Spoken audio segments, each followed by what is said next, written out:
てしなく広がる空に失ったものを嘆く声、迫られる選択の日々、正しい道の方へ間違ってなかったと証明しよう。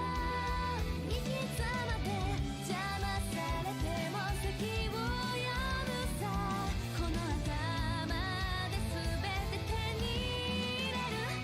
高く高く飛べ、どこまでも行こう。不可能と思い込んでたものが、なぜか小さく感じたみて抜けしてた。そう先になったから叶うまで近い。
果てしなく広がる空に失ったものを嘆く声、迫られる選択の日々、正しい道の方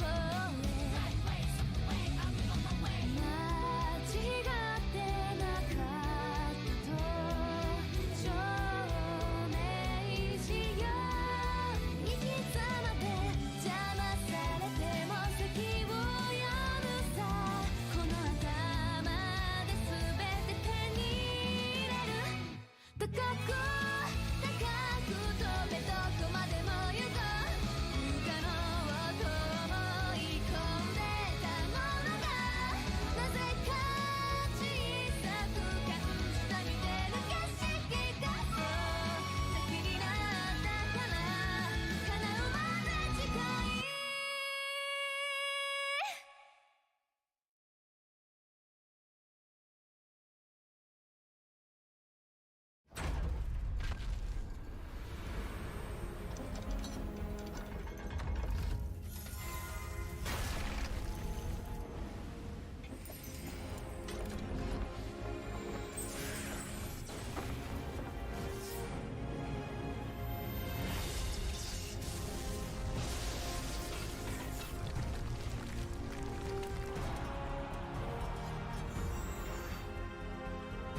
しい道の方へ間違ってなかったと証明しよう。行き詰まって邪魔されても先を読むさ。この頭で全て手に入れる。高く高く飛べどこまでも行こう。不可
しなく広がる空に失ったものを嘆く声迫られる選択の日々正しい道の方へ間違ってなかったと証明しよう行き詰まって邪魔されても先を読むさこの頭で全て手に入れる高く高く飛べどこまでも行こう不可能と思い込んでたものがなぜか小さく感じた似てる景色がそう先になったから叶うまで近い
Welcome back, everyone, to day 2 of Ascent Seattle, the first major Grand Archive event since the release of the new Abyssal Heaven set. I'm Main Deck Dan, and I'm joined here by Velk. Velk, how are you doing today? I'm doing wonderful. Got a good night's sleep, well rested, and ready for some more Grand Archive gameplay. I am so ready for the top cut today, but first we have to get there, right? Yes. We have the day 2. We have about 60 players who made it in. Just around there, and there's going to be a lot of competition now as all of these players have to funnel into just a top 8. 4 rounds of Swiss will get them there, and if the players can win enough matches, they're going to get in and get those coveted Spirit promos, the CSR, the beautiful spirits that they are going to be fighting over numbered 1 through 8. Valk, what are we looking forward to seeing today? Oh, that's a very good question. Of course, we have that one deck in the room that everyone's been talking about, the one that's sort of been a breakthrough for this tournament, and that is the Water Daochan Fractals. So that is going to be a consistent factor in this day 2 event, but we also have some very surprising decks making it through on this day 2. We're seeing a Wind Seiryu deck being able to make it through, and then of course a couple of the Fire Aggro, and then last but not least, some of the top end placing finishes on day 1. We have Luxom Xander bringing it in. Yes. Yeah, it has been, there's certainly been, every set we got a few breakthrough decks who do make it into top 32. And we can't count out Hanky the Goat, yes, who has this crazy anti-meta deck, very norm element focused, and basically packed it with everything that he could to beat specifically Fractals and Fire Aggro. We're going to get, I'm sure, a lot of interesting matches here today.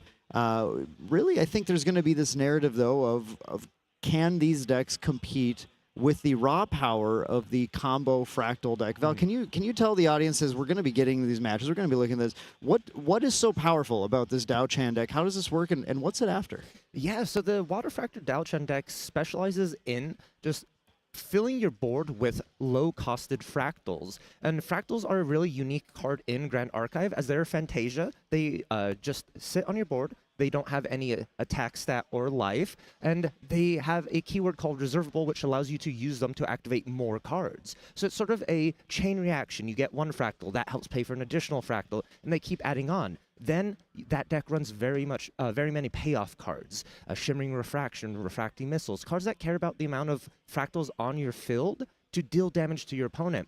And then last but not least, with all that combination, you have one additional card called Burst Asunder. It's a very important key card to the deck because it what ties everything together. All those fractals that you invested in the first couple of turns turn into pure damage dealing straight to your opponent's champion. For each fractal, that's 2 damage from Burst Asunder, which really creates a combo-oriented deck of digging through the answers with your fractals, drawing cards, and then initially just one kill turn. Yeah, it has been a very powerful deck, really a true, almost a true combo deck in this game. And that said, it has also not been entirely unassailable. We saw some Fractal wins, certainly yesterday on stream in a number of the rounds. We also saw some Fractal losses. We saw some issues with Fractals dealing with things like early aggression, being not able to really play to the board too much and interact with the board, and just really powerful new allies like Red Hair just kind of running them down and taking them out. And we also saw some old classics like Blanche from Fractured Crown really being a thorn for Fractals. And if they're not able to find a way to get through that Blanche, then they really can't do a whole lot of damage. So that has been really interesting. Now, we've also seen, like we mentioned, this Fire Aggro, and especially some really fun new decks like Fire Aggro Dao Chan.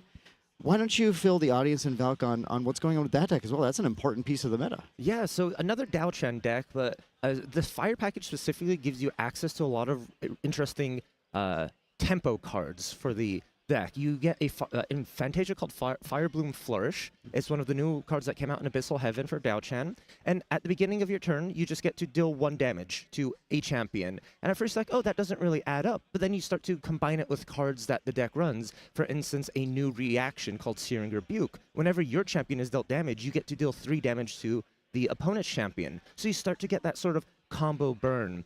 And then if Fire Bloom Flourish didn't seem good enough, it additionally draws you cards if you go down in influence. So the deck is constantly putting threats onto the board, maintaining pressure, and then being able to refill the resources and continuing that pressure consistently. And that's one of the main things aggressive decks lack, is that continued pressure every turn. Yeah, and this combination specifically of Fire Bloom Flourish, the condition to draw those cards is having an influence of 4 or less, so 4 or less total cards in your hand or memory.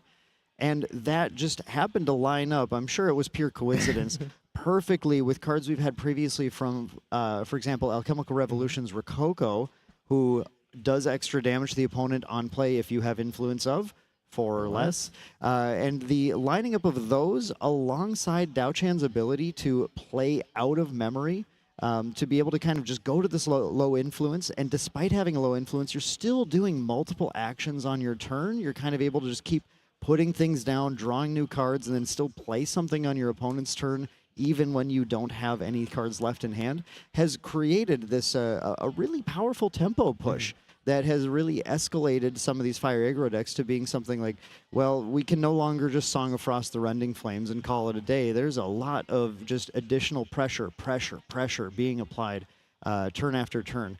Now, as you mentioned the Luxom deck. Yes. We got to see that on stream yesterday. That was against a Fire Dao Chan, but one that was a little slower, going a little more mid-range, and really showed a lot of the power of the inevitability of that deck. How do you feel about Luxom's position right now into this new metagame? Very good question there. Luxom is one of those decks that it puts on the mask when it needs to. It doesn't really sit in the metagame, but sometimes it just shows up and it does really well into the current state. And I think Luxom has a really great chance. It's a deck that has a lot of answers to the current problems in the metagame that we're seeing right now. And then additionally to that, Luxom sort of has that stabilization point, as you mentioned, where it's that once the scales tip into Luxom's favor, it's really hard to turn it back into yours. So Luxom just recovers with their healing cards and then has those kill combos, their kill turns, and then with them being in wind, they also have answers to Fractals, which makes it a much more potent early game for Luxom. And then they have that potential for an early game kill. They can go from a control deck straight into an aggressive deck with the likes of a slice and dice. Yeah, and the old slice and dice that we were desperately hoping to see yesterday in that match. That was really excellent. The Luxom, I think the strongest thing we saw, especially going into this Fractal metagame, like you said, is not just that their deck runs answers, because truly any win deck has more answers than they could ever hope to have to try to 1-for-1 against Fantasias, but the ability for this Luxom deck to play cards like Ensnaring Fumes, which allows them to reclaim their Mystic Purifiers to be able to answer Fantasias over and over and over again, can make it really tough for even these very, very dedicated Fractal decks. There's some in the top cut today, some in the day 2 today that have 25, 26 Fractals in the main board. And even those ones might struggle to actually keep a board out when every single turn there's hit 1 or 2 Fractals, take them off your board, reclaim everything back, keep doing that again and again. So it's certain to be, I think, an interesting set of matchups that we're going to see today. Do you have any particular kind of favorites, Valk, that you think you're looking to see hit the top 8? So I think we're all kind of rooting for the Norm deck right now. Yeah. Currently, that is one that really is one to behold. I love counter metagames where someone sees what's strong and then goes ahead and builds something completely around it. And now I really am rooting as well. I want to see a Seryu deck try and make that top 8. It's one of those, like, we're constantly talking about Dao Chen, one of the new champions, very powerful, very strong, but there's an additional one that came out, and I feel like that deck has a lot of potential in combinations and the strategies it can run. And I'm curious to see if the Seryu players who did make it to day 2 are able to continue that momentum and make it to top 8. We saw not just Wind Seryu, there is actually at least one Water Seryu in day 2 as well. And here we can actually see a lot of the players getting ready, getting deck checks, kind of preparing for their matchup. You can see a lot of them actually looking at deck lists. Now, of course, in Grand Archive, once you reach the cutoff, in this case, we're doing the day 2 cut, we do have open deck lists as well. Yes. So that's a very fascinating thing for all these players. They do get to take a look at what their opponent is running, not just a little look, but they get to see the entire list.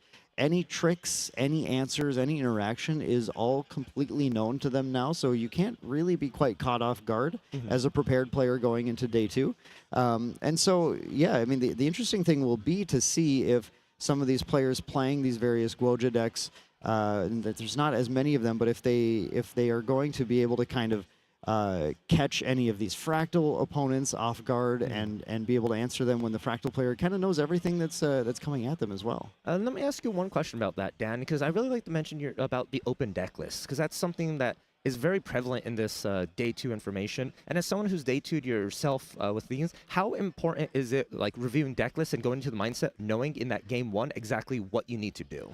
It is very critical. It's something that I think every player needs to do when they're in this position. You can right away actually figure out who your opponent is going to be, and you are able to go into that the night before and take a look. And even if you're working with an advantage, of course, of working with a competitive team, is the team gets to sit down and say who's paired against what, and actually discuss as a team, get that strategy figured out about what, how you should be approaching that matchup. It's very, very crucial just to know what the opponent is going to be doing, what to be playing around, and have a good sideboard plan together. And it kind of prevents you from making regrettable mistakes later on. And I think what that really does ultimately is, like, it distills everything down into a sort of a pure skill. You're not going to quite be able to just catch people off guard and coast your way to victory. And it's going to come down to a lot about during the game, the tactics, the skill, and the decision trees that the player advances through in any individual game to determine the winner. Yeah, a brilliant breakdown. I love exactly what you said that, and it also helps, like, in day 1, you sort of sit down, your turn 1, it's generic, right? You don't know what you're playing against, so you make the safest option, the safest play. But now with that information, as you said, you can exactly as you're like talking about the day prior before you jump in. You're like, okay, I need to open this card and I need to activate this as soon as possible and get it on the field in order to stabilize or do anything like that. Even Fractal decks being like, oh, I see a lot of Fractal hate in this main deck. I need to be a little bit careful on the Fractals that I'm deploying. I don't want to deploy Fractal that I need later on. Yeah, and let's talk about, like, especially if we looked at decks from the older meta going into this, there were, of course, in the previous meta, we had a lot of floating memory. And now a card exists that might be in your opponent's material deck called Censor of Restful Peace that will shut off the abilities of cards in graveyard, including floating memory. And one struggle you can have going into this new metagame is, should I be trying to rely on some floating memory to allow myself to get some advantage when leveling?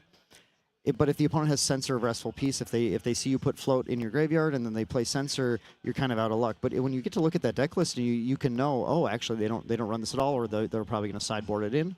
You can go into that game one really with a very efficient, optimized plan. You really can, and yeah, players are getting ready for the game here. And I think we're going to have a very interesting matchup on our hands. This is probably going to be one of the fastest matches I think that we're going to see on stream today. This is going to be a fantastic match. We have Fire Suzaku versus Fire Burn Dao-chan. So this is going to be truly two players both playing decks that are both of these fire aggro decks now are not only are they powerful aggressive decks that push a lot of damage at their opponent. They have a lot of effects to push damage at themselves as well. So these two players are burning the candle truly at both ends, and one of them is just going to burn a little bit brighter than the other, and we're going to see exactly what happens. Exactly. You're going to probably be looking for a turn 3, turn 4 victory for one of these players each of those games here. So you really have to be careful to consider both routes, and is that damage you're going to be taking from some cards you activate worth it? Is that going to push the game plan further? Oh, we've been talking about it a lot yesterday, how the game is a race. Both players are racing to win the game. It's just depending on what kind of race you're going to be running, we'll get there. Between this two matchup, we have Fireburn Dao-chan, which we've seen here, and then Fire Suzaku, which we saw unfortunately lost on stream yesterday. But between those two, who are you giving that head-to-head for? Wow, this is actually a pretty tough one. I mean, initially, what I think is that the Dao-chan feels like it should have an advantage specifically because of cards like Searing Rebuke, which will say your game plan is to push damage at me. I'm just going to send it right back at you instead.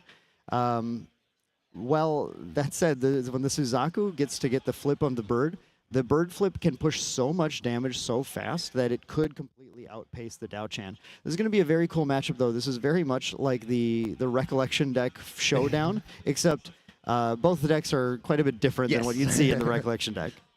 And here we are jumping into round 10 of Ascent Seattle. We have Cyan versus Chess Club Rex. And very excited to see two fire decks, especially with the amount of water that we had yesterday. And we see the fragmented Spirit of Fire for this Fire Dao-chan. And this is a very important spirit this list is running in particularly, just because it creates a Spirit Shard token, which is a Fantasia, which Fire Dao-chan does very much care about with some of the cards in the deck. Yeah, the access to having that extra Fantasia right away is going to start to turn on cards like Shimmering Refraction that this deck is still happy to run because it's a card that pushes damage but goes influence neutral with Dao-chan in particular. And that's sort of like the theme of Fire, right? You always want to go neutral or +1 with your card advantage. So it's really nice to see that the Fire Dao-chan players are adapting for that specific, and seeing the spirit adds that little bit of extra for them. Usually they're not going to hit that level 3 mark to be able to sacrifice to draw that additional card, but it's an additional damage, and in a burn aggressive match, that's what you want. I think there's an interesting tension that they have now too, though, where like this Dao-chan deck, like we mentioned, is happy to go down on influence to then try and maintain an influence of around 4. And so actually, when you go with the Fragmented Spirit of Fire, even though you have fewer cards in your starting hand, but that's actually something you can use to your advantage, as long as you can use that glimpse to dig deeper, find those Fire Bloom Flourishes, and really get set up to then just hit that 4 influence and just start jamming damage turn after turn while constantly regenerating those resources. So we see the drop of the Fractal of Insight here as well, which is just a great way for this deck to continue to, again, get those fractals set up and glimpse more. If Chess Club Rex here hasn't found a Fire Bloom Flourish, then then he is going to, try and dig for it more. And being that this is Chess Club Rex, actually, we should pull up the deck list here, but this may be the slower version of the deck as well. I believe this is Chess Club's variant, so this is not quite the fast fire aggro deck necessarily, although certainly Chess Club Rex knows in this situation, as he's playing against a Suzaku burn deck, there's not really a game to win by going too slow in this case. He's probably going to need to do the sort of the diversion that this deck I think is capable of doing and just pushing more damage faster instead. Awesome to point out that it's that team testing that you get into where you have similar lists. So Chess Club Rex showing that the list is very strong as well, being able to make it here to that day 2. And we see a fast cure activated at the end of turn, and we're just going straight into Dao-Chan level 1. The reason for that is because this particular Fire Down list needs those class bonus activated with that Fire Bloom Flourish. Yeah, exactly. And it's kind of unfortunate that Chess Club Rex had to use that fast cure right now, because obviously being able to get low on influence and gain that recover 4 from fast cure is potentially match changing in this case, but more importantly, that class bonus needs to happen, like you said. So we're definitely going to try and get that online. We're going to drop a Fractal of Sparks, which is going to be one of our first Fractals that's going to push damage. And there it is, the namesake card, the Fire Bloom Flourish. And you can already see here we have these 4 Fractals, or 4 Fantasias already built up, which is certainly going to be important, as this is going to lead to more damaging Shimmering Refractions, and everything here is going to be pushing damage at the opponent. Oh, and a very interesting play in response to the Fire Bloom Flourish. We have a Smoke Out. And this is one of the new Abyssal Heaven cards that came out last week. Yeah, the Smoke Out is a very interesting card to play for this deck, because it's just doing 1 damage to a unit here, and it's chunking only just 1 damage at the Dao-Chan. This is such a cool card to play because if your opponent is trying to avoid taking damage from Suzaku, they may go and stealth their champion, and you can punish them extremely hard if they try and stealth to prevent Suzaku damage by just punching 4 at them instead. And we do see Cyan going to the level 1 Guoja, revealing Material Deck to Chess Club Rex, and then putting into play the Fabled Ruby Fatestone. Now this is obviously the key card of the deck. We call this even Suzaku instead of calling it Guoja, because in these Guoja decks, it's almost like your champion is the Fate Stone and not Guoja herself. You're really trying to build around what this Fate Stone is doing. And in this case, the Fabled Ruby Fate Stone is one that's going to accumulate quest counters by dealing damage to by fire element sources to things. As long as it's non-combat damage, it's going to accumulate quest counters on to Guoja, and it only takes 7 quest counters to be able to then transform this into Suzaku, who's going to be a pretty powerful 4/3 that's going to start pushing damage, and is as a Phoenix, likes to come back anytime that it dies. Demolition here, this has been a great new card that we've seen also in Abyssal Heaven, that's just punching, again, 4 damage for an efficient cost. 3 for 4 here, excuse me, 3 damage for an efficient cost. 3 for 3, even if you are not a mage, is still fine just to punch some damage at something at fast speed. Yeah, it's a lot of these direct damage cards that came out in Abyssal Heaven really contribute to Suzaku's game plan, because you really want to get that damage in. And we see another Smoke Out here for the side of Cyan. Oh, I'm sorry, that's a Heated Vengeance. There's a lot of fire on these cards. It's sometimes hard to tell immediately, but the Heated Vengeance, this is a cool card in here too, because this actually is just, this is a card you might only put in, you might think about only putting in Warrior, but all you have to do here is deal damage to yourself with any of these effects that you have that can kind of deal damage to both players, and this becomes a 5 damage attack. In this case, I think Cyan knows if he does not push damage as fast as possible, then Chess Club Rex will, building this board of Fractals up, will find an opportunity to just punch way more damage back. So Chess Club Rex is just trying to deal a little bit of damage with everything that he has in hand to try and take the opponent out. I also think Cyan's not really going to be committing to the board as much with allies. As you said, with that Shimmering Refraction, there's 4 Fantasias already on the field for the side of Rex, so it can easily remove any of these allies that Fire would consider deploying onto the field here. So Cyan's going to be looking for the more of the traditional going ahead, dealing direct damage. But as you're highlighting right here, Safeguard Amulet is such a key card in this matchup, because it's really going to prevent this like game-ending turn, where now Cyan's going to have to look into splitting their damage into 2 separate turns to try and get rid of that Safeguard Amulet and then push for the victory. being able to just buy even half a turn cycle with Safeguard Amulet is sometimes the difference between winning and losing the game. So we have Chess Club Rex here now trying to figure out the line. There's only so much building of Fractals that you have time to do against another Fire aggro deck. And at some point, Chess Club Rex is going to need to start pushing damage back on. Already having taken 10 damage, being at 9 left is looking at like nearly lethal for a lot of Fire lines already. And decides to start pushing more damage with the Conflagration. The Conflagration is going to come down doing damage equal to 1+ the number of Phantasias in play. So that, again, is kind of pushing right back and almost catching up immediately to the amount of damage that Guoja did by putting 3 cards out of hand last turn. Indeed, they did. And we're seeing what you mentioned earlier without the low influence that the Dao-Chan players toy around with that Fire Bloom Flourish.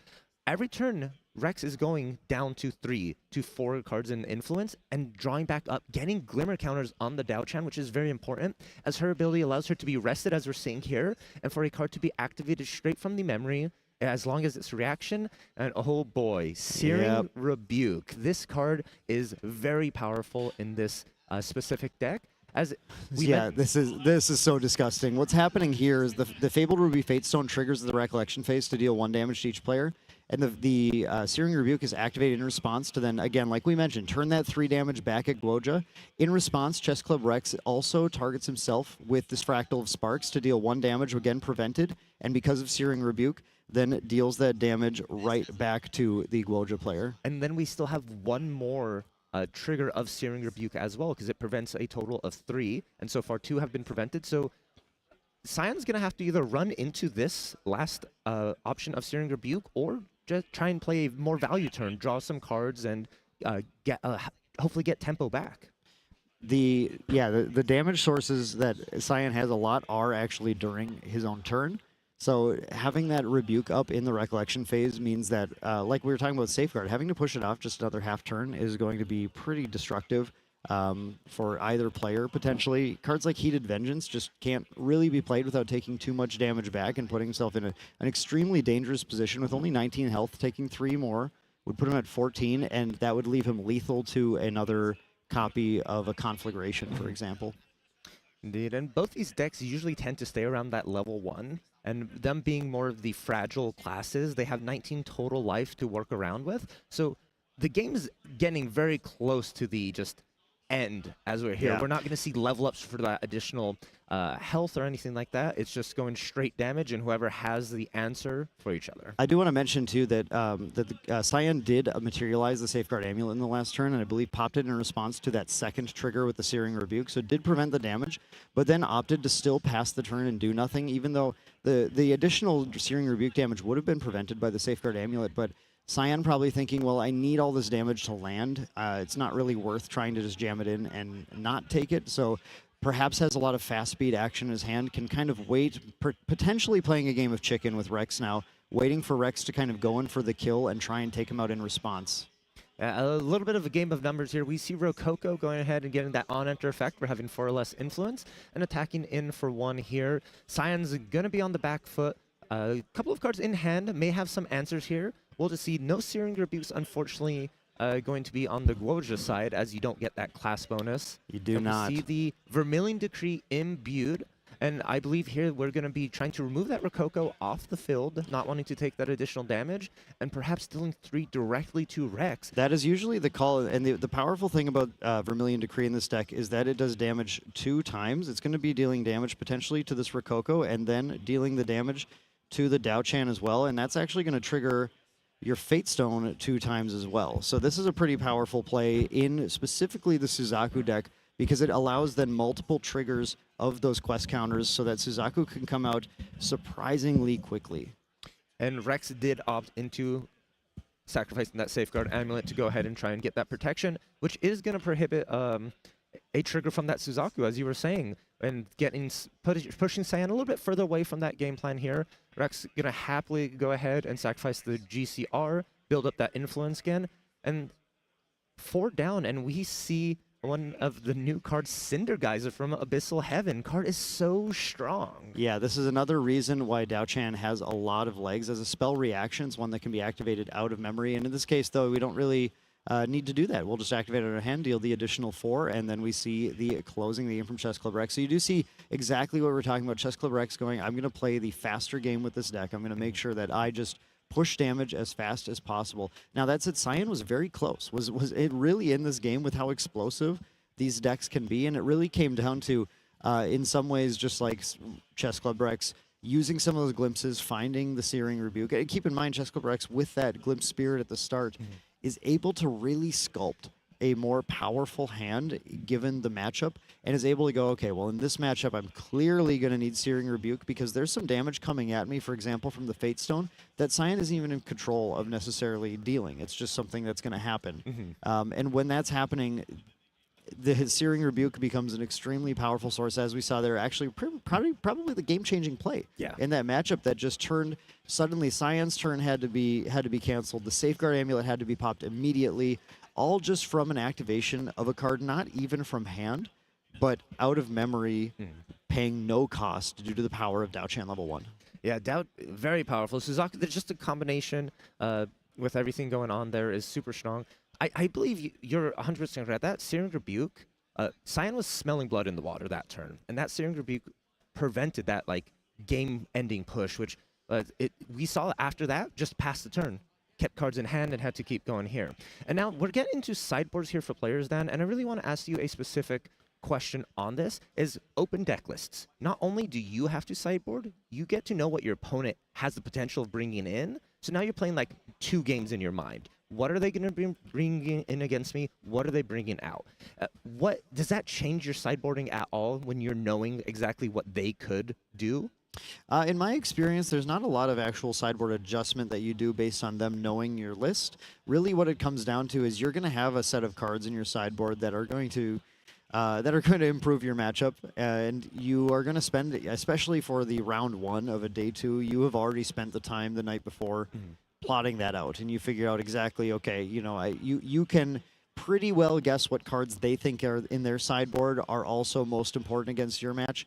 And that could potentially, you know, I can see scenarios where some decks go, well, I'm definitely not going to bring this in because it's very likely that they're going to pull this out for this thing. But it does create it does create just a small mind game that I usually feel like the best answer to still is just going, well, I'm just going to play to the best of my whatever my deck does best in order to beat this. And certainly both players here have planned exactly what they are siding out already at this point. We see actually we're already completed with sideboarding. No players had to tank at all about this one. They're like, yep, this goes in, this goes out, we're done. So I think we do see the theory in practice there. As the players are ready now to begin the next round, we are very likely to see Cyan taking the first turn of this game, trying to get that tempo advantage. As 2 fire aggro decks, it's just going to be critical to be the one who is punching through the damage first. You want that additional, the first materialization. If you're able to get Suzaku that before your opponent gets Dao-Chan, it allows you to get that Heated Vengeance online 1 turn sooner, things like that. It's all about that 1 turn, right? Yep. Is what we're going to be looking for here. And let's see how Cyan goes ahead and takes their first turn. Perhaps maybe just a little bit of setup here, which we do see. It is worth mentioning too that Chess Club Rex was the starting player of the first game and did have that 1 turn advantage in taking it out. Very possible that a fire aggro matchup has a mirror match like this has a lot that leans on who wins that die roll in the start. Not that it's impossible for the other player to win though, especially with whether or not you see your Searing Rebukes and stuff is going to have a huge impact on the game. And we do see Cyan starting with one of the new cards from the Recollection deck, and this is actually one of the new dual face cards. This is Fate Stone of Unrelenting. This is a very cool high damage card in this deck that has it's a hindered Fate Stone item that comes in and then as a spell on enter deals 1 damage to target unit, has the ability then to rest it and banish 2 fire element cards from your graveyard, which transforms it. It's going to transform into a 2/1 that when it deals damage on hit, it's then going to retransform back into the Fate Stone of Unrelenting, come back into play and ping 1 more damage at the opponent as well. So what we're talking about when we look at this card is a total of actually 4 damage represented per turn cycle, right? Yes. And as long as Cyan is able to just keep connecting with this card, it's going to do a whole lot of damage. The only stipulation is having to actually get rid of 2 fire element cards from your graveyard. We did see something very fascinating here, though. You'll notice that the 1 damage is actually on Cyan's Spirit of Fire, and that is because Cyan, there had no champion to target on his opponent's side. Yes. They had to target himself instead. It took the 1 damage on the Spirit of Fire, but just for it, potentially still just worth it to be able to get that 2-1 online next turn, because again, this does enter hindered. Yeah, and in Grand Archive, when you go first, your opponent actually doesn't exist in the game. Right. So anything that has to target a unit, you're going to have to target yourself for that. But you actually don't mind that as well. As you said, you're the fire aggro player, taking that little bit of damage, you're used to it. As long as it moves you towards your game plan, and we see here we're going straight into the Guojia. We're going to get our Suzaku onto the field. And Rex with sort of a different start than we had in that game 1. We see a Hasty Messenger. A little bit more ally. We saw no allies on that first one. Discarding a floating memory as well, so securing that level up for Rex into the Dao-Chan. And we're going to see what Cyan can do with this tempo that they're able to have with Rex still on Spirit. The players are going very fast now as well, so they know exactly what they're doing. The Fractal with Sparks did lock down the board for Rex as well, which is going to deal 1 damage every single turn. And then we had Cyan just starting to put up the Fate Stone and start to push damage, trying to accumulate those quest counters as fast as possible in Recollection, dealing a bit of damage with a fast speed spell. And then again, pushing, I believe that is that another Demolition. Sorry, Planted Explosives. Yeah, we have a little Planted Explosive action as well, even with no preparation counters. Just spending, basically this Cyan's list has every single source of just like non-combat damage, it seems, that he can possibly pop in, because each of those does tick up that Fabled Ruby Fate Stone. And then we have the transformation of the Cheetah Bound Fury using the Planted Explosives that he played in order to flip it, deal the 2 damage on hit, and now it's going to flip back, come back in, and then deal 1 more damage, which is, again, that is a non-combat damage source when it flips back, which is going to, again, trigger that quest counter on Guoja. And you see this Turbo Suzaku strategy starting to pop in now with Chess Club Rex having already taken like a lot of damage. Yes, a lot. And it happened just exactly as you said, with the Cheetah flips, attacks in, and then it's going to go ahead, flip, and deal that additional damage. It is crazy. This Cheetah is very difficult to remove if you don't have fast speed interaction for it, because it's going back into an uninteractable item as soon as that. So this Hasty Messenger is not going to be able to trade into that Cheetah, remove it off the field, and then next turn, Cyan's more than happy to Cheetah again. Yeah. Cyan already being at 3 damage taken to the 10 damage on Chess Club Rex's side is just an absolutely massive advantage here. And having that Fate Stone of Unrelenting on board is a guaranteed 1 damage source from Cyan, plus the 1 from the Ruby Fate Stone. So that's already going to get him to 6 quest counters on his next turn. Cyan literally only needs any non-combat damage source in hand, which, as we've seen, he's happy to run plenty of even seemingly, you know, non-class bonus, non-optimal sources of damage to deal that 1 more, which will then flip Suzaku into play and punch 4 more damage that way. So what we're talking about here is really lethal is on board, effectively. Mm-hmm. Yeah, it's a scary position to be in. Rex now has to play this turn, navigate it to where you're putting pressure, but you have to keep a defensive reaction. You know that deck, the Guoja deck's capable of 9 damage. So here we see a second Fractal of Sparks, setting up the board a little bit here. Using the reservable from the Sparks instead of the damage, though, for a very, very key card potentially in this matchup. We have Zhang Zhao, one that was definitely a card we saw plenty yesterday. Zhang Zhao is a super crazy powerful card because it can do kind of anything you want it to. In this case, we had Rex using the 2 reservable plus just putting 1 card down to get that recover 4. And that is going to give Rex, you know, just a little bit more breathing room against the obviously very powerful flip turn. But that meant that he dealt almost no damage, just 2 damage dealt on his last turn from the Hasty and the Zhang Zhao. So the race is still kind of in Cyan's hands right now. Indeed, we see the materialization of Impact Hammer, which is very scary when you see a fire deck pull this out. Yes. It is a Regalia that deals damage to your own champion, but it has trade-off to attack. The dealing damage to your own champion, though, here, this is so powerful. You get to see the interaction of these 2 cards. The Impact Hammer and the Fate Stone are going to create an additional quest counter gain for Cyan without having to spend a card from hand. And The thing that is so powerful about this is that this actually opens up Cyan's hand to be able to, he doesn't have to play a non-combat source as long as there's a Searing Rebuke waiting for him. That's the one thing he doesn't want to see here. With no prevention, though, if he can deal these 3 sources of damage, we have 1 from the Fate Stone, we have 1 from the Impact Hammer, and we have 1 from the other Fate Stone. I should say. I already said Fate Stone. But those 3 sources of damage will allow Suzaku Flip. Now this heated, and that allows him to do something like play this Heated Vengeance instead to push a ton of combat damage as well, which will just create a massive, massive flip of damage.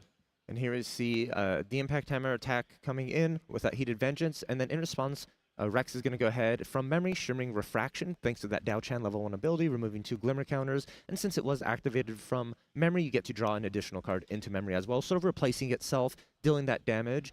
And now it's looking kind of scary on the other end. You weren't able to take out Rex due to the Zhang Zhao recovering 4 on your turn, and now Rex has a chance to answer this turn with the damage back. We also didn't get the flip, I believe, because of a lack of fire element cards in the graveyard. I think we didn't see the Fate Stone flipping then because of that, which is then letting Rex put out the Terrafring, expecting, okay, that'll stop the Fate Stone.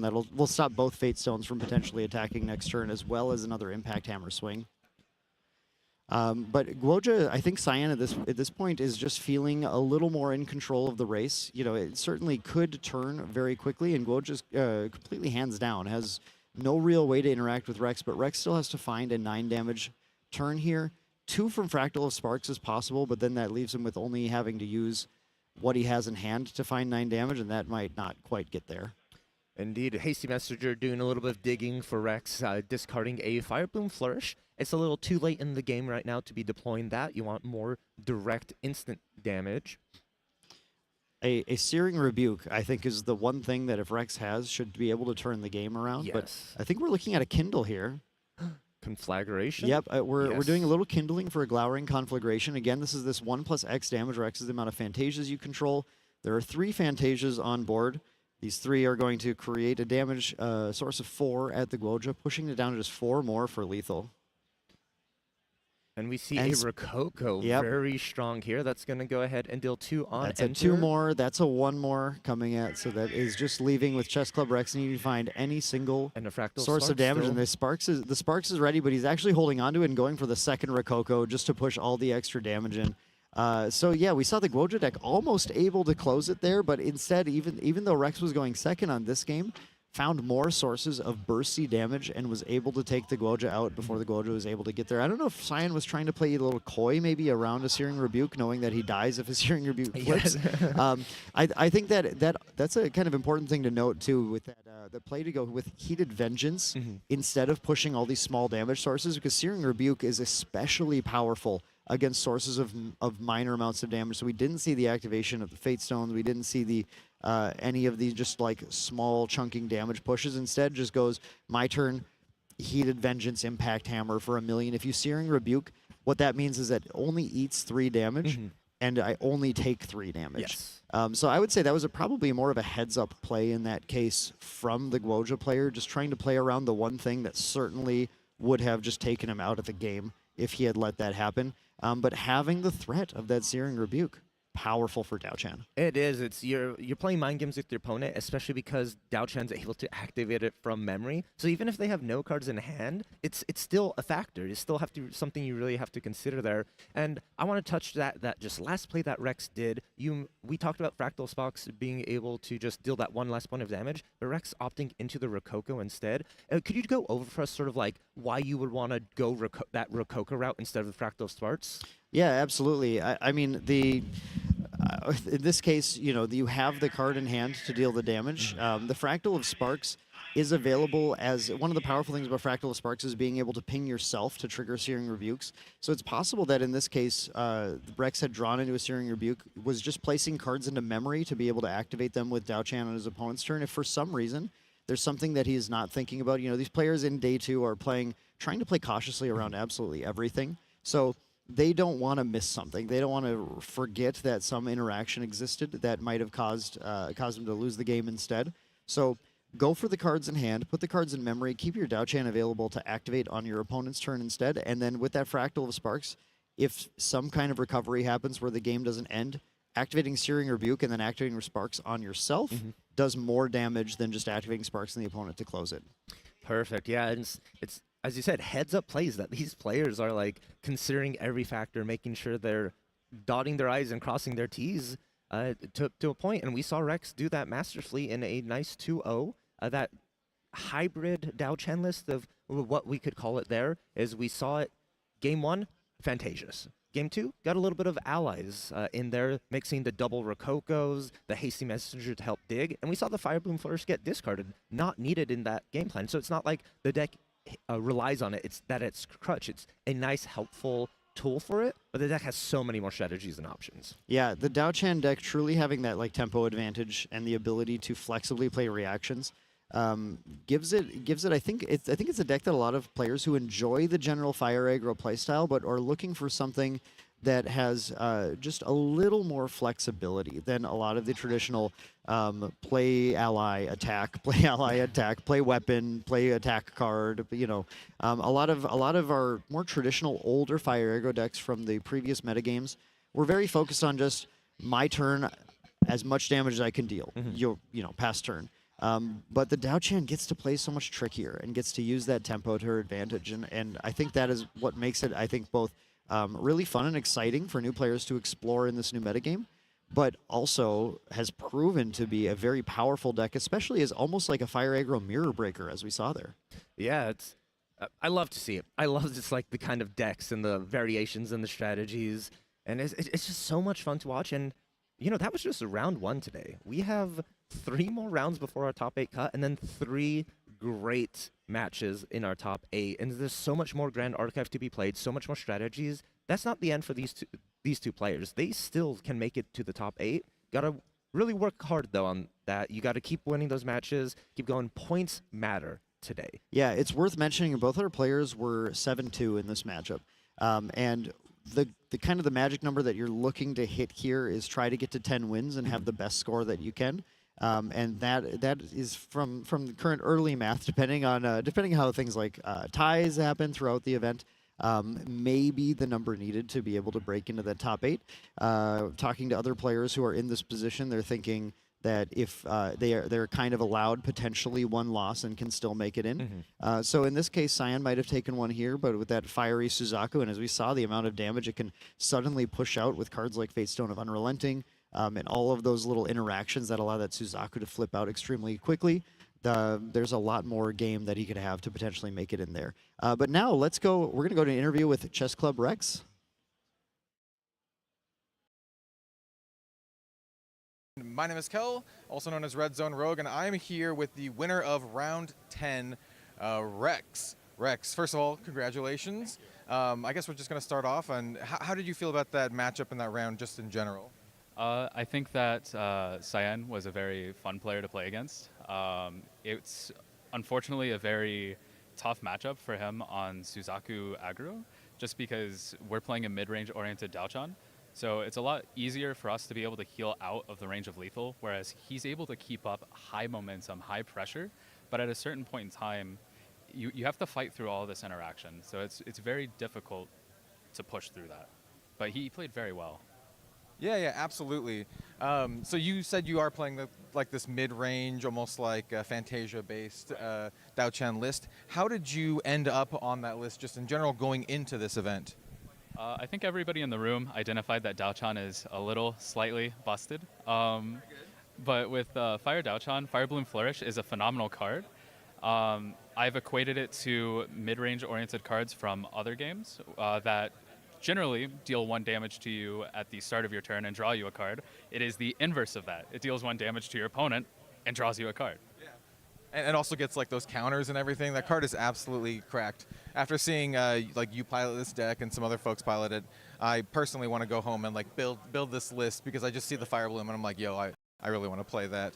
So after we saw everything that happened yesterday and you saw kind of like the meta at large, how do you feel this version of your Fire Daochan stacks up against all of the other decks in the room, especially some of the more prevalent ones like those Fractals water lists?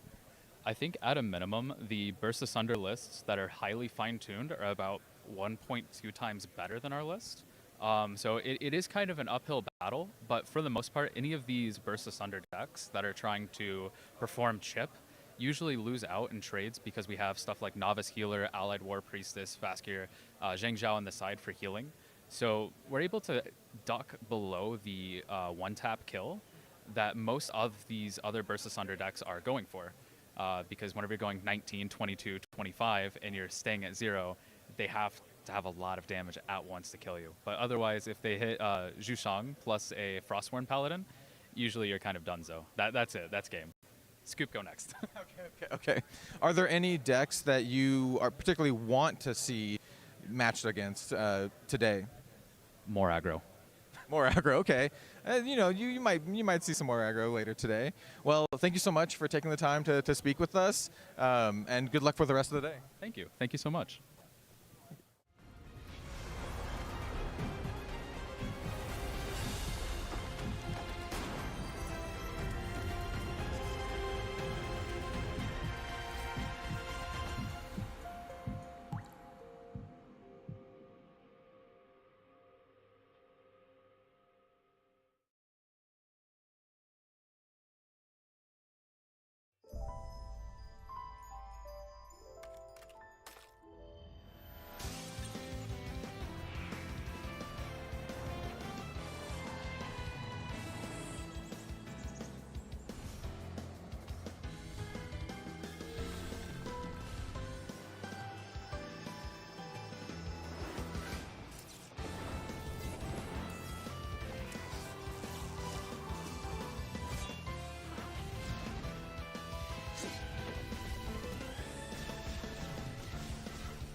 てしなく広がる空に失ったものを嘆く声迫られる選択の日々正しい道の方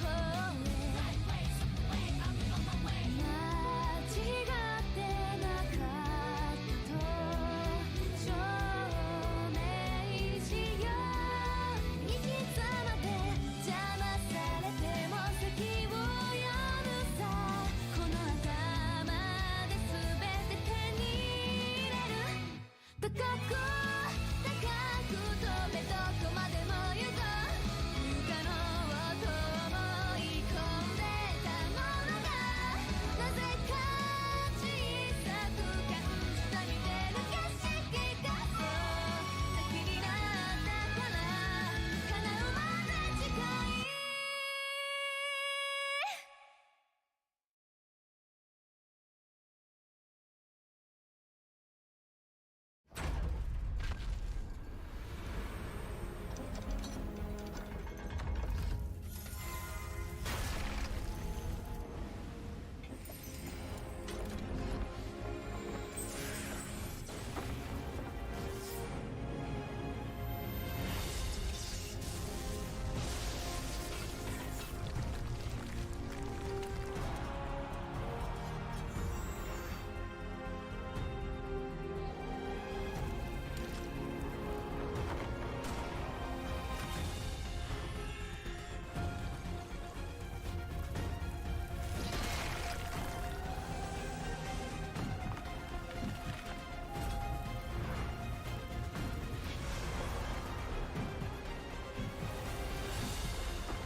果てしなく広がる空に失ったものを嘆く声迫られる選択の日々正しい道の方へ間違ってなかったと証明しよう生き様で邪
てしなく広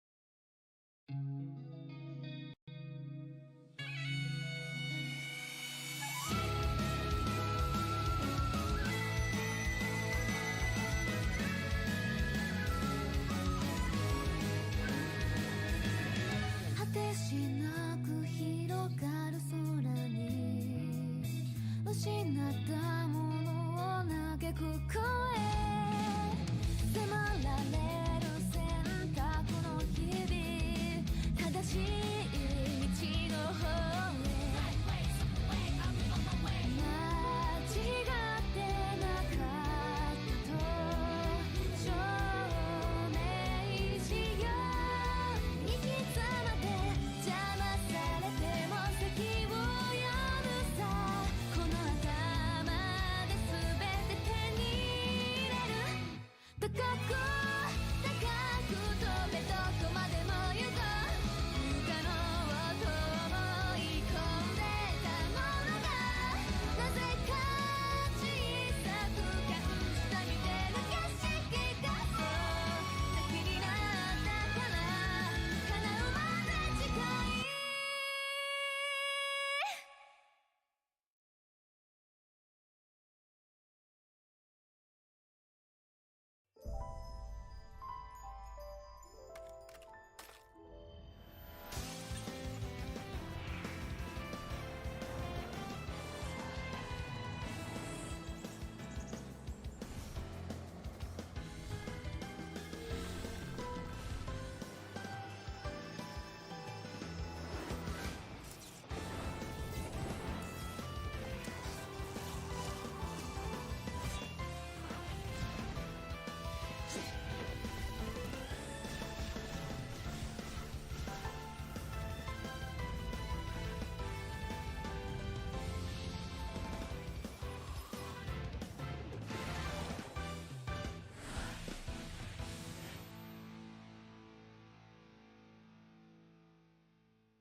果てしなく広がる空に失ったものを嘆く声迫られる選択の日々正しい道の方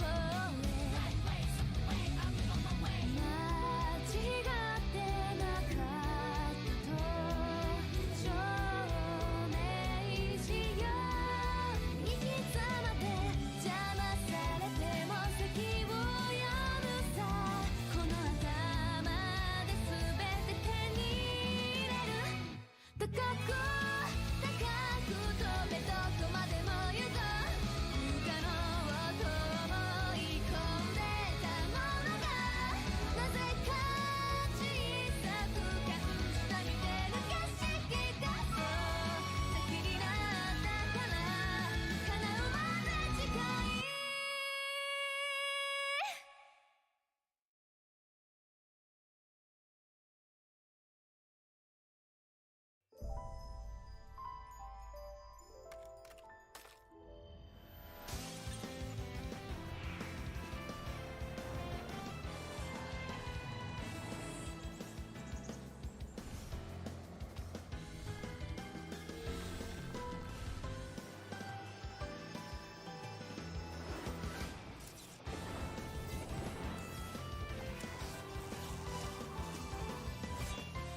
てしなく広がる空に失ったものを嘆く声迫られる選択の日々正しい道の方へ間違ってなかったと証明しよう行き詰まって邪魔されても席を読むさこの頭で全て手に入れる高く高く飛べどこまでも行こう不可能と思い込んでたものがなぜか小さく感じた見てる景色がそう先になったから叶うまで近い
果てしなく広がる空に失ったものを嘆く声迫られる選択の日々正しい道の方へ間違ってなかったと証明しよう行き詰まって邪魔されても席を読むさこの頭で全て手に入れ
てしなく広がる空に失ったものを嘆く声迫られる選択の日々正しい道の方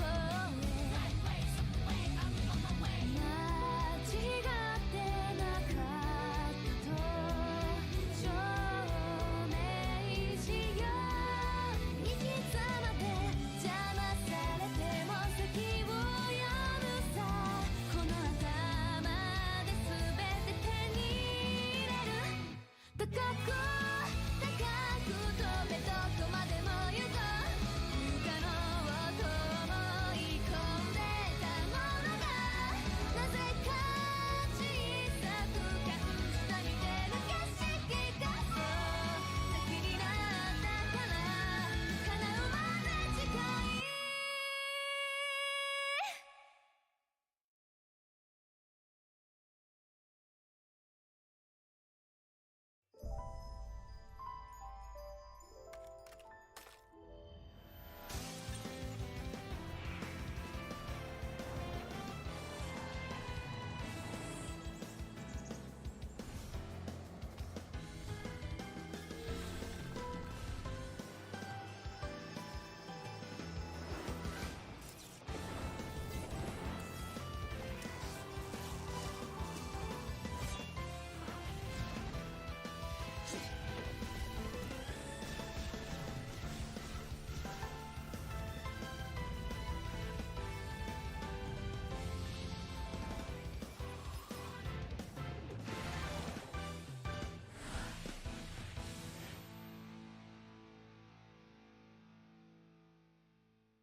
果てしなく広がる空に失ったものを嘆く声迫られる選択の日々正しい道の方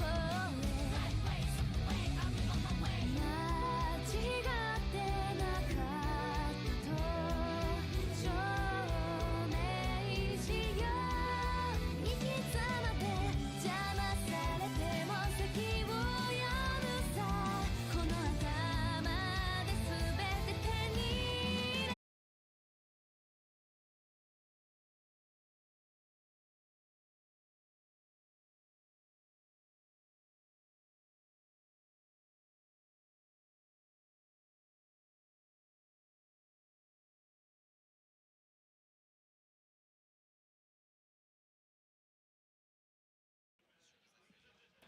All right, everyone, welcome back to Ascent Seattle stream. I apologize for that. We had a little bit of technical difficulties, so we did miss the first chunk, but this is round 2 of the day 2 qualifying rounds where players are trying to compete in order to reach that coveted top 8. And just to catch everybody up on what's going on here, we do have MF Doomblade on the left here playing the Wind Shadow Strike Tristan, a list that's a little more unique. a list that is able to go pretty low to the ground. Cards like Slice and Dice are in the main, versus main deck's team Stevo 7653. Stevo's over here playing, of course, the Fractal build and attempting to basically combo his opponent out. We are on game 2, just to catch you up as well. Game 1 was won by MF Doomblade with an aggressive Slice and Dice line, and Stevo now is on the right here, just trying to build up Fractals, again, trying to find that Burst Asunder kill, with MF Doomblade putting in a lot of sideboard tech now to continue to try and counter that. I'm Main Deck Dan. I'm here with Red Zone Rogue. How you doing, Kel? Hello, I'm also here. Yeah, sorry. I was trying to get everyone caught up. No, it's all good. I think this is a really interesting matchup. One of my personal favorite decks, Tristan, coming up against the new Meta Menace, the Fractals list here. Yeah, this and here this is going to be a very, very tough game. Basically, this list, any list that's able to put, we talk about this a lot, any list that's able to put early pressure down on the Fractal deck is the one that it has to watch out for. Now, in this case, MF Doomblade went in for the attack on Sadie, and Stevo has the Chill to the Bone out of the sideboard, one of the tech cards the main deck team is playing, which is going to put some pressure on the Sadie to have to bounce to hand right now, putting MF Doomblade's hand down a little bit more. And just obviously, of course, preventing the damage, preventing the pressure from coming in. Yeah, that's not too bad of a play from Tristan, right? You still get that prep counter, which is kind of what you want to do, right? You want to get up to those 4 prep counters so you can draw those cards on the level 2. Yeah, absolutely. Stevo is an extremely competent, extremely skilled player. Actually, a Worlds competitor from last year as well. That's right. And we're talking the main Worlds event, not the Ascent Worlds. Yeah, he's an extremely powerful player, very, very excellent game sense, and he's working right now on just trying to find a line, right? What Stevo has to do here is play around any potential interaction that MF Doomblade has. And of course, as we mentioned in the last round, the players do have complete deck knowledge, open deck lists for both decks in the match, and that means that Stevo's aware of any of the tech that MF Doomblade might be bringing in, and we've seen MF Doomblade with some pretty powerful tech cards. Of course, Wind always has access to cards like Veiling Breeze. MF Doomblade also last match revealed he's got a Quicksilver Grail in there that he put a Safeguard Amulet under, which prevented Stevo from getting the Burst Asunder kill on a turn, and then allowed MF Doomblade to take it in the next turn. And in this case, we see in MF Doomblade's hand that very, very spicy Innervate Agility, a way of gaining Spell Shroud, preventing Burst Asunder damage too. Yeah, I mean, that one is a pretty powerful card in this particular matchup. One of the many cards, actually, right? Because he's running also Veiling Breeze, as well as the Safeguard Amulet. So, MF Doomblade is definitely teched for this particular matchup. Yeah, players who went into this tournament aware of the Fractal deck definitely were at an advantage, who were bringing in some of these tech cards. And we did see that in the last game, Doomblade did win by staying at Spirit, and actually it was one of my favorite, the old Slice and Dice while you're Spirit. There's no class bonus written on that card, folks. But here he went for the aggressive level 1 Tristan, which may be tipping hand a little bit, potentially, that there is, in fact, a reason to be at a level 1 with the Innervate Agility. So, you do need to be higher than level 0 to be able to activate Innervate Agility, as de-leveling is a cost for playing it. Yes, that is definitely true. And, as someone who is very versed in this Fractals list, Dan, how do you feel about Stevo's state right now? We do see, several Fractals on the board. He does have a pretty large influence, but he's coming down, facing a deck that is teched against him. That also has a fairly large influence. So Stevo's got some interesting kind of positioning right now. His hand is quite good, but he went for a backup charger this turn, and based on how he had to play the last turn, he did have to rest some Fractals in order to pay for the activation of the backup charger to find the cards. And in his hand, we can see another copy of Zhang Zhao as well. And what he really would have liked to have is 3 more, or 1 more Fractal, but 3 available reservable Fractals to be able to get the draw off of that Zhang Zhao as well, to continue to find all his answers. Stevo's game plan is tough because Stevo has so much interaction that he does have to play through, all the while being aware that a Slice and Dice is lethal in many situations for him. His opponent's list has an Assassin's Ripper. Assassin's Ripper and Slice and Dice, Cal, you know this combo. Oh yeah, it does quite a bit of damage. I mean, Slice and Dice base does 9 damage, and when you add in the extra 3 damage per attack on the Ripper, it becomes quite potent. So yeah, like 15 damage. Which as you're sitting in Spirit of Water, like Stevo is a very lethal line. So Stevo actually just goes for the pass here, electing to potentially try and start to play some responses in order to force some of his opponent's interaction out. He has to get through that interaction in different ways. Now, the main deck list does run for Extricating Touch, so he has ways to try and extract that, but the problem is all of these cards like Quicksilver Grail, putting that Safeguard Amulet out, which Stevo's responding to here. The Quicksilver Grail, he's responding with the Fracturize on the Grail here, and I don't have the audio here. I'm not sure if it's on the with the on enter on the stack or if it is after the card has been chosen. It looks like it is with I think it's maybe with the on enter on the stack here. It looks like he's putting it back into his material deck. I think that's exactly what they're discussing here.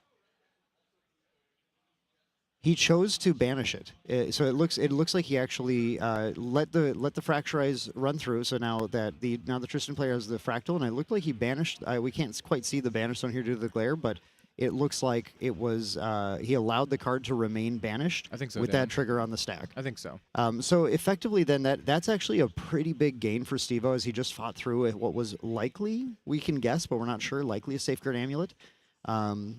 And the Quicksilver at the same time. We have Doomblade playing the Sadie again, going for the kill on the Zhang Zhao, that agility key to keeping up all of the interaction. And I think that's something that Doomblade thought is, I have a bunch of interaction in my hand. I'm just going to take that Fractal. Thank you for the Fractal. Yep. It'll give me a little more influence, and I'm still just going to get my agility here and play through anything that you've got.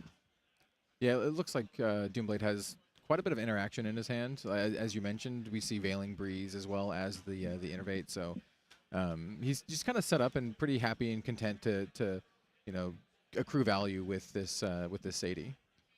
Steve-O is going to be looking at his materialized now. I think, I believe we do believe he's sideboarded into Arasana as well, as his level 1. So he's going to at some point be able to potentially use that Fracturizer. Right. Oh, he did not actually sideboard into Arasana. So yeah, we did see him set the sideboard cards aside, but he may have been doing something coy and like looking like he was siding into a different champ, or potentially he did a side. You can always do a side where you keep both champs in the main and you go based on what your hand state is kind of looking like.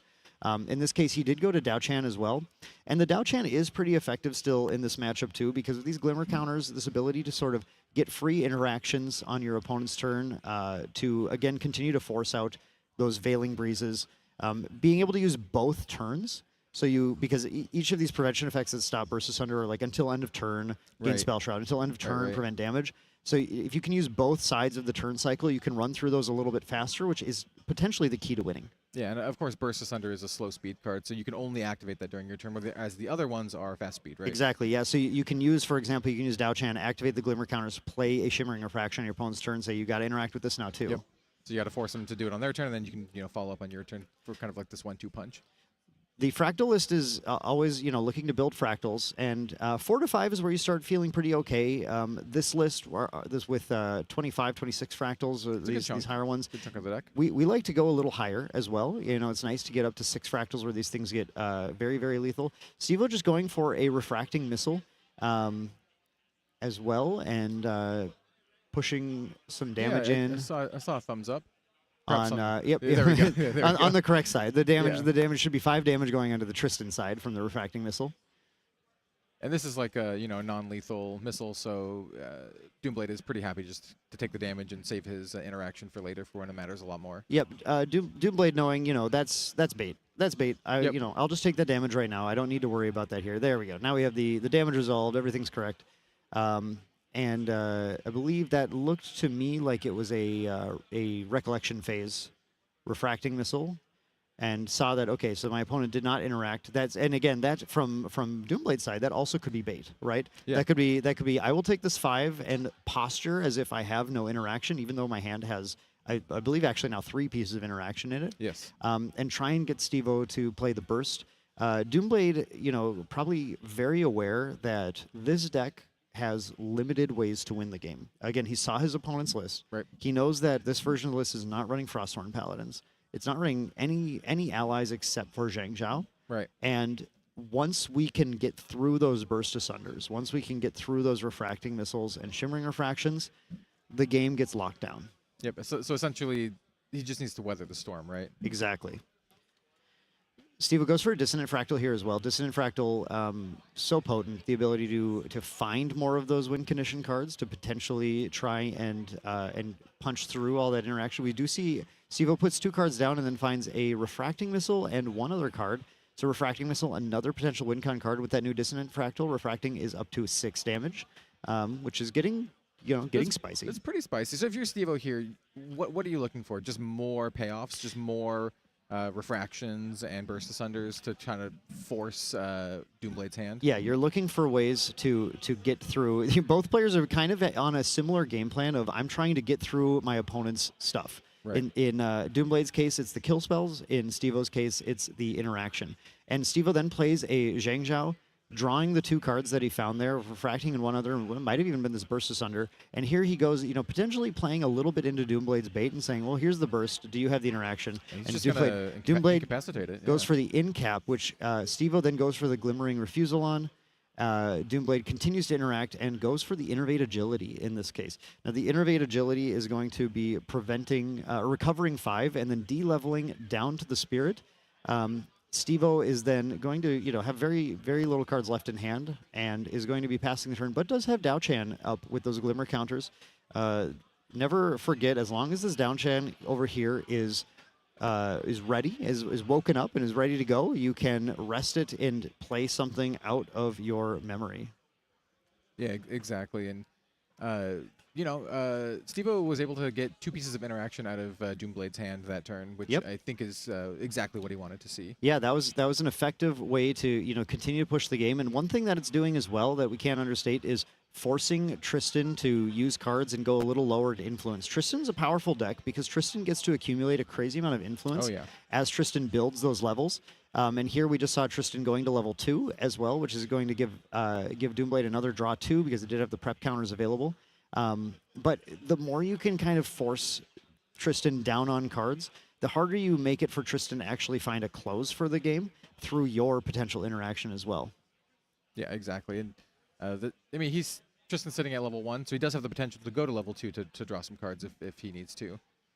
Was that not a level? I'm so sorry. He went back down to level... Oh, I'm sorry. It was the level 2 one. Yes, excuse me. Yes. Yeah, it was that Spirit. Went back to 1. So he has been sitting on some dungeon guides as well. So, if he decides to actually go up to level 2 at any point, he has the option to. And, it would immediately replace those 2 banished cards from the dungeon guides. But I think he's just kind of content to sit with what he's got right now. Especially apply a little bit of pressure with the Sable Remnant, which is going to be attacking for 2. And, that's kind of what he wants to do at this point, right? He just needs to apply as much aggressive pressure. And speaking of applying pressure, we do have Stevo using those Glimmer counters from Dao Chan, activating Shimmering Refraction, and punching with 5 Fractals in play, looking at a beautiful 5 damage. Shimmering Refraction, pushing some more damage onto Tristan, and then getting ready to, again, just try and tax those interactions as much as he possibly can. I believe he's still sitting on another Refracting Missile in hand. If Stevo has a Burst Asunder and a Refracting Missile, he's getting awfully close to just playing through a single interaction piece, which Doomblade, I think, only has right now. I couldn't tell if there's another in cap that might have been the problem, but instead, Stevo's going to start by just resting 3 Fractals, playing the Zhang Zhao, drawing 2 more cards, finding as much more action as he can. It looked like he just found 2 Fractal of Insight, though, not the most exciting thing. But a little bit of pressure from the Zhang Zhao also kind of closing the gap, making it so it is just 10 damage to finish it, which is already Burst Asunder is already extremely lethal at that point. So looking at MF Doomblade's hand, it's just the Veiling Breeze. Unless he's got something spicy in the memory, we only see 1 point of interaction here. Another thing that this Tristan deck can run that is pretty powerful is Stifling Trap. Stifling Trap on the Zhang Zhao is something that that can prevent Stevo from kind of gaining some advantage. But yeah, you are correct. We see Dungeon Guide, we see Sable Remnant, we see a Shadow Strike, and we see a Veiling Breeze. So Doomblade is pretty ready to try and find a kill line with that Shadow Strike. Can go level to 2, draw some cards, Dungeon Guide, and Shadow Strike. But due to Stevo's pressure from just punching early, trying to get those damage in with those spells, the influence is pretty low to be able to do that line safely. Yeah, I think so. I think that's kind of where Doomblade's at. It's I don't want to say dire straits, but he does have interaction, but it's definitely not ideal. Stevo opts to play one of those Fractal of Insights and actually lets it go in rested and then takes that glimpse too. Yeah, I think that seems like the safe play here, right? Yeah, Stevo again is just digging. He needs to find more of his interaction answers. And that said, though, his because of the Zhang Zhao's, his influence is quite high. He's going to also take this Fractal of Refreshment, get rid of a Fractal of Rain. We don't need that, and then find the card he actually just glimpsed to the top as well. So Stevo is using the power of this deck, this ability to just like glimpse, cycle cards, draw cards as much as possible. Yeah. The reason that a combo deck like this works is having the ability to find everything you need. How many payoffs do you think Steve-O needs before he can feel comfortable kind of just going for it? One thing that's important to just to factor into that question at all is how many fractals he has in play. So He's got a decent amount now. He's yeah, got, what, currently, 7? yeah, we can see he's got 7 fractals right here, which means he's going to have 8 damage from his Shimmering Refraction, and 8 damage from his Refracting Missile, 7 damage from his Shimmering Refraction. Those are getting almost lethal on their own. So Yep. Steve-O has 2 routes he can think about. It's continuing to build fractals to the point where even just a single card of those is lethal as long as his opponent doesn't level too high. In this case, their opponent did actually go for the level 2 this time, getting the draw 2, and again continuing to try to find more interaction pieces, which is adding 3 more to what's required. But Steve-O's still at the point where 2 spells is what is needed to take his opponent out, but 3 through a single looks like piece we're of going to go up to interaction. level 3 this turn with a dungeon guide here. We are indeed. Kel, why don't you tell the folks at home about level 3 Tristan? I don't think we've had it on stream yet. I think we Well, technically the had it in exhibition match. the The exhibition match, yes. So, I mean, level 3 Tristan, if he is going to the Shadow Dancer one, it's going to make some Ominous Shadow tokens, and those tokens can be a pretty big game. Though it looks like we're waiting on the dungeon guide. Steve-O's considering resolution here. He potentially has the ability to interact with the Glimmering Refusal if he has that in hand, because he does have 1 reservable fractal right here that he can use to pay, along with 1 more card to get that Glimmering Refusal. It looks like he's not going to go ahead and do that, and we are going to get the level up into Tristan, which of course is then going to make some nice little Ominous Shadow tokens, which can just be very annoying, I guess you could say, especially against a deck that is a little weak to the aggressive ally strategies. It also makes it so that damage can be basically redirected to these, which can also be a stifling ability when going up against burn strategies and just damage in general. Absolutely. It looks like Steve was going to take a good chunk of damage here. We also have the activation of the Shadow's Claw coming out of the material deck. The Shadow's Claw is a powerful card. It allows extra damage from Tristan as Tristan gets to attack with it, but then also can be used by both of our Ominous Shadows to +1 each of these as well. And very importantly, you need to actually attack with Tristan to be able to attack with the Ominous Shadows. So, Tristan's going to come in using that Shadow's Claw, and then the Shadows can then follow up attacking for 2 each. Not just attack, but you need to be able to hit with it, That's which true. is That is which true. is actually sometimes very difficult for certain matchups. One thing to keep in mind with our math right here now too. So while we have 7 of these fractals in play, that's going to be 14 plus 2 on Burst Asunder, which is going to equal a 16 damage Burst Asunder. And that is exactly lethal on Tristan right now. So Steve-O is holding on to a Glimmering Refusal, and we see the Burst Asunder in hand.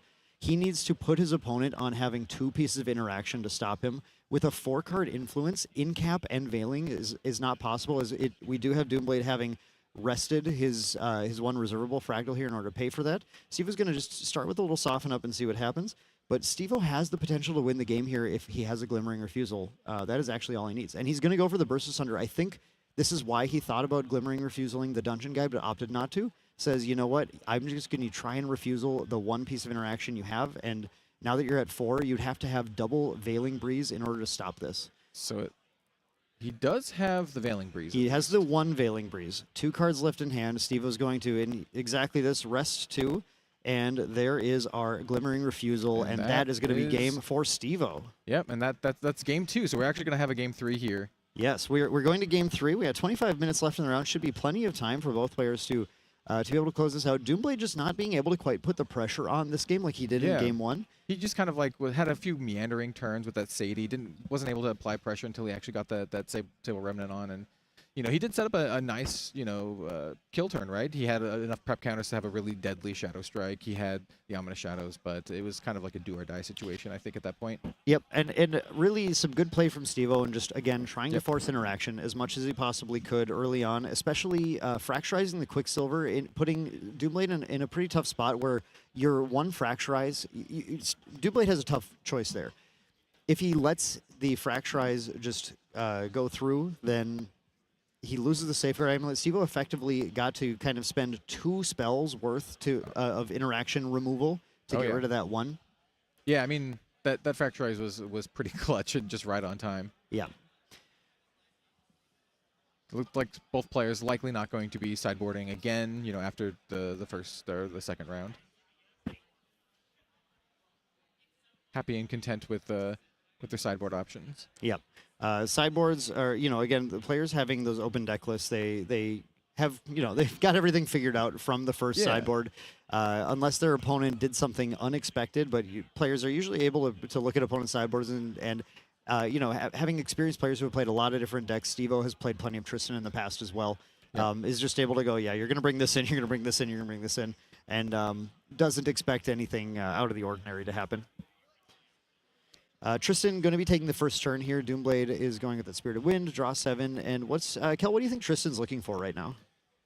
Essentially, in this matchup, you're looking for some early aggression, right? You want to apply as much threats and damage as you possibly can before the Fractal deck can kind of get out of control. And playing an early Sadie like this, I think, is a decent turn, right? She protects herself, and she can apply enough threat to be kind of annoying. Yeah, one of the safest allies you can put down turn 1, kind of right up there with the lurking assailants of the world, where it's just kind of, or Immortal Arthurs. It's just tough to actually interact with this favorably.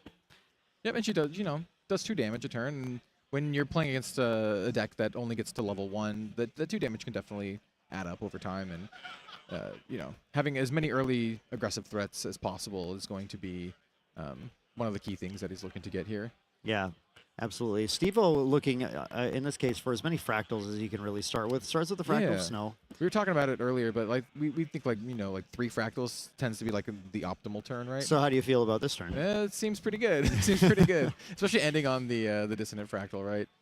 Being able to glimpse 4 and smooth out your next couple draws is really, really big. Stevo making a little bit of an interesting play here, where he actually puts down Influence for the Fractal of Rain and then rests the Fractal of Rain for the Dissonant, leaving the Snow up, because Stevo respecting the ally matchup a little bit and saying, I want this Fractal of Snow just in case, so I can go ahead and stop your allies. However, upon finding the final Fractal, he goes, that's sounds good too. I think we'll just go ahead and do a 4 Fractal turn. No, it's better than a 3 Fractal turn, a 4 Fractal turn. The Unstable Fractal, something that a lot of lists were not running, because it doesn't play nicely into the 3 Fractal turn if you see like a couple copies of it necessarily. Right, but because it's hindered, right? Because it's hindered, but as your final Fractal on a 4 Fractal start, it doesn't really have much of a drawback. It really sets you up for your really explosive turn 2 potentially. Yeah, Stevo's now ready. If his hand or glimpse saw any Zhang Zhao's, he's going to be able to start immediately rebuilding that influence and setting himself up to try and selectively get rid of his opponent's threats. Now, one issue that he's going to run into is Doomblade has a slice in hand. We do see that. Ooh. Stevo has the Zhang Zhao, though. So exactly what you said. So he's trying to just build up his influence again. Combination of Zhang Zhao and Grand Crusader's Ring, an extra 4 cards this turn. Now, in response to that, we see Doomblade playing a Fairy Whispers, trying to find a Stifling Trap. Knows if he can stifle the Zhang Zhao right now, the game might effectively be his. He finds a Reclaim, adds it to hand. Looking at hand, we see Veiling, we see Reclaim. Is that card on the left? I can't tell what that is. I think it might be Innervate, or I don't think I see a Stifling Trap. That's it. There's 2 arts for Stifling Trap now. There's that's the new one. That's the tricky part right now. Yeah. I know the older one. Goes for another Fairy Whispers. Fairy Whispers. Yep. There is looking 6 cards to potentially find a Stifling Trap. So That's we pretty see powerful. another Fairy Whispers. We see a Veiling Breeze in this, which is not bad at all. I believe a Black Market Broker as well. So yeah, finding Veiling Breeze is certainly good. Some of these cards are actually potentially good anyway, though. Doomblade doesn't even have to necessarily reveal that the Veiling Breeze is coming. Could put 2 on top, draw the other card, and then leave the Veiling Breeze to draw on his turn, which is exactly what he does. Goes for the Fairy Whispers. Now, I don't think he's going to try and dig for another Stifling Trap. He wants that Veiling Breeze and wants it to be a secret as much as possible as well. Yeah, in addition to all of the aggressive threats that I said would be very nice to have, having all the interaction is the other key part to surviving and winning for Doomblade. I would say right now, if you had to put me on it, Doomblade is probably in the position where his hand is looking a little bit more favorable. But that said, Stevo's explosive start could certainly push him through faster than Doomblade is able to build up to that Slice and Dice kill. So Right, you do need the prep counters to have Slice and Dice do its thing. Exactly, and currently Doomblade's at 0 prep counters, but does have a Sadie, and that Sadie was obviously a very, very good start. That Stevo just going, you know what, more Fractals. Yeah. With a refreshment. He's going to go ahead and put a Pirouette. He kept Pirouettes in his main here, and put a Pirouette on bottom to draw a new card. Yeah, Pirouette is one of the cards that a lot of the other Fractals decks aren't running, right? Yeah, Pirouette is a card that's a very good mirror-breaking card because obviously both decks are just trying to build a lot of cards out, and if you can ever double Pirouette a player who's built 5 or more Fractals out, it's very tough for them to come back from that because they are not able to actually effectively pay to keep all their Fractals in play, and even if they can, it's effectively just giving yourself an extra turn. Yeah. And here we have Doomblade leveling up to Tristan 1, enabling that class bonus, which is going to be pretty relevant going forward. Yeah, class bonus. Getting one thing that Sadie does very well in this matchup is takes out Zhang Zhao's and gives you agility to be able to have a lot of interaction up. However, Doomblade does have to choose between pushing that aggro onto Stevo's face or taking out the Zhang Zhao and getting the utility here. And goes for the Recollection Phase, Surveil the Winds. Very, very common. I mean, like, this is the Tristan bread and butter play. Right. Yep, exactly. Surveiling Winds is everything you want as a Tristan player, right? Gives you prep counter, draws you a card. And if you can play it and get your memory back immediately, well, that's even better. Exactly.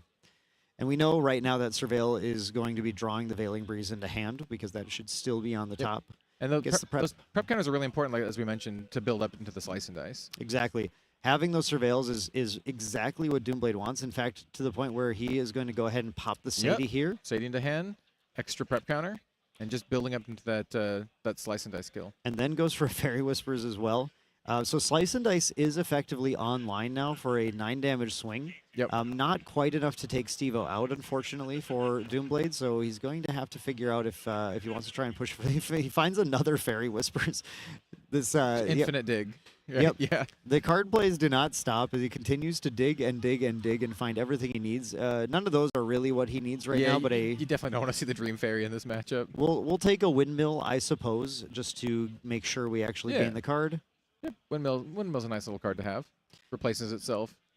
And then finds another Surveil on the top here. Yeah.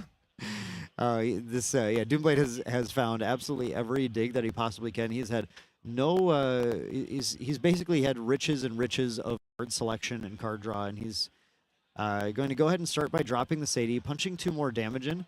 And he's going to opt to take out the Zhang Zhao and get that agility. Goes for the agility, so not actually going to go for a kill line. I was just trying to do the math a little bit, see here. If you return the Sadie and play the Sadie, do you have any opportunity to play a Slice and Dice and get the kill here too? Do like a double Sadie? Oh, that's a lot of influence though, right? But Stevo is holding too many cards in hand and has too many Fractals to be able to trust that to happen. That's very, very all-in. It costs so much to do something like that. Yeah, the thing that Doomblade has to be aware of is that Stevo is going to have... He has to put Stevo on having a Glimmering Refusal. Glimmering Refusal can be incapped is the big thing that Doomblade has going for him. So Incapacitate on Glimmering Refusal will allow that Slice and Dice to push through. And has to hope Stevo just doesn't have 2 Glimmering Refusals instead then. Right. So Doomblade's probably not going to dive until it's a very safe dive and might even be considering going Assassin's Ripper next turn to make sure that Slice and Dice is lethal on its own. Okay. Do you think he just goes for the aggressive play and tries to get the Assassin's Ripper, or if he goes for a more defensive play, something like a Quicksilver Grail? It's going to be a game determining line, honestly. If Stevo is holding enough Glimmering Refusals, then the Assassin's Ripper will certainly lead to Doomblade's loss. So the conservative line is definitely getting a Quicksilver out with a safeguard and just playing it as safe as possible, assuming Stevo is going to have a lot of Glimmerings, but it depends on how much Stevo keeps up and puts down here. With 3 cards in hand, you have to remember with the Fractal deck, that doesn't mean you can only play one thing. All 3 of those are potentially playable cards, given that Stevo is sitting on a ton of reservable Fractals. Looks like we draw into yet another Sadie, so, I mean, you could double Sadie plays a little bit cheaper here. So we are seeing the Quicksilver Grail. We're seeing the conservative Quicksilver play, and we're going to actually, I think we might have the luxury of seeing what he's grabbing here. Okay, wait. I'm seeing pulling He's being the a little Ripper. coy. He's being a little coy here. Did he pull a Ripper? He pulled Ripper, yeah. Ooh, so spicy. that he's trying to potentially bait out Stevo playing some interaction removal on this right now. And if he doesn't, then he has a surprise Ripper. Exactly. If Stevo is holding on to 2 Glimmering Refusals, the correct play is to do nothing about that. He does have the Dow Chain activation, though. Let's remember that, too. He's going to start... Actually, this is a Shimmering Refraction is what he's going to do right now. Off some little bit of damage, and Doomblade is just going to take it, right? He's like, that's bait. That's bait. That is absolutely bait, and wants to see if he wants to pop a Safeguard in response to that. Stevo actually goes for the Unstable Fractal right now instead, though. Activates the Unstable Fractal, taking out the Safeguard. And I think just hoping that Doomblade is not sitting on a line with the slice and dice here. And having leveled a Dao-Chan, though, he is a little bit safer from the slice and dice line. That Ripper was kind of required to get the kill. And this was all done in response to the on-enter. I think so. Let's see. Otherwise, he could have popped Quicksilver and put Ripper out, which he certainly, I believe, would have done to go for the lethal line. Yes, I do believe so. Yes. And so we have Sadie kind of in, poking in for 2 more damage. 15 health remaining for Stevo. That's still, pretty far off of the 9 damage that Slice and Dice can do. Yeah, the 9 damage is not going to get there right now without any additional allies to buff it. Stevo feeling pretty confident that he got rid of the entire Quicksilver threat in play. He's dealt damage to his opponent now. It's just 12 left, so Burst Asunder is that 12 is an important number because Burst Asunder is now lethal. Okay. And if Stevo is instead sitting on a bunch of Glimmerings and forcing his opponent to kind of act and push damage in, 2 Glimmerings and a Burst Asunder will secure the game for Stevo. All right, so here we do have, is that a black market broker? That's a black market broker. We put the 4 down. It's actually a pretty big tax on Doomblade's available resources for the turn, but Doomblade knows he's got to close the game before it gets too late. Yep. And it basically has to hope that with all of Stevo's dig, his refreshments, his glimpses, he hasn't found the double Glimmering. Looking at his hand, though, I think I see it.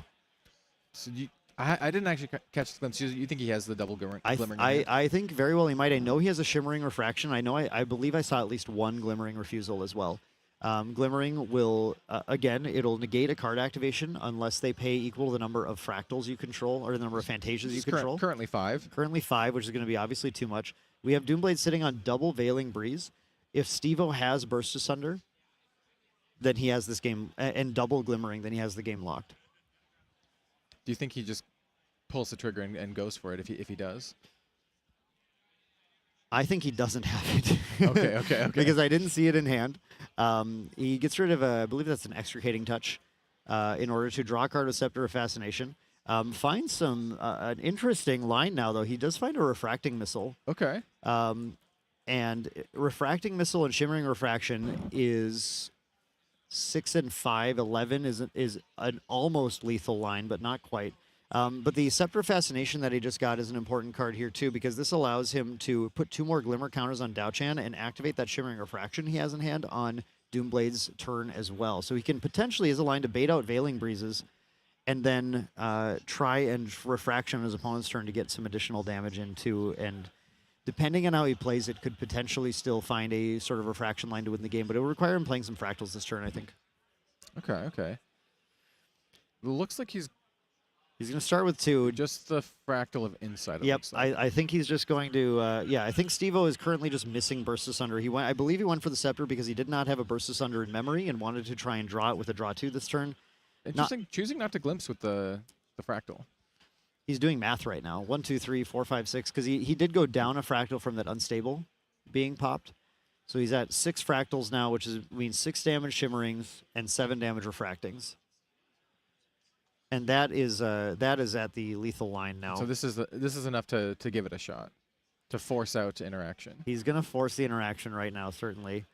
This is an interesting one, too, though, because this chunk of damage means that Veiling Breezes can't actually stop everything. So his opponent has to decide, am I going to? And he's got Incap as well in hand, but if Stevo has Glimmering Refusal is going to beat Incap in this scenario. Happy with the damage dealt. He just passes the turn and allows him to go to a Materialize of Tristan. Yeah, Tristan's going to go up to level 2 and then draw a couple cards. Stevo would have the option here in response to the champion materialization to activate his Dao-Chan and try and push for game, which is I would say a likely line for him to take. Ooh, banishing Slice and Dice. Now he does have 2 slices. He had the potential to have 2 slices. I believe I can't recall. I'm not sure if he I don't think does. he took the other one. I think that one is his only Slice and Dice. Stevo goes for the Glimmering, and the opponent has to decide, am I going to Incap or Veiling? He's going to Incap. He's going to go for the Incap. Stevo has the Glimmering, and that is game. That is it. That is game. Shimmering, Glimmering, game. Stevo takes it, playing deftly around all of the interaction, kind of trying to force Doomblade to use Veiling Breezes suboptimally. Doomblade doesn't want to use Veiling Breezes suboptimally because he doesn't want to be lethal right. to Burst Asunder. But despite that, Steve went for the kill that doesn't require Burst Asunder, just finding refracting missiles, finding shimmering refractions, and playing those fast speed games to try and punch the damage. That was actually a really interesting game of like, back and forth interaction. I actually really liked that matchup. Yeah, it's a strong matchup. It is usually what I'd say a Tristan favored matchup if the Tristan can play aggressively enough. It requires the build that runs slice and dice. That's exactly what we were talking about, right? Tristan really needed to apply a lot of early pressure and make it so you didn't have that board state where it was kind of like a game of chicken, right? Whether they have like back and forth interaction. Yeah, I can't stress enough too that Steve-O is one of these players with just an extremely good game sense. Oh, yeah. Realizes going into this matchup, my opponent's going to have to play aggressively to beat me, but there is a concept in this game of just playing sort of like the best defense is a good offense, where if you push that offense back at them and you just start saying, if you get this deck in particular, get a good fractal start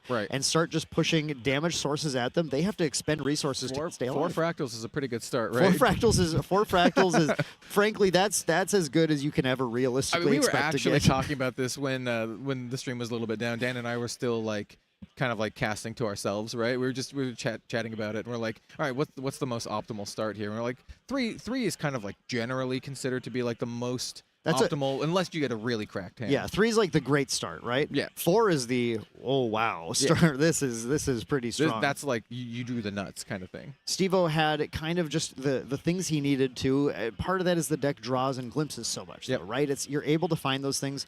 Starting with that unstable fractal, though, I want to stress again that like that is one of these cards that the fractal decks are not necessarily always running. Or are starting to like pull down on numbers, but unstable into the players playing Quicksilver into Safeguard to try and prevent themselves gives you an extra out to those. And it's really about finding how many ways can I force my opponent to move through their interaction so that I can actually get some of these through. Yep, exactly. So going into this now, that means that Steve-O is taking another win, going to 9-2. I do believe you want to hit around 10, right, to make it in the top 8. 10 is the number where we're looking at to get a good hit. So main deck Steve-O looking pretty well positioned at this point, needing to win one more out of his 2 games and feeling pretty good at that point. So he is, he's just gonna be hoping to get a pretty good start going into this. Now, Doomblade, of course, also still very possible to make it in. Still in it, yep. And playing, playing Tristan very, very, very obviously very skillfully, finding, knowing exactly kind of the lines to take. That first game, I was really too bad that we couldn't have that on camera because you got to really see Doomblade push a crazy aggro start. And my favorite part about that was he revealed the slice and dice, and Steve-O could do nothing but just laugh. He's just like, yep, you got it. Yep, I'm dead. Yep. I think both players understanding that if the other player kind of sees the right stuff and plays around the right stuff, it's just going to be a big burst of damage on one player or the other and close the game out. Yeah, now, absolutely. Cal, as we're looking into these next matches, we're looking for some more kind of exciting matches to see. Are there any decks that you want to see hit stream next? Ooh, I mean, you already did me justice, and we got the Tristan. We got the Tristan on stream. I'm not sure if there's any like Arasana. I would love to see some Arasana, but there are some Arasanas floating around. So there's a ton of decks out there that I think are really, really cool, and we still have a couple more rounds before the top 8, and we are going to take a little bit of a break here before we get to that. We're just going to have a short little break, and we'll be back very, very soon for even more Grand Archives. So don't go anywhere. We'll see you then.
しい道の方へ間違ってなかったと証明しよう行き詰まって邪魔されても先を読むさこの頭で全て手に入れる高く高く飛べどこまでも行こう不可能と思い込んでたものがなぜか小さく感じた見てる景色がそう先になったから叶うまで近い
果てしなく広がる空に失ったものを嘆く声迫られる選択の日々正しい道の方へ間違ってなかったと証明しよう行き詰まって邪魔されても先を読むさこの頭で全て手に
しなく広がる空に失ったものを嘆く声迫られる選択の日々正しい道の方へ間違ってなかったと証明しよういつまで邪魔されても先を読むさこの頭で全て手に入れる高く高く飛べどこまでも行こう不可能と思い込んでたものがなぜか小さく感じたに手の景色がそう先になったから叶うまで近い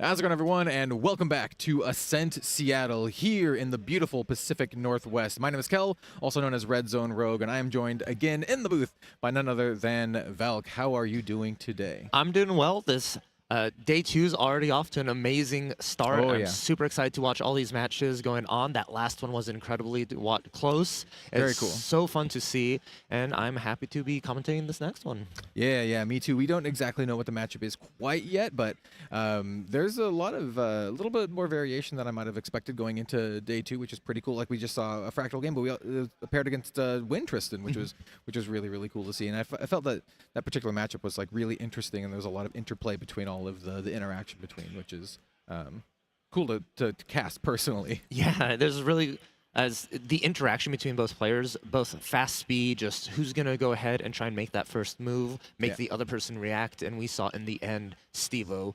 started the chain reaction, a little bit back and forth, but the glimmering refusal went to seal the deal there. And it's so much fun to see like the thought process of these players. You can really tell they're looking at what they're working with, and Oh, yeah. the critical thinking going on, and it's a tough position to be in on a day 2, especially when every win counts to make that top 8. Yeah, especially when you have, like, as Dan mentioned in the last round, there's open deck lists for day 2, so you kind of know what your opponent's playing. Well, not kind of, you literally know what they're playing, right? Outside of what they sideboard in or not. So it's just that extra little bit of, like, I don't know, say like mental load, but preparation that kind of goes into it. Yeah, indeed it does, and it's one of those. It's sometimes if you finish your round late, you don't get to really like look into what you might be playing against because you have to really pack up quickly and then just go find your next table. And Yeah. there's not going to be much in between time there. So a lot of times, like these day 2 players, they'll be just skimming lists of like, oh, who's been winning a little bit? Who could I potentially match up into? And Yep. start getting that mental preparation. Yep, absolutely. We are currently ready to hop into our feature match here. Mega Rizwan 20 versus Aya. We See a spirit of see a spirit of wind, yeah. So one already not on the Fractal deck, which is meaning this may be a Tristan variant, an ally variant, something of that nature. But really excited to see what we have. And it's just going to be a draw 7 and then pass 2, and we're going to see another Spirit of Wind. Oh, double spirit. It's a wind battle. Actually, one of the most underrepresented element of this weekend. So it's really cool to see them both on day 2 here, just jamming out the OG Spirit of Wind. And we see a Windmill Engineer imbued, and a specific card is being shown right now, Kel, and I think yep. You're going to be a big fan of it. Yep. We see a black market broker, Yep. which only implies one thing. I'm smelling Tristan. There's Tristan on the winds here. The Windmill Engineer is just a great card because it immediately replaces itself, right?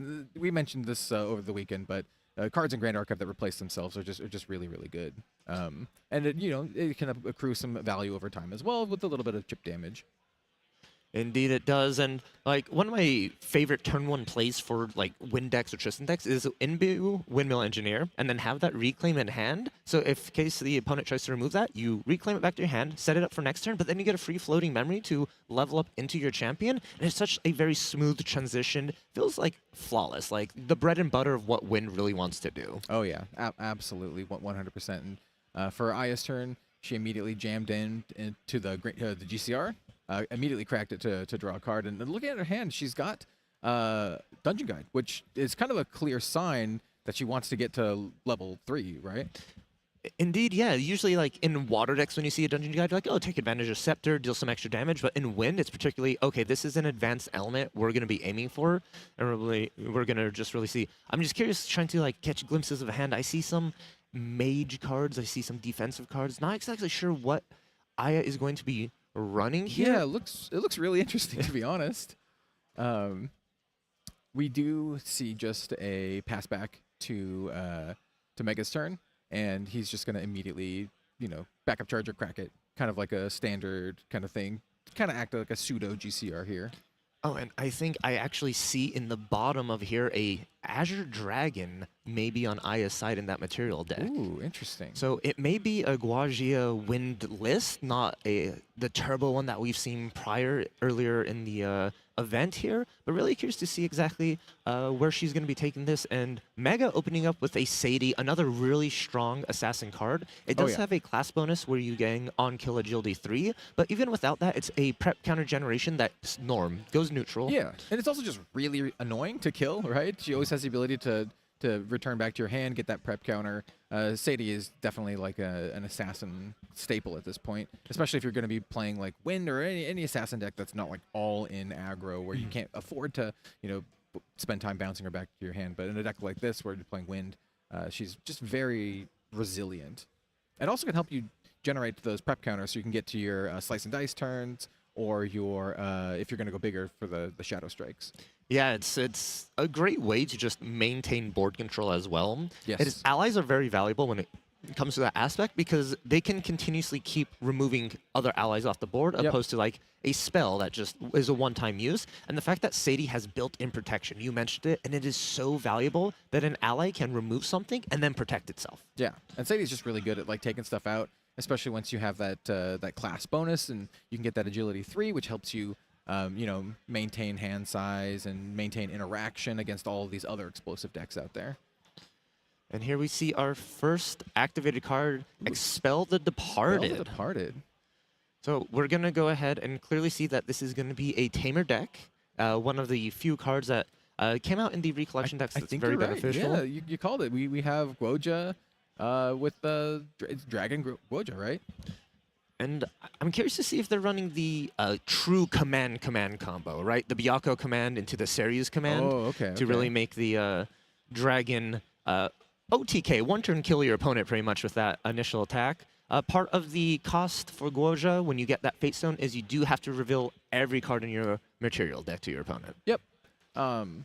Which is kind of like a little bit lessened here because we have open deck lists as well, but it's still like, just to prove, it's like, hey, you know what? This is my lowest cost Fate Stone. It is the 10 drop, but Resolute Stand. I think she does have a Resolute Stand actually in hand, which is a pretty interesting call. It used to be a Grand Archive staple, right? Very, very powerful against aggressive decks. Like just any deck that wants to attack with like allies, it's very strong. Yeah, when it was introduced in FTC, Resolute Stand became a mainstay in almost 4-ofs in every deck because it just really saved your gameplay from like the aggressive allies, the one that constantly attacked in. Yep. But as the game sort of has grown older, more sets have come out, Resolute Stand has fallen to the wayside. Not a lot of players opting into it, running it main board. Sideboard is a very valid option for it, but it's also a really good, as we see allies starting to pick back up again, really great to have in these situations. Yeah, it actually looks like Aya is pretty well prepared against a lot of allies. Judging by the cards in her hand, we see like, is that a Dream Fairy as well? So it looks like she's very prepared against the allies, which could be very relevant in this particular matchup. Various versions of Tristan can run low to the ground with a lot of allies. Some of them will opt for more big explosive combo type turns, but I think generally speaking, they're going to have some use here. And your eye spotted very well that Dream Fairy is going to be activated.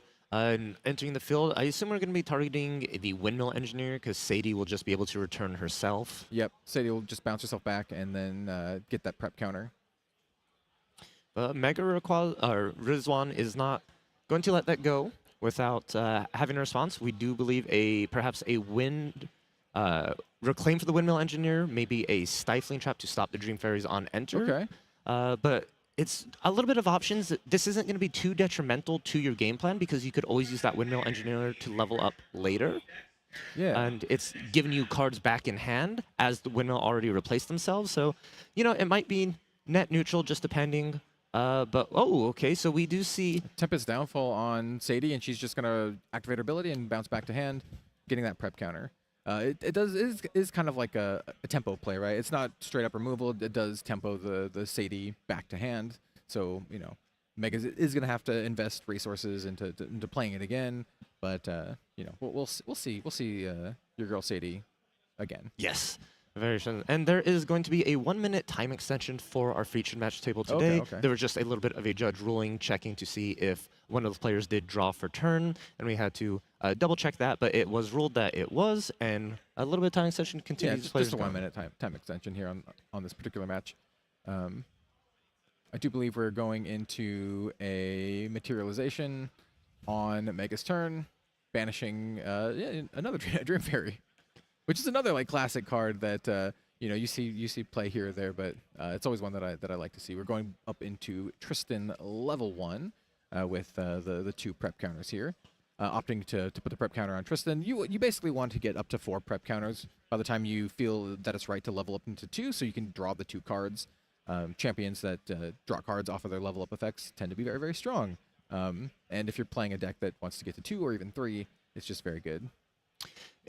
Exactly on that. And with Tristan as well, it's the 4 correct counters for the draw or 3 if you're running the slice and dice. That's like the scary amounts when you see a Tristan player sort of like aiming towards that. And if you're sitting at Spirit when Tristan is about 3 prep counters, that's really maybe I should really consider that level up here because they can just slice and dice for 9 with no weapon needed on that.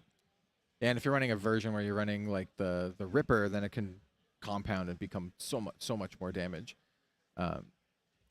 We did have a Fairy Whispers play into this is a Black Market Broker. This is another card that just helps you generate prep counters. And yeah, it's pretty solid for that. It's just a 2/3 for 4. You get a prep counter and it has the ability to kind of protect itself, which can also come into play as well. It is, after all, it's still a 2/3 and can, attack into enemy allies, but it also can just apply some pressure as well. Exactly. And I think the important part about this Black Market Broker is it's giving that 3rd prep counter for the stealth ability that it receives if you have champion does have 3 or more. Yep. But I already invested a Dream Fairy earlier. Yep. So now this Black Market Broker really is going to be going unanswered unless there's like an additional Dream Fairy or a way to reclaim this Dream Fairy back to hand. Yep. And so this is 2 damage that's going to be consistently coming in each turn. And we already know they're both teched into like allies themselves, the Dream Fairies, Resolutes, things like that. So this Black Market Broker is going to be really difficult for Aya to actually answer. Yeah, I think so too. And it's just going to be a little bit of a thorn in her side. It just occurred to me that I do think that Resolute Stand could come into play here, especially if Mega ends up trying to go for like a Slice and Dice turn or something like that, because Slice and Dice does actually have to connect in order to get its extra effect. Ooh, we have a Stifling Trap here. The Stifling Trap, stopping that Dungeon Guide on enter, we were seeing for the very aggressive level up here, we went directly into level 2, and then just Dungeon Guide into 3 to just get as many quest counters on your champion, be able to flip your dragon as fast as possible, and then start generating those Arcane Blasts and going in for the tempo there. It's really interesting for Mega here. If you're going to be staying on the level 1, knowing that Aya's game plan is because you're really vulnerable at that 19 total life, but you do gain so much card advantage as Aya is going down in influence to just get this dragon online. And so it's, what do you value more? The life pool that you're receiving for the level up, or the amount of influence that you're going to have and be able to activate and respond? Right, exactly.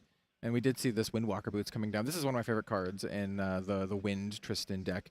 just because it gives you prep counters every single turn as long as your champion is awake, but also you can cash it in later to draw a card after you have a crucial number of prep counters. It's kind of like a GCR on layaway, but also just kind of helps get you those prep counters like you exactly you want. Indeed on that one. And being on the feature match there's a lot of pressure on it, especially in a day 2 event when every win counts for that. And it looks like we did miss a trigger for the Fate Stone of the Azure Dragon. And unfortunately, with that missed trigger, the opponent opted into not allowing the trigger to go on the stack after that, and missing the opportunity for a banishment, which is a quest counter, which really accelerates your game plan, and drawing an additional card to get further into that deck. Yeah, and that was ruled as a missed trigger. Yeah. But we do have Guoja coming up to level 3 on this turn, which is kind of one of the big pivotal points for this particular deck, right?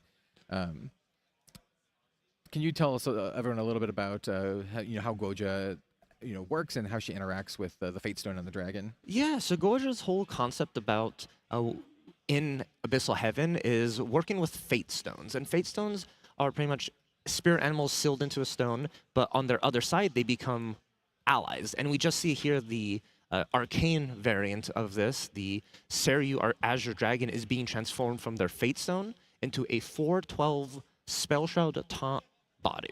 Yep. And it's very strong stat-wise, difficult to remove. And then on attack, if you are the Tamer, you go ahead and generate an Arcane Blast in Banishment, and you're going to be able to activate that. Or you get to empower X +2, where X is the amount of banished arcane cards. Right. So that's sort of where the combo comes into fruition. But when you pair that with the command for the card, you're going to get that trigger 3 separate times, which is going to, if you stack it properly, going to let you empower twice, and then generate the Arcane Blast and activate it. So it's basically like the gist of it here for the folks out there is like you attack with your dragon, and then you can like just fire off an 11 damage Arcane Blast if you play the command beforehand. Exactly, and so you look at about like 15 total damage for one swing, which is pretty good. And if you look at a champion's total life, 19 for level 1, Right. 22 for... that's more than half. Yeah, it's quite a lot. And we do see Tristan leveling up to level 2 here. As we mentioned, we wanted to wait till we get that crucial 4 prep counter so you can actually draw the 2 cards from the level up, and those boots were able to help facilitate that. Interesting to note that we did have, was that a Dream Fairy coming in trying to activate? Then we have the second Dream Fairy. First Dream Fairy tried to activate on the dragon.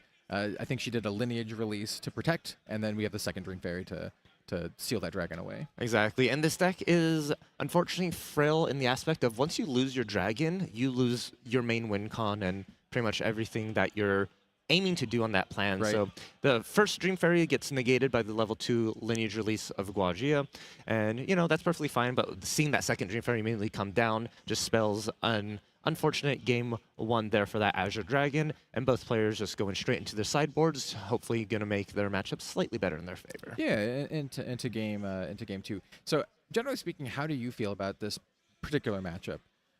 We do have like the brand new champion Guoja with kind of like I would say like their headliner boss monster Seiryu. It's the one that comes in the Recollection deck versus basically the previous Recollection deck, right? With Tristan. Yeah, as much as the matchup, like, it's cool to see the Seiryu deck operate and go, I feel like Tristan just has so many tools just main decked already against it, just traditionally what the deck runs. Dream Fairies, and then it has protection like Veiling Breezes, things of that nature, along with like early win cons like Slice and Dice, Black Market Broker, that's allowed to like ping in the damage. Sadie really removes those early game allies as well. And then Tristan also has the access to Shadow Strike. That's true. Which, if finisher. Both decks get to level 3 and the dragon is answered, Shadow Strike can easily just go straight in.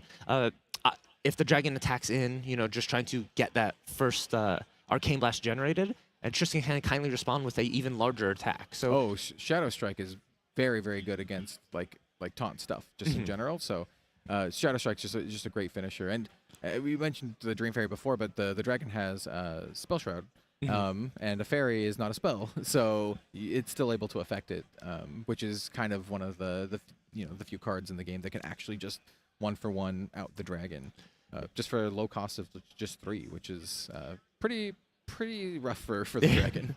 Dream Fairy actually has a history of outing large Yes. beasts. One of the traditional ways people use Dream Fairies was when the Majestic There's Spirit, a deer, yeah. a Merlin specific Crux card, and Yep. it was just the big deer came out as a 4/10. It intercepted, it got in the way, and the Dream Fairy just came along and Yep. tucked it away. I ferry your deer is was a common phrase.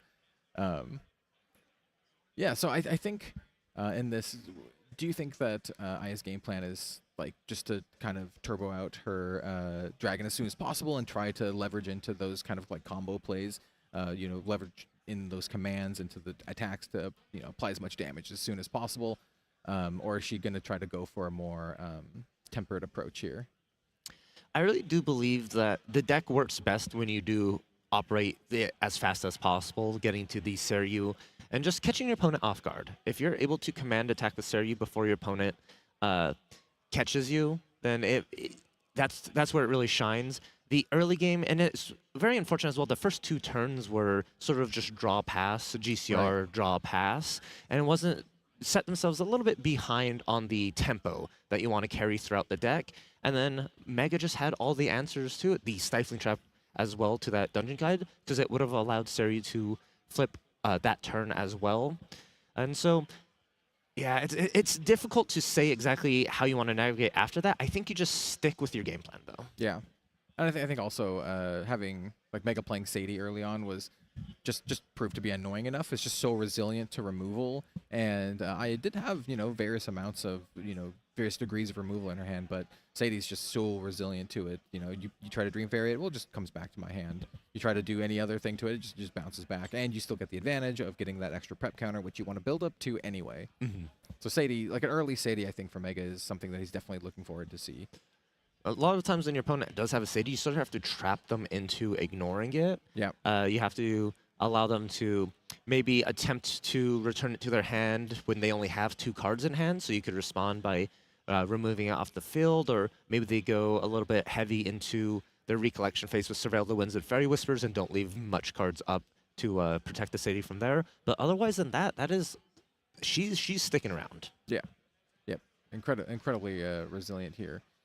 Both players looking to be almost done with their sideboarding. It looks like we did see some swaps between both decks, so it'll be interesting to see what cards they actually chose in this particular matchup.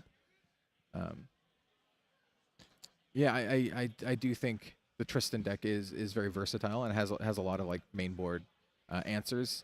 They may be pivoting into a little bit less. Well, actually, I take that back. I was gonna say a little less ally removal, but I really think stuff like the Dream Fairy is like absolutely crazy in this particular matchup. So, just being able to answer the dragon by itself is it's quite good. If I was sitting in Mega C, I would probably, if I had the options in my sideboard, opt in for a faster game plan and strategy. That's kind of what I was thinking. Yeah. Just really allowing the prep counter generation and the slice and dice to shine through if that is available to them. As like you saw already, the level 3 wasn't necessary for them, as long as you deal with that dragon. So maybe build up that influence, find those Dream Fairies, Stifling Traps, and aim for a defensive reactive gameplay. Yeah. I mean, the Assassin deck also just has the ability to have an aggressive start, right? You have all these like 2-attack allies. You have the Black Market Brokers. Some of them are running the Sable Remnants. You have the Sadies. Even you have like Dream Fairies and all Windmill. You have a bunch of dudes that you can just attack with and chunk your opponent down, so you can just slice and dice kill them. This is a really good turn 1 play for this the Seryu deck. The Beseech the Winds immediately going into your champion here and getting that Fate Stone immediately online and active. So from at this point on, you're going to be able to banish at the end. You draw an additional card, and then now when you aggressively level up to that level 2, you get those counters. So you're just 1 turn ahead in your game plan, and it's really great to see. I'm curious to see if that list is also running the Beseech Fate Stones as well. So it gives you another option for a turn 1 being able to get your champion out. Yeah. This does exactly seem like a great turn 1 play, right? Being able to have your Fate Stone online as soon as possible, so you can flip your dragon as soon as possible. Beseech the Winds obviously acting as kind of like a pseudo dungeon guide kind of card. Yeah, and Beseech is actually like a little bit more valuable in turn 1, just because you're allowed to grab anything from the material deck That's true. as long as costs are paid. Yep. So sometimes if you really feel like you just want to like draw an additional card, you get a GCR, maybe set up a Quicksilver Grail if needed, some hiding information. So it's really good to see how players take advantage of a free materialization. Yeah, yeah.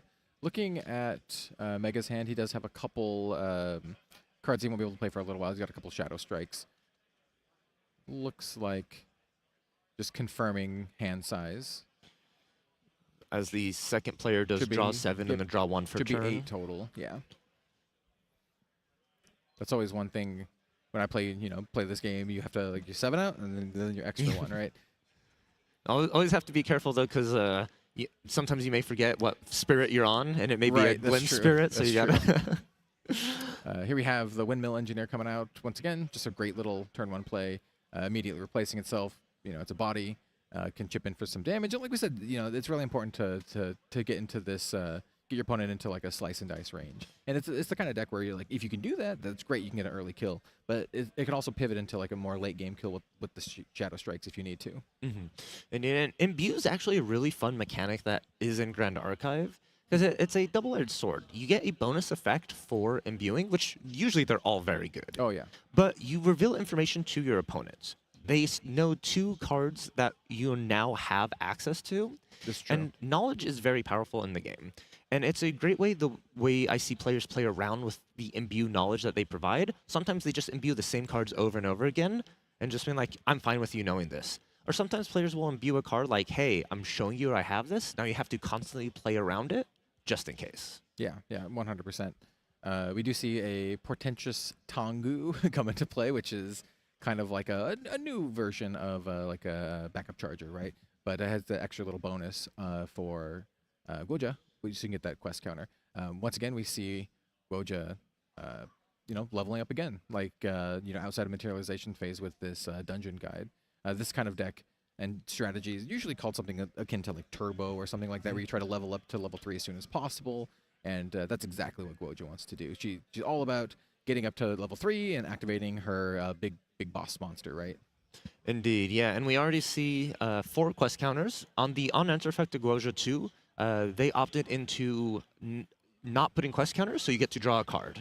Okay. So it's either get 2 quest counters or draw a card. It's a really cool, depending on what you want to do with the deck, it's like, how fast do you want to accelerate, or do you want to maybe put it on the brakes, getting a little bit of your tempo back through card advantage, and then chill from there. Yeah, and here we see Mega reclaiming the windmill, so we can actually just replay it and get even more advantage. And that's one of the advantage of having cards that give you some form of advantage, such as like drawing a card. So easy jam back into hand, play it again.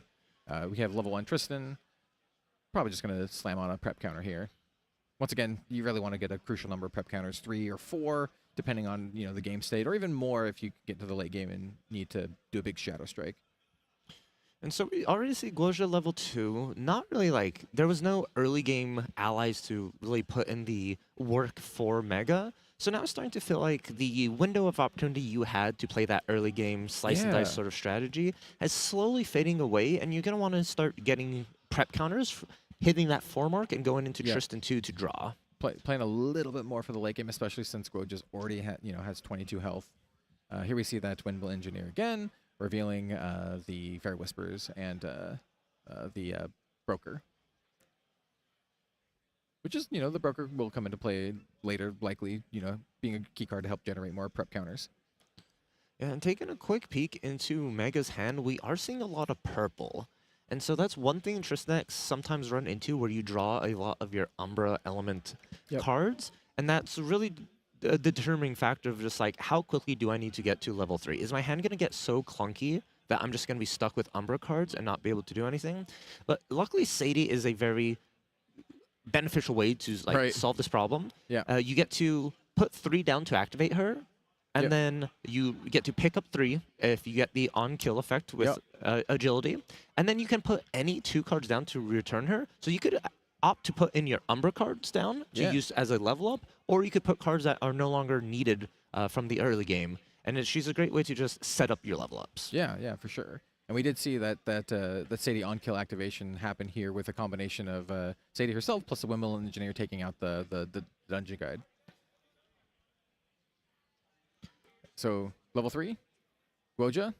Here we have, like, once again, this is kind of like the pivotal point for this deck. You want to get to Guoja level 3 as fast as possible, and then go into what I'm just gonna call dragon mode. you want to activate your you want to flip your dragon. And we have 11 quest counters on Guoja, which means dragon mode is inbound. It's imminent. Yes, dragon mode activation imminent. And that means, like, we saw this last game. The dragon is so important to this strategy, right? To the point where it's like, without the dragon, it's doesn't function very well. And we have one arcane card banished up here. So that's going to opt into, like, if you do the Empower effect with the dragon, you get, it's X+2. So that's already looking at Empower 3. And it's one of those, some Guoja decks opt into running arcane to banish for the dragon. Right. Some rely on just the arcane blast that the dragon generates itself. Right. And Harness Lightning is a very powerful card for the deck itself because it's what helps lead to the giant OTK turns, as it pretty much gives you another 4 damage. Okay. With the Empower. Yeah, we do see. I mean, like, Mega has a little bit of a slower start, right? Because, like, we're a little bit lower on prep counters, a little bit lower on allies. He does have quite a large influence here. Does definitely look like he's going to be, playing more into, the late game, and we're kind of approaching that, right? With Guoja already at level 3, with Siryu imminent, depending on what Aya has in hand, and depending on if she can string together like those combos, like you were saying.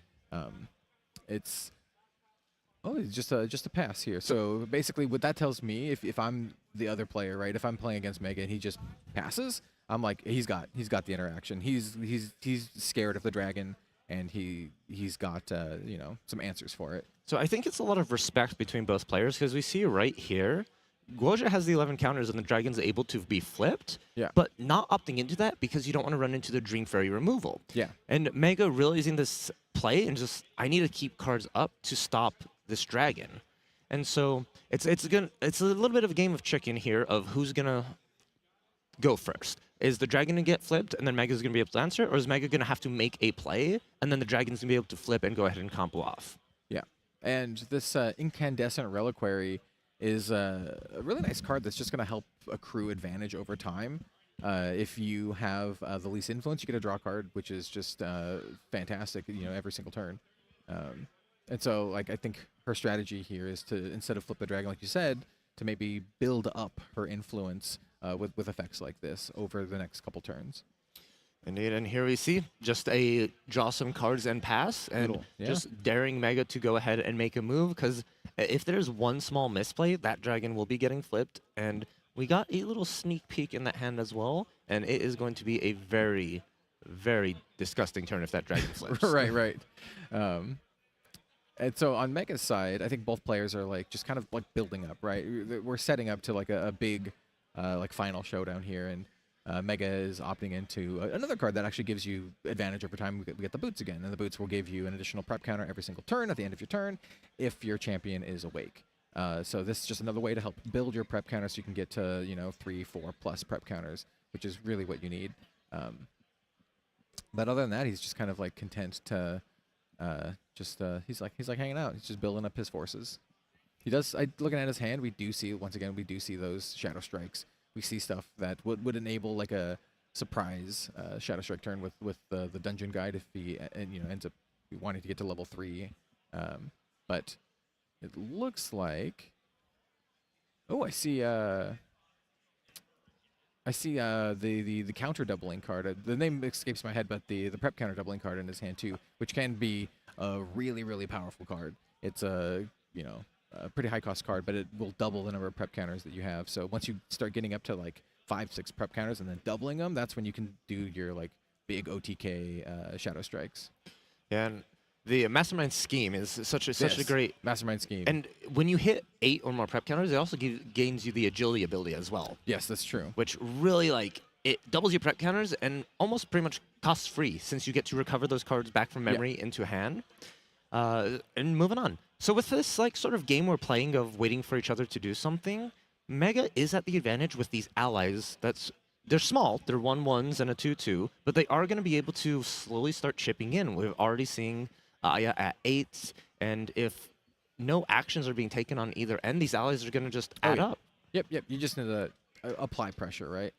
You need to force the dragon so you can actually answer the dragon, and so you don't want to go shields down. Is essentially what I'm trying to say.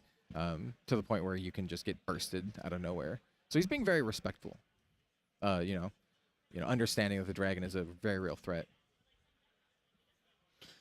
And alrighty, we see. Looks like she's gonna rethink her play here. It looks like Aya was going for an activation of Seryu's command, but you don't actually have a Seryu to command since it is still the Fate Stone itself. So it looks like a little bit of discussion among tables, seeing about the activation of the Fate Stone to be able to flip it into Seryu, and then seeing if that command is able to be activated, or if you attempt to activate the command without Seryu on the field, what happens with that? Right. So it looks like, we're just going to have a little bit of a discussion with the judge while we wait. But if that is her intent to, if this is the dragon turn, then I think that's a clear sign that she might be trying to go for a big burst turn. And with Tristan only at level 1 with 19 health, that's not a lot of cushioning for this. So we do have the Seryu being flipped, and then we do have the Seryu's command being activated. And as you can see here, you could trigger all of the abilities twice on Seryu when it attacks, which is kind of wild. Yeah, being able to get 3 on attack effects is so strong, and we sort of talked about the combo earlier. How it works is the way you stack it is you generate your lightning, and then you empower. So the empowers resolve first, increasing your level, which then makes your Arcane Blast free at that point, and then you're able to activate that Arcane Blast and go ahead and dealing 11 damage, just purely based off of level, the efficiency of the card. Yeah, I love the flavor of this too. It's just Seryu absolutely doing big dragon breath attack kind of deal. And by the way, because of the interaction, we did get a round extension timer, just because of the judge call, which is pretty standard. So we do have the Harness Lightning come out as well. Yeah, Aya's going for the ultimate triple combo. This is what you do when you do the big burst. A Harness Lightning activating on top of the Seryu's command, and just that's gonna increase the amount of empowering you get, the efficiency of it. But Mega has an answer in hand, and I'm not sure if we're going to be looking at it right now, because if Mega doesn't, that Seryu is looking to end the game here. Right. And this is basically what Aya's been building up for, right? This is kind of like what the deck is. The big payoff for everything the deck is doing is this specific attack right here. Mega opting into returning Sadie, and there it is, Ensnaring Fumes, which is a very difficult card to play around as Aya, as it's a fast speed. You can even remove 3 preparation counters to activate this card without paying the cost, and all it does is return all allies to their owner's hand. Yep, it returns all allies, and unfortunately, Guoja is not able to negate the effect because it's not actually targeting any of her stuff. It's just a all allies kind of blanket effect, so the lineage release doesn't unfortunately help in this situation, and because of that, the dragon comes back to hand, and that's gonna spell the game. Aya extending the hand, understanding that the big combo was shut down and not going to be able to do much without the dragon.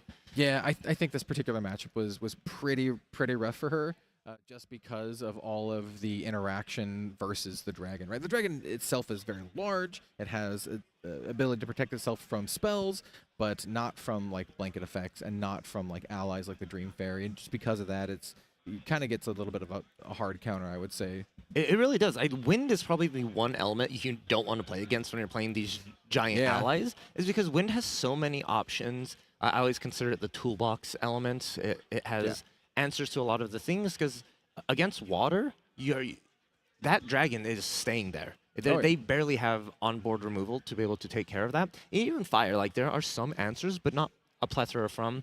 And just the variations of those decks, fires are usually faster low to the ground. You don't really see much level 3 decks, so Tristan wouldn't opt into that. So really rough matchup, but still a good performance from both those players. They were sitting at 8-3 at the start of that round. Oh, for sure.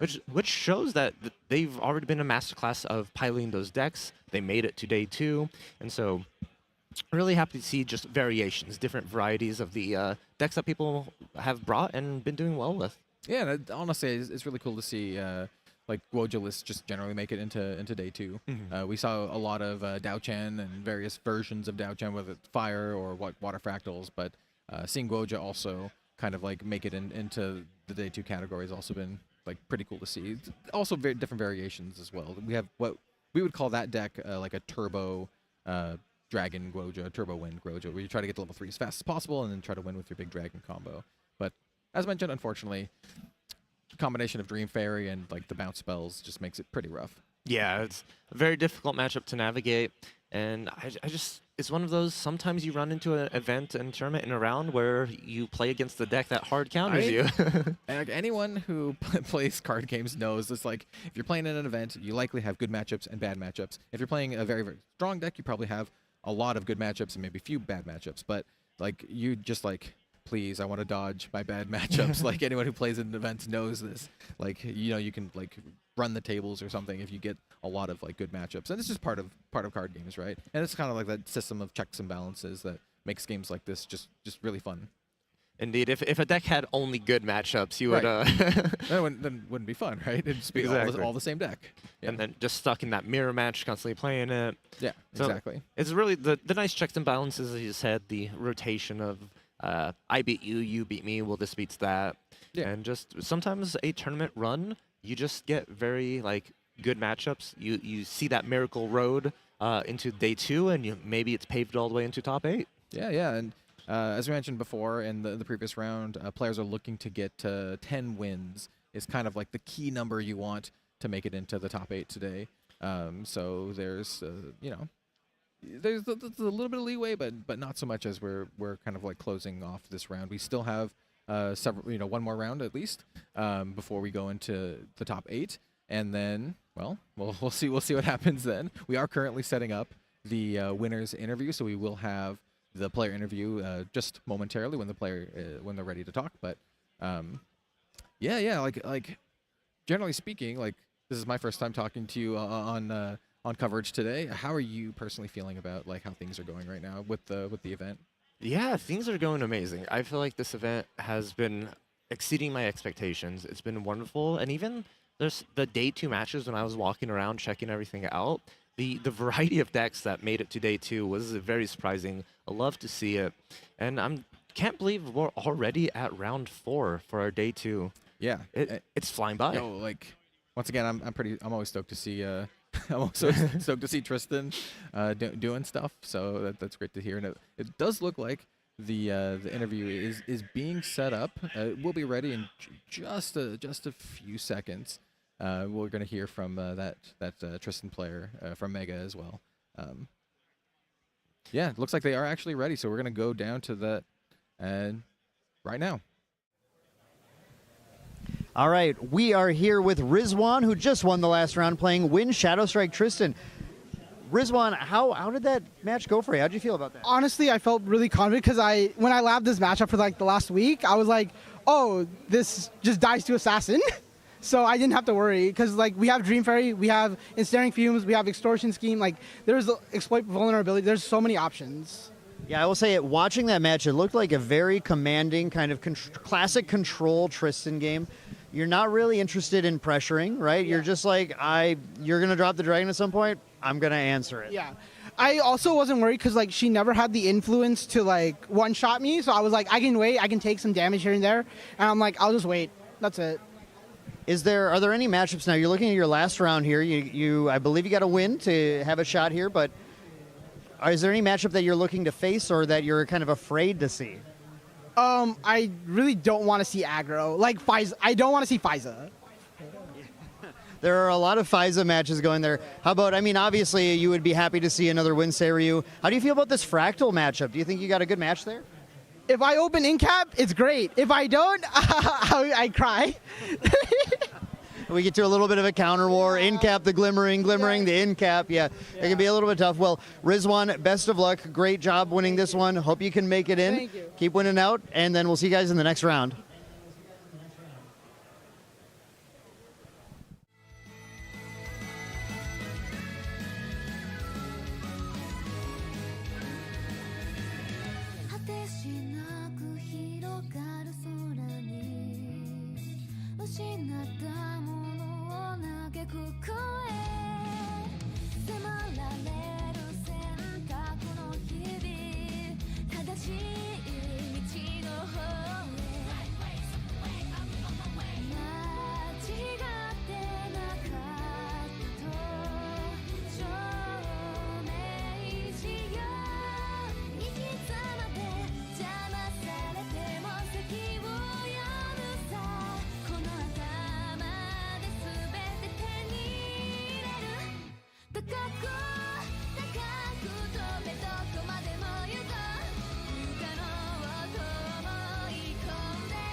てしなく広がる空に失ったものを嘆く声迫られる選択の日々正しい道の方へ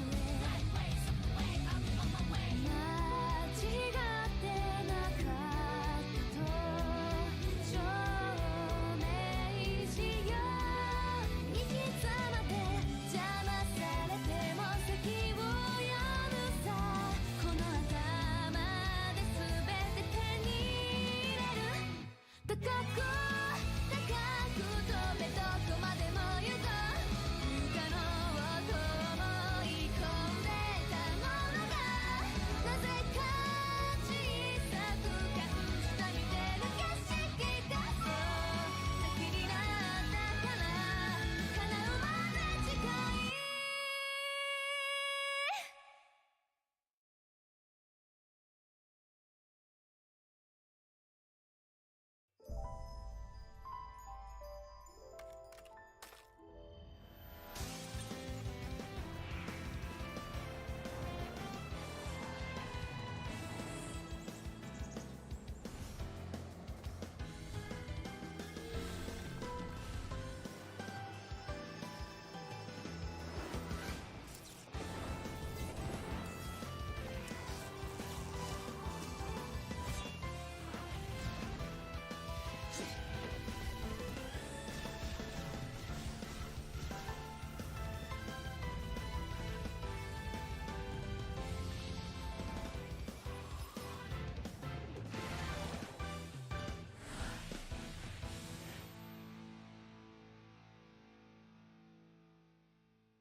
果てしなく広がる空に失ったものを嘆く声迫られる選択の日々正しい道の方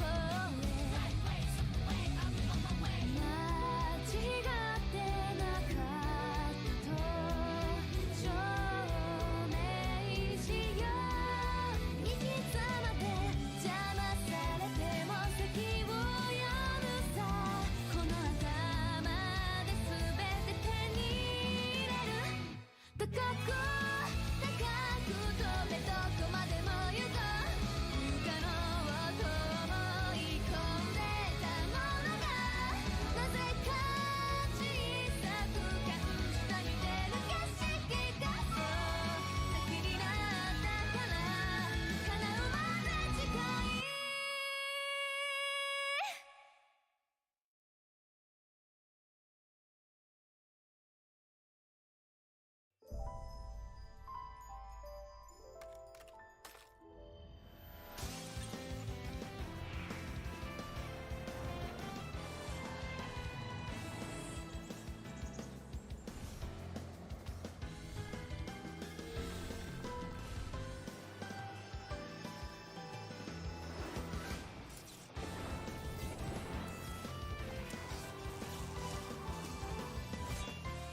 てしなく広がる空に失ったものを嘆く声迫られる選択の日々正しい道の方へ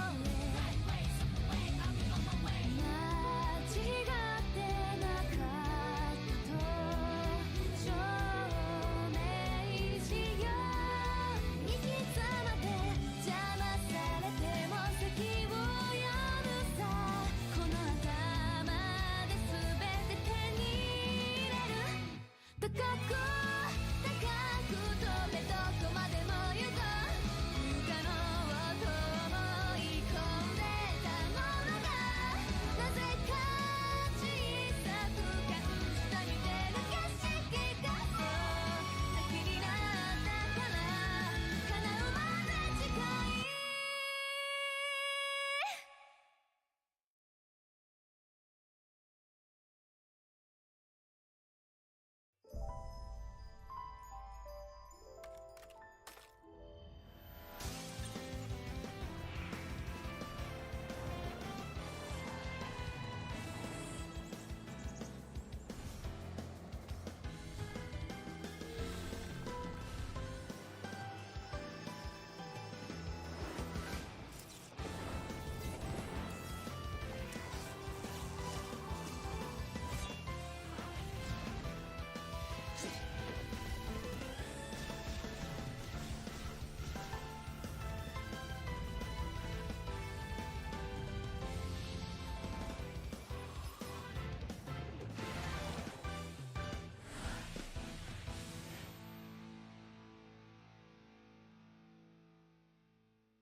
果てしなく広がる空に失ったものを嘆く声迫られる選択の日々正しい道の方へ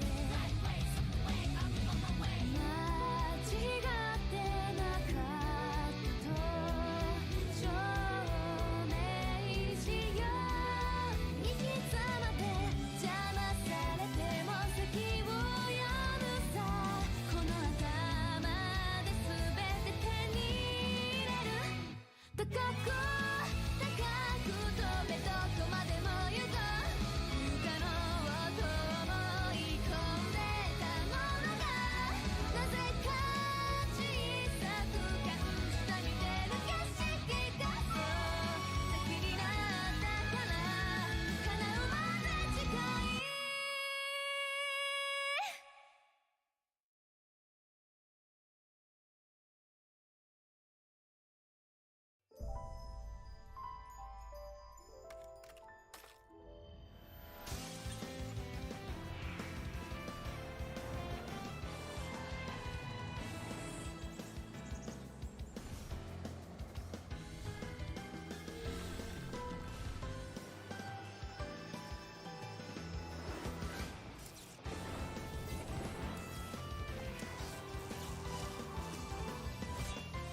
しなく広がる空に失ったものを嘆く声迫られる選択の日々正しい道の方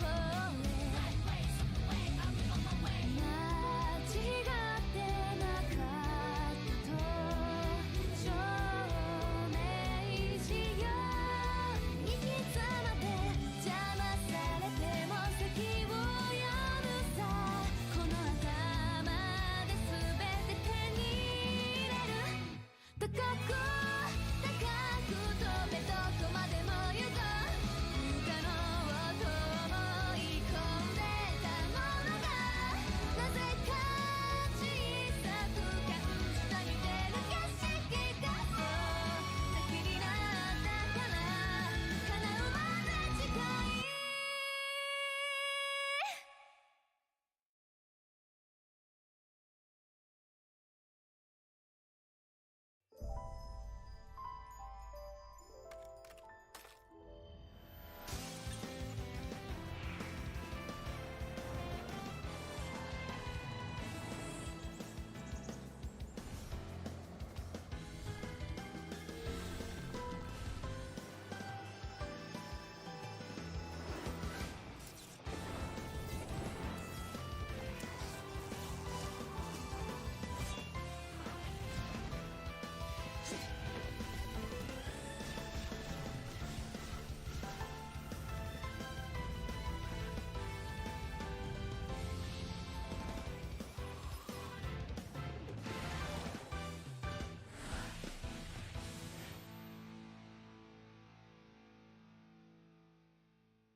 果てしなく広がる空に失ったものを嘆く声迫られる選択の日々正しい道の方へ間違ってなかったと証明しよう行き詰まって邪魔されても席を読むさこの頭で全て手に入れる高く高く飛べどこまでも行こう不可能と思い込んでたものがなぜか小さく感じた似てる景色がそう先になったから叶うまで近い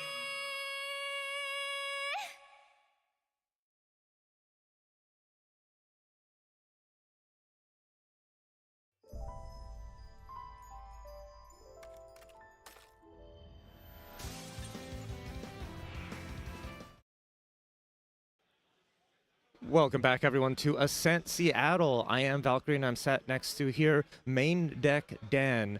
And Dan, We're on round 12 already. Can you believe that? Event is almost over. The players are really fighting for their lives out there right now, trying to make it into the coveted top 8 now. And we're hearing from a lot of players. There's you know, of course, expectedly, a lot of players are going to win and a lot of players are going to lose. It's about, you know, one loser, one winner per match. But it really does feel like a bloodbath out there. Actually, talking to a lot of the players, we're seeing a lot of the expected scary decks are taking rough rounds, taking rough hits, and I do not think anybody is quite ready for what this top 8 is going to ultimately look like after we get through our final round. Yeah, I'm very excited to see it. The competition is very cutthroat at this point. It is fighting tooth and claw getting there, and this matchup is going to be a very important one, I believe, as well for these players. Yeah, we are looking at players really trying to earn their final, like we said, earn their final seat, earn their seat at the top 8, and of course, so much on the line at an Ascent like this. We have the prize trophy cards, the signed spirits. We have, of course, a generous cash prizes, cases of product. A lot on the line here for these players. Now, we are going to be going into a pretty fun match. A player that a lot of players are very, very well. We'll just say they're fans of him. Hanky the Goat, as he is known, is going to be facing another opponent in this round, and we're excited to see if his really crazy anti-meta pile can take another casualty. Yeah, that's what I'm most excited about, right? It's the fact that there is this deck that no one thought of, no one considered, and this deck has the potential to be making top 8 at this event. And it's so exciting to see. It's a bunch of cards, and I was talking about this earlier, of just cards that don't look good by themselves. They seem very generic. They seem okay at best. That's one way to put it, yeah. But when they all come together, it's sort of like they help lift each other up and shine. Like Sweet Ambrosia, it's a material deck. That's a card. It's a card of all time. Yeah, it recovers 3, and that's all it does. But it's so prevalent in matchups that this deck goes against that really matters. So super excited to see what else. Yeah, and we'll see very shortly what his matchup is. I believe, though, if I remember right, we do, I think, potentially have another Fractal match that he is going to be facing against, which is exactly what Hanky is looking for. Hanky is built this deck specifically full of card choices simply to prey on both Fractal decks and the aggro decks that are prevalent in the current metagame. And this is going to be, well, he hasn't won every single game against these matchups. In fact, Hanky did lose a game on stream yesterday to true champion Isaac, who was on the Fractal deck. Mm-hmm. And then in round 1 of today, he actually lost the entire match in a rematch against true champion Isaac. Wow, so got the run back. Isaac was able to get that run back against Hanky, and it just shows that, like, even if you do tech directly into a deck, it's still a really tough matchup, and it's just depending on how you draw, how you play the different lines, maybe something just didn't go in your favor, and there's so many factors contributing to that, but it's still, it's possible, right? You're able to beat the Fractal deck. And if, as long as you keep that mindset going into this game and sticking with the game plan, here for what you're doing, taking out those Fractals, I think you're more than happy at the position you're currently in.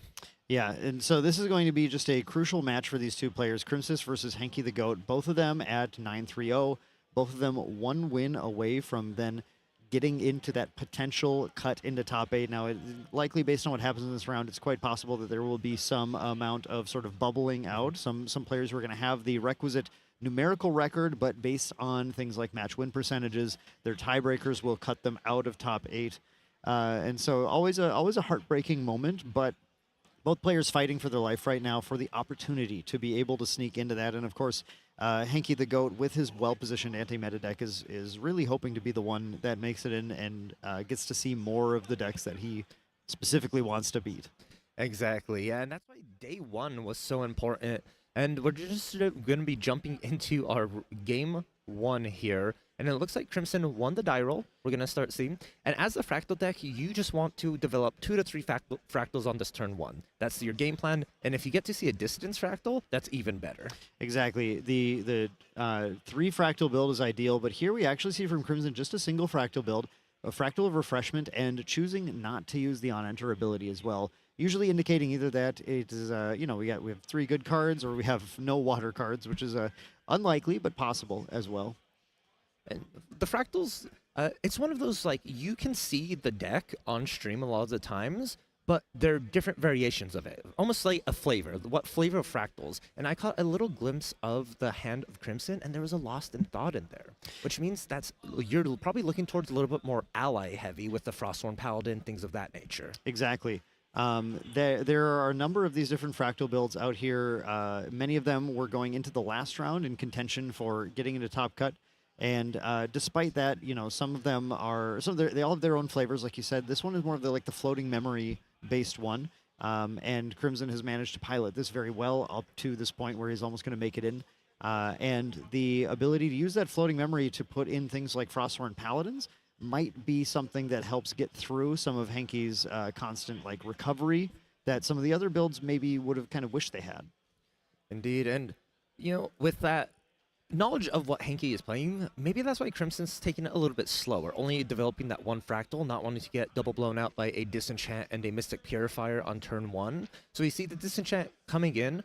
Oh, but as mentioned, the Frostborn Paladin was in hand, activated in response to the on-enter. We were Lost in Thought to go ahead and banish that, get a buff counter, and draw a card. And it's going to be clearing the allies. You said that perfectly of what Crimson wants to do. Yeah, it gets the Frosthorn Paladin now, and now the Frosthorn Paladin gets to sort of deny Hanky the pressure that he needs to kind of put on to prevent, eventually Hanky's ability to remove Fractals goes away. The Fractals keep dropping, and Hanky runs out of ways to remove them. So if you can slow down the game so that he can't actually put the kind of pressure on you that he needs to end up closing the game, you do have a shot to still get through this anti-meta list. But Hanky goes for a Viridian Protective Trinket, obviously a very strong card in a water-based metagame, which is going to make it so that a lot of the sort of refracting missile lines on Hanky's turn get a lot worse.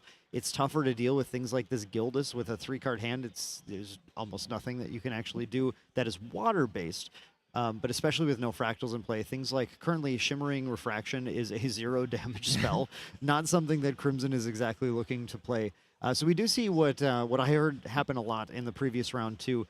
Crimson really suffering from not finding all of the Fractals that he's looking for to kind of build out fast enough to fight through all of those Fractal removals. Yeah, running less Fractals in space for the floating memory really contributes to not being able to turbo out as many to be able to take advantage of Shimmering Refraction and things of that nature. And I just really like that play from Hanky with the Viridian into the Gildas, because it prevents any interaction of interrupting Gildas's balance that turn. Exactly. And we do have Fractal of Insight coming down, which is then going to be rested, so we're not getting a glimpse out of it. Rested to play a Snow Fairy, and then that Snow Fairy is actually going to go ahead and actually stop this Gildas from ever actually waking up, as long as it's in play. And in the meantime, it is going to start doing some damage and attacking into Hanky.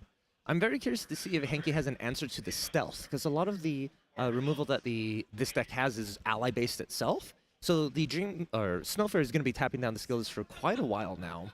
And keeping the Gildas rested means Hanky's not going to be able to really balance it to gain that additional damage, which is going to save Crimson a lot of breathing room. Yeah, the heads-up play really of putting Snow Fairy in your main deck has been really good, not only against these more aggressive decks that are pushing damage, but in general, just being able to prevent, for example, the Guoja decks like we saw early on in the first day of play, preventing their Seiryu from being able to wake up and start dealing more damage is pretty huge.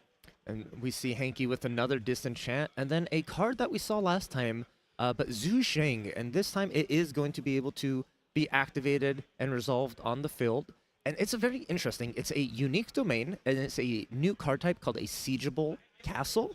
So it has its own amount of damage counters it can receive before it goes away. So at the beginning of your opponent's recollection phase, that player may banish a card with floating memory from the graveyard, and if they do, then nothing happens. But if they don't, the next card they activate costs 2 more. So this really can slow down a deck that doesn't have floating memory and make them have to really double think their plays. Exactly. So this +2 is going to be floating here and really affecting Crimson's, which is going to really slow down Crimson's ability to play a lot of cards on their turn. Now, with just 4 available health on the Siegeable Domain, that Snow Fairy plus a Frostborn Paladin gets the buff counter would be enough to take this out. But that Xu Chang is going to be making it hard to play the Frostthorn Paladin and potentially eating the floating memory to make it easier to play. It's sort of a lose-lose scenario that's set up for Crimson here, and that's been the power of Hanky's deck. He's going to get the +2 from this. Hanky does have a card called Dawn of Ashes that can add another +1 to activating any element cards if he does get that down as well. This ability for Hanky's deck to just kind of tax out the resources, slow down the opponent's game, is very powerful. We did see Crimson materialize the Crystalline Mirror as well. Crystalline Mirror I think, has an oft-forgotten ability where when a Fantasia enters play, you're actually able to glimpse one. So Crimson, who's having trouble actually finding all the fractals that he needs to really play the game, might be looking to use this right now just to try and, when he does find one, let's glimpse and let's try and make sure we're finding some more action. Keep digging through that. And that Snow Fairy attacked into Hanky themselves instead of the domain. In your opinion, is this domain going to be worth dealing with, or are you just going to try and play around it every turn? Yeah, it looks like Crimson seems to think that, all right, it's just a +2. I will deal with it. It's not a big deal. Once I can get those fractals out, it'll be fine. However, and that +2 also is going to make it tougher for things like Zhang Zhao to be played and actually get the card draw from as well. So there is some, I think there's some interesting play to it out there, and it's worth removing. But I think Crimson may be thinking, well, 1 damage per turn is not enough to get there fast enough anyway. So let's just attack face. Hanky goes for a second Gildas, allowing him to sacrifice the Snow Fairy Gildas and then get his balanced Gildas attack in, which is pretty strong. And then we have this powerful card here, which is the Shang Zhang Fierce Princess. This is one of the kind of the key cards that Hanky is building around using all these norm element cards. So Shang Zhang out here is going to be a 2/3, but you can see with this this text on Shang Zhang, he imbued 3, showing a Blanche as well as a couple other, Blanche of course being a key card in this matchup, as well as some other norm cards, which is going to give Shang Zhang this ability where now any damage dealt by non-norm element sources, 2 is prevented. And that means Shimmering Refraction is really the method to kill Shang Zhang. Otherwise, a lot of these other sources are not going to get there. Crimson, not wanting that to see play, very obviously goes for a Frostbind on it and negates it as Hanky had put his whole hand down, having to balance the Gildas earlier. Yeah, that Shang Zhang would have started being very big trouble for Crimson, because the only for the Fractal deck to remove that is Frostborn Paladin is not buff enough. Even with Banishing Floating Memory, you're going to have to put one of your norm cards, and the only removal norm is the Refraction. So you're losing kill potential to try and remove the Shang Zhang, and it's a internal clock that would just keep getting you there. So better to negate it now and not have to deal with it at all. I think this play that Crimson made is really cool here, just to note, this Quicksilver Grail. Quicksilver Grail is a great card in this deck as a mirror match breaker as well, as a way to put a safeguard under it and force the opponent to have to interact quite a bit with it. In this case, I did not catch a glimpse at what Crimson did put underneath this Quicksilver Grail. Given that Hanky has no real non-spell damage, he's got to be hiding something a little more useful in here. We also see Crimson dropping the second Dream Fairy, and with this Dream Fairy targeting this Gildas again, it is no longer going to be waking up every turn. Once again, Hanky's going to need to have like a third Gildas, sacrifice this to get another one in. It'll be pretty fun to see. We'll see if we'll see what he's got in his hand and what he's got cooking. Yeah, it feels like we've seen this before. The Snow Fairy keeping down the Gildas and a little bit of deja vu here. Exactly. Hanky opting into a GCR here. I believe he's just going to be maintaining that around 7 influence, so in case you do draw an additional Gildas, you'll be able to activate that and maintain that balance, but no luck. Going to be sacrificing that, banishing it, to go ahead and draw that additional card and seeing what routes you can take. These are the balance strats that you learn playing ally decks that are focused around Gildas, where you sometimes put out those rings and just hold on to them and wait for the right opportunity to make yourself stay at 7, so it's easier to balance. We do have Nia coming down as well. Nia is a really powerful card that is going to prevent prevent Crimson from potentially doing things like playing a Shang Zhang for extra value. Yeah, it also is a good way to stop the Dao Chan from being able to level up so quickly as well. Nia is, you get to look at your target opponent's memory, and then it says choose a card name.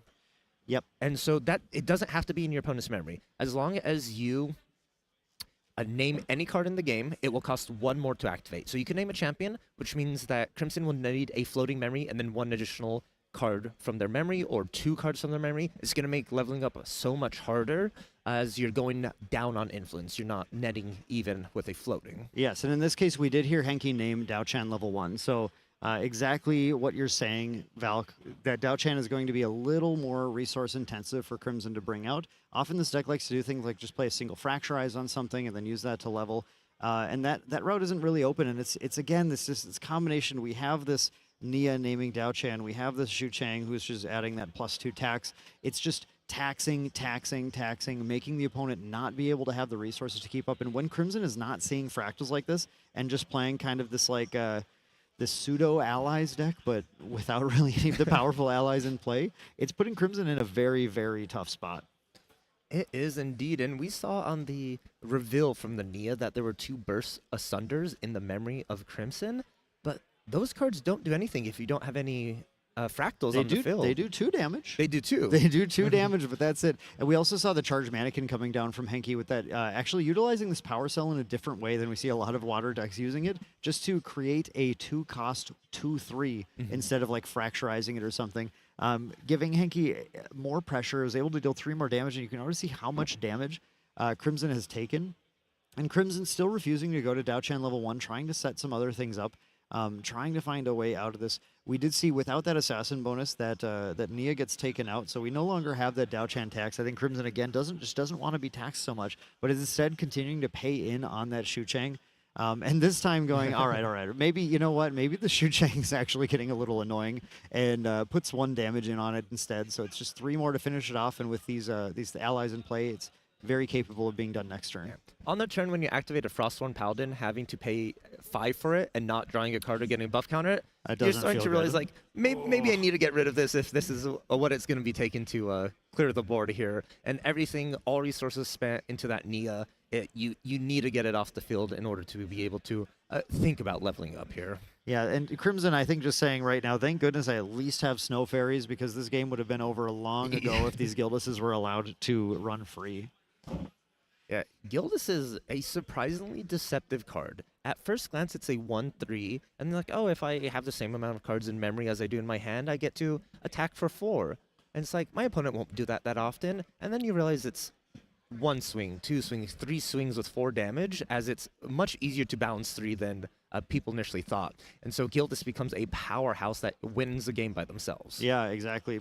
I want to point out, too, this little interaction that Henke is putting out here as well. The combination of Xu Shang and Terrafring. Now, again, we talk about taxing the opponent, or in this case, Terrafing the opponent. The Terrafring is going to make it so if Crimson does want to try and attack in and take out this Xu Chang, it's going to be each attack here is going to cost 2, and that's the only way that he can get him off, and that's already going to put 4 of his cards down. And now at least the Xu Chang will be gone, but it's had basically a double effect of what Xu Chang would have had, costing 4 from his hand instead of 2, just to try and get it off the board. Yeah, just Henke's deck does a really good job at slowly sapping your opponent's resources, making them use everything to just get rid of 1 problem from Henke, which then on Henke's turn just refills the board with another problem that the opponent's going to have to deal with. But every time, Crimson's going to have to spend more and more resources to deal with it. Yeah, this is really a game of, like, it's showing exactly how Grand Archive's resource system works, in the way that if we just continue to tax things, you pay 2 here, and then you go to my turn, but now you have to pay 2 to play your water cards on my turn. You have to pay 2 to attack this turn. It makes it so that instead of getting what you would normally expect, things like, I have 7 cards in hand, so that means I can play 1 3-drop. I can play then 1 2-drop on your turn or something. I could just do 1 thing, basically. And if that 1 thing isn't good enough to progress me, like you're saying, progress me farther in the game than I'm progressing right now, then you're never going to keep up with Henke. Exactly. And speaking of which, Dan, we see another Nia. We do indeed. We see another Nia, and we're going to take another look at the memory when this resolves. Actually, I believe... he just made the call. I want to see what the call was. I'm not sure if we caught the call there. But yeah, another Nia coming down, just putting another ally on the board. And we have the Blanche, which is another key ally in this matchup. The Blanche is going to make it so that even if Crimson can find some Fractals and get that Burst Descender off, that Burst Descender is not going to be lethal. But it also means that while this Blanche is out, if Crimson wants to try and use any of the other things like Refracting Mist or Shimmering Refraction to target the other allies, the Blanche has to go first. I just want to highlight the fact that there's a Nia next to the Blanche right there with everything you've been talking about with the Zushing and that. Is this pretty much creates a permanent lock on Crimson. They say, do you want to level up to Dao Chan and pay 1 additional 1, or do you want to be able to deal damage to my allies? And Crimson's going to have to choose. And clearly we see Crimson here opting into the Dao Chan, but that's 2 cards from memory that you're using resources. You have no Fractals with Reservable to be able to help pay for costs of cards, so your influence has dropped dramatically, and that Nia's value has gone straight up. And Hanky probably doesn't care about that Nia anymore, now since it's gotten the additional card. Yeah, we had the losing the extra card because of that Nia call. We have the Tariff Ring now making it very, very difficult to attack. So losing a card there, +2 from every attack, +2 to the Shu Chang one until you do attack. Crimson doesn't really have a turn right now. Yeah, and then as soon as if Crimson does attempt something and then pass the turn to Hanky, Crimson has to pay 2 for any water card as well. Exactly.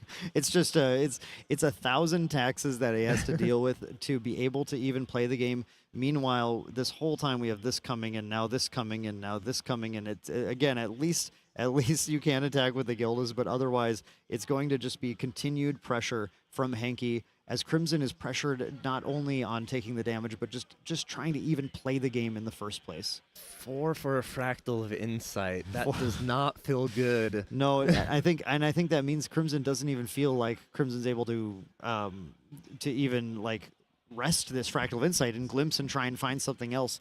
I'm not quite sure what Crimson has available to play. We do have a Dao Chan with 2 Glimmer counters on it, but again, if it were a water card you were trying to pay, you would still have that additional cost applied to it. And with Crimson only have 1 card in hand, will not be able to pay for that unless you get additional Glimmer counters. Yeah, Glimmer counters is what they would need to be able to pay for it using Dao Chan's ability. So, and now Hanky dropping the Safeguard Amulet here.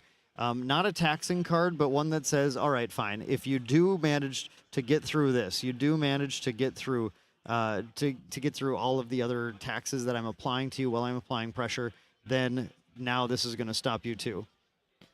And there is one unknown factor for Crimson right here, something underneath that Grail. Yeah, the Grail is kind of the interesting item here that we don't know what Crimson grabbed with that in the first place, but we do see Hanky playing a Novice Healer, again, one of these cards that I never expected to see play at an Ascent, but a 2/2 with class bonus on enter, recover 3. Now that Hanky is not even a class bonus, he doesn't even get any recover 3. Literally just playing a 3-cost 2/2 to apply pressure to the opponent. He says, I don't need to recover 3. I have a safeguard. What are you really doing to me right now? Exactly here, and just happy to pass turn, removes the intercept from the Frostborn Paladin on the field, and once again Crimson is going to be stuck in that same position, going to have to, unless you banish a floating memory, having to be taxed 2 more from this domain. And now the fact that the Snow Fairy attacked a couple of times into Hanky instead of the domains really coming back to bite though. Yeah, exactly. We do see a Nullifying Mirror materialized here. Nullifying Mirror really, I think, could only have an application in this matchup if Hanky had played something like Cerulean of Shang-Chang with Cerulean Decree would be an extremely greedy combination I wouldn't expect to see. And instead, Nullifying Mirror just making everything Norm Element actually would make it easier for Shang-Chang to be imbued, ironically. So I think showing that maybe Dao Chan is just running out of options to materialize and is just putting things down to fracturize or something, but does find a Zhang Zhao and is going to use this actually just to, I believe, just to get a... That's a very interesting play here. Yeah, this was really cool. So yeah, go ahead, Valk. Tell us what happened here, because that's really awesome. So with the Shang being taxed by the domain here, you're going to have to pay an additional 2. So you put 4 down from your hand into memory, and then 1 from the Fractal. And then on Shang on enter effect, you respond with what was under the grill, which is the Scepter of Fascination. You have to pay 1 from memory or use a floating for it. So you use 1 from your memory to get the Scepter onto the field. Which then Shang checks your memory on resolution of the amount of cards there, and it only sees 3 instead of the 4, which means you get to recover the 4 that you initially wouldn't have been able to due to the taxation. Yeah, that was a very, very cool line. using that Quicksilver Grail. And that Quicksilver Grail with the Scepter of Fascination is very interesting just as a way to like surprise, get those Glimmer counters and activate something. We go to Hanky's turn and we see our favorite card in the deck. There's that Sweet Ambrosia, that Recover 3 thing. All right. You're starting to put some things out again. You know, you have a Fractal here. You've still got these allies coming in. Some of my taxation is starting to run out, but you know what? I can always recover 3. Yes, and, you know, only a good card if you have taken a little bit of damage, so that Snow Fairy attacking in is about to be undone by the Sweet Ambrosia if Hanky does choose to need it. Key thing to note here as well is Crimson, only 2 cards in hand. Yeah, so Crimson's influence is so low. Not going to be able to really do anything here. Dan, do you think the Dao-Chan has a possibility of a Shimmering Refraction in the memory right now? Is that something you want to even consider looking for? Shimmering Refraction does 1 damage. That's true. It's not like, because of Crimson's inability to really get a Fractal build out, all of the cards that normally scale really well into the late game for this deck just don't do anything right now. A Glimmering Refusal will counter something unless he pays 1, which is not even very effective. Seems very easy for Hanky to do with the amount of cards in hand if there was a Glimmering Refusal. An important thing to remember is that Shu-Chang is only affecting Crimson on Crimson's turn, so Crimson is able to kind of play some stuff through it if he can build those Fractals out, but he had no opportunity to here, and then we saw Hanky's allies all coming in for lethal, closing the game in favor of Hanky, and now we're going to head over to our sideboard, go to game 2, and see if Crimson is able to get maybe a little bit more of a build-up in that first turn of the game, because we can definitely see the game, in this case, really, Crimson never was able to build that momentum, right? Crimson just needed something to go, needed some velocity to build at some point, but just was taxed.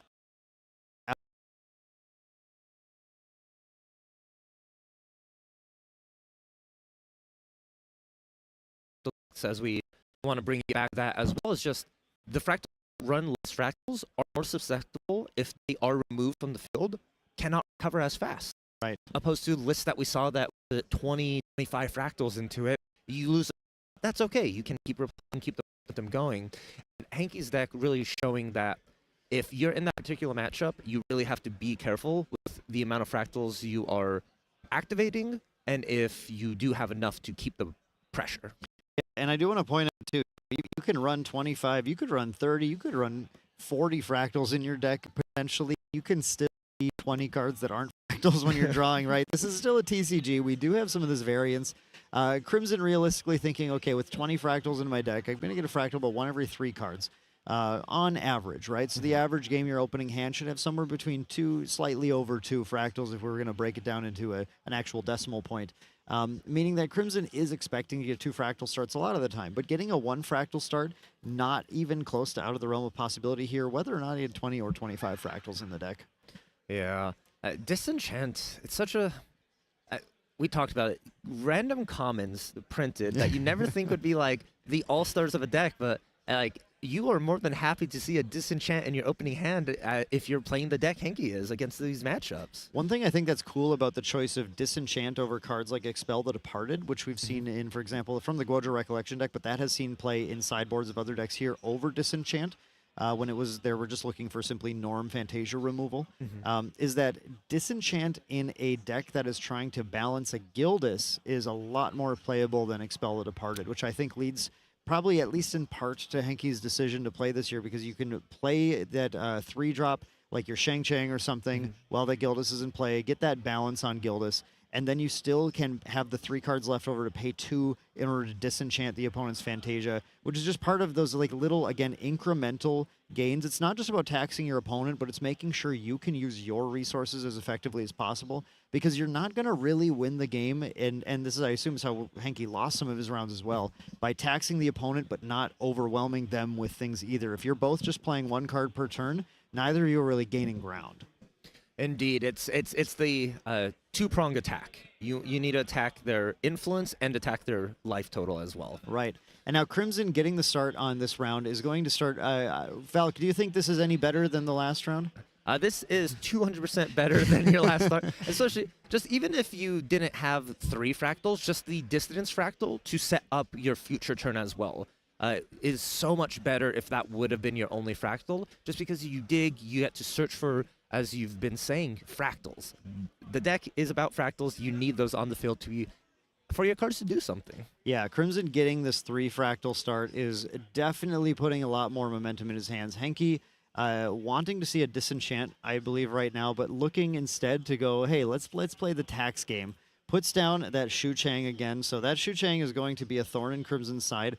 The Shu Chang is actually really strong here because this +2 is going to make it so that the ability of Shang Jiang to be able to draw 2 cards off of using the 3 fractals to pay for the cost is no longer really an option because it's going to cost 5 now instead.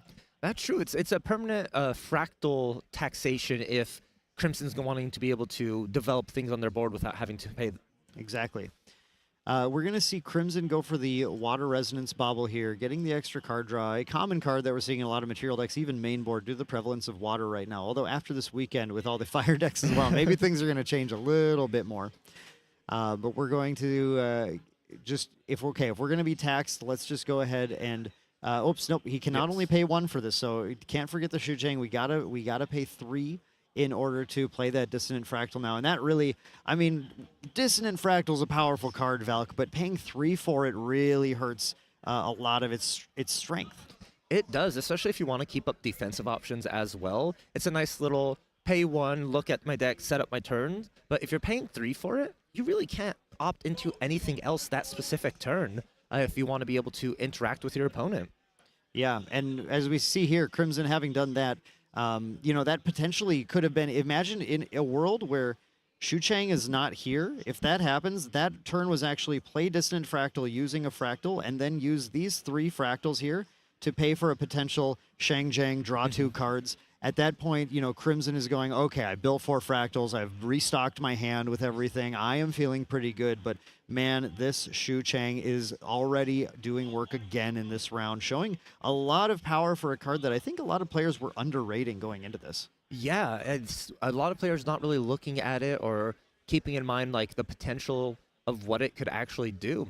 And the play that you said of Distant Fractal into getting the Sheng Zhao drawing 2, that's probably one of the strongest plays that Fractal deck has, and it's one of the most like unrecoverable moments if your opponent just draws all the gas they need into like a Burst Asunder or things of that nature. So the Shang Jiang really locking things down, making sure things are stabilized on the board, and allowing Hanky to now activate this balanced Gillis and swing in. Yeah, and I think the Shu Chang actually, looking at Gildas as well, a Shu Chang against an opponent playing Gildas makes it very, almost impossible to balance that Gildas as well. Really a powerful card here. Now, Hanky getting that Gildas down with a combination of Lurking Assailant and Gildas. We have a lot of damage coming into the point where the Gildas had to be Shimmering Refraction, but thankfully Crimson was able to build those Fractals this time so that Shimmering Refraction on Gildas was an actual option. I believe I do see that Zhang Zhao in Crimson hands, and here it comes. Yeah, we're gonna get the Zhang Zhao. Now this was a clutch play. You might be wondering why didn't he have to pay the extra 2 for this one? But it was that Shimmering Refraction in the Recollection phase used up the tax from this. It was applied to that, and then Crimson just recollected the hand and then was able to play the Zhang Zhao without having to pay the tax. Yeah, a good way to get around it, allow you to now go with your traditional game plan of what you wanted to do and a little bit of setup. And we see the Frostborn Paladin activated, and on the on-enter effect, go ahead, pair them well together with the Lost in Thought, draw an additional card, and Crimson's building up a little bit of steam. We have another Snow Fairy now, going to be locking down this Lurking Assailant, and Crimson learned from game 1, taking out the Zhu Sheng, not wanting to have to deal with that for consistently 2 to 3 turns. Zhu Chang is gone. We can't continue to play the game with Zhu Chang in play. Crimson is basically just trying to open up himself, get rid of all the taxation, get rid of everything that is causing problems, because Crimson knows that Hanky's way to win this game is to slow down everything until he wins. And Crimson says, no, I'm not going to have any of that. I'm going to give up a turn here, get rid of the Zhu Chang. Once you can let me wake everything up, recollect, and have a turn free of taxation, that's when I'm going to find my win. Exactly. And it's already looking maybe a Dao Chen level 1 materialization on Crimson's turn here to look into further lines of plays, as Burst Asunder has a class bonus to reduce its cost, so you want to make sure that goes online and active. but Hanky's staring down a actual intimidating board of allies here as well. Hanky is, and does have that safeguard amulet that we just highlighted there to point out that even when Crimson gets that open turn, you know, that even going to Dao-Chen level 1, that Burst Asunder is still having to get through a safeguard amulet. But you know what, now last game we maybe played kind of the budget allies that wasn't able to quite get there because everything had won, but now we're looking at a little bit more power with a Frostworm Paladin that is trying to stick to the board. Hanky trying to stop that, though, playing 2 Esteemed Knights. And considering his options now, what exactly do we need to do? Because he has dealt 8 damage to Crimson Spirit, and by pushing 4 more damage in on the Spirit, that makes it so Crimson effectively has to level. Leveling is a requirement in order to not potentially just lose the game next turn to more allies. But says, no, I really can't put these out and keep that Frosthorn Paladin in play. So both of those went at the Frosthorn Paladin to take it out instead, removing that from the board and preventing Crimson's ability from continuing to use the Frosthorn Paladin to control Hanky's allies instead. Yeah, it's one of those tough decisions Hanky was really having to consider. Do I value the damage to the champion here and be able to close the game out faster, or Frosthorn Paladin?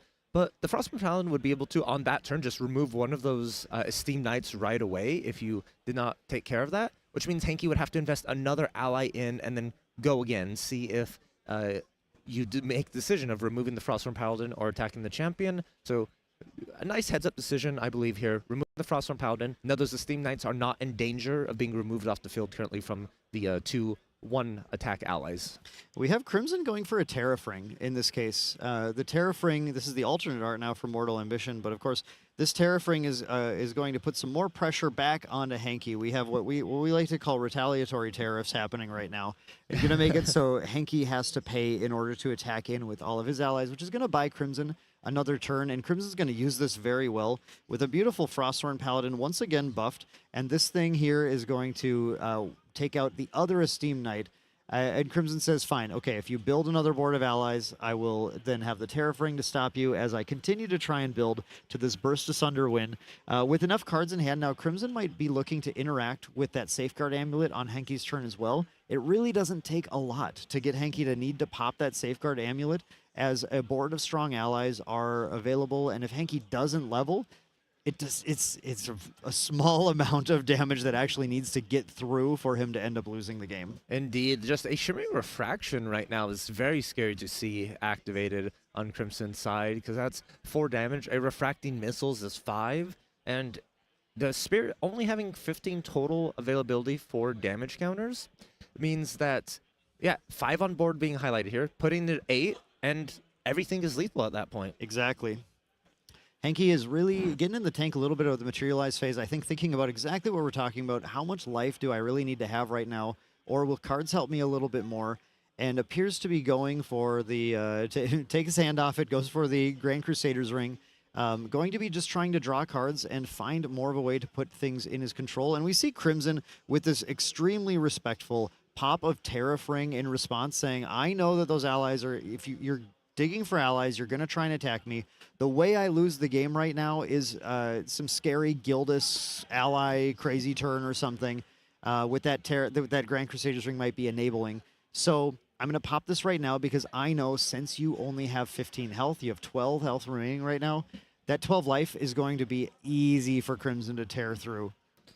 It really is, and Hanky really considering the options they have to them. Not activating that Grand Crusader's Ring right away really makes me wonder if there's a Gildas play that Hanky's looking at perhaps to try and remove that Frosthorn Paladin.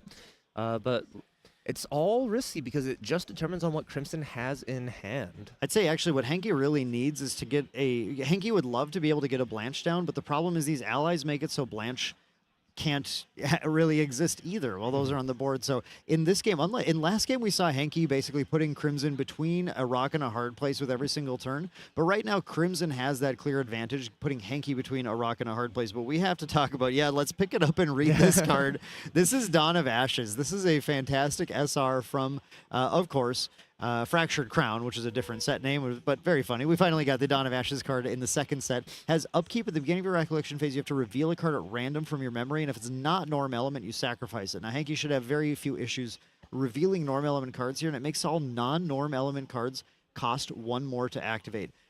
Crimson says, nope, I'm not going to have that, and actually goes for the big old Glimmering Refusal to negate that card activation.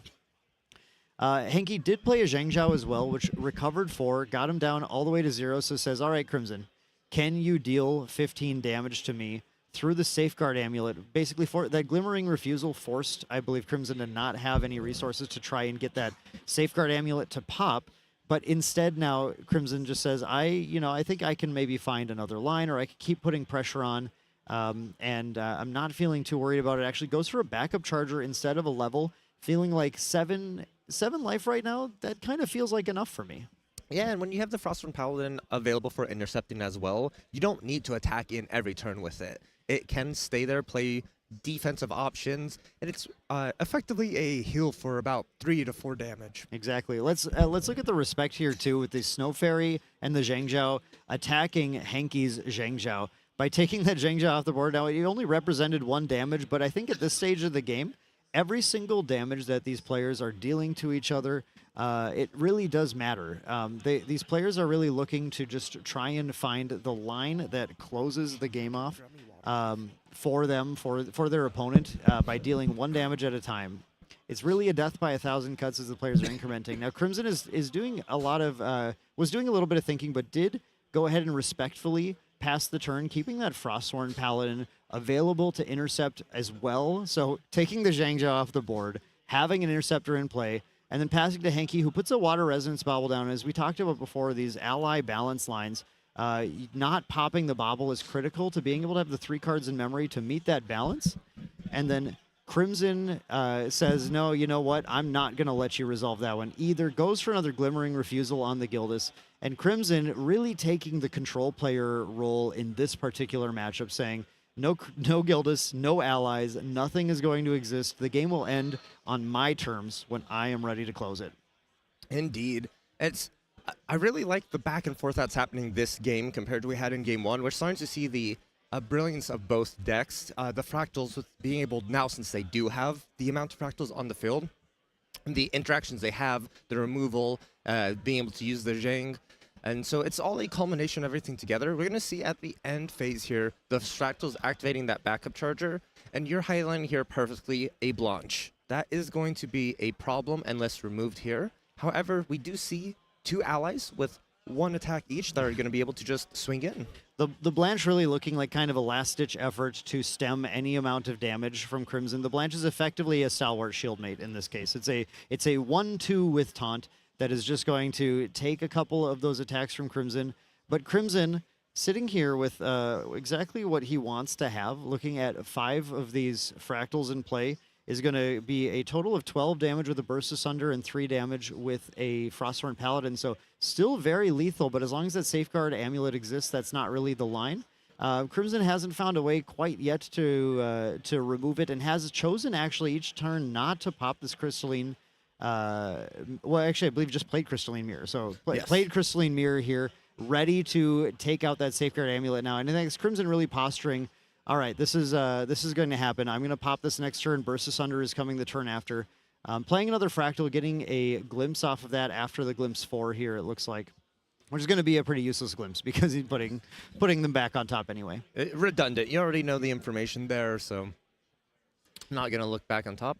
And oh, here we see again another Zhang Zhao. So that's 2 this specific turn. I'm being able to draw 4 cards. Oh, we're not going for a card draw, actually. We're putting 1 card in memory to get a recover 4. Again, it's just, hey, it's taking the game further and further away from Hanky's grasp. And it kind of means that Crimson really doesn't have to interact too much now. There is not much of a way for Hanky to deal the 13 damage. I have to point out one thing about the Crystalline Mirror, though, that the Crystalline Mirror is a class bonus effect. And that means that the Safeguard Amulet is not going to get removed on Hanky's turn, as we're still on a Spirit of Water.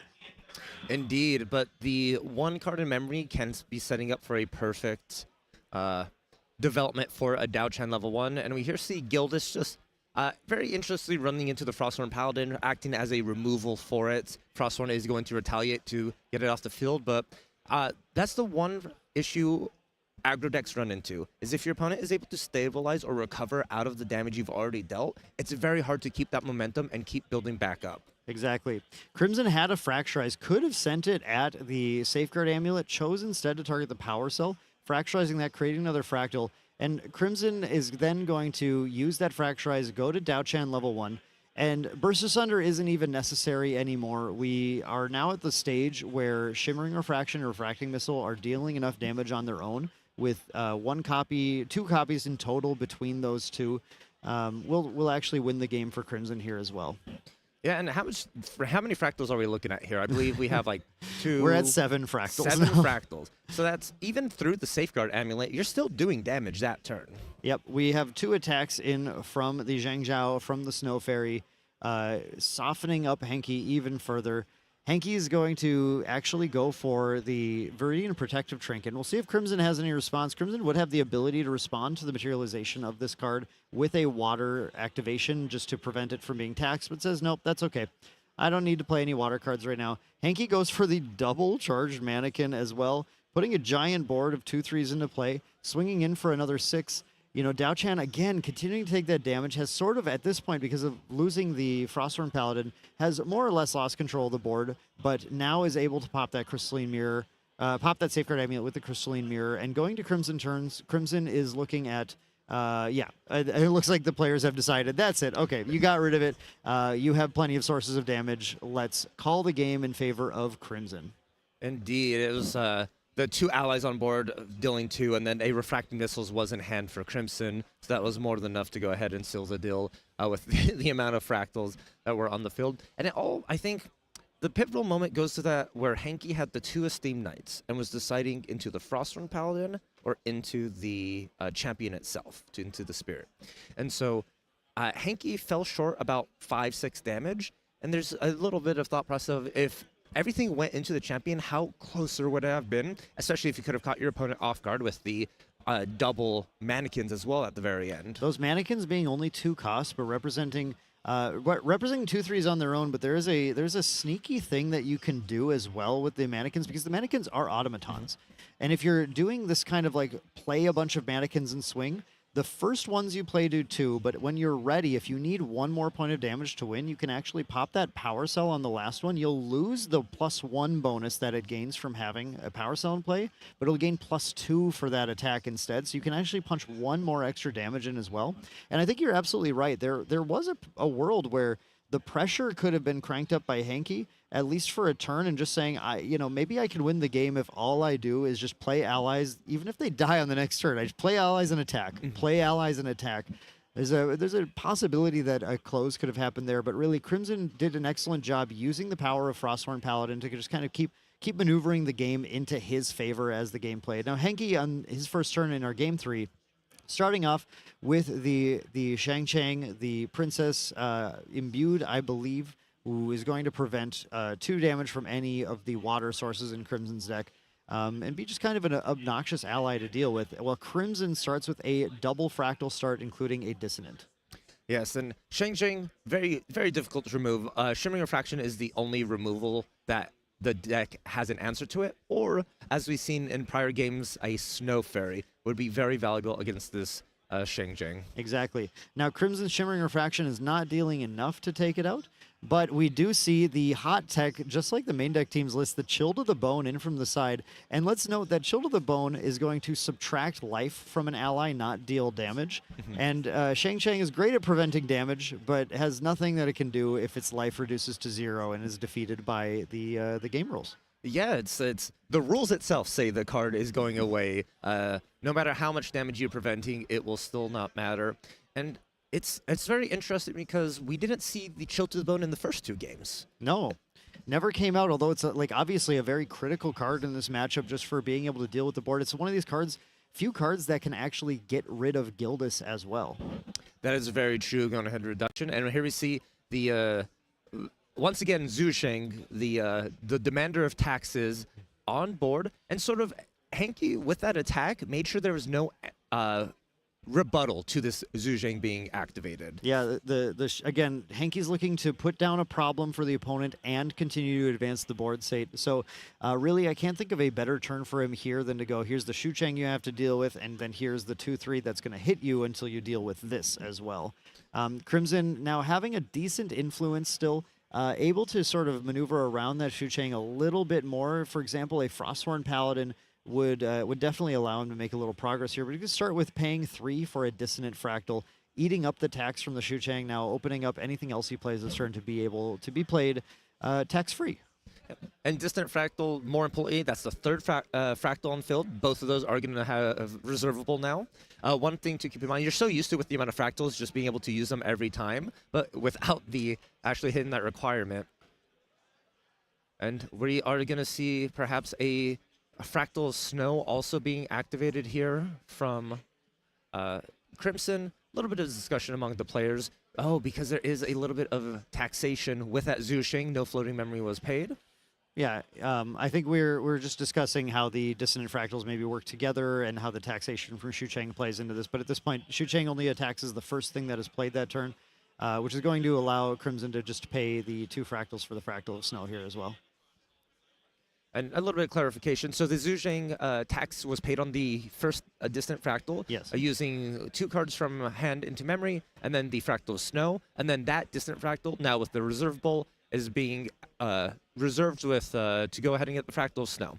So it's a really cool line as well, because you still advance the game plan of what you want to do with adding more Fractals, but you get around that taxation a little bit.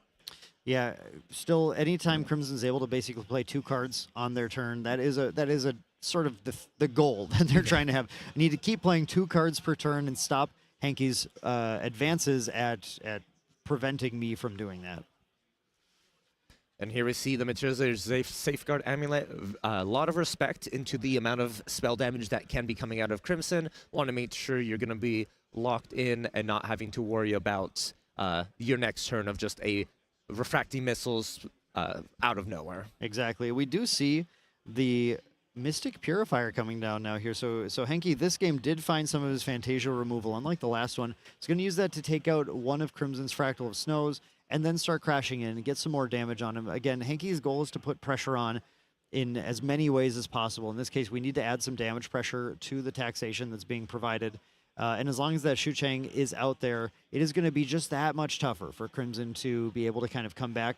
The bigger this board of allies builds, well, Hanky has this taxation out, the harder it's going to be for Crimson to come back from the game once he's finally able to get built out the way he wants to be.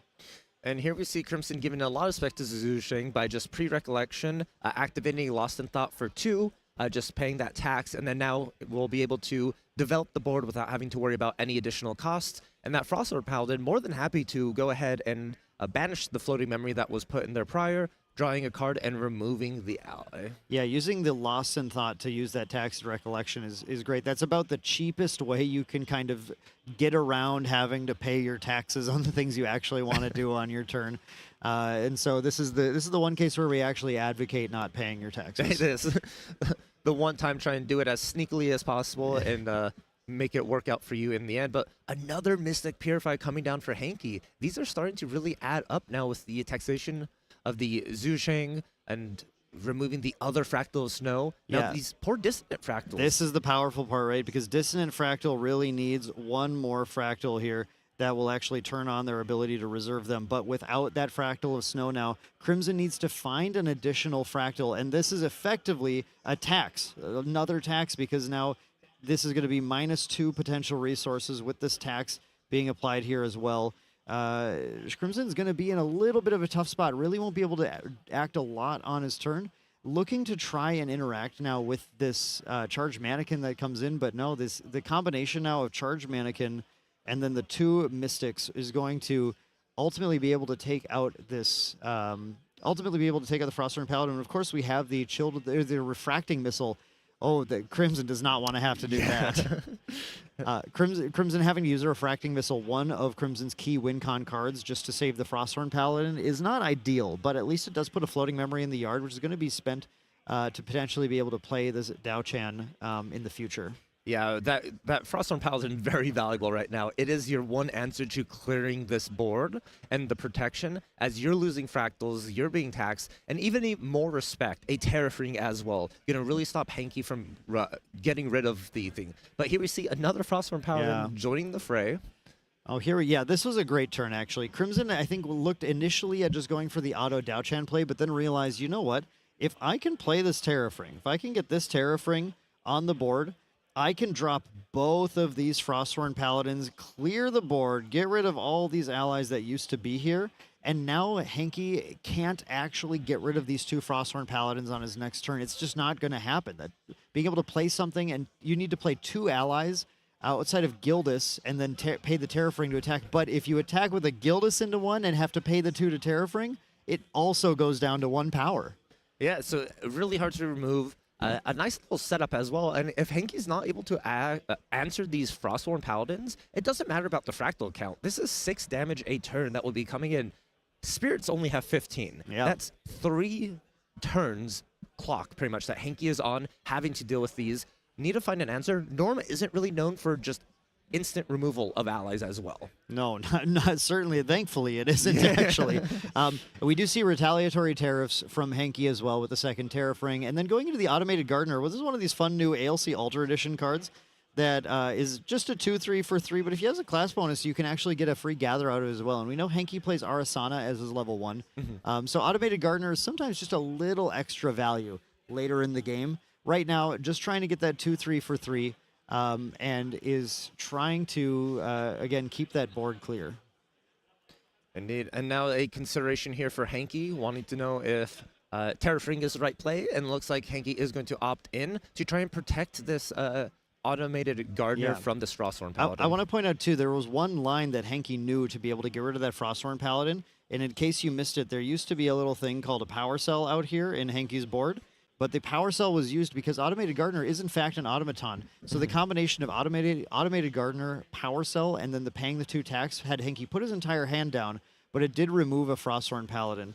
But Crimson is ready to go. Had this Snow Fairy again. We're going to stop that Automated Gardener from attacking anymore. And this game is starting to shape up to look quite a bit more like the last game did. Although we have the problem. The Shu Chang is still here. We have the other problem. These Fractals only have 2. Crimson still needs to build a better board, and meanwhile, Hanky is repeating some of his nightmares from before. Double Esteemed Knight coming down as well. Without that Tariff Ring protecting now, that Frosthorn Paladin actually has to eat it also. Yeah, and this time not even having the option of attacking the champion. That Frosthorn Paladin was awake, which means it has intercept, so might as well just go directly into it and not play, seeing if your opponent would choose to intercept or not. Yeah, Crimson having the Tariff Ring popped on his turn again. Retaliatory Tariffs made it so that Frosthorn Paladin could not realistically, efficiently attack, not with all of the other taxes Crimson was having applied, which gave Hanky the ability to just take it out on his own and choose really what it was going to end up retaliating against killing. Indeed, here, and those distant Fractals just looking very alone up there in the top. Crimson really is wanting to get another Fractal here on the field, being able to put those back online, but you're going to have to pay an additional 2 for the first Fractal you want to add in. So you're trying to see, is it worth to pay the 2 to unlock the other 2, but going to set you that turn behind, or are you trying to develop more allies and answer Hanky's board? Crimson doing a lot of math right now, trying to figure out what's worth it. We do see another Fantasia in his hand now, not a Fractal. If we do see the C play, I guess we're not going to. I don't think so, but I believe I see a Zhan Yu Fate's Premonition in there. Zhan Yu being a Fractal that is not, or sorry, not a Fractal, a Fantasia that is not reservable, but it does have the ability to at least continue to increase that Fantasia count. Instead, we see another Frosthorn Paladin coming down. We do not actually have the float to banish for it, but it is going to be a 2/3 that in combination with the Snow Fairy can help clear the board. Hanky goes for another one of his taxation sources, of course, the Viridian Protective Trinket, just trying to limit what Crimson is really capable of doing on Hanky's turn as well. Yes, just wanting to start getting that lock. And this Frosthorn Paladin, you mentioned, does not have a buff counter. Much more easy to remove. A lot of Hanky's allies do have 1 attack, so if you pair that with a 2-attack ally, much easier than having to develop 2 2-attack allies that are usually 3 costs to activate here. And another thing to note here is Crimson's sort of repeating themselves every turn. Pay 5, Frosthorn Paladin. Pay 5, Frosthorn Paladin. These are not an unlimited resources. We've already gone through 2 of them. The third one is on the field, and Crimson's going to have to start really thinking about the Fractal route if this Frostborn is answered this turn. Yeah, and one thing that I think is really fascinating too is this backup charter is just kind of sitting out here, and really this is a great example of the impact that we are seeing ultimately from the Zhu Chang, making it so that this is just not really activatable on any turn because you have no opportunity to put 3 cards down to activate this thing when you have to just keep fighting for your life just to get cards on the board. And here we see that right here, a 2-attack ally, and then a Blanche answering with only 1 attack, removing that Frostthorn Paladin. It's done its job though. It's prevented 3 damage at least.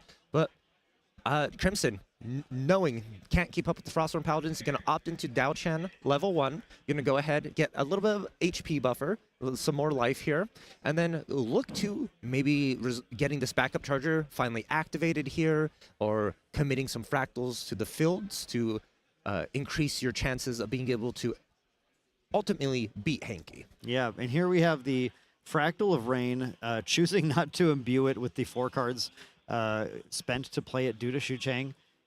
Finally, a 3rd Fractal on the board. Those Dissonant Fractals, those have been out of commission for so long at this point. You think about just like the sort of the stocked up value that Crimson could have gained by having access to those 2 resources every single turn, and you realize just kind of how much damage Hanky did with that 1 Mystic Purifier earlier. Indeed, and there's also potential for more Mystic Purifiers or Disenchant. This Fractal Rain may not last this turn, which would ultimately... are you a prophet, Valk? And we have said it, and it has been spoken. Some may call it a caster curse or a caster blessing, depending on what you're looking at here.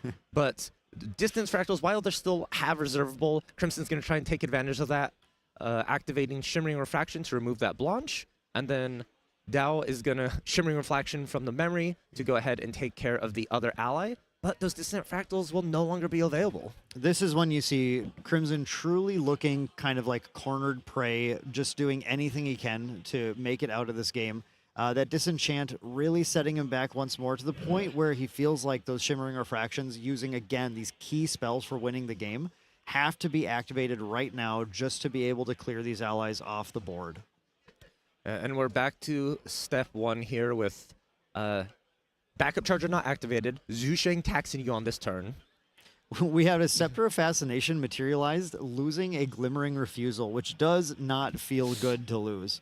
Exactly. Glimmering Refusal was a key card in Game 2 that Crimson was using to keep things like Gildas off the board, keep really critical cards from hitting the board, giving Crimson an opportunity to win.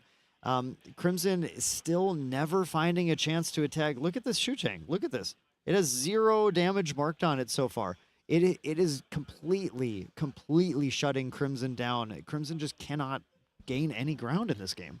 Exactly, indeed. And took a little bit of peek in Crimson's hand. I see too Zhao Jun there as well. Not being able, no Fractals, not going to be able to take advantage of drawing 2 from not having any cards in memory. And then the taxation, it's getting even worse with Dawn of Ashes. The taxes are increasing at an alarming rate right now, with Dawn of Ashes now making it. So now Dawn of Ashes has no impact on Zhang Zhao, like you said. It is a norm element card at least. So that's Crimson's, I guess, very, very, very thin silver lining to this, but it means that any water spells now that Crimson activates, and that's on their turn or on Hanky's turn, are going to be costing an additional 1. We're looking at the point where I think Hanky feels like, all right, I've kind of turned the corner here. I've caused Crimson so far to get rid of, no, not 3, but 4 of Crimson's potential game-winning plays here. I've managed to keep these Dissonant Fractals from being reservable for turn after turn after turn. And I have my 2 main taxation sources on the board. Now, Hanky is not pushing damage, right? Dao Chen has not really been in danger for a while, as these 2 players have really just been jockeying for board position this entire time. But out of the 2, Hanky clearly has the domineering board position, although Crimson is going to fight for it very well with his 4th Frosthorn Paladin in this game. Hold on, there may be some problems here, because Dawn of Ashes taxes that Lost in Thought. Oh, it does. I think we did not. We didn't pay the Lost. Lost Thought actually costs 3 to play, and Frosthorn Paladin would cost then 4 to play. So there has to be 7 cards to pay for it. I think we see. Yeah. So okay. I think we got it. It looks like maybe we got it, and it's okay. Matt's a little bit hard here. Frosthorn Paladin 4 because of Dawn of Ashes, but the way the interaction worked is it was Crimson activated Frosthorn Paladin, and in response to Frosthorn Paladin did Lost in Thought. So initially paid 6. So the Frosthorn was 6, yes, and the Lost in Thought was 1, and that was actually Crimson was unable to do that. So we did not end up getting the Lost in Thought. which means the Frostborn Paladin stayed as a 2-3. And that Lost in Thought, I think, was very clutch to be able to line up there. So a play where Dawn of Ashes, the cards that you don't see very often, when a player finds a good list with this where it does work like this, you not only kind of like, it has its own impact on the game that's good, but it has a stronger impact when players don't quite have the experience playing against it to remember the small things like that and then play into lines that are maybe a little suboptimal. Indeed, here and we see Crimson once again trying to get these distant fractals online, having to pay. That fractal ring costs 5, not 4. 5. Yep, there we Exactly. go. There we go. Again, Perfect. the Dawn of Ashes is tough. You don't remember it's there sometimes. You're trying to do all sorts of other math. But yeah, there we see getting the third fractal down. Dissonant fractals are online, like you're saying, Valk. We still managed to keep only a Zhang Zhao dropped for Hanky on his turn, so we managed to keep the Frostborn Paladin for a turn. And then we were just trying to attack and keep clearing the board. Yeah, and it's just Crimson, just one card a turn. That's all you're able to activate with the amount of taxation card. coming through. And that's not enough. And Hanky is multiple cards every turn, helping trading 1 for 1. And here we see... Goodbye, Frostsworn Paladin. Hanky going, all right, cool. I managed to keep some stuff in play. I'm going to combine this. I'm going to take this out. And Hanky, it looks like playing a Censor of Restful Peace. Removing floating memory from cards. This is actually a very, very devastating combo because now it means even if Crimson wanted to remove a floating memory to ignore the tax on Shuchang, none of his cards actually have floating memory anymore. It's a complete lock at this point. You no longer have floating memory, so you will be paying 2 for your first activation every turn. Yes. We saw Crimson playing a card with the Fractals here to eat up the tax. I think it was a Lost in Thought for 3, eating the tax in Recollection phase, using those now restable Fractals. And now that means he got through 1 tax, still has the Dawn of Ashes tax on non-norm cards, but keep in mind that Zhang Zhao is norm element, going to play it and get that recover 4. Really just trying to buy time, it looks like. It's a stabilization play. You are on the back foot. You are trying to do everything you can to just try and stay alive in this game, recovering 4, attacking for 1. And it's just, what do you do on your next turn, though? You're still going to be taxed. You're not drawing additional cards. You're not being able to advance your board state. And it's just getting, maybe one would say, out of control for Crimson. Hopefully, there may be an answer on the top of the deck in the next few draws here, but both players are running very quickly out of materializations. Yes, and Hanky is now going straight for the face with everything, just trying to start to remove Dao Chan from the game, having dealt with the board enough. Time to go for the champion. Zhang Zhao as well from Hanky, which is going to recover 4 more, and again, just stabilize him, keep him out of range of anything. Not that Crimson has ever been able to build more than 3 fractals this entire game. It's never gone above 3, as Hanky has always had the answer. There's an opportunity now for it to go above 3, but the taxation is just too high. Yeah, and the Safeguard Amulet's still sitting very pretty on Hanky's side. Crimson has not opted into trying to remove that with the mirror currently right now. We're paying 6 for a Snow Fairy. I believe locking down this Gardener here, so this is not going to be waking up. And then punching some damage in at Hanky, because 2 damage is only enough to clear the Zhang Zhao, and that's not really going to be worth the time here. Hanky going for a Smoke Bombs as a card that'll just simply draw a card at some point. Trading 1 useless card for potentially just seeing something else later. And we saw actually a Disenchant revealed from the memory of Hanky for the Dawn of Ashes trigger. So it is potential to be able to remove this Fractal of Rain as well, to make the distant fractals be locked into just doing nothing. Yeah, but I don't know if Hanky cares right now. Hanky is really particularly interested in just winning the game and is going to start attacking for giant chunks of damage here, attempting to remove Dao Chen. Dao Chen has to try and stabilize, or more realistically, Dao Chen has to find a win pretty much this turn. Yeah, it's very interesting to actually see what Crimson's able to do. Both players are very low in influence, about 5 or less. That's sort of how grindy this game has gotten. Okay, we're actually going into time, so it looks like the timer. We're going into time, so we're actually going into turns for the players. Oh, it's over. Oh, excuse me. Okay. The game actually, I guess our round timer is incorrect. The game has ended in a tie. Got it. Gotcha. Okay. So the game ended after the 5-turn overtime rule, pretty much. The 5-minute overtime rule. Yeah. So the game has ended officially. The players have ended in a tie. Hanky started getting aggressive, I assume, just trying to win the game while those turns were going on, and unable to quite close it as the players were both playing fairly fast, trying to get there at the end. But that 5-minute overtime rule does cut the game off at the current result. Given that we have just a 1 win on either side scenario, that is going to be a tie game for both of our players. Yeah, and that game 3 was an adventure. It was a roller coaster. It felt like Hanky had it in the bag, went ahead, stabilized, got rid of those fractals, and then Crimson got their way back in, found a route, recovering with the Zhang Zhao's, getting another fractal online, and just the removing what Hanky was putting on the board, and you're like, okay, it's starting to look like that game 2. But then Hanky somehow pulls it back in their favor with the just constant taxation, the Dawn of Ashes then doubling up, and in the end, you just didn't have enough time with the having to deal with your opponent's board and being aggressive at the same time. Yeah, both players were constantly jockeying, trying to get position built, but Hanky, game 2 was a great example of how even the anti-meta deck can be bested by the meta deck when everything kind of comes right, when you're able to get that strong build out right away.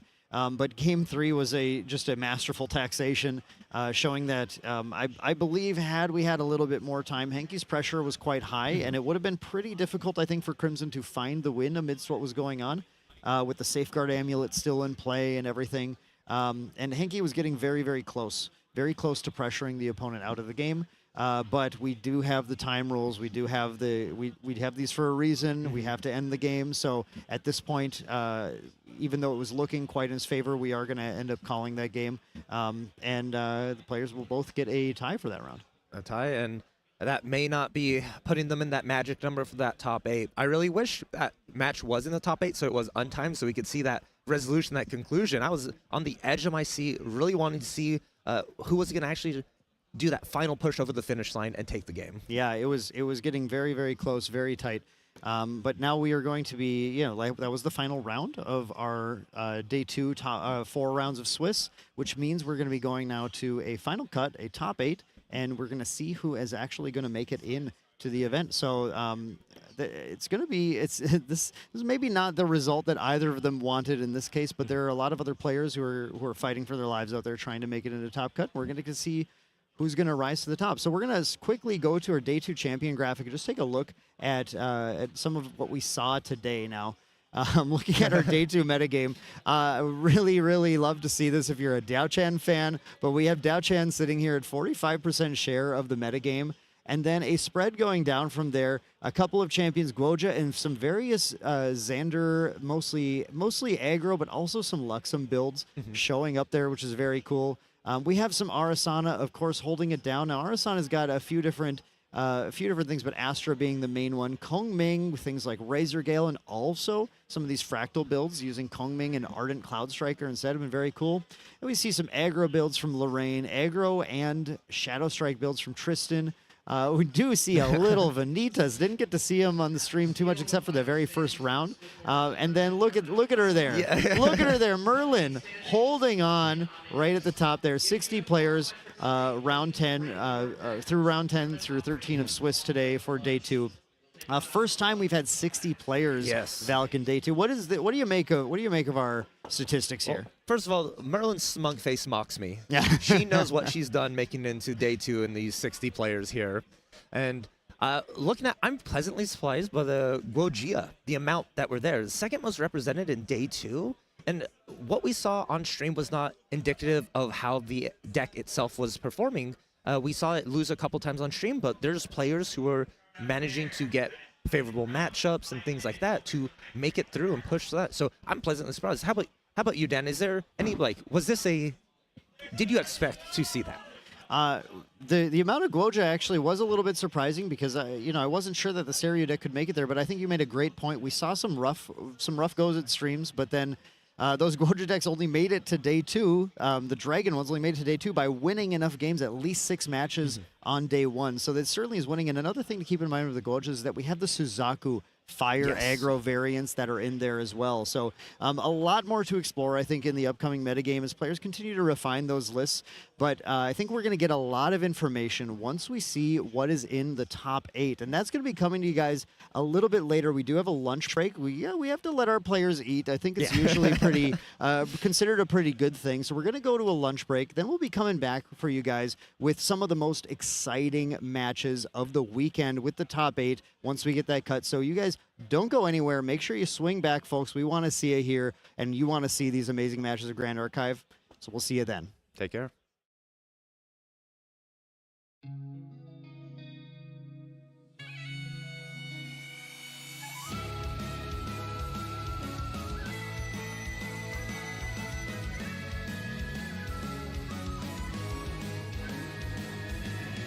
果てしなく広がる空に失ったものを嘆く声迫られる選択の日々正しい道の方へ間違ってなかったと証明しよう行き詰まって邪魔されても先を読むさこの頭で全て手に入れる高く高く飛べどこまでも行こう不可能と思い込んでたものがなぜか小さく感じたみて抜けしてたそう先になったから叶うまで近い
果てしなく広がる空に失ったものを嘆く声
果てしなく広がる空に失ったものを嘆く声迫られる選択の日々正しい道の方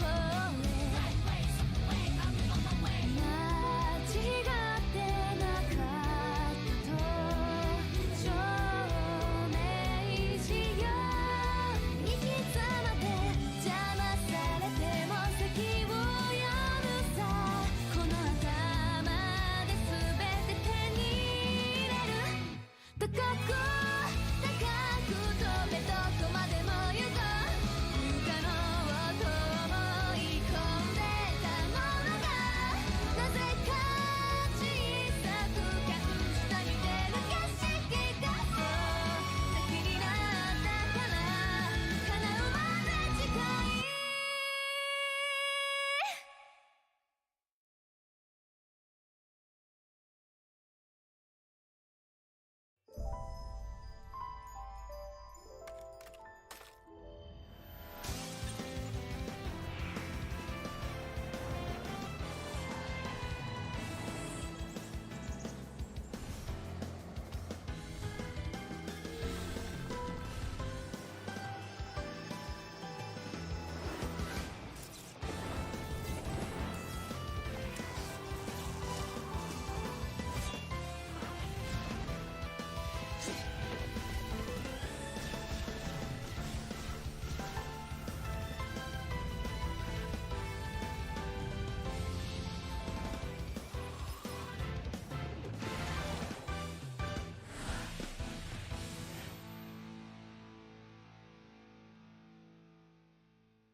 果てしなく広がる空に失ったものを嘆く声迫られる選択の日々正しい道の方へ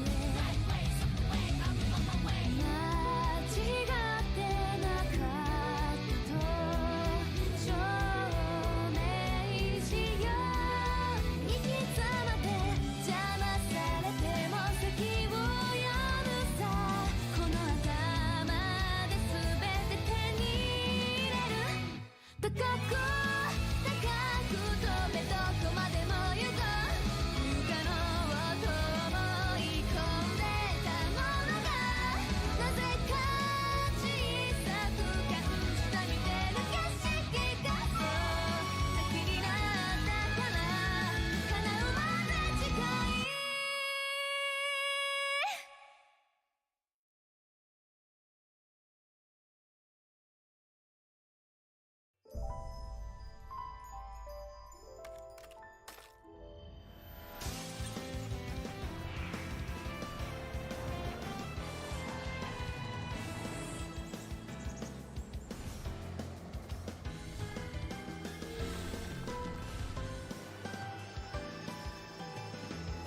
しなく広がる空に失ったものを嘆く声迫られる選択の日々正しい道の方へ間違ってなかったと証明しよう行き詰まって邪魔されても先を読むさこの頭で全て手に入れる高く高く飛べどこまでも行こう不可能と思い込んでたものがなぜか小さく感じた見てる景色がそう先になったから叶うまで近い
I believe it was True Champion Isaac or something like that. I can't remember his name. Well, I don't know if he was all right. Yeah, he lost, so it doesn't matter. Right. But Gavin's won two ascents total. He's topped I believe 5 ascents. Yeah. He's I think there's only been one ascent that he went to that he placed 9th. And this one, here's another one for him, topping 8 again, and another Ascent Seattle. So I mean, talk about consistency here, right? Like, what exactly is it that Caben does to achieve this? Like, is he actually just that good? He is beyond good. Today he had to win out today, by the way. Yeah, he did. He had to start. He went in 6-3 into this. Yeah. He started 6-3. He had to win out completely to make a chance to make top 8. And even then, it wasn't guaranteed. But he got on the bubble. It was a little lucky, but that's all right. But yeah, so Caven, he plays and he plays, and he's really consistent. He grinds more than any of us in our group for sure. So he actually knocked out 2 main deck team members in a row to get here. I have a bit of a personal vendetta over this. I'm sure. We lost main deck Taylor. Rest in peace. We lost him around 12. Oh, darn. And then main deck Steo, who everyone got to see on stream earlier today with a beautifully executed win there. Yep. Was then beautifully executed in around 13.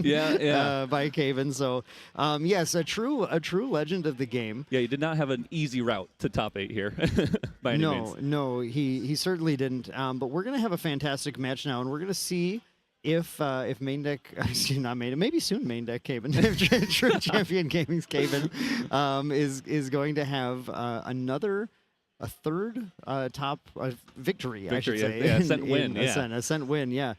This is going to be a fantastic match. Now, I know we'll definitely, I know I'm bearing the lead a little bit. We'll talk about his extremely skilled opponent very shortly. But first, I just want, as the topic of Caven, let us know, Isaac, you guys were on Fractal list, right? The whole team was playing that. Yep. And the thing that I've been told all through the weekend is like, why is True Champion Gaming's Fractal list so similar to main decks? Yes, someone asked. I remember I was playing someone. They go, "Did you guys work with main deck on this?" I was like, "No, not at all. We actually didn't," which is really funny. But I remember we talked about it earlier, and one thing I believe said main deck Mitch was on it from the very beginning.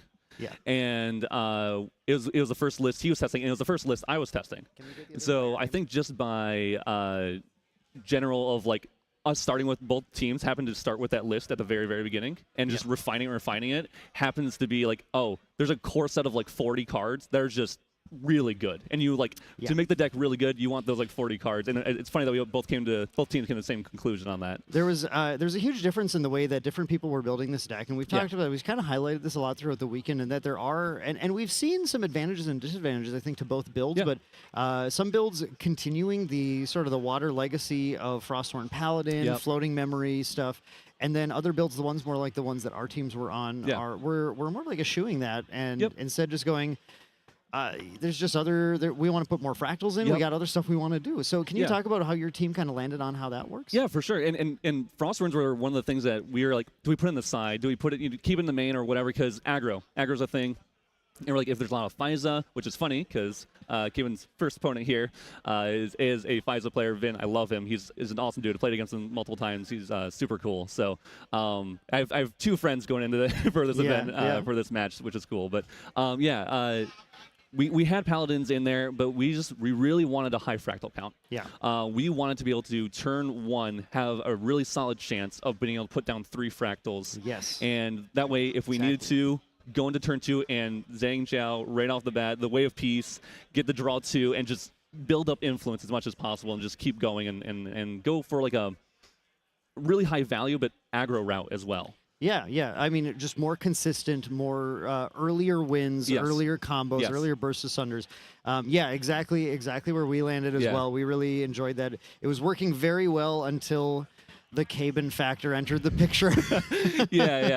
One thing that we did right in this event, which we missed in Toronto, where we thought people might be on this list, and so we, in our sideboard, and Caben, I believe, actually in his main deck a little bit, really teched for the mirror. Right. And so we were like, so far, both groups have really been paying attention, or all groups of Grand Archive have been paying attention to, the metas and all that, and so we thought people will see Fantasias. Yes. And they'll know what will be, they'll be at the event. And so we main decked our sideboard for 6 hate for Fantasia. Yeah. And that's coming clutch. Yeah, definitely. So, and not to, of course, you mentioned your friend True Cactus Vin here. Caven's opponent now, True Cactus Vin, we got to mention first place. Yeah. First place in Swiss. Yeah. Incredible player. And the funny thing is True Cactus Gaming really sprung up recently as sort of an analogy to True Champion Gaming. And you two are, I don't know if they're trying to be your competitors or not, but it's rivalry. A friendly kind of tongue-in-cheek rivalry. But here, this rivalry is going to be real on the stage here, where we have True Cactus Vin trying to defend that first place, take Caben out of the game. And let's get right in, Isaac, and start talking about, because we do have some action going on here. True Cactus Vin is going to begin the game with an Eithne Spirit of Fire, which is, of course, just a regular Spirit of Fire. And as you mentioned, we are looking at a FISA list. We're looking at Fire Xander aggro. And we have some staples of the Fire Xander list. Starting on turn 1, we have the Sable Remnant, who's just a 1/1 with class bonus floating memory, but does get +1/+0. It's actually floating regular, memory. Class bonus +1/+0 and regular floating memory. Excuse me. Yep. And then the Korhazi Courier, who's a 1/2 with stealth and has that class bonus on hit, draw a card, then discard a card. And if fire elements discarded, deal damage to another unit. Just putting out a couple of threats, passing the turn to True Champion Caben, who then is going to put out that Spirit of Water, a little Awakened Deacon, and an Unstable Fractal. How do you feel about Caben's start here? That's a little rough. I'm sure I think I kind of saw glimpses of hand. I don't know if he has many other Fractals. If he did, I'm sure he would have played another one and then try to leave the Awakened Deacon awake. And so it could either block damage more than just one from the Sable. But you know, it is what it is. I'm sure Caven's hand got a little lucky. I do think we saw a flash of a fast cure. So nice thing about the water decks, because of how many fractals they play, they can get that fast cure even against something like a Faiza, who is usually going really low on influence. So Caven might have a pretty decent defensive hand, honestly. Yeah, I would say that fast cure was a clutch difference between our builds as well. That actually we spending our space on so many other things that we didn't prioritize it versus these fire matches. But that may be a defining factor in Caven's ability to keep up with this very aggressive Faiza list. And as you mentioned, with Awakened Deacon, it cannot intercept unless you have 2 Fantasias in play. Yep. So Caven, unable to intercept with it, just uses it to take out the Sable Remnant, even though it's giving Vin that floating memory, which will definitely come into play at some point. Vin For sure. goes ahead and drops a Poison Dagger, comes in hindered so that it's not going to be ready to use soon, but that's going to be a key method of incrementing a ton of damage, especially in conjunction with that Korhazi Courier. Then also plays a Hasty Messenger, swings, just gets a couple damage in, and then pitches a card, draws a card, getting kind of just set up for that Fire Element graveyard. Yep, just put in as much stuff in the graveyard as you can to get value later on. I mean, it's the classic Faiza. You know, it's its way of doing things. I do believe Vin's list actually plays a lot less fire graveyard centric stuff. Yeah, there's none of the kindling stuff. Really. Yeah, it's just a couple things to make sure he's not like going all in on it, which I respect a lot. It's cool that Faiza has so much strength that you can do that nowadays. This, I believe, looks like a foil Grand Crusaders ring. Isaac, can you confirm that? That is very true. Caven foiled out his entire material deck. Oh, what a yeah! There you can see that glimmer there. What a beautiful, beautiful card. Caven goes to the Grand Crusaders ring on his turn. And I think this lines up with exactly what you're saying, Isaac. It looks like he's not seeing quite the fractals he wants. Maybe he has a good defensive hand. You know, we do see a Shimmering Refraction. We see fast cures. Is it 1 or 2 actually? I can't quite tell. think That it's might be a 2, second, yeah. Second one, and a Fractal of Intrusion. So he's going to get this Intrusion down. Not having any float yet, from what I can tell. I'm trying to see if he's thinking about the on-enter. Thinking about the fast cure, maybe in response to the on-enter on the Fractal. No, it looks like he just passes. Yep, okay. Yep. But yeah, there's definitely consideration there, because you can get rid of that fast cure right now. And if you do so, you can use that on enter to banish a card from True Cactus Vin. But there's a bit of a math that you're doing there. Like, this 4 health, will it be worth more recovering 4 later, or can I pitch something that's like worth 4 or more damage right now? Yep, 100%. Yeah, and Caven's only taking 2, so it's like it's the weird part where it's like, do I play a fast cure just to get that only heal 2, or do you want to heal 4 later? 100%. And we see Vin go up to level 1 Xander. Makes sense. It was free. He has a dagger online. Yep. He has a courier on the board, so that's always 4 damage just from that alone, which is always insane. Poison Dagger combos with Karate. I mean, we talked earlier in this event about these Dawn of Ashes strategies. They're still real.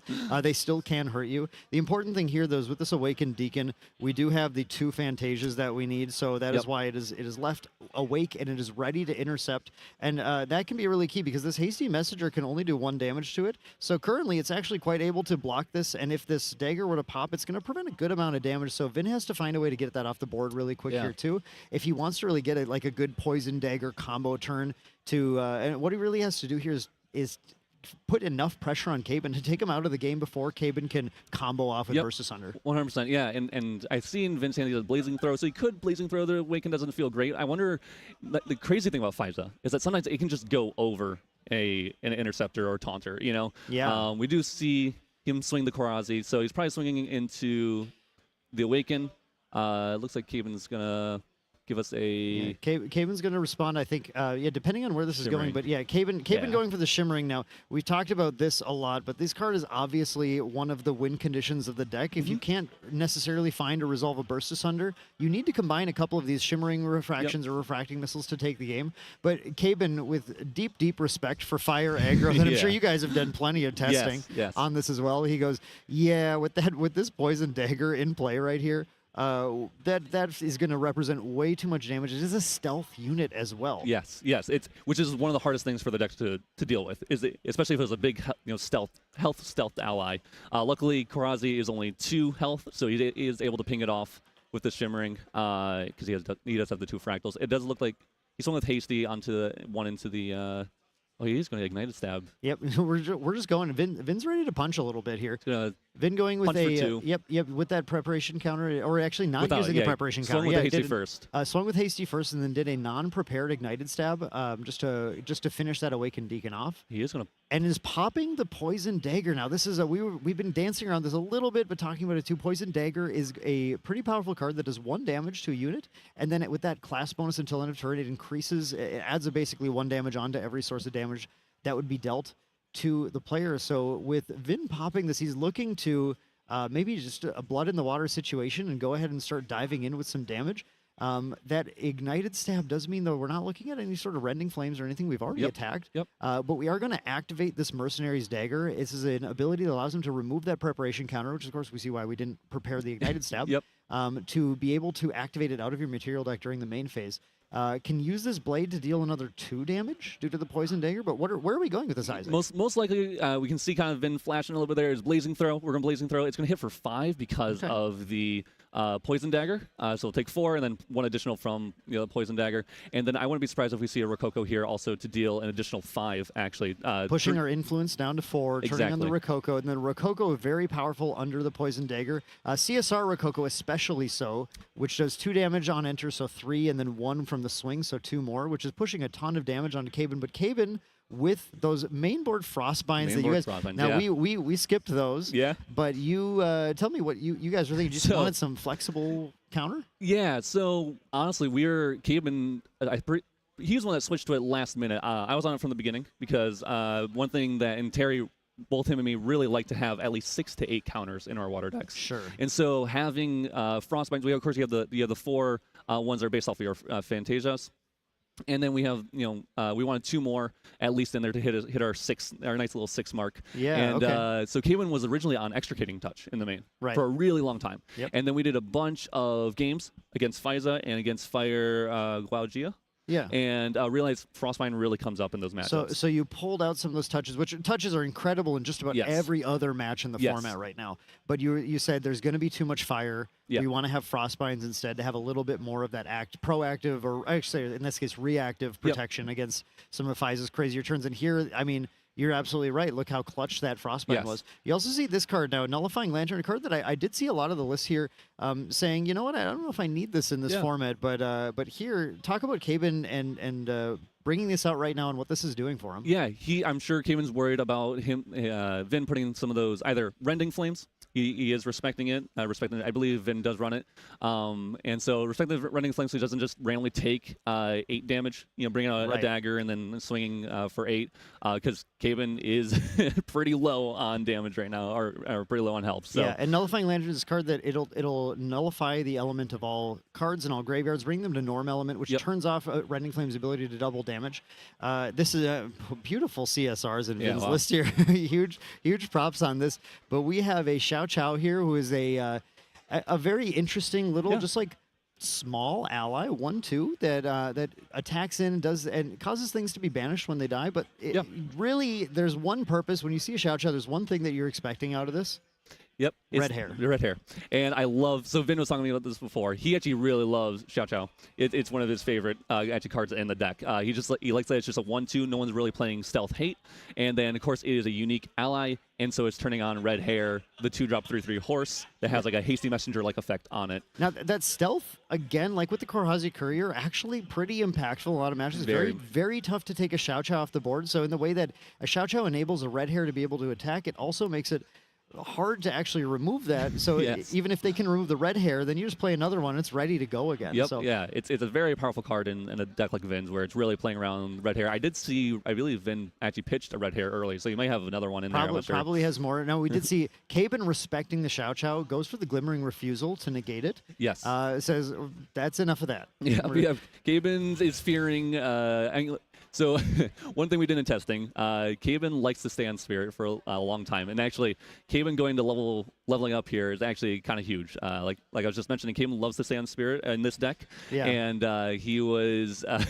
We beat him several times with the Fire aggro decks because he just wouldn't level up. Caben, please level up. Well, it looks like your testing has really paid off because he's learned his lesson. He went, all right, fine. I'll have a few more health. I want to make sure I don't die to something. 100%. And then has this Fast Cure as well, which is going to be very effective at just kind of again shoring up that health total, giving a little bit of room to work with. And Isaac, I mean, I hope I'm not speaking out of turn here, but I believe Caben's in a pretty good position at this point now. Definitely not bad. Yeah. Vin has popped dagger. Caben's only taken 5 damage. This is the awkward part for Xander, where they just need to push that. Try to find another big push, but they've already lost so much steam because the poison dagger is gone. Going, that poison dagger route, going low on influence, potentially just explosive. Without that frostbind to counter it, really pushing Caben to the brink at that point. But then having that frostbind meant that we go low influence, and Caben is able to just take a chance. Now he's got a breather, and he can use any other glimmering refusals or whatever to make sure he gets time to get back into the game now, recover a little bit. And it does look like it's potentially going to be Caben's game to lose at this point. But True Cactus Vin, of course, a great player he's got the math, he's got the lines. He pulls out the impact hammer. Which is a powerful weapon that's going to self-damage himself in order to deal an awful lot of damage. A ton of damage, yeah. And he's had this hasty on board that keeps cycling him cards, making sure he can try to find his outs that he needs to.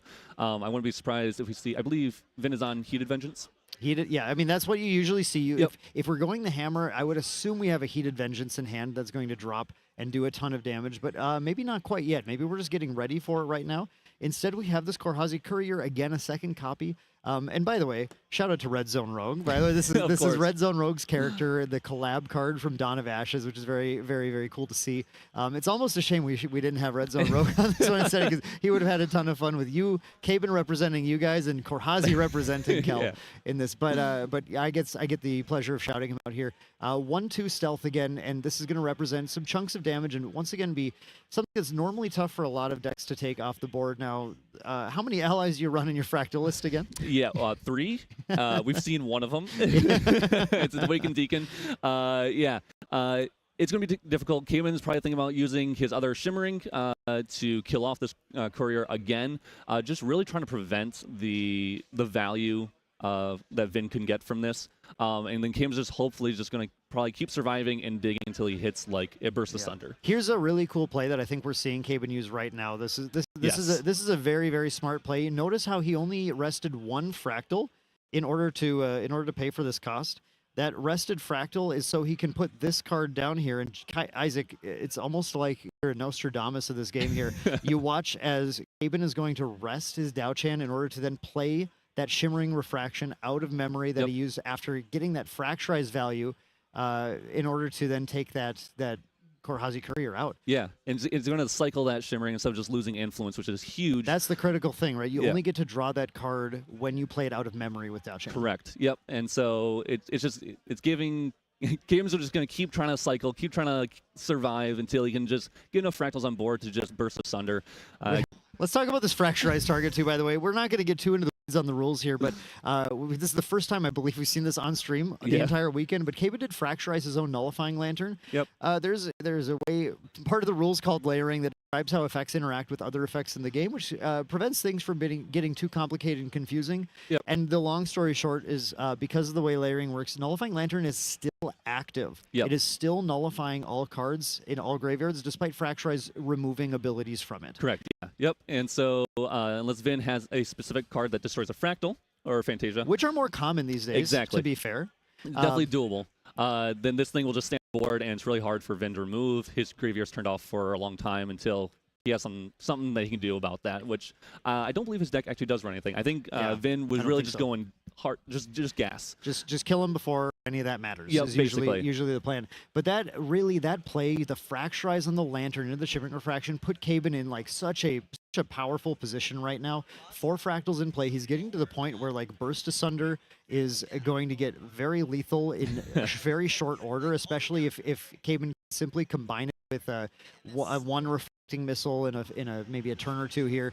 So Vin is getting very close to actually getting out of this game at this point. It has to find a way to close that last 13 damage on Dao-Chan right away. Definitely, yeah. And we see him go to level 2 to get Ignited Step back. So he can push another 4 damage or +2, so 6 with the Impact Hammer, which is a decent amount of damage, honestly. And also getting that health up. You know, if Burst Asunder is coming through, this is going to give him an extra 3 health, which means an extra 2 Fractals from Caben to make Burst Asunder actually kill him. So he's definitely going for correct line. He's getting so much value off of the Hasty Messenger with the 2 floats that he's putting in drop. Hasty's just constantly cycling, constantly getting better cards, and helping him push lethal, or trying to push for lethal, I should say. Exactly. We're going to get a Sable Remnant now, and because of this class bonus, it is a 2/1 now for 2, which is a rate that we love to see. A very like an efficient amount of damage at least. It's going to be another thing that Caben has to get rid of, and like we had you mention earlier, Isaac, there's not a lot of Zhang Zhao's sitting in the list to be able to just attack and take that thing out.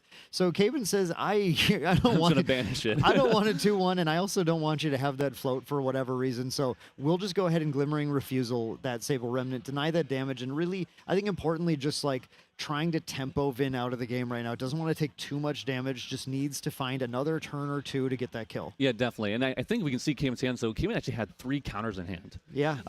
2 Glimmering Refusal. Looks like he had another Frostbind. Looks like Vin is actually just respecting another Frostbind because he could have pushed with Ignited Stab there for 6 if he wanted to. But maybe he's keeping the prep counter up, keeping the... He's not swinging with Impact Hammer on purpose because he doesn't want to take the extra damage, Exactly. push himself further into a lethal range. So Caben's just going to using the float from a Weakened Deacon from way earlier, bring out Scepter, draw a card, and then hopefully gain some, further influence of of Fractals. Yeah, the Scepter Fascination is a key card for Dao-Chan as well, because a lot of these decks, our builds are not going to Dao-Chan level 2. We're not going to be getting, yours doesn't, right? I believe. No Dao-Chan level 2 there. So we don't have a way to replenish those Glimmer counters, but it's not like you need to have an endless supply of them. You really just need a couple of activations per game, and Scepter Fascination is the other way of getting a couple more Glimmer counters onto our Dao-Chan so that we can do one more kind of like cheeky Shimmering Refraction on the opponent's turn or something. Yep, definitely. Yeah, it's very nice. And there's certain weird plays you can do, especially if someone goes Viridian Protective Trinket. Right. And if you have a counter card down in memory, you can actually stack up to 4 counters, glimmering counters, and still activate it. Of course, Kim's already used his 2 from earlier, so that won't be the case. And Viridian's not even on the board. But it is very something important to remember that we in our testing that did come up a couple times to make people not realize, they can still play out of Viridian. Now, this is, I think, honestly, this is a key moment of the game right here. Yes. This materialization of the Safeguard Amulet indicates that Vin no longer feels like that aggressive, like he can really push aggressive with any of his materializations. Needs to start respecting Caben, having hit 5 Fractals now.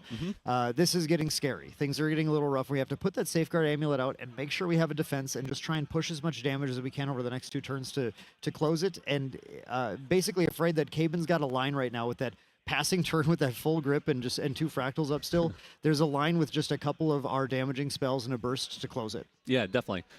Luckily, Caben does have Crystalline Mirror, which can blow up a 0-cost item. Yes. So I wouldn't be surprised if we just see Crystalline Mirror blow up Safeguard Amulet right away at Vin's end step. But Vin can also use that Safeguard to protect himself from the damage from Impact Hammer, I believe, right? Yeah, that's very true as well. Vin is able to use that to potentially pop it early, maybe force Caben to try and Refracting Missile in response to push some damage, get his hand down, and potentially push actually a pretty big swing as well. Yeah, definitely. We do see a Blazing Throw just picked up from the Hasty Messenger cycle. A Blazing Throw is a great thing to see right here, actually, because you can follow up an Impact Hammer empowered attack here with a potential throw, but I think we're going to be a little low on influence to do that. Instead, we're just going to drop a Rococo. And Caben's got that Frostbind. There's that Frostbind on that Rococo, so no Rococo, sad times, and we're not dealing the extra damage from that either. Looks like we're just going to pass the turn, not going to bother with that. Caben's going to consider now, is it time to Crystalline Mirror? Is it time to take this out, and am I going for game? Yeah, definitely. And I think even on Vin's side there, I think he's actually okay with Rococo getting banished. I think he's trying to use up any... Bait all the counters out. Yeah, because he understands he's not going to kill him this turn.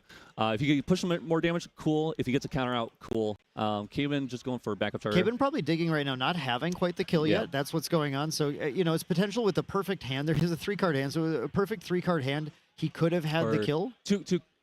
Yeah, 2-card hand. Oh, 2-card hand. Yeah, you're absolutely right. Yeah. Those black sleeves strike again. Yep. Perfect 2-card hand. Actually, then still wouldn't have gotten the kill. So he's just trying to draw. And what a man! What a player here of this game, drawing the Zhang Zhao, which is going to allow him to immediately just draw 2 more cards. Yep. Immediately refilling that hand, finding we do see at least 1 Refracting Missile. We see another Glimmering. Yeah, I think it's all Glimmering, all the counter cards. All Glimmering all the time here. Well, if you're going to have a hand against Fire Aggro, It's not bad. Yeah, it's definitely not bad. It is a very solid card. You know, being able to stop the fact that it banishes fire, which Graveyard's turned off. Oh, we found another Awakened Deacon. Found another Awakened Deacon. We're going to start intercepting. And actually, no, we're not. Actually, we're taking that Hasty Messenger right off the board. We don't need you to have 2 of those right now. Finally have a way to start clearing those, which is... I want to point something out here, too, because this sometimes comes up. This is cheeky right here. The Power Cell into the Awakened Deacon is a line if Caben needs it, since we know Caben right now is in a position where he's trying to find more ways to deal that damage to close the game. Let's not forget that the Awakened Deacon is an automaton. Which is hilarious, because that was one of the last things I believe Terry said to us before we leave the goes. Remember, you always pop the Power Cell onto that Awakened Deacon, and we kind of chuckle about it, because that usually doesn't come up. But in this kind of matchup, it most certainly might, which is very huge for Caben. So yeah, absolutely. And here we have a materialization of the the Verucan Soul Knife? Yeah, Verucan Soul Knife. Verucan Soul Knife. Yeah, the Verucan Soul Knife is another weapon that we have been trying to put into play, and that's very important to note. You know, putting these weapons into play, because again, multiple blazing throws, maybe one of the few things that could potentially get Vin the win out of nowhere here. Definitely. Blazing Throw is a crazy card. 1 cost, deal 4. Oh, do we have a multiple blazing throw? That's 4 damage from this one, and that's going to be pretty rough. Caben is going to counter. Caben, yeah, I mean, Caben's got all the counters. He's got right? all the counters, so he's going to get rid of that one. But Caben's hand is down now. Caben's hand is down. Is Vin? Vin has only 3 cards left in hand. Can Vin find a line to deal 10? I don't think so. It'd be very hard at this point. I believe Caben still has 1 more Glimmering Refusal in memory, and he does have the Scepter. Oh, he has the Scepter as well, so he's got a counter locked in. We don't have a Viridian Protective Trinket, making it cost more. Correct. So it is still Caben feeling, I think, relatively safe here, but Vin may be going for again, smelling the blood in the water, trying to get in there with some more damage sources. Caben's going to pop the Scepter in response to this next source of damage, the next attack, a spell card, I believe, and Glimmering Refusal this. Yep, and that is all of his counter cards, I believe, in the deck. Vin probably being like, no way you have that last one. No way you have the 4th refusal. And Caben says, nah, actually I do. So what's going on here? We're going to Crystalline Mirror the Impact which Hammer. I thought Crystalline Mirror only said item and not weapon. Does Crystalline Mirror? If we can pull that Crystalline Mirror up, let's confirm that and make sure the judge didn't miss something here. Yeah, the judge is checking it. Judge's checking it right now. You might be right about that. No, I think it says item. I don't remember. Or maybe it says Regalia. I can't. Yeah, I might say Regalia. Yeah, Crystalline Mirror here. Destroy target item with memory cost. Yeah. This 0. cannot target an Impact Hammer. The judge read it. The Impact Hammer, unless an Impact Hammer is secretly an item. Yeah, maybe Impact Hammer has some text on that. I just don't know. No, I do believe that the Crystalline Mirror cannot be used on that, but we'll have to see what the judge rules here. All right, nope.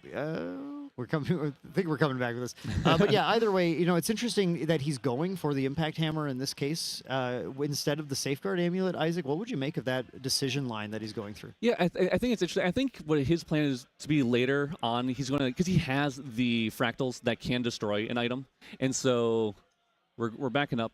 Well, you're thinking he might just try and use the Unstable Fractal to hit that instead?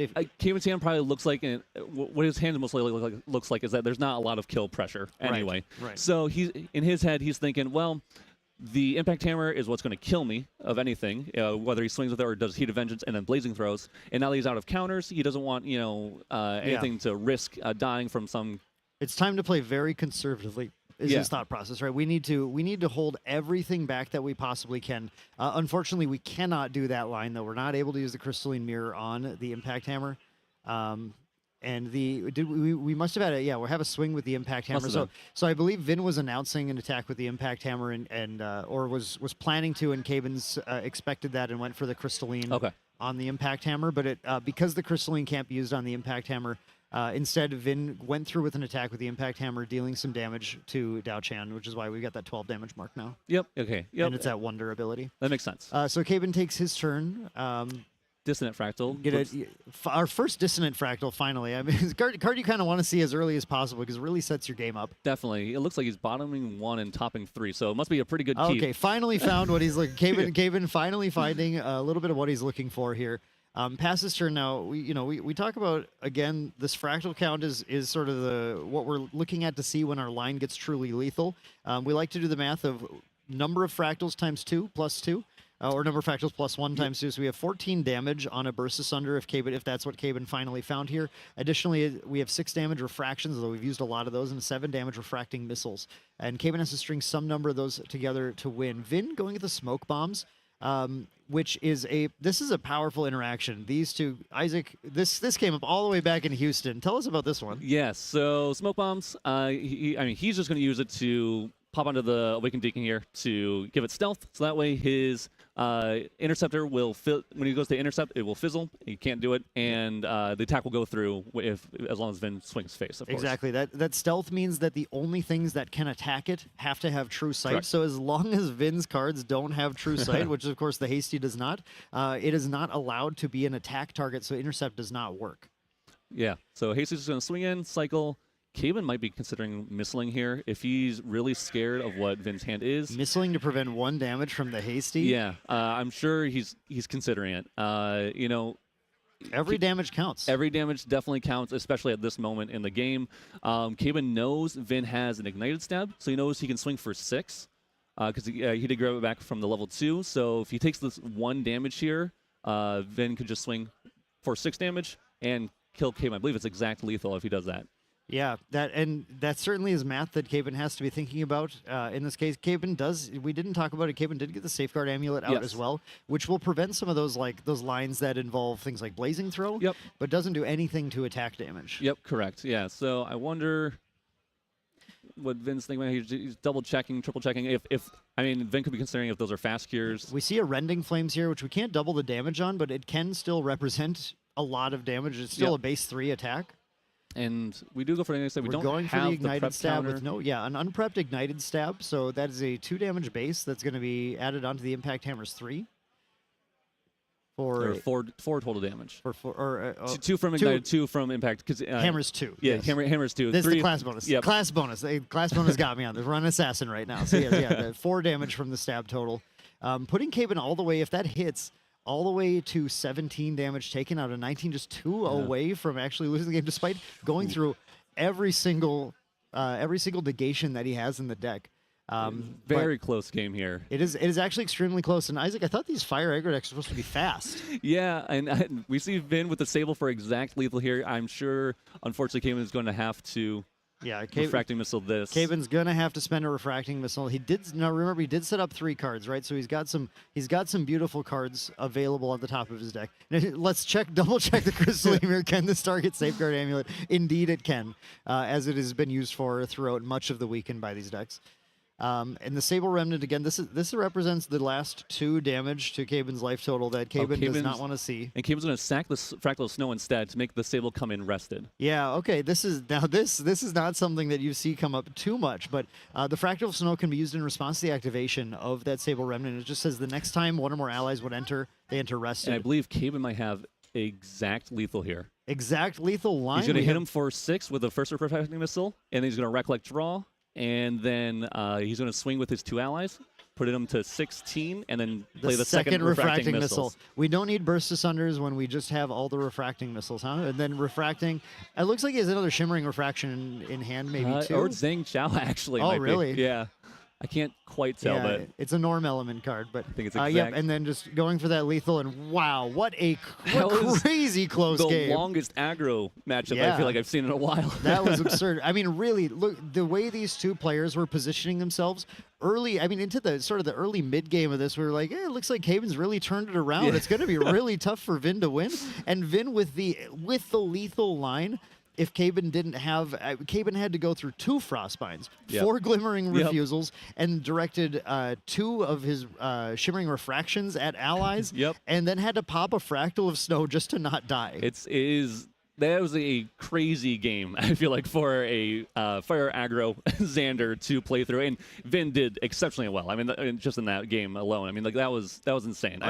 There's no doubt why Vin is first seed right now going into top 8. There's no doubt about it. Look at the mastery over Fire Xander lines, knowing when to hold back like those impact hammer attacks and everything, and just sit and wait. Like you said, I mean, this was I thought really astute, but the Rococo bait, right? Is like, here's Rococo, here's Rococo, you know, here are all these things. Just keep countering this, trying to find any crack in Caben's armor to dive in and get the kill. Yeah, I think Vin knew Caben doesn't have the damage to obviously kill him, so he played very aggressive as much as he could, try to survive and get rid of those counters as long as he could, you know, as many times as he could, until he saw an opening, until he saw there was some survivability. But Caben having 6 counters, six negations required to survive.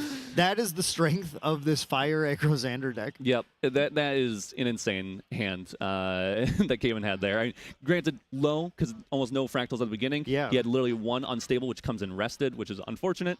But Caben made it work. He eventually got the Deacon, he got the Zang, and he just slowly grinded out the game to victory in his favor. Narrow victory. I would say players should rewatch this over and over again if you like either of these decks and want to figure out how to survive in this new metagame with either of them. You want to play Fractals, watch Caben's play. You want to play Fire Xander, watch Vin's play. Definitely. Mean, these are master. This is a master class of playing either of these two decks, and it's really, really incredible just to be able to be here and watch this. And especially Isaac, I love getting this extra insight and commentary from you. Now, speaking of insight, can you tell us about your sideboard plan for this deck? Yeah.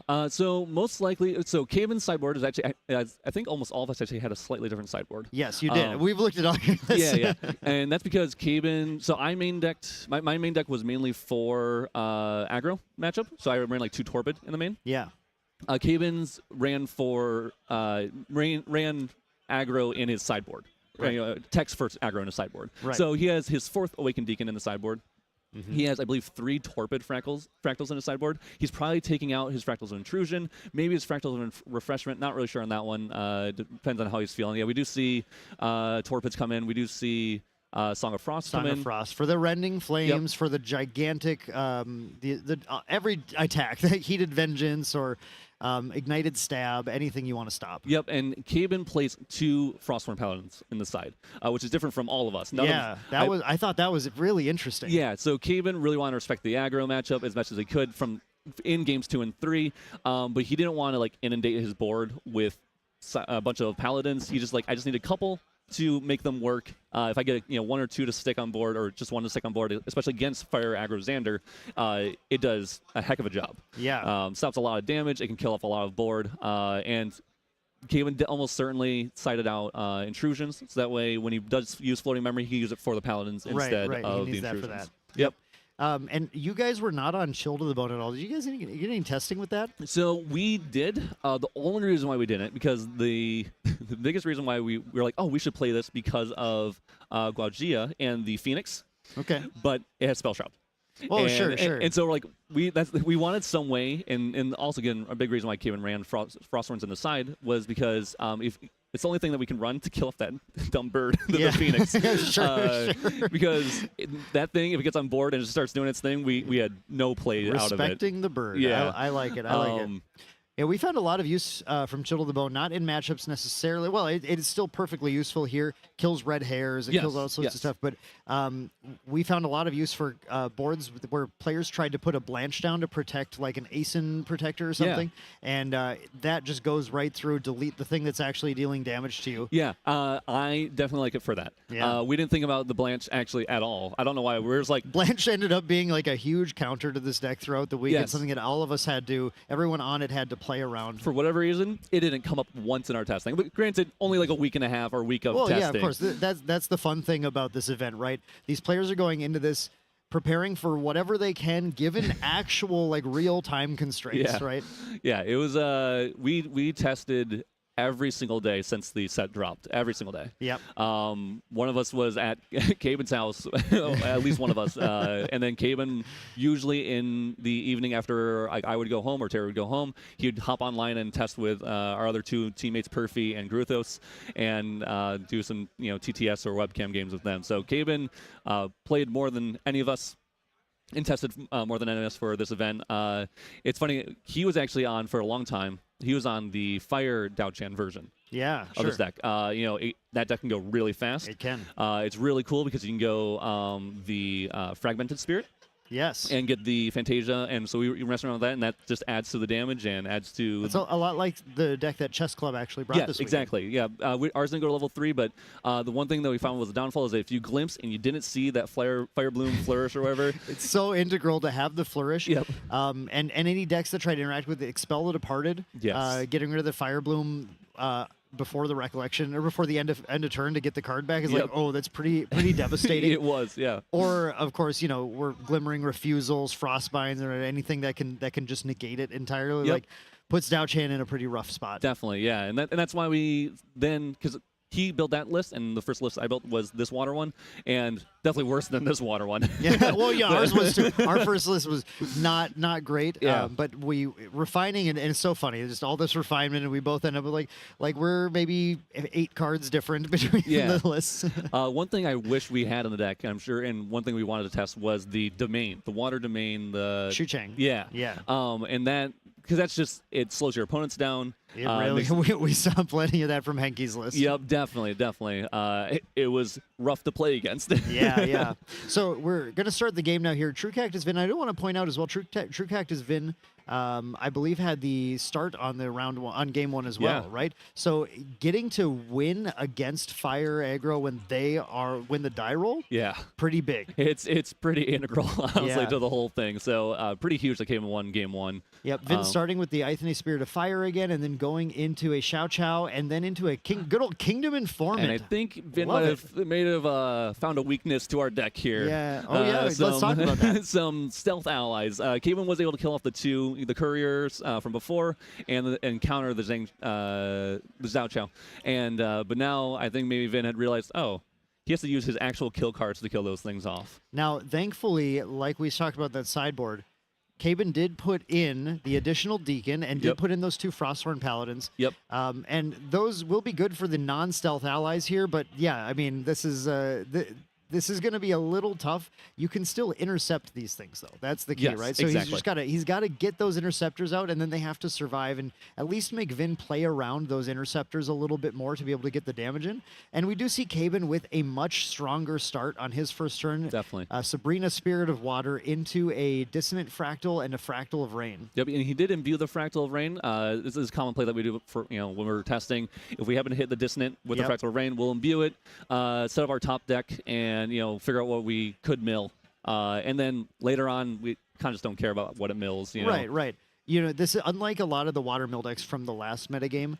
We're not looking just to go mill every single turn, but imbuing that Fractal of Rain does give you that option of just setting something up. And at the worst case, if you want to, I guess you could always target your opponent, although that can be very dangerous in this deck. Definitely. If you can't have a safe nullifying lantern out at the very least. Yeah, for sure. Yeah. I'm sure Caben's just trying. It looks like he has 3 different float options actually he can put on top. So excellent. That's what you want to see here, right? Now he has to value Refracting Missile versus Fast Cure versus Awakened Deacon. What is Fracturize? Fracturize the third one. Yep. What is the card that he'd want to mill the most? And this is a lot of this here is a lot of foresight that he has to do. Definitely. Yep. I'm sure he's probably not wanting to mill the Fast Cure. He's probably going to respect, again, the damage, the output that Vin can put through. Deacon, I think you maybe want to mill Deacon. Or sorry, not Deacon, Fracturize. I keep saying I would assume Fracturize. I'm assuming he's going to try to mill the Fracturize. He's going to keep the at least the Fast Gear, and then maybe if he goes for a draw, he'll draw the missiles. If he doesn't go for a draw, he might mill the missiles. I'm not sure. But he's probably going to keep it, trying to kill off some allies like we've seen before in game 1.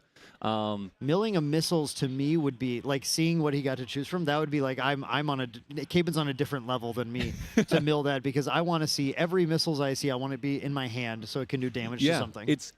There are plays where I've seen when we did testing, where Kevin would play like a Fractal Freshman and actually bottom deck 2 missiles because he knew What a madman. his hand was it was already gassed, and he wanted to just try to, even though those can level you up, get scepter, draw you, and all that kind of stuff.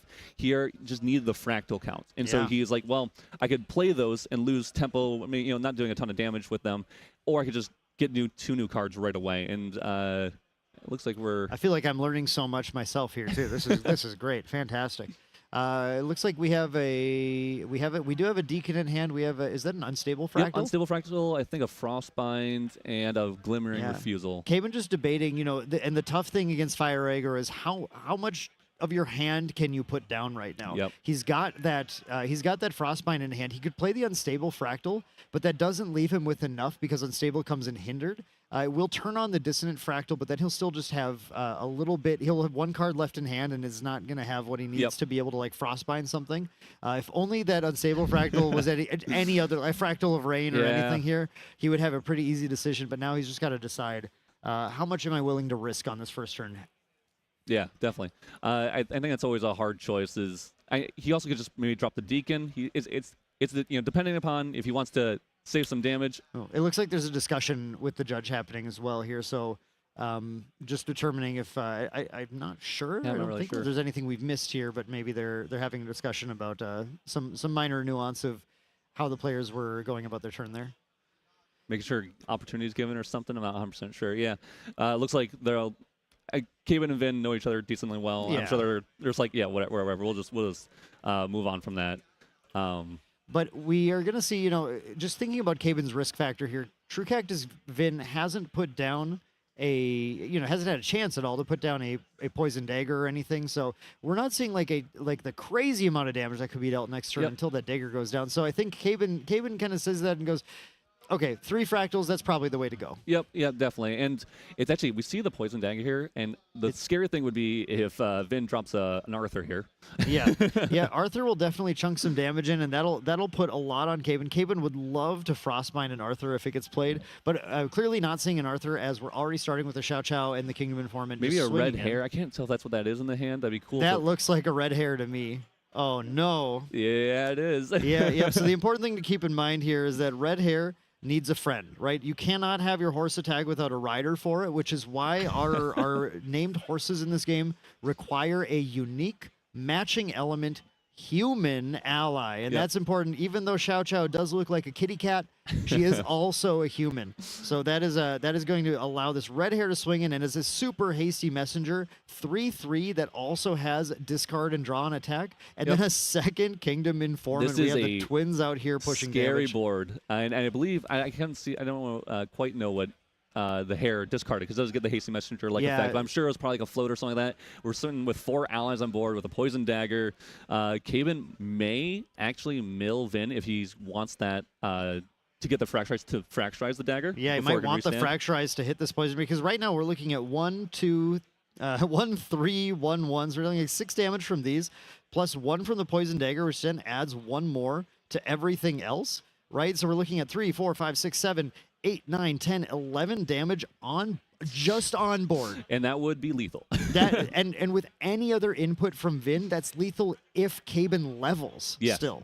So Caben needs to play super, super defensively at this point. Definitely. Now, Caben did opt to mill the Fracturize, so this did go here from that Imbued Fracture of Rain. He says, okay, I'm gonna use some of my other tools to try to get through this because you have 2 things to do. You have to survive this turn. Definitely. But then you still have to then find the win afterwards. You need a little bit of value to be able to play the game. So I think he wants that. He wants that Fracturize in there. Yeah. So that he's able to still get a level next turn. He knows he needs that extra health. Yep. He needs the extra health. It's always nice to get the Glimmer counter so you can basically play 2 cards with a really low influence. Yeah. 1 from hand and then put some cards down and then play from memory there. That's always huge. It looks like Caven's double Deacon. I didn't realize he had both Deacons. That's pretty huge. 2 Deacons. So that's gonna be a chunk of stuff in the way that even means that a Smoke Bombs from Vin could shut down one of these, right? But then there would still be 1 Interceptor that some of this stuff has to go into in order to take it off the board. So this is definitely gonna blunt the knife that True Cactus Vin is representing right now. Yep, and I think Caven might have kept a fast cure in hand, so he does have a 1 Fractal up and 2 cards in hand, so he would be able to play that fast cure. So The fast cure's tricky, though, because Vin's going so low on influence, Vin too. is really low on influence. I think they're the same influence. I think it's 4-4. So Vin goes for a draw, and instinctively, a lot of people will go, GCR or Bobble or whatever, pop in Recollection just to see what they get. At that moment, after that, Caven could then play the fast cure. But hoping that Vin doesn't have a fast activation. At that point, he'd be one up. He'd be one up, so he'd be safe. Only if he safe. does it in Recollection. Right. Here. Yep. Vin is such a skilled player, though. I mean, he's got to know that he does know that the fast cure's there. does. Open deck list. They've both studied that. Vin's probably doing all his math, considering that fast cure is a part of it, and so he's going to think about how do I need to move through my turn here to try and deny the fast cure from Caven and push that damage in. Yeah, definitely. It's going to be, see, he's trying to materialize, and I couldn't quite see what it is. It is GCR, so we'll see. He is going to recollect. Yeah, GCR recollects. Making the right play. Yep. Keeping that influence lower right now. Just use the GCR when we need that last card to like activate a final card in the turn or something. Exactly. Yep. So he's just going to swing, probably kill off one of the Deacons. Yeah, red hair into Deacon, that's nice. It's because the big thing here is that this Poison Dagger is going to be adding 1 damage to everything if we choose to use it. So we want to make sure we waste as little damage as possible. Yeah.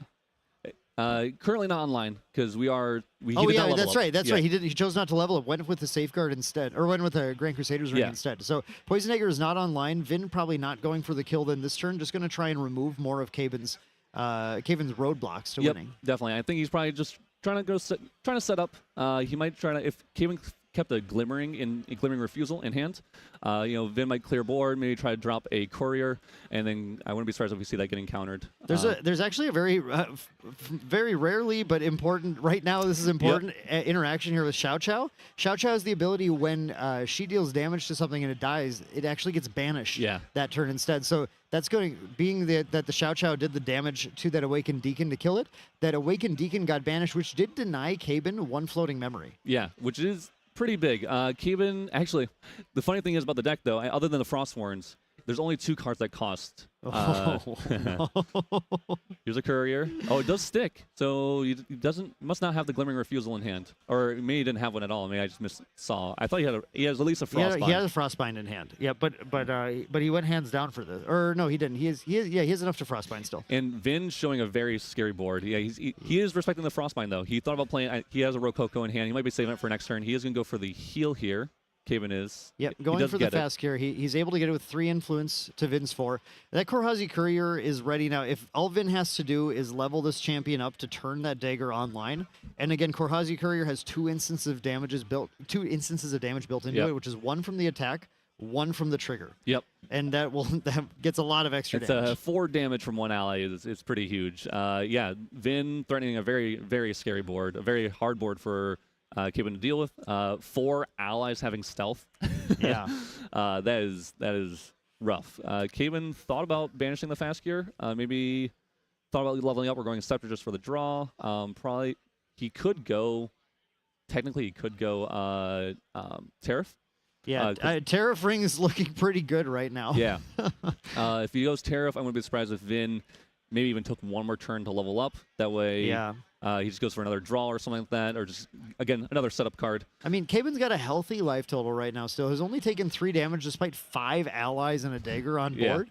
You would think he would have taken more damage at this point, but he's sitting fairly healthy, so he could certainly afford to not level up, but it looks like he's just going to decide to do it right now. Let's get that level. Yep. And having the access to the Glimmer counters from Dao-Chan is going to allow Caven to interact a little more than he might have normally. He's got that Frostbind in hand, so the ability to use that to pay for something and then still Frostbind on Vin's turn might be clutch. Yep, yeah, definitely. It's one of the reasons why we played Dao-Chan. We did see a couple of different versions of Water Fractal decks in top day 2. One of them was a Kong Ming version, and I know talking to the people, they're friends of ours that were playing that deck, they said the one thing that is huge is the fact that Dao-Chan gets to be able to play a counter card or reaction card from memory. It's just like it's so big. It can be a damage card, or it can be a card that protects you or banishes something. So pretty huge that effect is honestly on this level 1. Now Isaac, how's my math here? I believe Caven just drew the 3rd card he set up with Dissonant Fractal. Is that right, or did he do that last turn?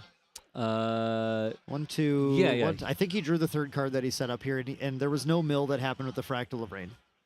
Oh, did he miss it from Fractal Rain, or he milled his opponent? Oh, he milled Vin. Okay, we just couldn't see it was off Yeah. screen. Okay, so he did mill Vin. He did mill his opponent.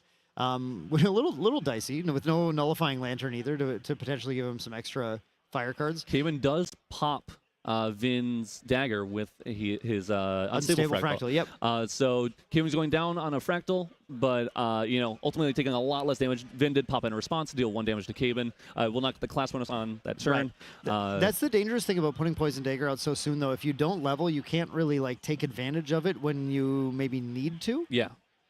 Vin just leveling up hard from memory. Going to level 1. So we'll get that glimpse. Xander, we're going to get that preparation counter now. That Yep. preparation counter, again, if that Poison Dagger was in play, that also represents a Mercenary's Blade that can Yep. then be another 2 damage with the Poison Dagger. So that preparation counter can be used in a number of ways, from preparing an Ignited Stab to deal a lot of damage, to bringing out that Mercenary's Blade, or setting up for his level 2 as well. Yeah, and Vin did hit an Ignited Stab off of the level up, which is kind of a bummer because that's quite a bit of damage from a Yeah. 1 costing card.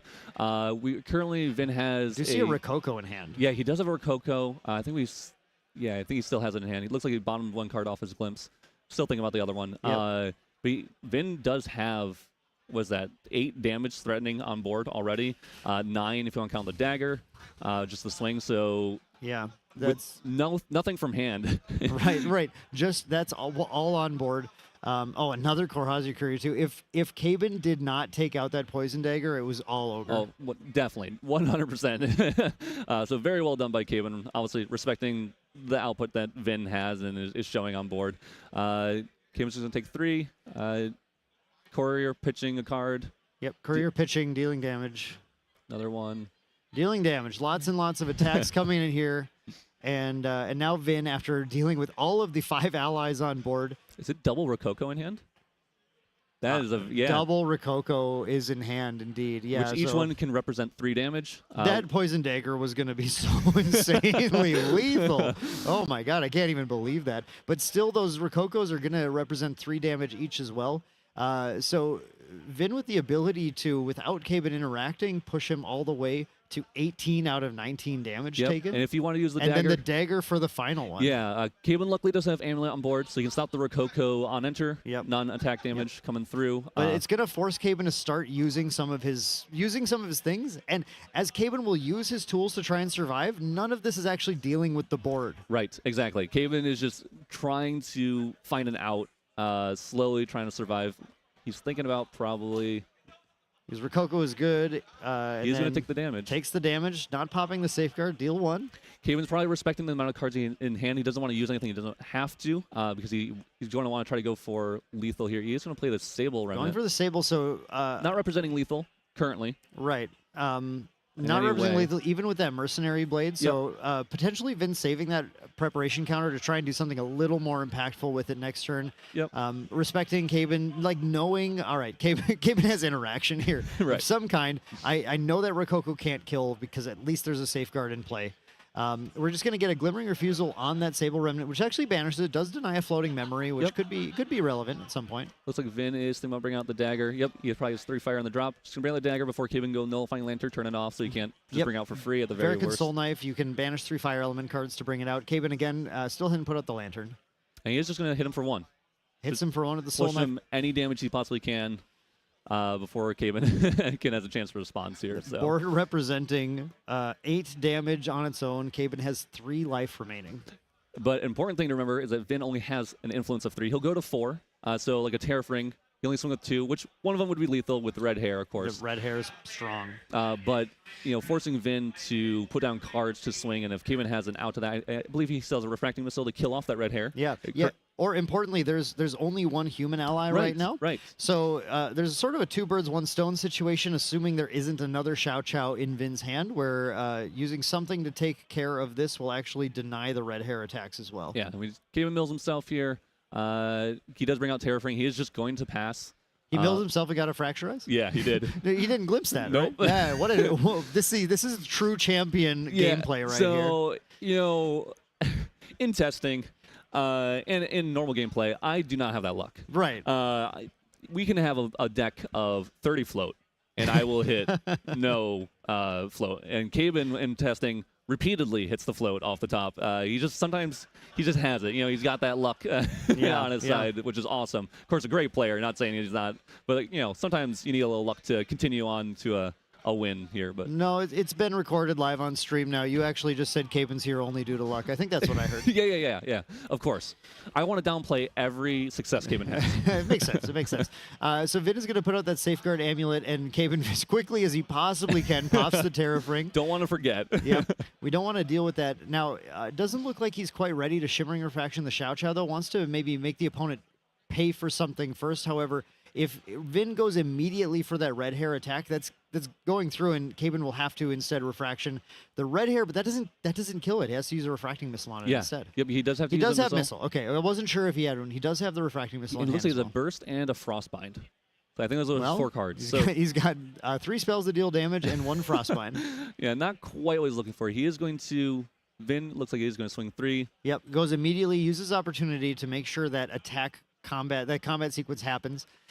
Pitches a card, draws into some more damage. More damage. Believe it or not, the fire spell drawing. The fire deck drawing into damaging spells. Caben putting 2 cards down. Gonna missile the hair. Probably put down that shimmering so he can activate it from memory. Puts down the shimmering so Dao Chen can activate it.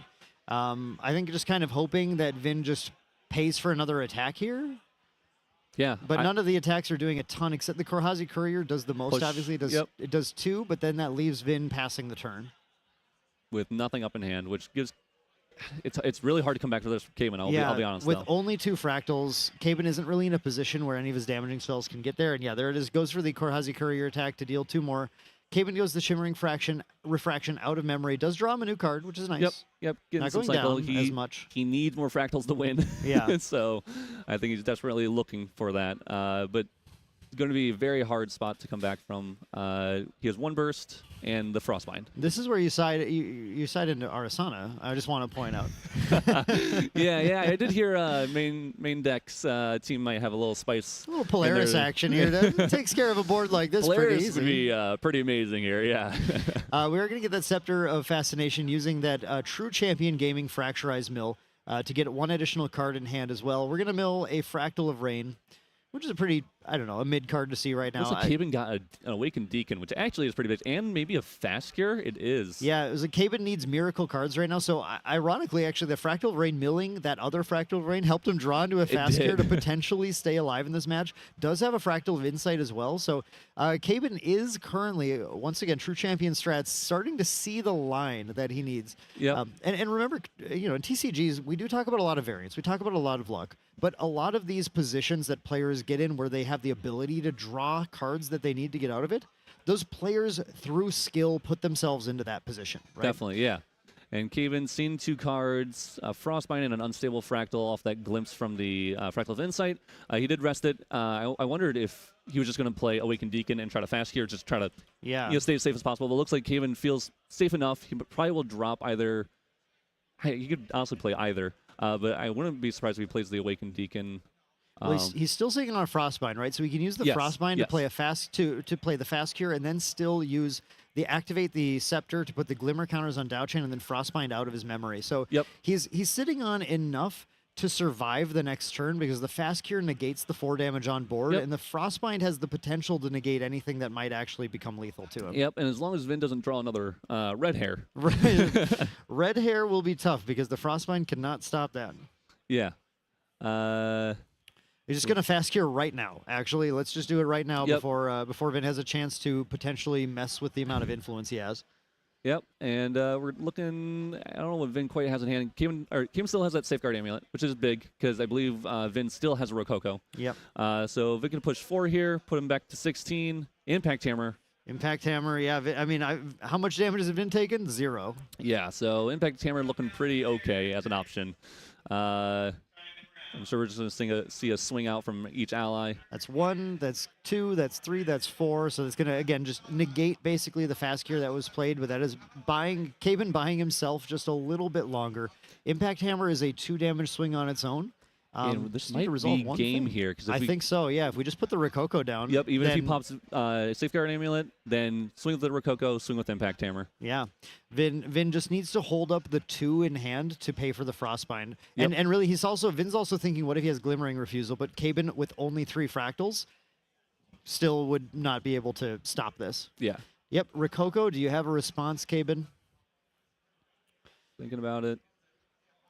I mean, he'll do what he can. He's right now doing math. Am I missing anything? Yeah. Caben, of course, very, very careful player, very considerate, always making sure, I don't want to miss anything. I don't want to end up throwing the game because I had the answer to something. Yep. It looks like let's go to game 3. Yep. You got it with damage on board. Yeah, makes sense. Yeah, just respecting it. When as soon as we saw Vin get that big of a board, Yeah. it was going to be very hard for Caben to come back from that. And I think Vin realized that early on. If I drop this Stout Chow and I drop this Informant with Stealth, play a couple more Informants, a couple more Stealth allies, it's going to get really dicey for Caben really quickly. So Vin definitely had a very strong hand to do what he needed to do to put Caben on an awkward footing for sure.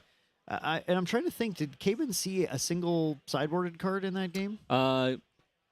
I don't think yeah, so. I don't. I mean, he saw some Awakened Deacons. Who knows if one of those was the the extra one he put in? But yeah, the other stuff that Caben sideboarded not coming into play in this game. As a reminder too, in Grand Archive, when we get to this top 8 stage, our top 8 is untimed. Yes. So players here, we did see unfortunately in the 13th round a game that went to time, resulting in a draw for both players that impacted the potential final results of who made top 8. But in this case, once the players have made top 8, they have the luxury of taking as much time as they need, considering their plays as long as possible. So even though we're seeing this fire aggro deck, we're seeing both players be very considerate. Yes, definitely. Be taking as much time as they need to consider every line, make sure that we're going to get there. And so we are going to be here until the actual real conclusion of this game. Who will win? And luckily we get a nice game 3. I love a game 3. We love a game 3 in top 8. Absolutely. When True Champion came down to the main deck regional in Fargo, we had a wonderful top 8 where every single. I mean, it was a long day. It was a long day. But every single match in top 8 was going to game 3. Yeah, it. I will say, from a biased standpoint, I wish there was maybe a 2-0 leaning toward True Champion Gaming here. That is fair. I have had plenty of biased commentary this weekend as well, so you are allowed to do it as well, Isaac, especially as our guest commentator. For stream purposes, for gameplay purposes, for learning purposes, game 3s are always where it's at. You get to see a full sideboard games, how each deck, like you just said, we didn't get to see any of Caben's sideboard. So we don't know how much that actually impacts the gameplay. But, if we see it in this game, we didn't get in game 2, but maybe in game 3 here, we will be able to see it and see that, that seems to help a lot. Seems like the sideboard really does matter. Maybe seeing those Frostworm Paladins, which probably would have been pretty good. That could have been somewhat impactful on the game. Definitely. Now, another thing to point out is we mentioned that Vin went first game 1 and lost. Yes. And so Vin went first game 2 and won. And with an aggressive deck like this, winning the die roll or getting to go first is often a pretty solid advantage. Yes. So we're going to go into this game 3 now where it's going to trade off, and Caben's going to have that opportunity to go first this time and potentially set up what he wants, but he didn't tell his opponent to go first. No. I think he was trying to figure out if a card was backwards or not. He asked the judge. I'm pretty sure. Okay, good. I was like, I saw Vin grabbing some material. Like, now this is a next level play. Yeah, I don't know what would be happening there. Honestly, he knows something I definitely don't. Yeah, but Caben's starting to lose it, maybe. But no, Caben's got his head on straight. He's going to go first. Take the Sabrina Spirit of Water. Starting with the Dissonant Fractal. Dissonant Fractal. Yep. It's a good card. It is, honestly, out of all the cards you want to see in your opener, it's probably number 1. Probably the top card for the Fractal deck. We want to see this. It sets you up for success. Yeah. Is really what it does. We saw, it looks like a Fracturized Frostbind and something else. Caben's just going to keep a Fractal of Rain on top. Yeah.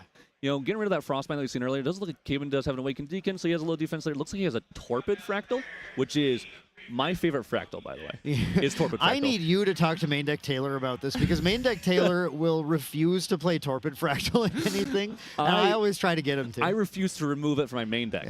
We were playing. You had the one of in your list, right? I have two of. You have two of. Okay, yeah. two of. Caben actually decided 3. He wasn't going to play any. I go, listen, it's going to come up. And so I hope it comes up in this match where yeah, if this comes up, this will be an incredible moment for you. I would be Like, so happy. remember that time it won you the top 8 match? Yeah. Be a Torpid Fractal. Yes, I understand it costs 4, but basically costs 3 if you think about it. Well, but all the reserve No. Okay. All right, we don't have to. Sure. So with Caben setting up that Fractal of Rain, he's just trying to make sure he builds out his fractals here. Torpid Fractal will have the ability to prevent an ally that has 2 or less power from being able to wake up. Yep. So really, Caben's kind of sitting here hoping, okay, Vin, why don't you do that same thing again? But this is actually the scarier version. The scarier version of what was happening. So you know how I was just talking about Torpid Fractal? Yeah. Arthur's probably the worst. You do not want a Torpid Fractal in Arthur. Yeah, he is the worst target. Arthur, when rested, gives that +1 attack to +1 power to all allies on your board. So resting a Arthur that just wants to be rested really isn't doing much, saving you 2 health each turn, but that's about it. So, but this is actually I'd say a very good card, Torpid Fractal. Yes. This will prevent a 2 damage body from being out there. Never mind. Caben I thought I had maybe Caben's got the better lines than me. Caben just says, I don't want to deal with that. But it does give a float to Vin here, which he'll use to level. So it is gonna allow him to get just a slight card advantage on Caben as well by going for that. But what Caben's doing here is saying I'm not taking damage. Yeah, and I could see Caben using this float to go Scepter or level 1 even, and then hoping Vin goes Dagger, and then going into a Sensor, which turns off floating memory from Graveyard. Okay. So could be going into Sensor just to deny that. Then? Yep. Usually you want to use your float first if you can, and since Vin is aggro, Boy, he probably wants to bring out that Dagger first. It's almost like you guys play a lot together. A little bit, yeah. I wonder if that's because that's one of my favorite lines. That's one of the lines I constantly did in testing against Fiza. Was just, or any deck is just trying to rush that, using our float early on to rush into our level. So then next turn we go Sensor, turn off their Graveyard float and abilities in Graveyard, and just kind of gain the advantage that way. Yeah, Isaac, is there any chance that Caben is going to actually Torpid Fractal this Arthur? Is there any? I mean, look, I'm just deciding. You guys are the true champions. I don't know what I'm talking about. Apparently, I would never, but would Caben? I don't think so. Okay. We did it. I did it. You did it. It didn't turn out well. Yeah, we're just gonna see We'll put Fractal down Rain Deacon. Put down a Deacon. Deacon does have Intercept with the 2 Phantasias in play. Yep. Prevent a little bit more damage, and I think you're totally right. This looks like what Caben's doing. He's gonna hope Vin is gonna go for that Poison Dagger again, because it seems like every game so far Vin has gone turn 2 Poison Dagger. Yep. And if he goes that turn 2 Poison Dagger, wow, this is the true champion experience. Yeah, so we'll see if I was right with my prediction if he goes Sensor next. If Caben's fearing dying, though, I'm sure we could see a different play. Maybe Amulet, maybe Tariff if there's a bunch of allies on board. He does have the Arthur on board, so Tariff makes a lot of sense usually. Turns off a lot of the damage on that one turn where you just drop allies and swing them, drop allies, swing them, and all that kind of stuff. So Deacon doing a lot of work right now here, though. This is pretty great. Taking the hit from the Arthur. And then, that means that Vin's got nothing in his hand that does 2 naturally, because obviously something doing 2 naturally would be able to be a more efficient use of damage by taking out that Awakened Deacon and then attacking with the Arthur. Yeah. So Vin just looking at what else he can apply here. Assuming just a Korhazi Courier looks like he may be considering. And Korhazi Courier has a class bonus on being able to deal that 1 damage. So yeah, that would be just another 1 damage source right now. Korhazi Courier, of course, a good one to get down, but Korhazi Courier, a great one to Torpid Fractal. Definitely. The best target probably against Fire Aggro, actually.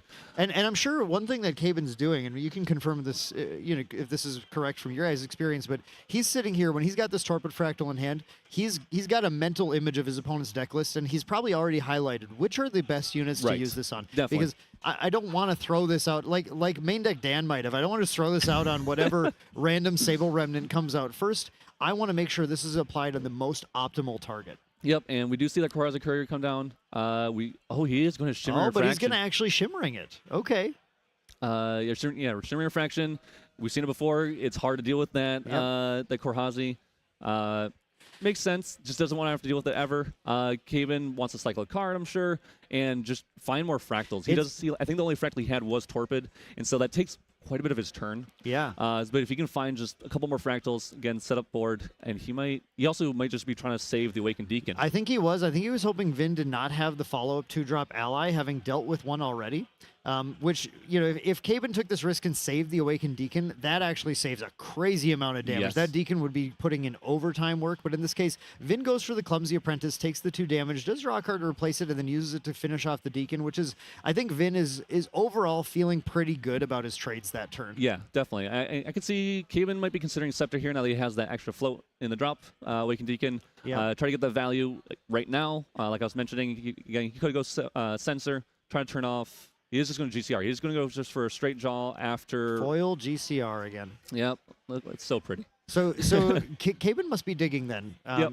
Caben really wants, you know, Oh, we he know hit he's it. getting that. He hit another. I'm going to talk about this real Yeah, quick. go for it. So this is something we talked about in testing a lot. And he did the exact play that we made sure we would never do. Oh, I know what you're talking about. Which Yeah. is popping GCR in Recollection. Yes. Popping GCR or getting any kind of draw in Recollection. If you don't have to in this deck, you don't want to, unless you already know what the top deck here is, what your top deck is, because you could go into a Dissonant Fractal off the top, which is exactly what Caven did, and now he can set up his top deck and draw whatever card he needs from the very top with GCR. Exactly, and draws it right now. And of course, in a matchup like against Fire Aggro, time is absolutely of the essence. Yes. You cannot afford to leave a critical card sitting for a turn. Yep. If you can help it, you want that in your hand right now. So things like maybe Caben finding a Fracturize or something could be really huge right now. A Paladin would be huge. A Paladin would be great. Yeah, Paladin Paladin would be so good because we have that float in the yard right Yep, now. we have a float in the yard. We could kill off the Arthur. So Caven might try to bottom deck almost. Oh, I don't know what he saw there. So it looks like he's There top is a in 3. Torpid Fractal. There's a There's Torpid there's Fractal. He kept the another. Torpid he- Fractal. how vindicated do you feel about him I feel keeping a pretty Torpid good. I'm not gonna lie. he did pick up a Fracturize. Okay, he picked up the Fracturize. We Yep. are seeing Torpid. Oh, is it on the Arthur? He is going to play Torpid on the You Arthur. told me he wouldn't do this. I'm sure he didn't want to. It is saving him no matter what 2 damage every single turn. Yep. Caben must be thinking then he can weather the other allies. I wonder if that's the case. I can't quite see what his hand is. He might. He set up the next 2 draws too, right? Yes, so he did. Caben over here, he's not just doing math. Caben's doing algebra, trigonometry, and probably plenty of probability right now, and is thinking about how those other allies are going to drop. Arthur's going to buff them. Arthur's going to make them all do +1 damage, but I've got this, and this. Yeah. And I'm going to use these to just deal with the next ally, deal with the next ally, deal with the next ally, and try and make it through. As long as he can't drop 5 allies, I can probably win this So game. he's going to respond to the Xander here, play Fracturize on the dagger. So he has to pop dagger, Yep. only deal 1. Well, he has to choose right now between keeping it as a fractal or dealing 1 damage. He is going to keep it. Okay. Yeah, and giving them a fractal here could be pretty useful. It could for be them. pretty useful. You can also, I would double check my hand of memory and be like, does that 1 damage matter? Right. Because right. Like Caben has currently all cards down, no glimmer counters. I'm assuming no interaction as far as I can see. So I would be like triple checking my math count. Vin might already assume he has lethal, or might already assume that he doesn't have lethal. Vin has another Arthur in hand, though. That's pretty interesting. Vin having another Arthur in hand. This is something we saw in the last match, the match with Hanky, where things kept getting snow ferried. But Yep. when they're unique units, you can just put down a new one and get rid of the old one. Yep. It's obviously you're losing a card, but it does turn that Arthur back online if you just want that consistent damage. Yeah. So Vin looking like We have a Rending Flames. We have Rococo. We have there's a Courier. He has options. So many options. lots and lots of options for Vin. Vin trying to doing plenty of calculus here, trying to figure out where is the damage. I think Vin looks like 7 cards in hand too. I'm gonna 1, 2, 3, 4, 5, 6, 7. Yeah, you're right. 7 plus a fractal in play as well now, which is a lot of options. Yeah, so he could go for like a Rending for 8 and a Courier for 2, or Rococo after the fact, or a Blazing Throw even, depending on how many counters or how many fire cards he has in the drop. He has at least 1 from the Corazzi Courier that he killed off earlier. Yeah, and Caben has no Glimmer counters currently on Dao-Chan, so doesn't have a lot of action to play in response to anything right now. Looks like we're going for Courier. Yep, so Courier's going to swing for 2, or hit for 2 because of the Arthur is rested. Caben's going to take the 2. Yep. Going to give Vin a draw and discard as well. Trigger's going to resolve with a draw and discard. We found a Clumsy Apprentice. Pitch the Arthur. Oh, we're just going to pitch the Arthur. Doesn't care. He's not going to waste the tempo to play the Arthur. Because the Arthur is still buffing the board. So Korhazi is hitting for 2 because of that Arthur, then dealing 1 more on that on-hit trigger.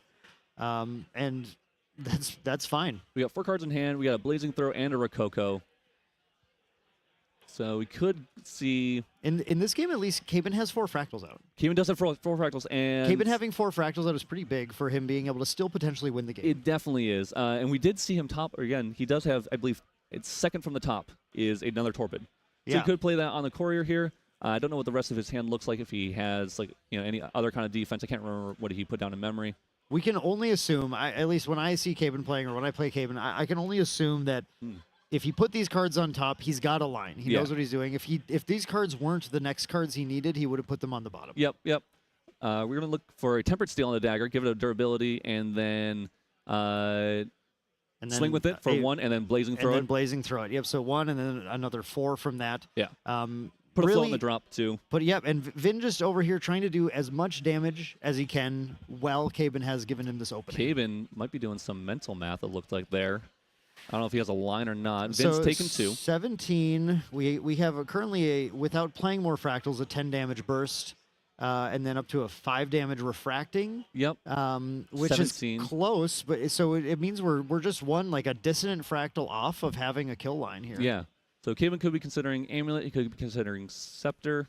And Caben has to think, if he's got a potential kill line in mind with those next 2 cards, what does he need to materialize right now? Can he materialize a card that gets the kill now, or can he materialize a card that guaranteed buys him a turn to get the kill in 2 turns? Because there's an influence factor here too. We got to make sure we can pay for everything depending on what that is. He goes for a nullifying lantern. That's going to shut down that rending flames. Yeah. Yep. Shut down the Rending Flame. Oh, actually, he put Torpid from on the very top. I thought it was more deeper. So, yeah, he is. Yeah. So speaking of kill lines now, Torpid is what we need again. Like Torpid's kind of doing both in this situation, where it's putting that extra fractal that he needs to get that kill line, while also preventing a good chunk of damage from the Korhazi Courier.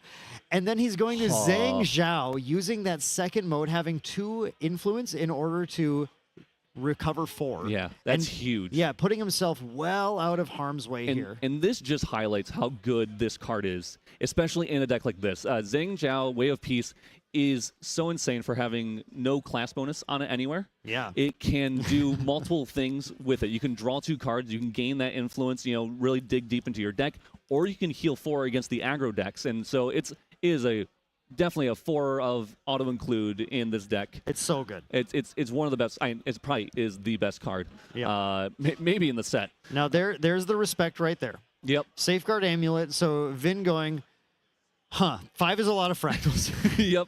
5 is a lot of fractals. I've done the math. I know what kills me right now. Let's put down the Safeguard. Try to buy another turn that way. Gets down the Rococo. Now with that 4 influence, so we're pinging the damage on. Attacking, Sable. and then remember, Arthur is buffing all of these attacks still. But really, that gain from that 4 recovery is really nice here. The combination of the Zhang Zhao and the Torpid saved Caben's life here. Definitely did. Caben, maybe think about Tariff. I don't know if he's gone Safeguard Amulet yet. He also could, be fearing a Blazing Throw or something like that. Like I said, Faiza has a lot of split damage. It can do attack damage and a lot of non-attack damage. Yeah, so. it has ways of, I think you said that earlier, it has ways of getting around whatever you're going to try and put in its way. Yeah, so again, Caben has Float in the drop if he wants to use it to go Scepter, dig a little deeper. He could go Mirror to try to blow up Safeguard Amulet on his, hoping his hand is good enough to survive, and then blow up Mirror and go for the lethal. This is kind of the critical turn. Can you survive and then kill your opponent? Yeah. And both players are really at that exact critical stage here, aren't they? Yeah, and Caben, this is the hardest thing because you either go for a safe materialization like Tariff Ring or Safeguard Amulet to give you that protection, but now you're not dealing with Safeguard Amulet. Right. Or you can go Crystalline Mirror, deal with Safeguard Amulet, but now you have to worry about Board. Board currently representing 5 damage, 2 from the Rococo and 3 from the Sable Remnant because they're both getting buffed from the Arthur. The Rococo should get taken out by the Zhang Zhao, so that's going to help. Yes, or actually the Sable. You can do either one. Or or the Sable being the better one in that case. Yes, so that can be taken out by the Zhang Zhao. And Caben's 6 away from death, though. But very, very likely that this probably is going to happen to remove another threat from the board, just preventing any amount of damage that Caben or that Vin can deal to Caben. Yeah, I know Caben does have a burst. It looked like I believe we saw that down in memory. So Caben currently has 5 fractals, so 12 damage on board from those fractals. would only put Vin to 15, so he would still need to draw another kill card. Yeah, we need. Kaban needs to do something like a refracting burst line to get the kill right now. But he knows he's on a very short time limit. So yeah, we do see the crystalline mirror. That is going to deal with safeguard amulet. We see another torpid off the top. There were 2 torpids there. So yeah, there was 2 torpids. That's why I was like confused. Yeah, so you top decked 2 torpids. So because I saw it at the bottom also. Okay. But yeah, that's 2 torpids. Oh, so wow. if Kaban wins this, you're going to win so many points here today. Is actually going to go for the Zhengzhao into the Rococo. Yeah, and he is going to torpid the Sable, not getting the float, so it makes it harder for him to level up into level 2 Xander. You make it harder for Vin to do so. Right, yeah. The torpid denies. See it now, torpid the Stable Remnant. That's what I said earlier. Yeah, you were right. I was right. We're all right. Yeah. So yeah, torpid's going to lock this thing down as well now. And so that is going to stop this thing from waking up. Sable Remnant's not going to wake up Arthur. Oh, although, can Torpid even hit?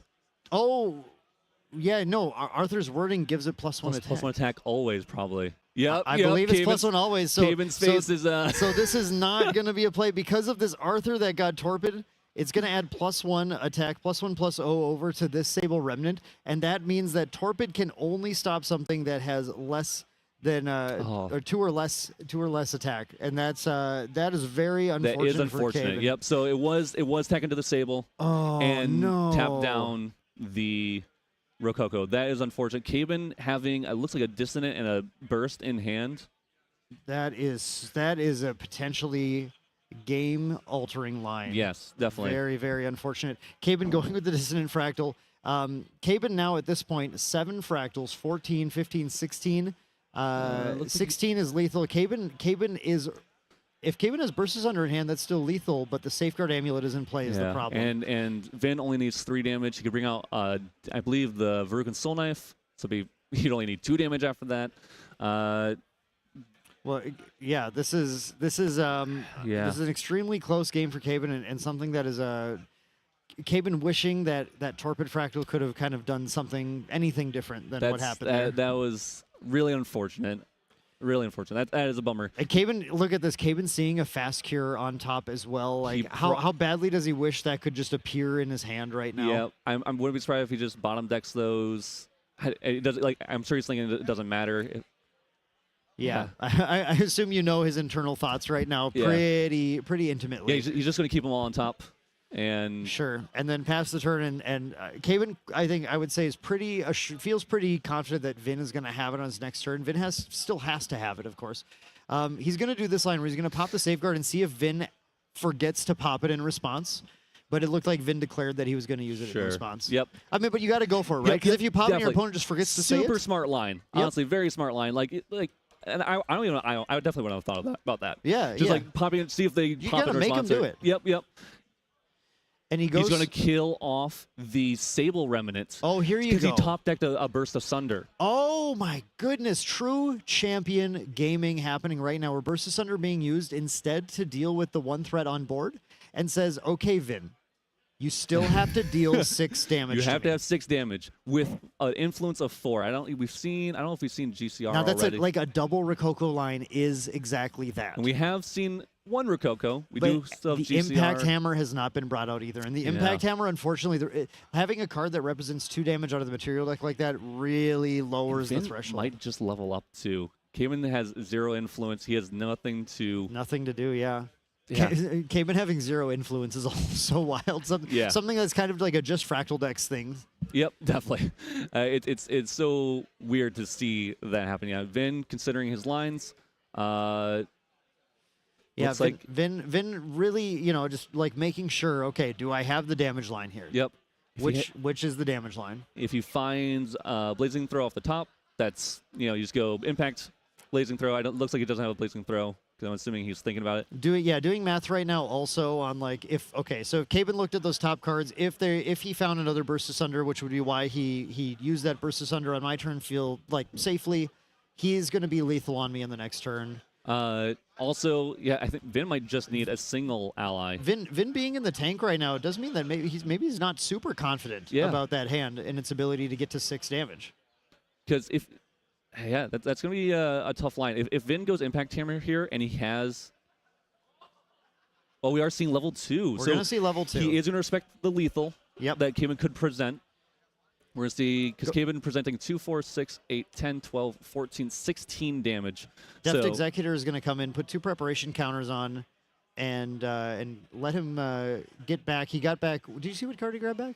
I He's didn't. Got a Rending Flames in hand. He's got a Clumsy. Oh, He had no no assassin cards in cards. graveyard, so he had nothing to get back. No wonder that was such a complicated thing to consider. Yeah. Makes sense. So look at this. That he's got a Rending Flames for 3, but that's not going to be quite enough. He's got a Vermilion Decree, Ping you for 3 withdrawal. an Imbued Vermilion Oh, no, Decree. 2 and 3. Okay, makes sense. 2 on the Zhang Zhao, 3 on the Champion. Yep.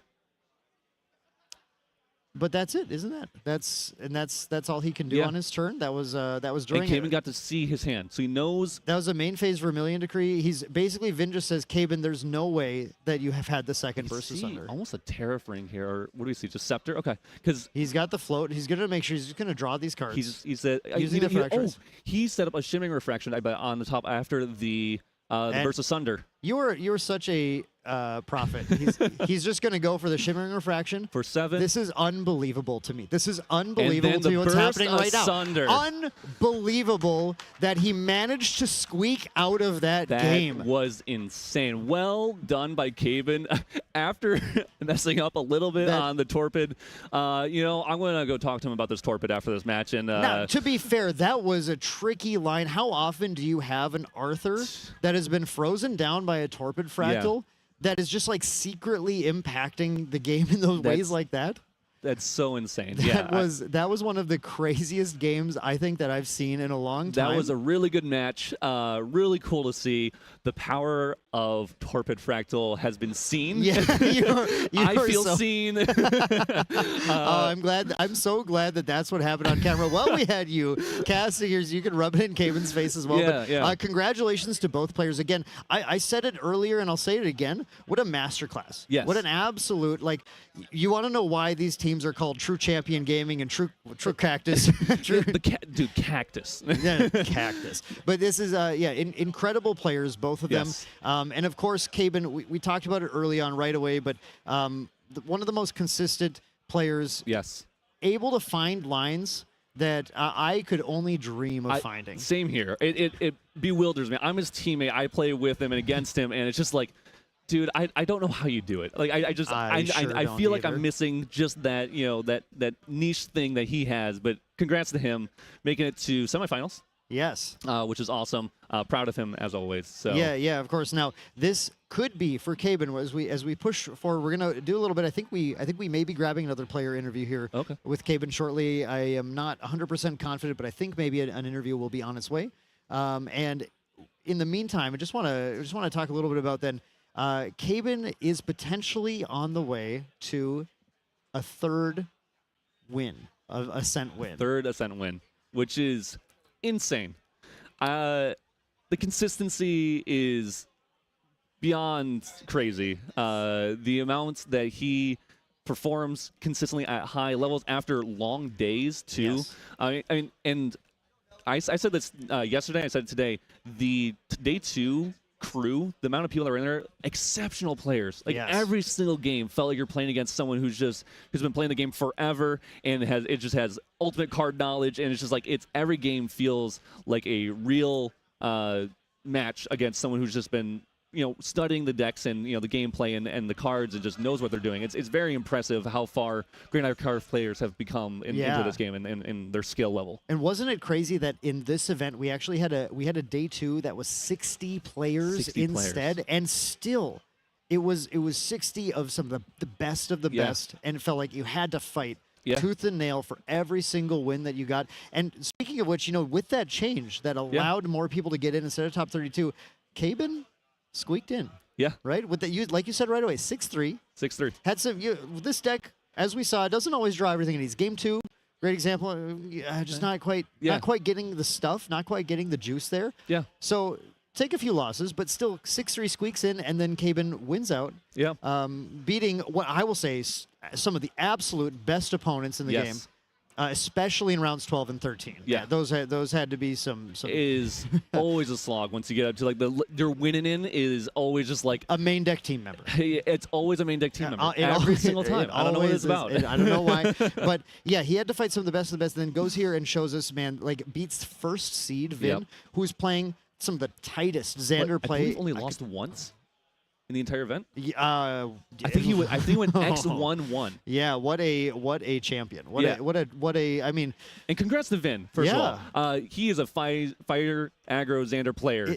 crazy. Yeah, and one of the best. I mean, if you ever said, I've played against him twice, maybe 3 times now, and every single time I sit across from him, it's one of those things that he doesn't like. I mean, you even saw it there. Like they have time to think about stuff, but he knows his lines so well. He knows his like arithmetic, if you will. Yeah. Instantly, it's just like he plays fast, and you feel like, oh, he's just playing fast, and he's not like being careful. No, he just knows it so well. Yeah. That he knows where he needs, and that I think those games prove it. Like even when Caven came back from so much right in game 2. Vin was still right there with them, or game 1, I believe. Game one with game the 6 one was, counters. And 2 incredibly tight games on either side. Yes. Well, all 3 actually. All 3 were crazy. that was exceptional gameplay. It was so cool to see Vin and Caven play off. Vin, love the dude. It's a 2-sided coin. Glad Caven won, of course. He's my teammate. Bummed that Vin couldn't keep going because I would have loved to see Vin win it all as well. Now, what do you think? I haven't looked at the bracket, so actually I'm not sure what his next opponent will be. What do you think Caven wants to face next? Caven wouldn't mind the mirror. Yeah. He's beaten plenty of those this weekend. Yep, mirror. We sideboarded for it. We side 6 hate cards for it. 3 of the disenchant and 3 of the expel. Expel the Departed. The Departed. Yep. And we have a higher fractal count. Yes. So when we go side in 6 cards that destroy 6 of your fractals, and you're only on, some people are only on like 18 fractals. That's like a third of your fractals, and if we counter any more of yours, and you're just sitting there doing nothing, and even if you sided in 4, or some just do, a 4 of disenchant is enough, blow up for your fractals, we still have 23 more, 22 more left in the deck. Yeah, exactly. You can always put out more. Yeah. And so I think that's one thing, Caven, we're looking forward to. I know something he probably wouldn't want to play. I don't know if did a Luxom. Yeah, Luxom. There is a Luxom that made top 8. I lost to it. That was my winning in. So I lost to that. Yep. That is a very hard matchup. Let me tell you, that's a matchup where those extricating touches become very important. Yes, if you see them. If you see them, that's why you got a main board for them. Yeah. That's why you have to do that. I believe Caven might have 1 in the main board. So I believe Caven has 1 extricating in the main board. I can't remember if he swapped it out or not. And then several on the side. I think at least 3 on the side. So. Right. Yeah, at least I know that, again, your sideboards are all different throughout the team. Yes. So you all have different numbers of some of those items. Extricating touch is one where we were definitely looking at each person's list and saying where are they located and how many are there total. But yeah, we'll see what Caven ends up facing. Congratulations to both players. Let's move to a player interview with Caven right now.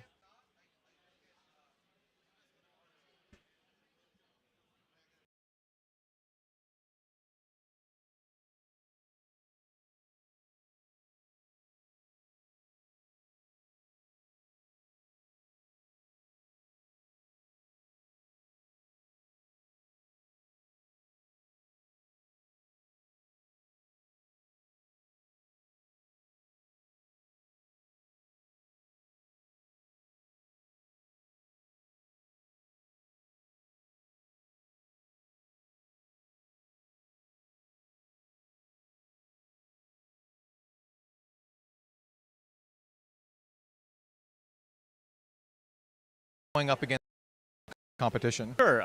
We've tested a lot of mirrors, so I feel fairly confident in a lot of the mirrors. We did tech our deck to try to fight the rest of the field too, so it's possible someone else might be built better for the mirror, but we've played a lot of mirror matches, so I feel confident in my ability to play those matchups. I was actually most scared of this round. Going against a FISA that gets to go first, I was feeling pretty doomer, but winning that game 1 and knowing, okay, even if he takes game 2, I get to go first in game 3. That really turned things around for me, for sure. Nice. That's exactly the question I was about to ask. Yeah. You know, I think a lot of folks watching this going into it, I think a lot of the assumption was that like the Fractals deck might be a little bit weak to a deck like FISA. Are there any other decks in the top 8 that you just really don't want to pair against going into the next round? No, I think, there's a bunch of good players, there's a bunch of good decks. There's not anything in particular I'm worried about, not anything that I'm like feeling good into going to. So it's just going to be a lot of good games, I think. All right, excellent. Well, I won't take any more of your time. Thank you so much for chatting with us, and good luck with the rest of the top 8. Thank you. Yeah, thank you. Are we good? I assume we're good. But seriously, that was that was like a crazy match. Yeah, yeah. I was. It's you know, Vin's a homie. I absolutely love him.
しなく広がる空に失ったものを嘆く声迫られる選択の日々正しい道の方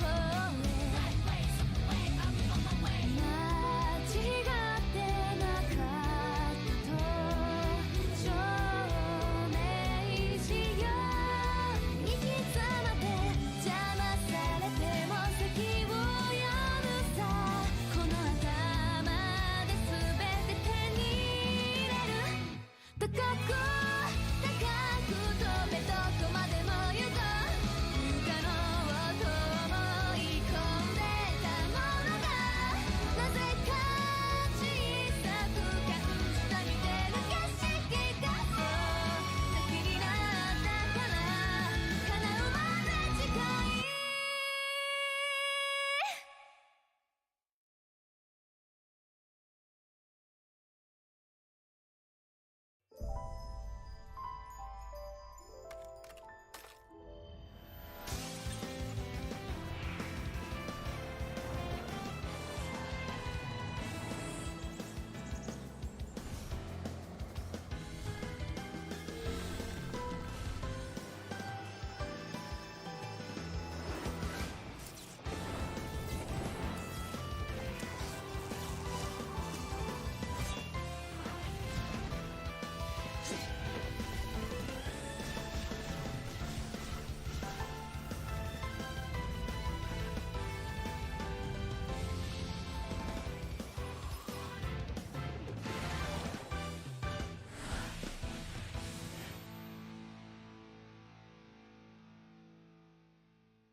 果てしなく広がる空に失ったものを嘆く声迫られる選択の日々正しい道の方へ間違ってなかったと証明しよう行き詰まって邪魔されても席を読むさこの頭で全て手に入れる高く高く飛べどこまでも行こう不可能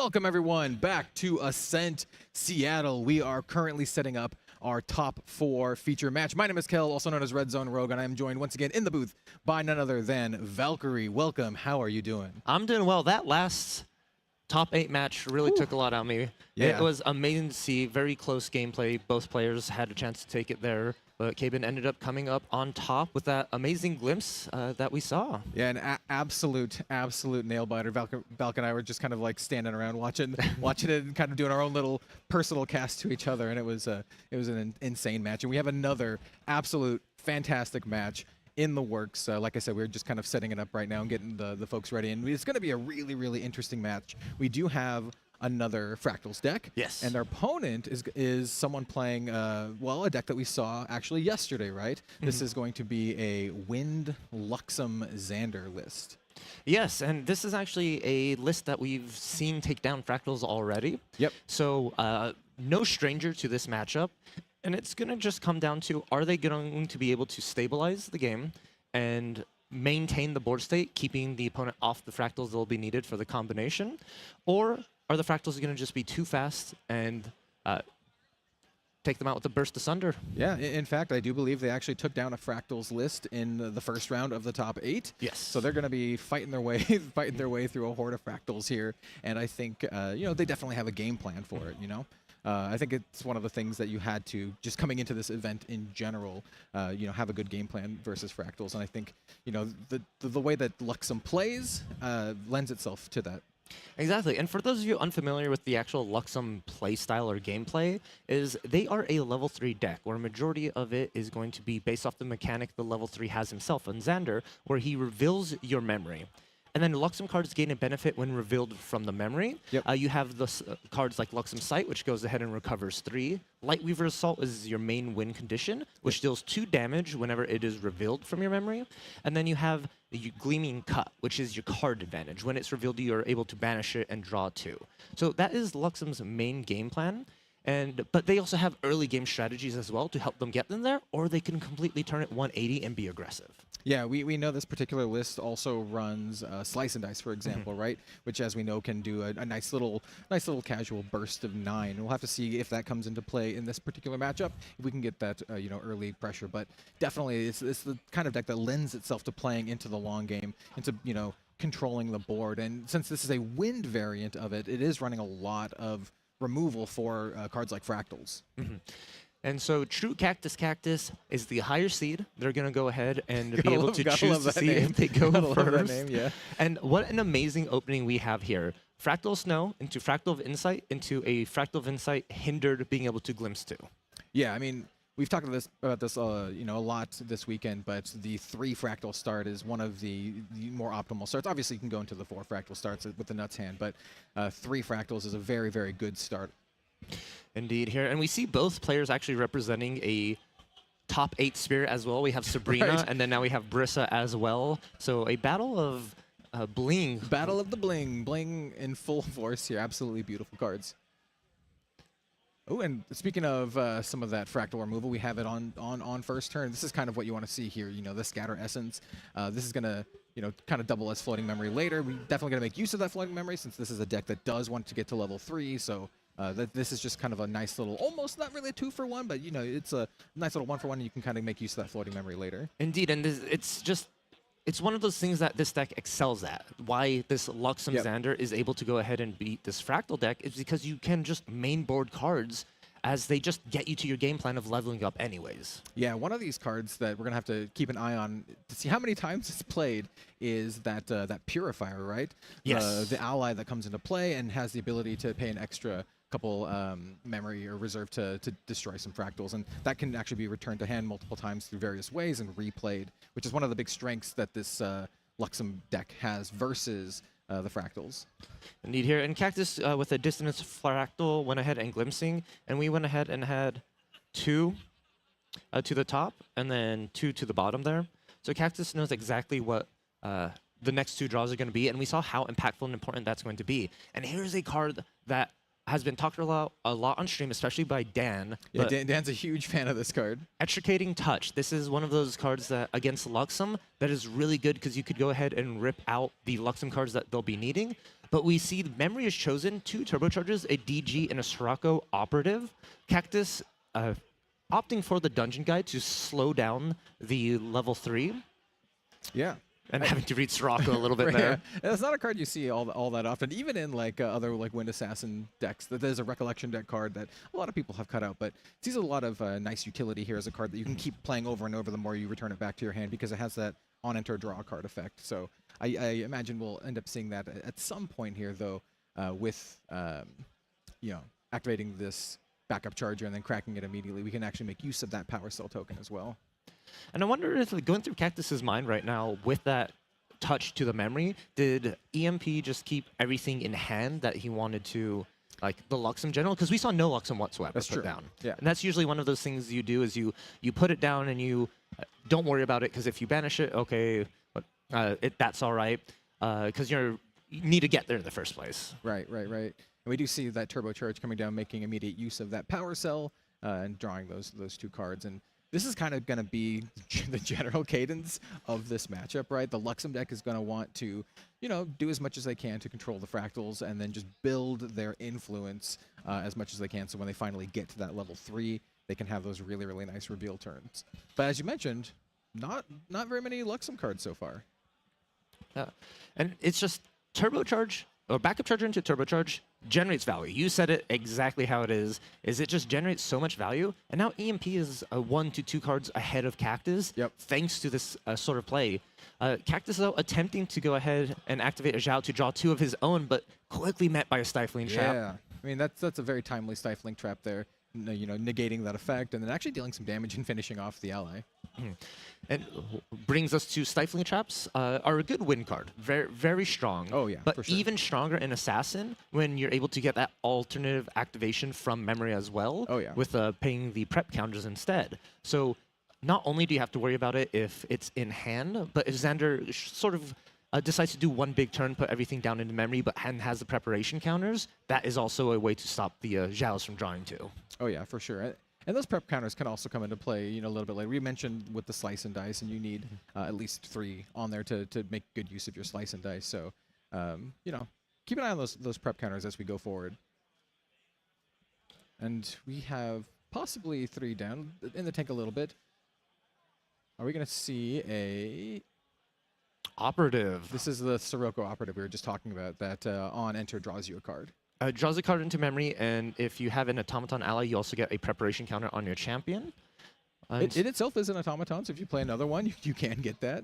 Yeah, they sort of synergize well together. It's especially too if you didn't have the turbocharge, the power cell you got from the backup charger can be pushed into the Sirocco operative to push damage as well. That's true. Yeah, that's true. And looking on Cactus's side, like what's Cactus's game plan here? Like if you're Cactus and you're coming up against this Luxom deck, like what are you trying to accomplish? Yeah, I think Cactus is doing a good job about it right here, as you can see with the amount of fractals that he has now procured, especially after the Fracturize. And you want to go for a Burst Asunder. That is like your main. You want to get rid of Xander as quickly as possible before we go into that level 3. Yeah. Before Xander's able to set up. But the problem is with Xander, we go ahead and have like Veiling Breeze. We have Incapacitate to negate the Burst Ascenders. Yep. So it's going to get into a little bit of a counter war, a negation war between the 2 players, because we have... Well, speaking of which, one of the more popular ones Yeah. these days here. Yeah, that was negating. I think it was a Reclaim on the Sirocco operative, so Yes. he couldn't get extra value out of playing that card again. And then the Safeguard, or my apologies there, the Reclaim is also banished, so you don't get access to that floating memory. Oh, yeah, that's true. Which is crucial, right? Because, you know, you want to still make the most efficient level ups possible. And EMP in a good spot, currently in their main phase. And we have a Sadie. Sadie's, you know, traditionally and against like other ally or against ally-based decks in general, she's really good at like picking off stuff and then getting that agility. But in this particular matchup, you likely won't see too many allies coming down from Cactus. We might see some here and there, but Sadie's going to do it now is kind of chip Cactus down a little bit. Yeah, go ahead. That additional 2 damage every turn is really going to be beneficial. It also is that key point to that third preparation counter Yes. if needed. Yep. Her ability to return to hand and add a prep counter is really, really important here. And I think that's originally what the reclaim for the Sirocco was going to be, to get that third prep counter and just finding that alternative method. Yeah, I think so as well. And here's one of those allies we were talking about. This one's actually a pretty good wall to Sadie, being a base 2/3 with intercept, just being kind of annoying in general. It's going to be a menace just picking off all of EMP's allies. Indeed, and it does not help that there is a lost in thought for the Frost one to banish, but we talked about it, and it just happened. A stifling trap from the memory, removing Yes. 2 preparation counters, stopping that on enter, and now Cactus does not get to replace the card of Lost in Thought from trying to get that on enter trigger. And it looks like Cactus is going to try to attack into the Sirocco Operative, which is just going to get reclaimed back into hand. And this is like we mentioned. We're going to see this a lot from this matchup. EMP is just going to be returning his allies and keep getting accruing value over replaying them over and over again. Indeed, here, and that Operative is going to help replenish those prep counters. Sadie will as well. I think EMP is probably going to be looking for materializing some defensive options here, perhaps not going into Xander level 2. That does not sound defensive to me whatsoever. That is an Assassin's Ripper, which signals a, kind of a clear signal, right, that he wants to get aggressive. And we see Cactus responding to on materialization with a Lost in Thought for 1. Going to try and dig a little bit deeper, drawing that additional card and banishing the Lost in Thought. And I believe we drew into a Glimmering Refusal. Okay, so what makes Assassin's Ripper so strong is if you have enough prep counters to pull this off, you can Assassin's Ripper into a Slice and Dice, which does just an absolutely absurd amount of damage. And this is something that you don't have to do now, right? You can just have it on the board and activate it later. And it is just kind of like sitting there with with the threat of activation. But currently speaking, with no prep counters or minimal prep counters, I should say, it's not too threatening. And we see EMP redeploying that Sirocco Operative, 1 into the Frostborn Paladin, and then the Sadie going to attempt to do the last 2 to get that on-kill Agility 3 trigger, which is really going to be beneficial as you get to pick up the card that you put into memory from the Sirocco, if needed, or just the 3 cards you put down originally. Yeah, and Cactus here in the tank, looking to see if he wants to do something in order to save this Frostborn Paladin. And the Frostborn Paladin, very important. You highlighted it, but that's the key component in going to get rid of the allies on EMP's field. So Cactus really wants to do their best to try and protect it as much as possible. Yep, and he's going to fire off a Shimmering in order to attempt to remove the Sadie, which then is just going to use her effect to get returned to hand. We have EMP then just coming in with the with the Assassin's Ripper for some damage in order to try to finish off that Paladin. Yeah, and it was prepared as well, so he gets that bonus to the attack due to removing preparation counter from your champion, which is going to be enough to go ahead and remove the Frostborn Paladin. Unfortunately, not going to be getting that Agility 3 trigger that you initially wanted to, but still in a very comfortable position and a good amount of cards in hand to react to what Cactus is going to be wanting to do on their turn. Yeah, I think getting rid of the Paladin is really important here. The Paladin is just going to be really, really annoying and just constantly pick off EMP's allies, and now with it off the field, he can continue to do his bounce shenanigans. Yeah, and this card right here, Kel, that Cactus just materialized, the Scepter of Fascination, has been really impressed me this tournament. I did not expect it to be as good as it was, and the fact that it is an on-enter replaces itself from if you banish a card from memory, or it's an additional +1 if you use a floating memory. But the fact that you can go ahead and banish it to wake up your champion and get 2 Glimmer counters to be able to instant speed react to your opponent if they didn't think you had anything in memory in particular about it. Yeah, it's basically kind of like in these sorts of decks, it's like your second Dao-Chan activation, right? After you've done it the first time, it's kind of like your second round, so you can still have that nice effect to be able to play reactions from your memory on your opponent's turn. But we see EMP here just kind of once again, he's just not currently under too much threat. We do have 5 Fractals on Cactus's board, and that's kind of where you want to start, worrying when your opponent has 4, 5, 6 Fractals. But EMP here is not feeling under too much pressure, just being able to, build up his hand and kind of sculpt it as we see, especially with defensive cards like we just saw get put into his hand with that Veiling Breeze. These are the kind of cards that, he wants to see to help, stymie any sort of like burst combo kills that Cactus can do. So he's sitting with on board prevention with the Safeguard Amulet and in hand prevention too. That Cactus is aware of at least those two. And just the amount of influence EMP has access to is It's a lot. it is crazy amount. We see I'm not even sure how much. It's quite a bit. Sadie being deployed, and comparing to Cactuses, like yes, there are 5 Fractals that have reservable, able to be used for thing. You are down to only about 4 cards in hand. Yep. And we can see that this deck gets at such a low influence and leans a little bit more into a top deck sort of mentality where you really want to try and stack the deck through glimpsing for only good draws, but you can unfortunately draw into just another Fractal and slow down your own game plan if you're being pressured by your opponent. Yeah. And here we have a Crystalline Mirror. This is kind of like a staple that we've seen this weekend with these Water Fractals decks. It's just kind of like a removal from your material deck. So that's a nice little one. You can use this on a myriad of things, ranging from your opponent's Safeguard Amulet to even an ally if you need to. Yeah, and that's the with the Scepter Fascinate or the Crystalline Mirror. It usually targets that Safeguard Amulet 90% of the time. Yeah.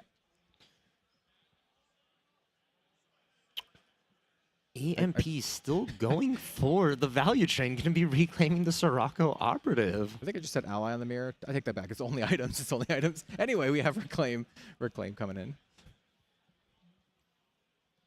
Alrighty, and it looks like we have a shuffling up the memory and going to be going to potentially Xander level 2, just using that Reclaim and then 1 from memory, which we are. And we can easily get back any Assassin card from the grave if we remove 2 preparation counters, which I think we are just going to be grabbing the Surveil the Winds. Yep. It replaces a preparation counter and draws a card, so why not filter through the deck a little bit more? Surveil the Winds is becoming, or maybe already is, an assassin, like wind assassin staple, right? You run it in the Tristan decks, you run it in this kind of decks, and it's just a very, very efficient card. Drawing the card is nice, but getting that prep counter is also really, really good. Into a Fairy Whispers, and not happy with any of those 3, just sending them straight back to the bottom, and unfortunately missed on the roll for the win Lux card. on the top. Though, you will need to accrue these Lux cards eventually anyway. A key thing here as well, EMP is now level 2. If they had a dungeon guide, it'd be a lot like, slam it down, get to level 3. Right. But Cactus did, at the start of this game, touch and go ahead and remove that dungeon guide that was found in memory. So maybe EMP has been trying to dig for an additional one through the Sirocco Operative and all the Fairy Whispers to try and get there as fast as possible. Yeah, maybe just to level up as soon as possible and try to get to your end game plan before the opponent can kind of get to theirs and assemble the critical mass of Fractals, when it starts getting quite dangerous. Indeed. And a quick Fractal check here. I believe we have, is it 5 in total? Yep, we do have 5. So Burst Asunder looking at about 12 damage currently, which is about half of Xander Death Executioner's total life there. Maybe needs a little bit more Fractals, or find the refracting missiles could be very beneficial here. Do like a multi-shot this turn. And Cactus did force EMP to pop his the Sacred Amulet this turn, so that is now out of the question.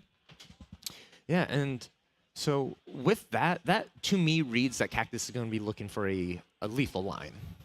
Yeah, or just kind of like setting up for future turns here. He is going to be materializing a ring, which is going to help stymie the damage. Cactus is taking quite a bit of damage from these allies, right? Even though that's not the Terraforming, which is a scary thought that if you're able to attack 4 times with the Terraforming active, quite a bit, yeah. Cactus went ahead and activated. In response, they scout the land. EMP, not quite sure what was there for him, but quickly found and drew it and really comfortably looking at Veiling Breezes, Incapacitate.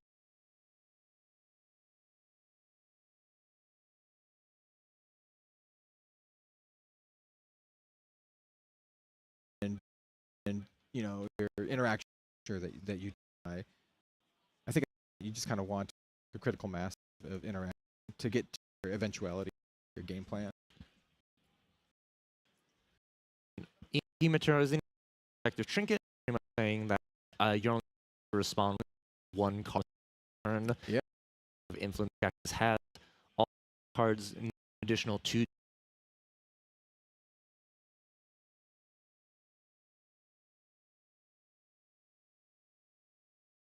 For EMP, third, nice might Horizon. That's an important part. Dice, let the champion attack twice. Still had enough to put down all 4, and come in, and with the, like I mentioned, with the addition of the Assassin's Rip, exactly 10. Yeah. This is why.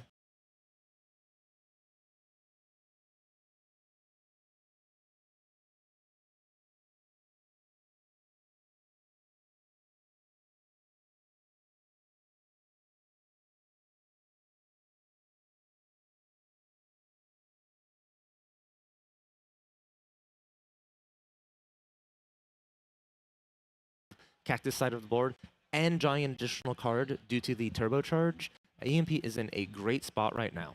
Yeah, it's only we're very, very young into this game, and EMP has a absurd influence right now. But that's one thing to not count Cactus out is this Fractal deck can come back from the lowest of lows, right? We've seen it in the past. All you need to do is start building up more momentum with some Fractals. We saw some touches in Cactus's hand as well, can start ripping out key pieces that EMP is trying to hold on to. And Cactus can honestly keep up this just one Fractal every turn, start digging a little bit through. If they do find a Zhao in hand in the next couple of turns, you can start drawing additional cards. So not out of it whatsoever, it's just the uphill climb got a lot more difficult. Yep. And of course, on this turn, EMP going up to level 1 for Xander, and off the glimpse, he bottomed and then drew a random card off of the win. So yeah, just once again, kind of, I don't want to say spinning the wheels, but just kind of like setting up, increasing your influence, increasing the number of prep counters. We're up to 2 prep counters here. We have another we have another scatter. Just keeping Cactus down on those Fractals. It's been tough for him to kind of stick them around. And it's very frustrating with that particular Fractal getting Scatter Essence as well, since it does enter hindered. Yeah. You don't get to take advantage of it whatsoever, so it isn't even able to pay for itself. Ooh, it looks like we're going to see once again, we've mentioned this before, kind of a typical play on your own Power Cell token. You just fractalize your own token, and yeah, now you have another Fractal, so went back up to 2. We also saw on EMP side of the field that Sadie come down, start to chip in with some damage once again. Very, very resilient and difficult to deal with card, and we saw it on game 2, or on game 1 rather. Just the amount of damage could really add up. Trying to get your opponent down to the point where you can just burst them out with your slice and dice. Cactus really thinking hard if you want to go ahead and level up into Dao-Chan here, or if you're going to value something else, perhaps like a draw or a defensive option, Terrafring, just to try and stem, get another turn to build up the Fractals. Yeah, it is an interesting decision here, because Dao-Chan does not only increase your health total just a little bit, but also gives you that ability to play reactions from your memory. Mm-hmm. And it's a very real concern for Cactus here, is considering the level up or not, is because Slice and Dice is a valid win option for EMP. You're already at 4 damage. With the 2 allies, that's an additional 3, putting you at 7, and you're completely within Slice and Dice range if you stay on Spirit. So Cactus taking the safer and I believe a good line of play, because it unlocks a lot of your cards as well, going to Dao-Chan. And we're going to see an Extricating Touch. It does cost 1 length due to class bonus. Yeah, this touch is going to be really big here. So he is going to opt to look at the memory in this instance, because this is a card where you get to choose if you want to look at your opponent's hand or if you want to look at the memory. And Cactus opting into taking out the Windmill Engineer. We did see a Luxom site, but I don't think it's going to be very relevant in this matchup here. Cactus not really wanting to worry about it. Just going to try and make sure to get rid of like all the early game advantage, damage even, because Windmill Engineer does attack for 1. Yeah, it's true. And just try and like survive a little bit longer. Yeah. Yeah, I mean, like, and this is just going to be kind of like the cadence of this match here. Oh, we do see another Viridian Protective coming on down. It's just going to make it really difficult for Cactus to interact on EMP's turn. As we saw before, it's your turn by your opponent by 2. Yeah, with the Viridian Trinket, Cactus only has 6 in hand. So once again, you're only really going to be able to activate 1, maybe 2, depending on exactly what you're doing. If you want to just pitch it Lost in Thought for a floating, it's possible. It does make negation very difficult to double up, right? Especially if you run into an incapacitate on EMP side, they can get into a negation war against each other. That is true. That is true. And there we see Sadie We have attacking. the slice and dice. This is going to be a slice and dice. What this card does essentially is it's going to come in for 3, and then if it connects, you can wake up your champion and attack again immediately for 6. So 9 damage in total. Slice and dice going through perfectly fine. Yeah, I mean, it's not lethal here, so it doesn't exactly, demand a response. So he's like, maybe that's bait. That's bait. Maybe I'll wait for the actual big threats. Because, EMP does have an ally on board. It is just a 1/1. That is a clock. That is a clock, a 3-turn clock. And EMP opting to pass the turn here, not playing into any negations on the side of Cactuses. And Cactus going Tengu, going to be digging a little bit in for answers. I think now if we see a Zhao, it's going to probably be to recover. Yes, I think that's a good bet. Probably over the cards. Zhang Zhao would be nice here. Getting that 4 life is going to be, really important in this situation. We have 2 fractal activations into... Hey, look. Exactly what we're saying. Zhang Zhao for 1, which is going to gain 4 life. But we may have a response from EMP, right? We saw that he's running the Stifling Traps. Yeah, a very potent card indeed, but the recover does go through. Cactus is going to be able to recover forward, going down to 12, and Zhang is going to clear the board a little bit. Yeah, pick off the Engineer. That's exactly kind of, if you're Cactus, this is what you want to be, right? You want to be at this spot where you can stabilize just a little bit, clear up the board, and, pad out your life so you're not in as much of a dangerous realm. We just saw EMP use all of his prep counters, so a giant slice and dice, even if he has a second one in hand, isn't going to be on the way for a little while. So, this is just buying your time a little bit. Just doing a little bit of quick math as well for EMP's turn. If they do decide to materialize a dagger, and then you go Sadie, attack for 2, return Sadie, prepare the dagger, swing for 3. Right. That's still not going to be enough thanks to the recover forward. And then now we fractal of refreshment for Cactus as well. So adding on, we're now at 3 fractals. It's slowly coming back together after losing those 2 initially early on. Cactus decided to bottom 2. Bottom to burst, ascend, and 1 other. I like to call this fractal of mulligans. It just kind of gives you like a soft mulligan. And just sculpting his hand to the cards that are more valuable in this situation. And we do know there are scatter essence in the at least one. One was used for floating already, but in the grave, so you can consider and look for a level 2 play here. Get back maybe all the wins to gain that back counter, and then activate that pre-recollection. If they wanted to go that route, push the goal line a little bit further for Cactus as well. Just moving, gaining that additional 3, but Poisoned Dagger. This is a spicy one.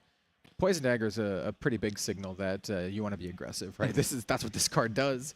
For those of you who don't know out there, Poison Dagger, one of my personal favorite cards, is a dagger when you can actually activate it. It deals 1 damage to your opponent, and then has a class bonus that anytime they would take damage that turn, they take an additional point of damage. And so it basically signals, hey, I want to deal you a lot of damage, usually a lot of smaller instances of damage. And EMP has a deck that can do that. It's just got a lot of little dudes that have value on them, and if the little dudes are all coming in for at least 2, it can add up quite a bit.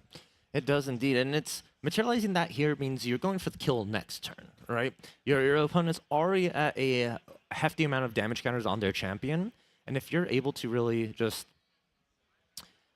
add that additional +1 to each attack, and then the 1 from the dagger itself, it can close out a game here. But we see Cactus targeting Xander actually, and not removing the allies here. Yeah, target Xander for 3. I'm curious to see if Cactus is seeing a play in their hand or on the top of the deck, if they might have glimpsed something here that we're not noticing. With only 3 fractals as well, Burst Asunder isn't quite lethal. There is perhaps maybe a refracting missiles coming in. Yeah, I mean, maybe this is a situation where you can line up multiple cards in a turn where you can potentially just missile kind of deal. And we have a quick Silver Grill. What card did he pull to the top? I think we saw a Nullifying Mirror be placed right underneath that. Okay. And Nullifying Mirror is a very interesting card because it forces your opponent, if they're in wind, to respond to the activation of the card by Veiling Breezing. Right, because once it makes all of the cards in memory like norm element, right? Normal, that is correct, lose, yeah. lose elements. And the refracting missiles goes ahead and gets incapacitated. So Okay. EMP is not falling for any tricks this time around. Cactus is not going to be gaining that additional 4 damage, which I think that was the line they were looking for. Because if EMP takes 4, puts to 7, Burst Asunder then does 8 in total, which is still a little bit short though. Yeah. I think the missiles on, the refracting missiles on the previous turn was a little bit of a signal, and maybe EMP was kind of like, picking up on that signal just a little bit, and he's like, nah, I'm just going to incapacitate this one, just to kind of like stop anything that you might have. Yeah, it really puts it dampering. That incapacitate almost reads just recover 4, right? Instead of taking 4, you negate it, prevent it. And every bit of damage counters on your champions matter a lot, especially when you have these just like close incremental games of I need to make sure I eke out just enough damage. Yeah, and I'm looking at Cactus' hand. I think we see another refracting at least, right? Oh, here's a Frostborn Paladin. We see a Shimmering Refraction. Shimmer in Cactus, refraction, yes. So yeah, that was the line of play then. If there's that Refracting Missiles went through for 4, Shimmering Refraction for 3, and then would have enough with Burst Asunder to end the game. But instead, I mean, Frostborn Paladin here, becoming a 3/4, drawing a card, but more importantly, also having Intercept, which is just going to be very, very annoying to kind of like claw through. And then we have that followed up with a touch, right? EMP here in the tank, determining whether he wants to respond to this card. Show me your secrets. Looks like we're gonna pick hand, and we have either just gonna pick the Luxom card and keep the Reclaim. Oh, that is such a smart play. So you, in response, or in the Educating Touch, you ask if your opponent has any responses. They say no, you choose hand, and now you can't save the Sadie from the Frostborn Paladin anymore. Because if you do respond to the touch by putting 2 down into memory to grab the Sadie, then Cactus would just go straight to memory, right? Oh, yeah, that's true. Because all your secrets are now there, and he knows what's in the hand. Yeah, actually, yeah, nice heads-up play here. Good tech to take out Sadie, who was, otherwise, pretty safe. But we are looking here with the dagger. This is going to be 1 here, then 2 from this ally, so 3, putting Cactus at 16. So all EMP would need then is another 2 attack ally. With that dagger, we'll turn it to 3 to go ahead and close it out here. Dao-Chan has no shimmer counters on her. Correct. What I believe is underneath that grill is the Nullifying Mirror. It may be the Scepter of Fascination, though. And if it is, that does change the game plan a lot. Okay. We do know, obviously, he's running the Scepter of Fascination.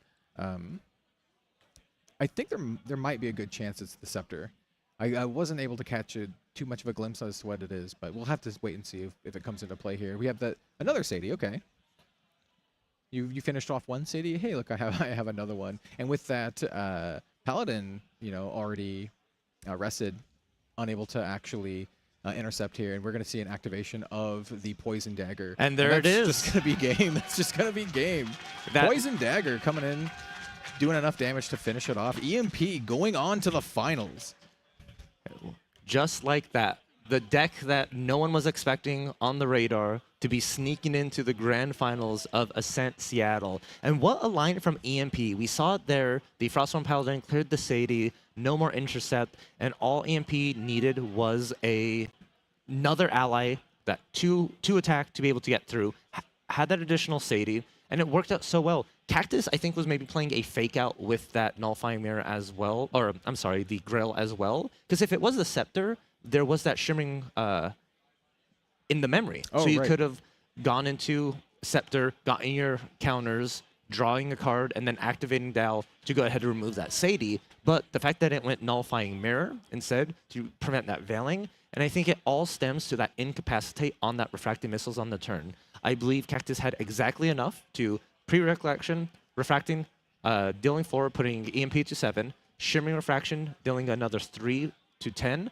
Then you had a Fractal of Insight that you could go ahead and activate there, then use that plus the last card in your hand for Burst Asunder. Yeah, I think so as well. And I think it also just shows the strength of the Luxom Xander deck. I think a lot of folks going into this match were like, okay, this is settle in, right? This is going to be a 2-hour match since these are untimed rounds in the finals or in the top 8. But it just shows the power of that deck able to pivot from go into like a mid-range, almost aggro bursty kind of strategy, or to play into that really long game if you need to do so. And in this sort of matchup, you want to be the aggressor. There's always that tried and true saying like who's the beatdown here. And in this situation, the EMP is like, it's me. I'm taking up the mantle. I'm gonna attack you with my dudes, and then I can bring out that poison dagger. And the moment we saw that poison dagger hit the field, you're like, oh, he's choosing violence. Yes. The poison dagger is only here to do one thing, and it's to kill your opponent. And yeah, that's exactly what it did, on the back of a whole bunch of little dudes that helped you draw cards and get prep counters. It's also a very scary play because if Cactus had a Fractalize in hand to deal with that dagger as well, that's true. That line of play is out. Yeah, that's true. Yeah, so there's a nice sequence of things that kind of laid up for EMP. I do think, generally speaking, that the Fractals deck, I think talking to a lot of folks, is a little bit unfavored going into this Luxom matchup, especially one that is prepared for this particular matchup. And it's one of those cases as well as like, folks coming into this event, knowing about the Fractals deck. You got to be like, okay, am I playing the Fractals deck, or am I playing something that beats the Fractals deck? And if you're playing something that beats the Fractals deck, you're like, hey, is it something that also pairs well into the rest of the field? And it's those kind of like meta calls going into tournaments like this that really, nets you, enough advantage to get into like the top echelons, right? Obviously, player skill comes into a very large degree. All the players here on the top 8 are absolutely fantastic players, but it's those kind of like meta calls that really separates all the players. It really does a lot. It's very like a risky move as well. If everyone's on a specific deck, they think like this is super strong, this is going to be the deck to be. It takes a lot of courage and preparation to be like, okay, I understand that, and I think I have the deck, the strategy, the key to being able to shut this down and move on. It's almost like the dream, right? Yeah. You're like, I have the counter to the best deck, coming into the event. A lot of card players, that's kind of like the dream. I'm either playing the best deck and I'm just running it, or I'm playing the counter to the best deck. Indeed, and Luxom is one of those decks as well that it's not infallible. It's actually like, I mentioned it prior in the stream, but Luxom pops up in metas and moments where it's like, that's where it shines. But otherwise than that, it's sort of like not that favorable. You have really rough matchups. Like very ally-heavy decks tend to be able to run over Luxom at a certain point. Yes, they can stabilize, but fast decks, right? Can go ahead and take that. And so this weird hybrid variation of this Luxom Xander gives you that Sirocco operative early game, that additional filtering. It's really cool to see, and I'm a big fan of the just specific tech choices that EMP has decided to go into. Slice and Dice in the main board clearly shows that you're not all Luxom, right? That was like originally when players play Luxom, they're like, I'm only going Luxom. when Dan and I were doing the casting for that event, for that particular deck yesterday, Dan was like, if it's running Slice and Dice, it could have this potential. And we're like, we don't know if it's running Slice. And then boom, Slice and Dice comes on in and does it. And I think that's one of the real strengths, as I mentioned before, the ability to kind of like pivot between this. And by the way, folks, we are setting up a winner interview in just a moment. The players are and Dan are getting ready for that. Yeah, I think it's just a really interesting deck and a really cool meta choice. It is, and traditionally you see the Luxom in fire, right? Yeah. So that wind variation, as you said it, a meta call. You're against water, Scatter Essence, a brilliant card to help set up, and it calls us back to just the decks. But let's go ahead and hear what Dan and EMP are going to be talking about. I'm super excited. Yeah, check it out. All right, everyone. I am here with EMP Peter, the winner of the semifinal round that we just saw on stream, with Wind Luxom against that sort of boogeyman deck, the Water Fractal deck. Peter, how did you feel going this weekend with your Luxom deck choice? Honestly, I've been very busy very recently, so I was traveling, so I didn't have a time to test. So we were working on a Byakko win list, and it kind of didn't work out at the very last minute. So we audible to an old deck that SoCal loves, which is Wind Luxom Xander. We've been playing it since MRC, so it's 3 formats. We're still playing the deck. And so it was a comfort pick. We just put in the Fantasia hits, and we're like, you know what? Let's roll with it. We're here to have fun. We're here to just prep for Taipei Nats in a couple weeks. So, whatever happens, happens. And the people who ran the deck, we were pleasantly surprised about how well it's performing, especially into the different into the Daochan matchups. and just still having like the proper cards to deal with the random rogue decks we face in the format. Yeah, the deck has almost seemed like it was surgically prepared to deal with those Dao-Chan decks, and every time we have you on stream with the Fractal decks, we see you doing all the powerful stuff. Not only the lines, like doing your Mystic Purifiers and then reclaiming them back to hand and everything, but one of the coolest things your deck does is the surprise kill with Slice and Dice. Can you talk about the addition of that into the deck? Yeah, so the original iteration of the deck during MRC, we were kind of more focused on Luxom, get it to level 3, put Luxoms down, make your opponent put down the cards, and then have like a very consistent kill. And then Slice and Dice was just there to make it so that you could do like 16, 17 damage without 10 influence. You could do it with like 7 or 8. So, but then as we played the deck more and more, we realized, hey, people aren't respecting Slice, people aren't respecting Assassin Ripper. So let's just 15 them on first mat, let's 15 them on second mat. And we kind of just went from there. So right now we're able to use Slice and Dice to kind of take advantage of people being unprepared for the amount of damage that could come out, and also unprepared by the amount of prep counters we could generate really quickly to get them to the one-shot kill with Slice and Dice.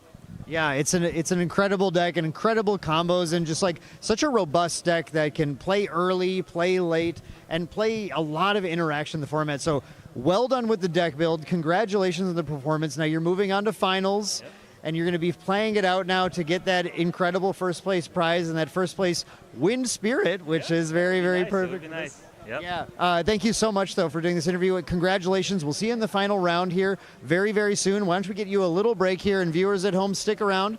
You are not going to want to miss the finals. Win Luxom versus the other opponent that I don't know if we have that confirmed yet, but it'll be on very soon. Stick around so you can check it out.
しなく広がる空に失ったものを嘆く声迫られる選択の日々正しい道の方へ間違ってなかったと証明しよう生き様で邪魔されても席を読むさこの頭で全て手に入れる高く高く飛べどこまでも行こう不可能と思い込んでたものがなぜか小さく感じた見てる景色がそう先になったから叶うまで近い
果てしなく広がる空に失ったものを嘆く声迫られる選択の日々正しい道の方へ間違ってなかったと証明しよう生き様で邪魔されても席を読むさこの頭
てしなく広がる空に失ったものを嘆く声迫られる選択の日々正しい道の方へ間違ってなかったと証明しよう行き詰まって邪魔されても先を読むさこの頭で全て手に入れる高く高く飛べどこまでも行こう不可能と思い込んでたものがなぜか小さく感じた見てる景色がそう先になったから叶うまで近い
果てしなく広がる空に失ったものを嘆く声迫られる選択の日々正しい道の方へ間違ってなかったと証明しよう行き詰まって邪魔されても先を読むさこの頭で全て手に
ったものを嘆く声迫られる選択の日々正しい道の方へ間違ってなかったと証明しよう生き様で邪魔されても席を呼ぶさこの頭で全て手に入れる高く高く飛べどこまでも行こう不可能と思い込んでたものがなぜか小さく感じた見てる景色がそう先になったから叶うまで近い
果てしなく広がる空に失ったものを嘆く声迫られる選択の日々正しい道の方へ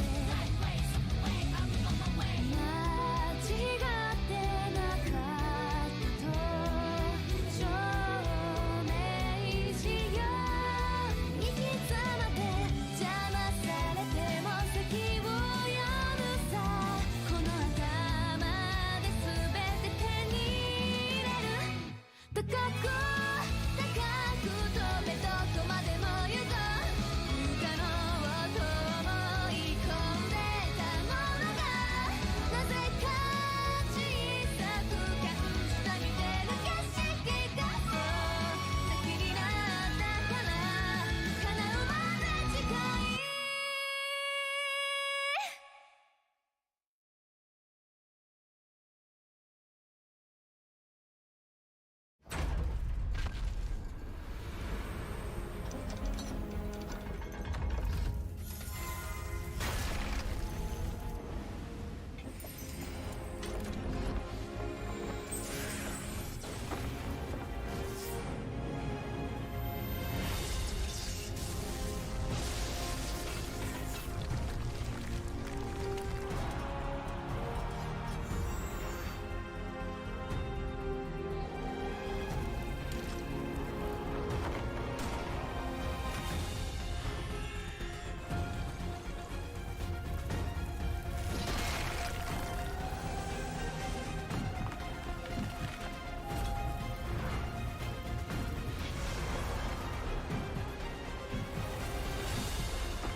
しなく広がる空に失ったものを嘆く声迫られる選択の日々正しい道の方へ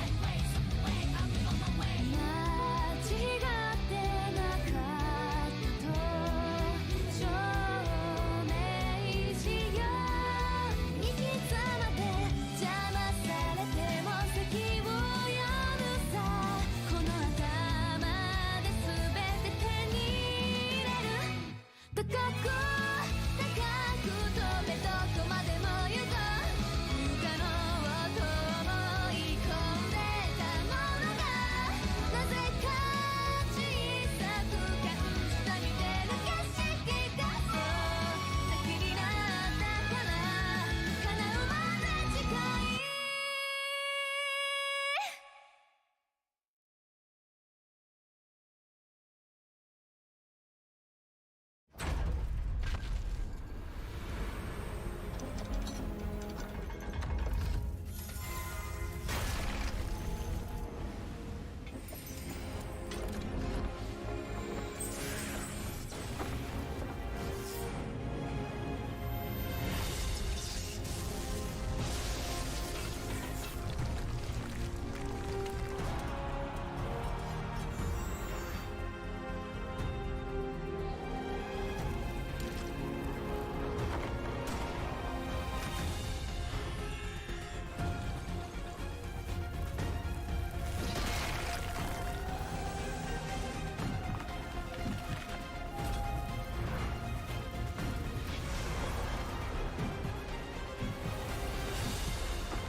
are here. 2 days, 288 players down to this moment.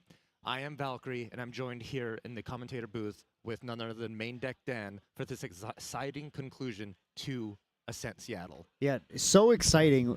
288 players to start. 60 players into day 2.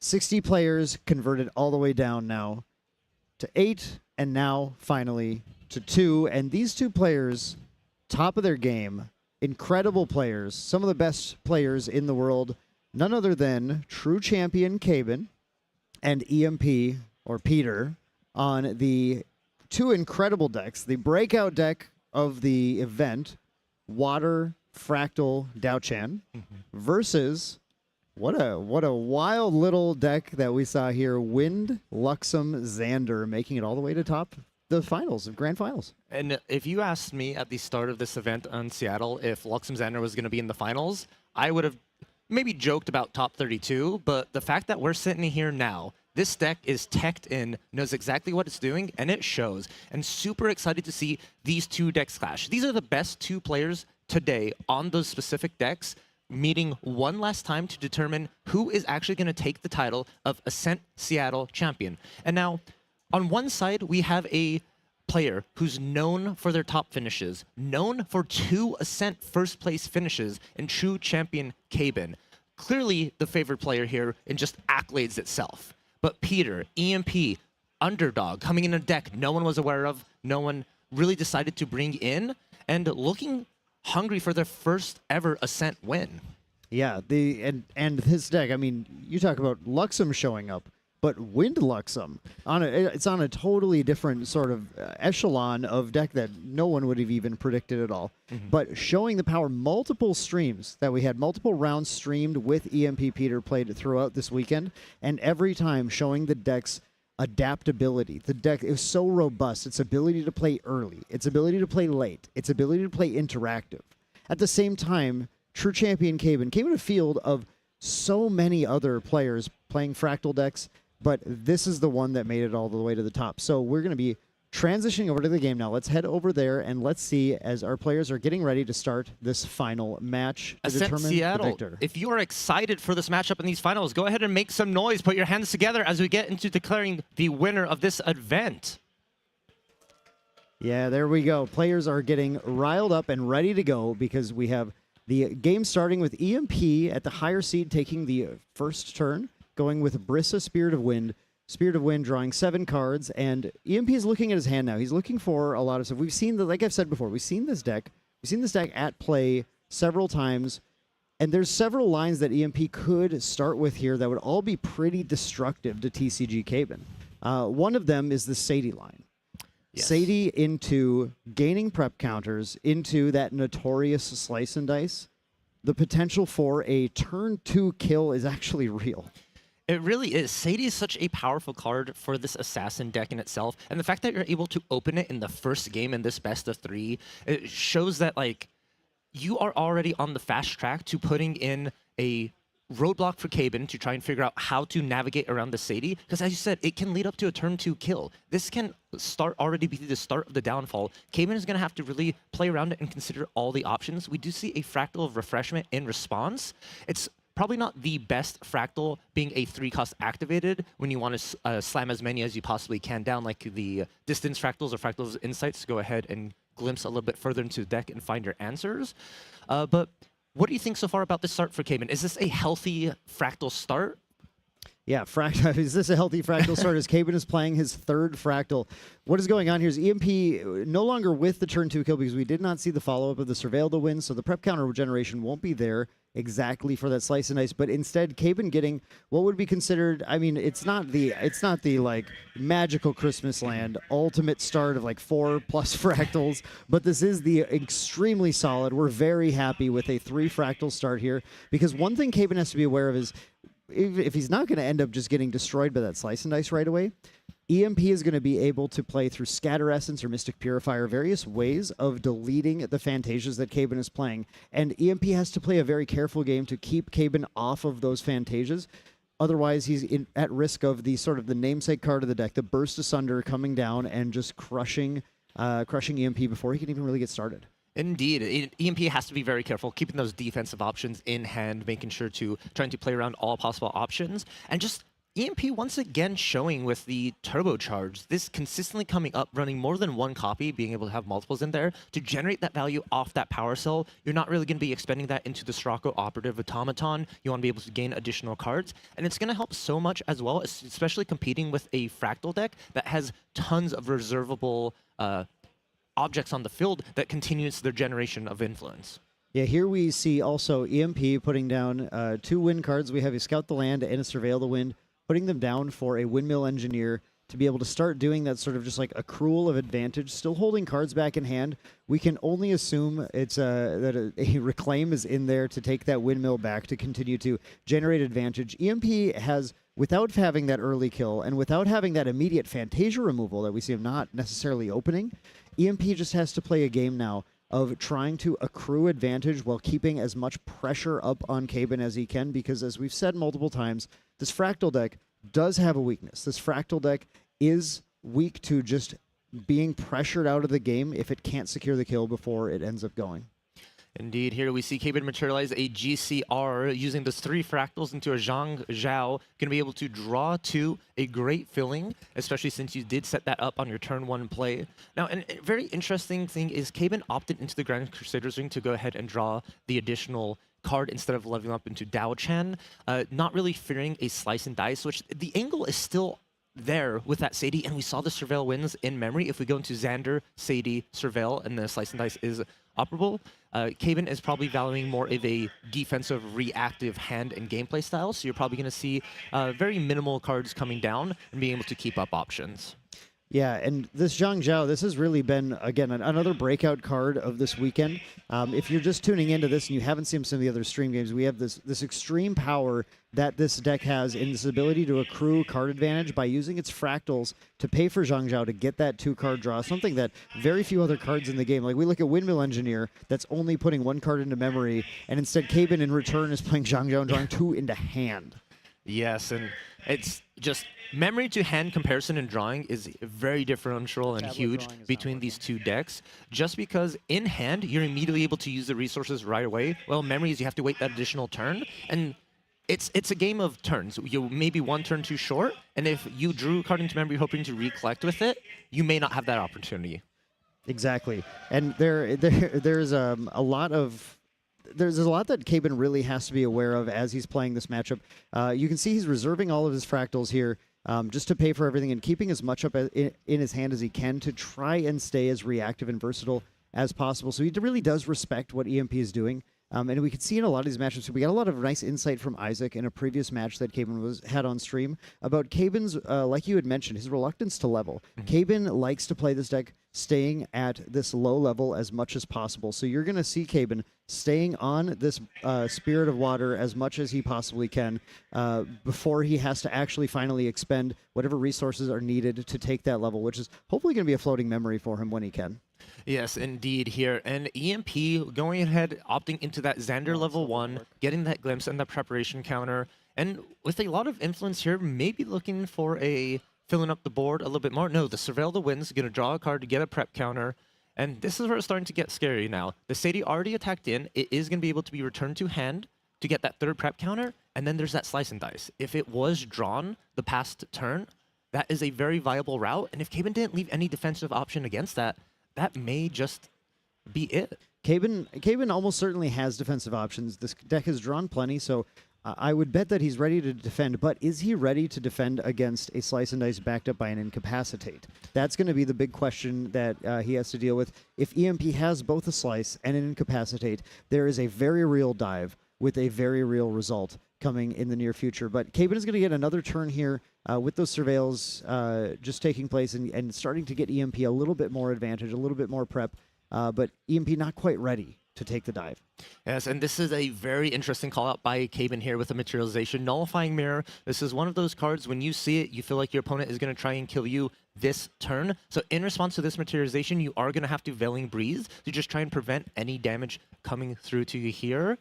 This is very interesting, too, because Caben, looking at this, Caben's just got 5 fractals here. These 5 fractals are going to represent a total of 12 damage on a burst, but Xander is at 1 damage with 19 health, so there has to be another 6 here. That means that Caben does need another refracting missile, but that's it. Just a refracting missile followed by a burst is going to equal the kill here on that 19 health Xander, but that Veiling Breeze is going to protect EMP from quite a bit of that damage then instead. We do know that Burst Asunder, of course, deals 2 damage plus 2 for every fractal sacrificed. Those are in separate instances of damages, though. That means that Veiling Breeze protects against everything as long as those 2 cards are win cards in memory.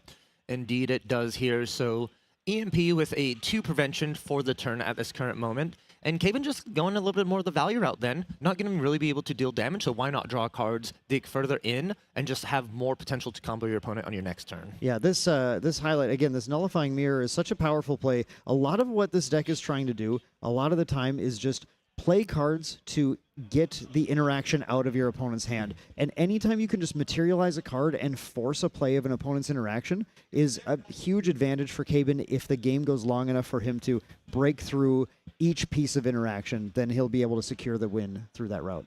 Yeah, a great way to play the game is make your opponent have to make decisions every turn. And eventually they're going to make the wrong decision, and you get to take advantage of that. And I feel exactly that is what Caben's trying to do with these materializations, and there's the sequencing they are doing is forcing EMP to have to make a choice every turn, every moment, every action. EMP has to choose whether it's yes or no, and eventually Caben's just going to wear that down when EMP makes the wrong choice, assuming Caben's bluffing, perhaps, and Caben's going to be able to take advantage of that, burst directly through and take the first game. We had honestly, a pretty remarkable start from Caben. If you look at his total influence right now, he's got 8 cards in hand and 5 fractals. Make that 7 cards in his influence and 6 fractals. But that means that through those Zhang Zhaos, Caben was able to get to what we would say like an effective 13 total sort of influence in terms of card payment, which is the kind of hand that you only would see in the last format from the later games, holding like a Lost in Thought for 5 on the Watermill deck or something. Caben truly in a commanding position right now where EMP has been able to continue to draw cards, get some damage in, but not quite matching Caben on the level of his, for lack of a better term, influence on the game. Exactly, indeed. And we even see another Zhang Zhao coming down to recover. So even covering your other basis of undoing EMP's damage that was dealt, being able to now have draw 2, recover 4, sitting at a huge amount of fractals. And Caben just, as we saw prior in past games, Caben's influence was very low. It's very hard to be able to navigate. But now you have tons of influence plus additional all those fractals. It's looking very strong right now. Now, Caben is playing a very respectful game with that recovery, but this is a very interesting play here. What we had EMP get in play is actually a card that we haven't seen quite as much, but the Assassin's Ripper. The Assassin's Ripper is an extremely, extremely powerful regalia that allows EMP to spend a preparation counter, and you see he very, very deliberately just took the Sadie back to get that 4th one. To pump up its power to 3. When combined with a Slice and Dice, this turns the 9 damage Slice and Dice into a total of actually 15 damage, which, if you're paying attention at home, that's the number right we see here. it exactly here, Dan. You've called it perfectly. The Slice and Dice is coming down now. Caben, of course, Caben with that giant influence is full of responses. He's going in response to the activation of the Slice and Dice. Caben is going to attempt to fracturize the Ripper, but then we have the Incapacitate. Yep, the Incapacitate there to just sort of be... The incap for the frac, and we have the Slice and Dice victory. Wow, 15 damage raw, straight up. Caben in a commanding position, but the... how do you beat that? I blinked. Who was playing the burst deck? Exactly. You expect those Luxom decks to go late. You expect them to go so late into the game. You have so much time to do whatever you want. Not Wind Luxom. Not this with the Slice and Dice. Not with the Surveil. Opening, it really creates that opening because of that additional preparation counter gain that Wind Assassin has access to somewhat uniquely compared to the other Assassin decks.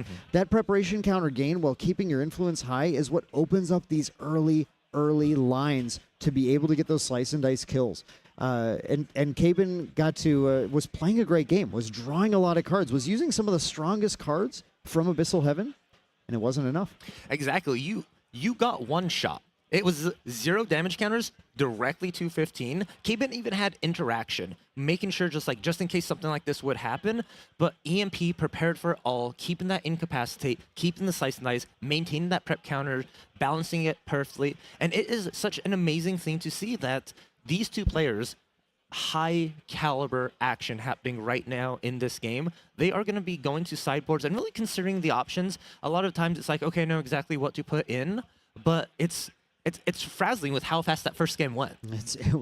It was very wild, and Caben was really getting set up to take the game, possibly in the next turn. Had a huge fractal count, had the mirror in play, already baited out a Veiling Breeze, was basically ready to get a dive in as long as he had the proper responses to Incapacitates or any other interaction. But EMP, maybe even sensing danger, just said, "This is the time. This is it."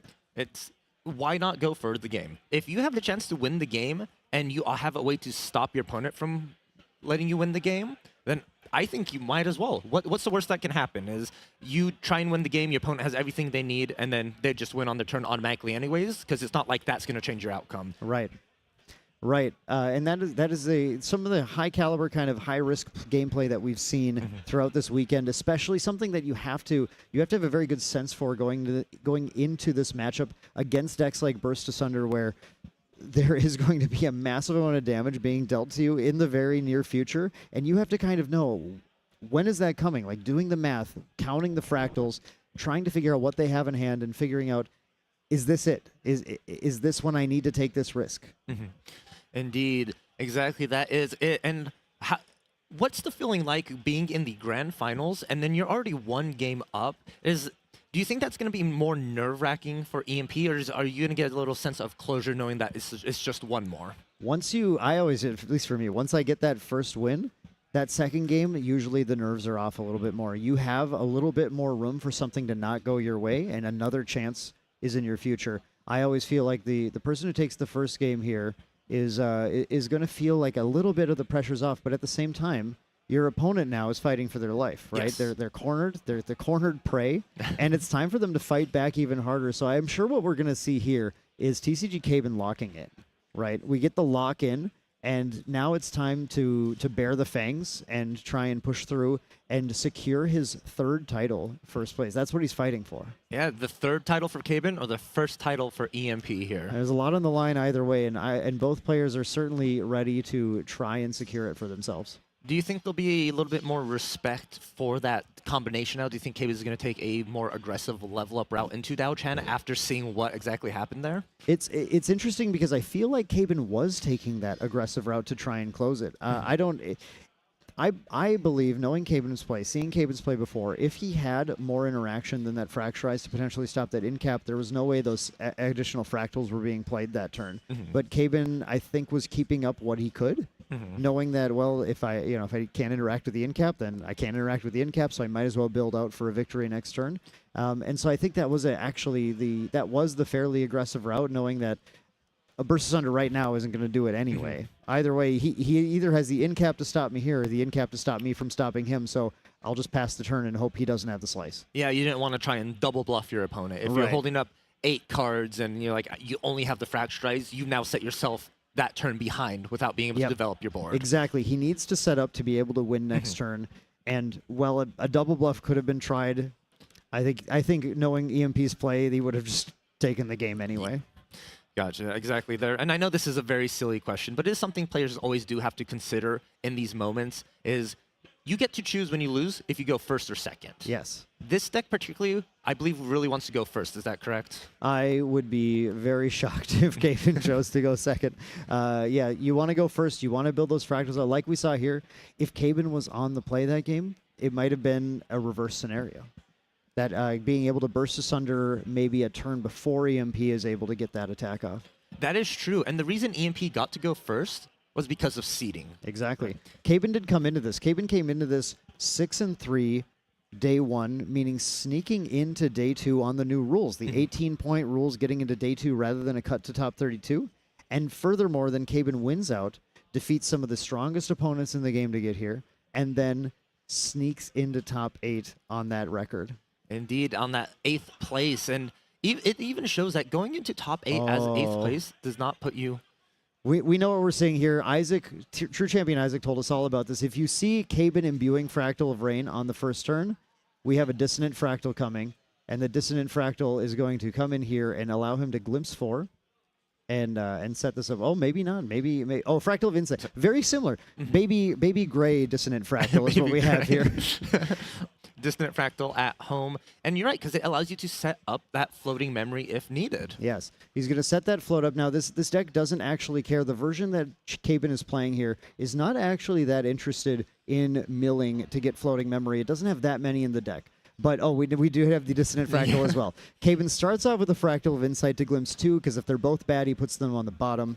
Then he follows up with a Dissonant Fractal, and now what he's doing is he's doing all sorts of calculus. Calculus I couldn't even imagine doing right now about how to put cards on the bottom, cards on the top, what cards he can allow to mill himself to get a floating memory, to get some extra value, what cards he needs to draw in this matchup. We have cards like Fractalize that are obviously useful for when his opponent does go for another potential Assassin's Ripper play. We have cards like Refracting Missile that are either win conditions or ways to deal with potentially like keeping a Sadie honest or getting any other threats off the board that are going to potentially push damage at Caben for that pressure.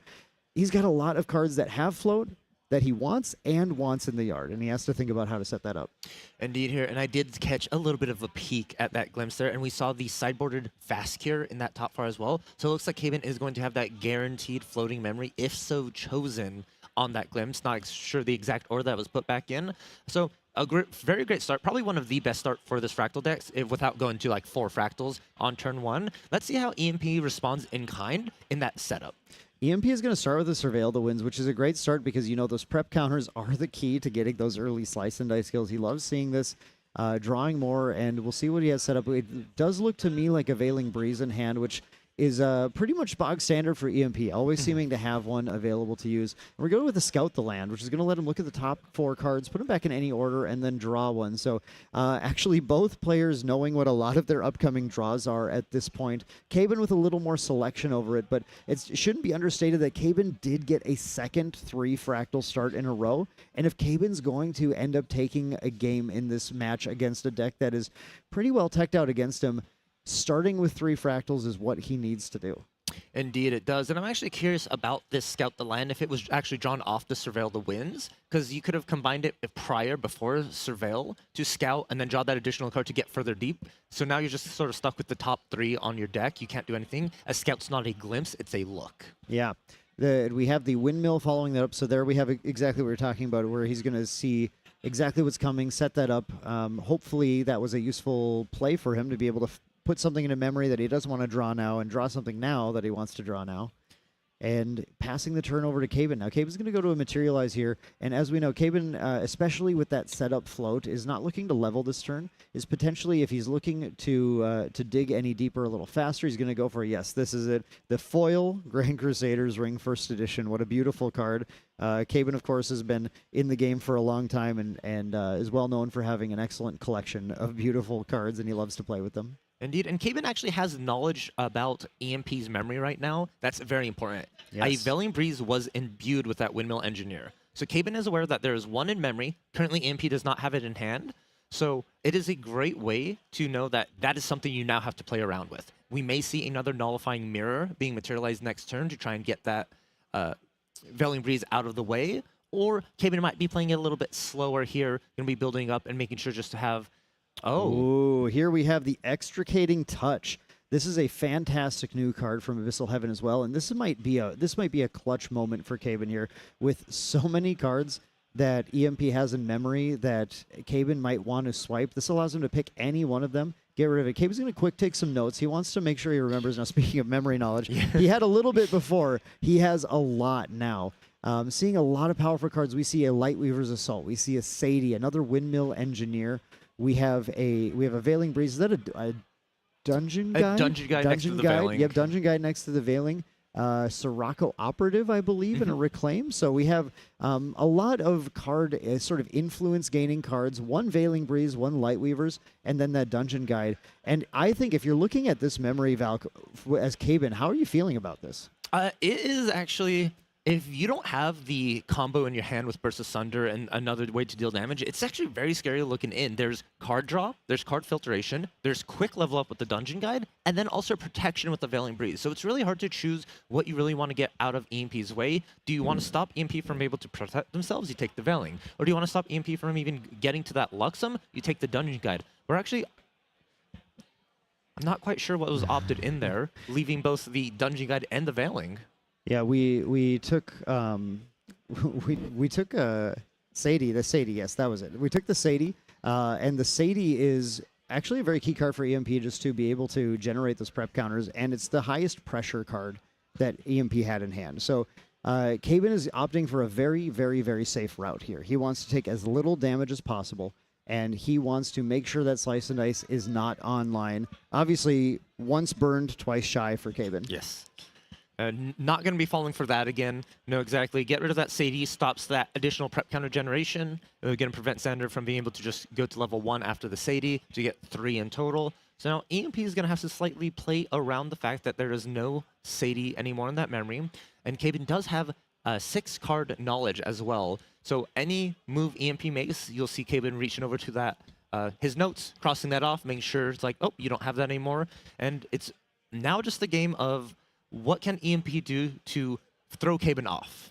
Let's talk about something very interesting as EMP is deciding his play, but there's a Grand Crusaders ring, and it's still in play. We did learn a lot about this from Isaac as well. this Grand Crusader Ring staying out here is actually very, very clutch for some of Caben's plays. Number one, that access to Fast Cure and having that lower influence to be able to recover for might be important. He's kind of waiting, I think, for EMP to deal a couple more damage before he finally, or excuse me, he did use the Fast Cure. I must have missed that. He's got the Fast Cure used, but the reason that Isaac said that the true champion gamers like to play this the most is because this allows them to glimpse 4 with that Dissonant Fractal, find the exact key card they need, and get it into hand to combo off. Interesting. Okay.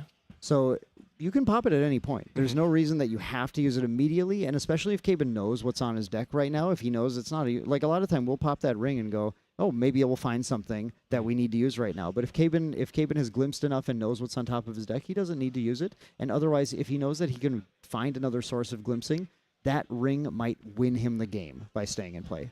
That's exactly something not a lot of players even consider, is that you know the top of your deck, so you don't need to draw an additional card unless it's actually like winning you the game at the current moment. You consider that a very clutch moment.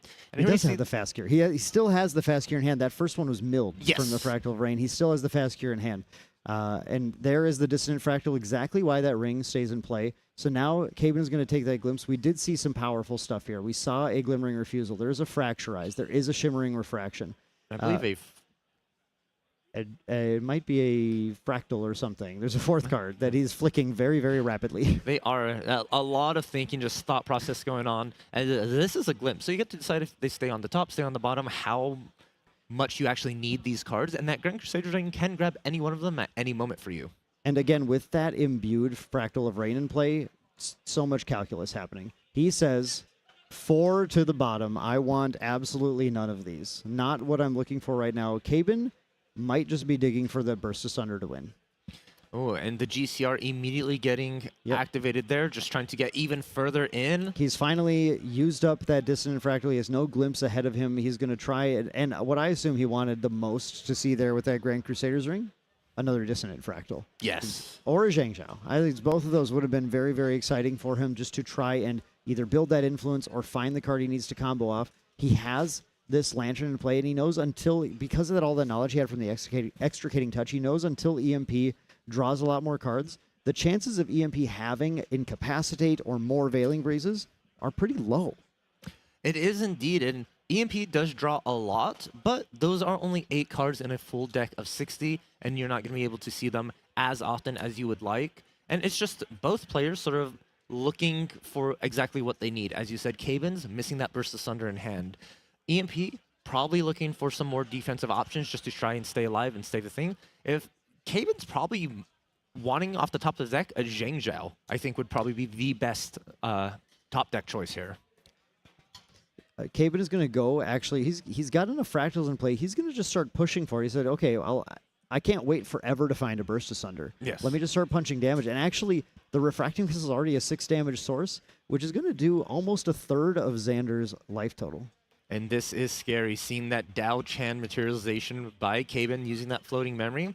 And this is just saying that you're looking to take advantage of a class bonus, perhaps. There's a Song of Frost, one of his few answers, unfortunately, to a Slice and Dice play. But also knowing that EMP did not have a Slice and Dice before is not looking as threatening for it right now. And now we see Caben making an important play, actually choosing to pay 1 to put down that Frosthorn Paladin. Here he had set this up with that Refracting Missile, pushing that damage in, letting that Frosthorn become another source of damage or an interceptor if he wants it, and then setting up that Shimmering Refraction in his memory as well, which represents another 5 damage that will also replace itself when used using Dao Chan level 1's ability on Caben's turn. Caben thinks for a second there, do I need an interceptor? Am I worried? And says, no, I don't, and directs the damage right in at Xander. Indeed, it does. And a little sneaky thing about EMP in their hand, when Caben went ahead and looked at that memory, that Slice and Dice was sitting in the hand the whole time. So it is on the option, is on the field, but Caben with the Dao Chan level up, and we know there's a Glimmering Refusal in hand, probably sitting in memory right now to be activated with the Dao Chan's ability. It's leading into a very interesting scenario. EMP just opting into the level 2 here, something that we didn't really see prior. EMP might fully commit into going to the full Luxom package, especially with the way that Caben is maintaining the board state. Yeah, this Xander level 2 has a lot of potential utility, obviously always leading it the way to that level 3, but being able to get back the Surveil the wins to be able to get that additional prep counter. We now see that EMP is set up to go for another dive, but does not have the Assassin's Ripper quite yet. Has the 4 prep, has the Assassin, has the Slice and Dice, as you said, hidden in hand. Caben thinks that it's possible that he has it, I'm sure, but not necessarily positive that he does. And this is a very interesting play. We do know EMP does have a dungeon guide. Caben is very aware as well, as it was one of the revealed cards here. And so do we see EMP try and push that dungeon guide through to get to level 3, get a little bit more of a cushion, and start activating that Luxom cards like Lightweaver's Assault that we saw initially in memory? Indeed we do. The dungeon guide comes down, and EMP is going to, well, Caben's going to think about whether or not he can actually negate this, and if it's worth it. EMP's cards in hand, I believe he's got 5. So that would mean that that Glimmering Refusal that Caben has wouldn't quite get there, but it would tax out the rest of EMP's turn if he chooses to let that dungeon guide resolve. And I think that might be not good for EMP, because Caben can just go ahead, awake, get everything, and Wake then up. just burst asunder, or a refracting missiles, or a shimmering refraction. This is exactly the math Caben did, I believe, and said, okay, well, then I will Glimmering Refusal this, activate Dao-Chan on your turn, 5 more damage, puts you to 14. Need to find another source of 8, and any refracting missile plus this Frosthorn Paladin, or any shimmering refraction and plus the Paladin will be lethal. So EMP now has to make that decision. A very tough one indeed, not knowing if you want to keep defensive options or if that HP buffer to put Luxom activated for you. It's so really deciding here. And EMP is playing with no knowledge of what's in Caben's hand. Caben has almost all the knowledge of what's in EMP's. Exactly. That is the power of Extricating Touch, the ability to have that almost, not quite, but almost perfect knowledge of what's going on. It's EMP opting into just letting Dungeon Guide get banished, but this also sets them up for the next materialization phase with 3 in memory. You can just hard level up into Xander level 3. You can, but now you're letting Caben take a turn at 22 health and potentially with more interaction. Dao-Chan with the activating from memory here. EMP with an Incapacitate, and Caben answering with a Glimmering Refusal. So this one cannot be paid for now because the Incapacitate took the rest of the resources. That means that Glimmering Refusal goes through. Caben's going to draw an additional card. EMP is going to pass the turn here, and Caben is getting ready to try and take the game. Yeah, probably looking for a Scepter of Fascination. We do have floating memory to net neutral on a card. Drawing, going to be at 4 total influence here with that play. We have the Scepter. It's going to draw another card. Again, if Caben finds a Burst Asunder and it has any additional reaction to back this up, then EMP is in a whole lot of trouble. And one thing is that we know is that a single Veiling Breeze does not get there due to Nullifying Mirror. Exactly. Nullifying Mirror, the setup play that Caben initially did, got the first Veiling Breeze out of the way, and then now sitting there. All Veiling Breeze are pretty much shut off if they're by themselves. As you said, you need double Veiling Breeze to even get through it or past it. Looking at the card chart, though, we see a Fractalize. That's not exactly what you want to be seeing here. You're really hoping to have found damage. Yeah, the Fractalize does potentially make another Fractal on board for something, but Caben's just going to go for another Extricating Touch, choosing either hand or memory, and he chooses EMP's memory. Sees we have that Lightweaver's Assault. We have a Stifling Trap now as well, which is ready to stop that Zhang Zhao. It could even be played out of memory by spending preparation counters. There's a Scatter Essence, a Windmill Engineer, and I believe that might be a Luxom Sight on the far. The Lightweaver's Assault. Oh, that's an.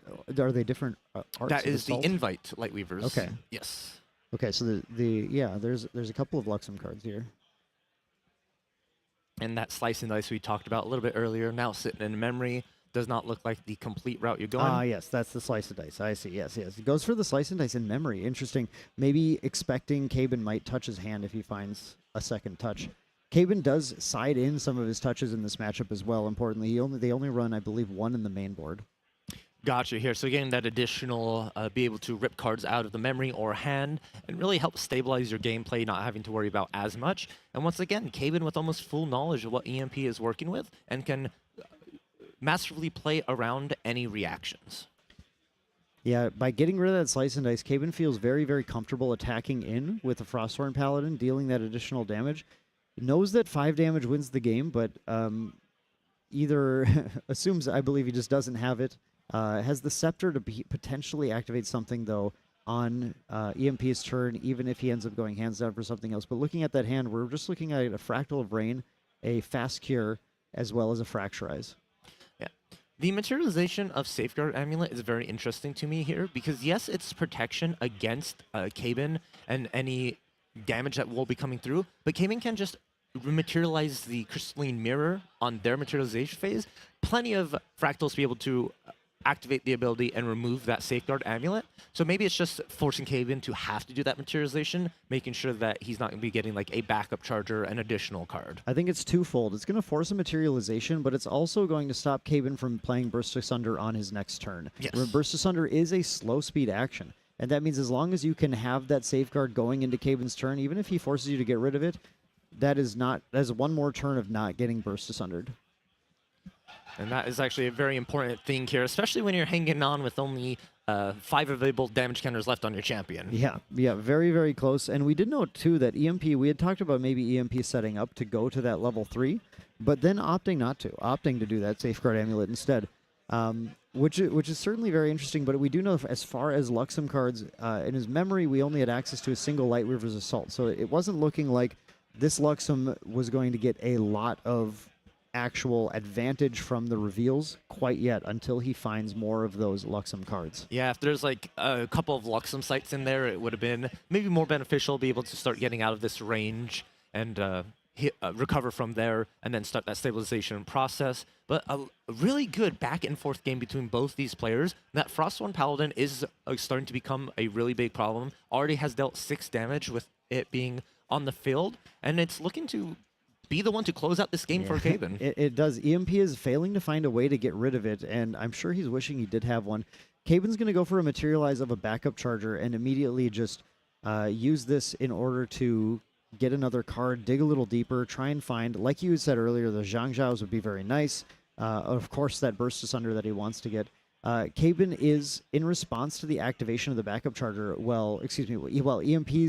EMP is going to, in response to Cabin's activation of the backup charger, use the Ensnaring Fumes to return all allies to their hands, which is actually going to answer that Frostborn Paladin for now and require Cabin to have to banish another floating memory for it to be quite as damaging as it was before. Although if Cabin can set that up, if this Fractal of Rain, for example, finds some float, then Cabin will be able to just draw another card off of that Frostborn as well, digging him even deeper.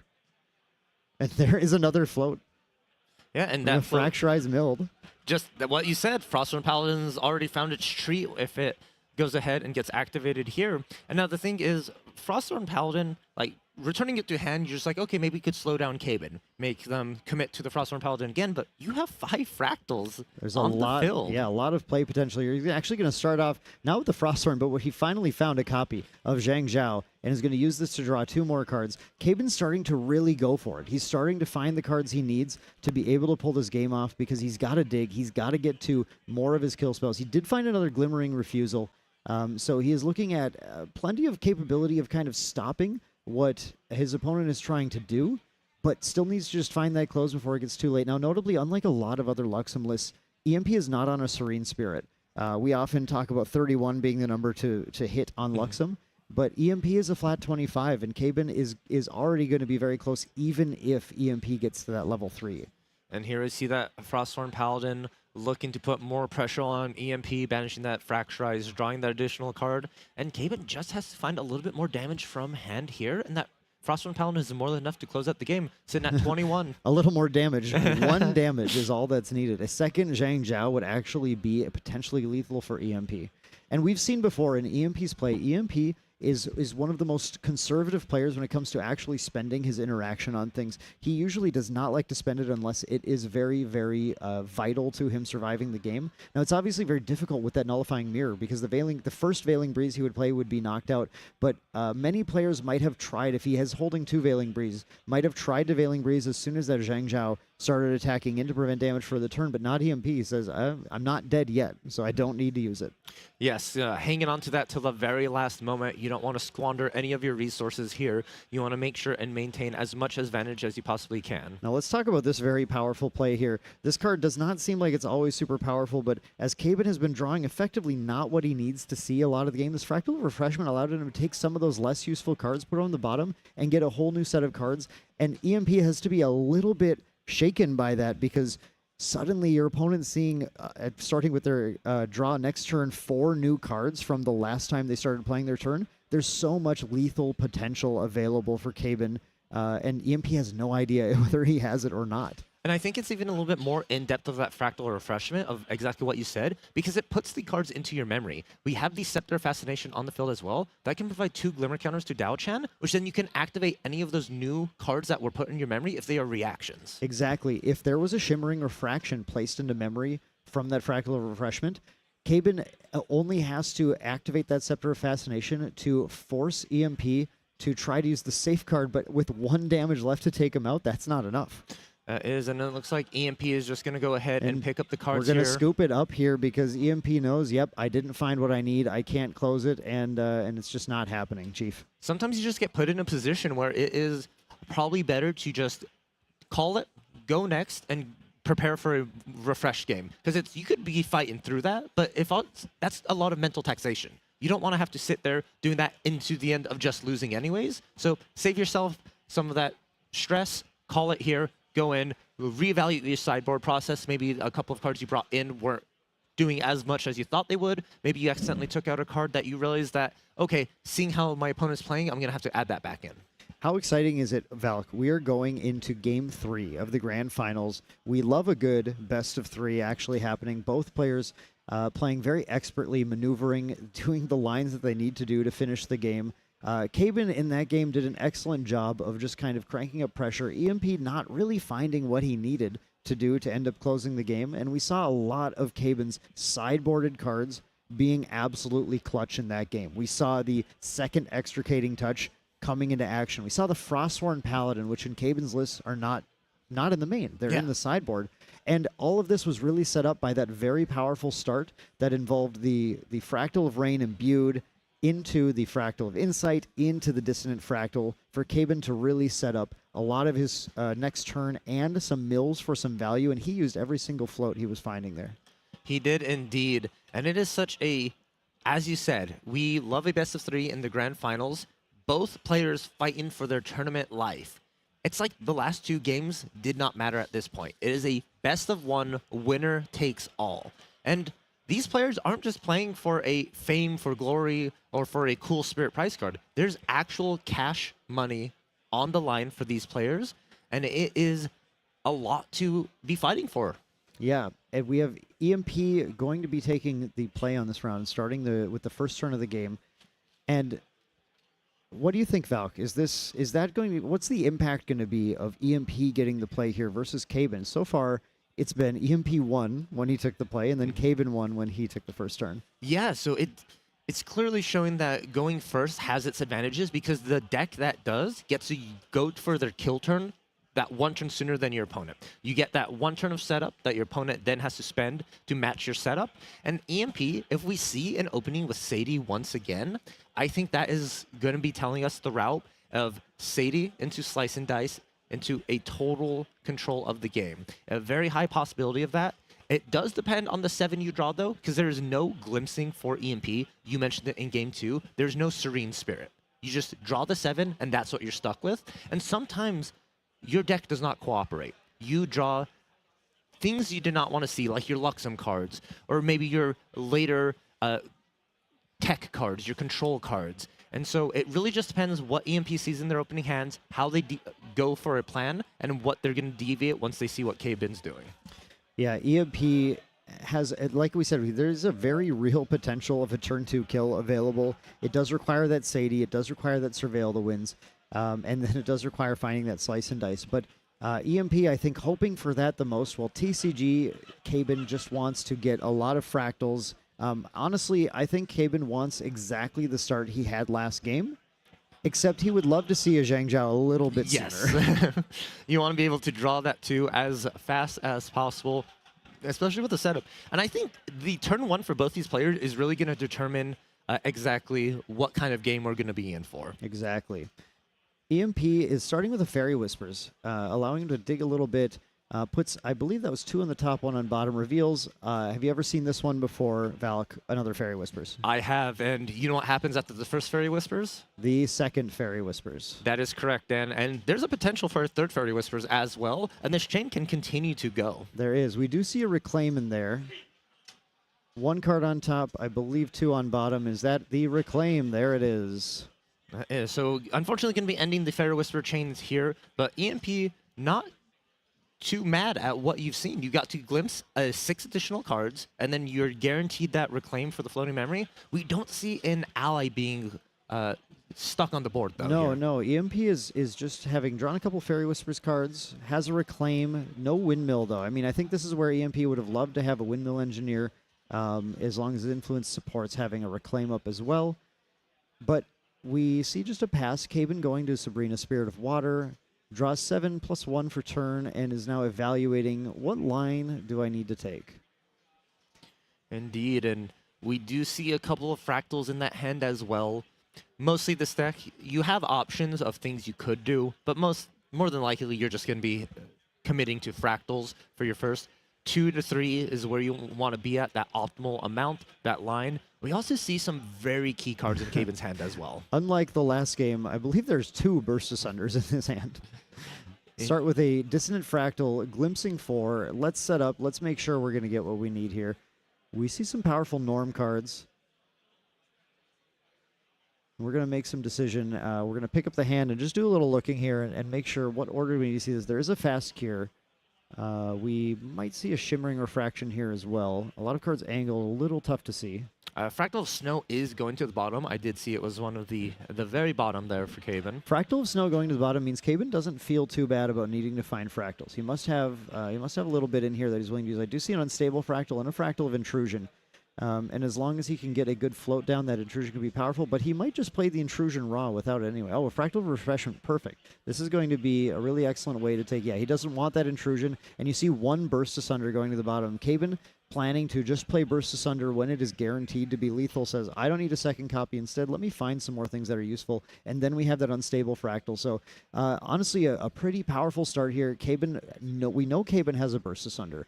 And then he set up his deck to draw a couple more cards that he needed with that Dissonant Fractal into the Fractal of Refreshment, and then even got a 3rd Fractal on top.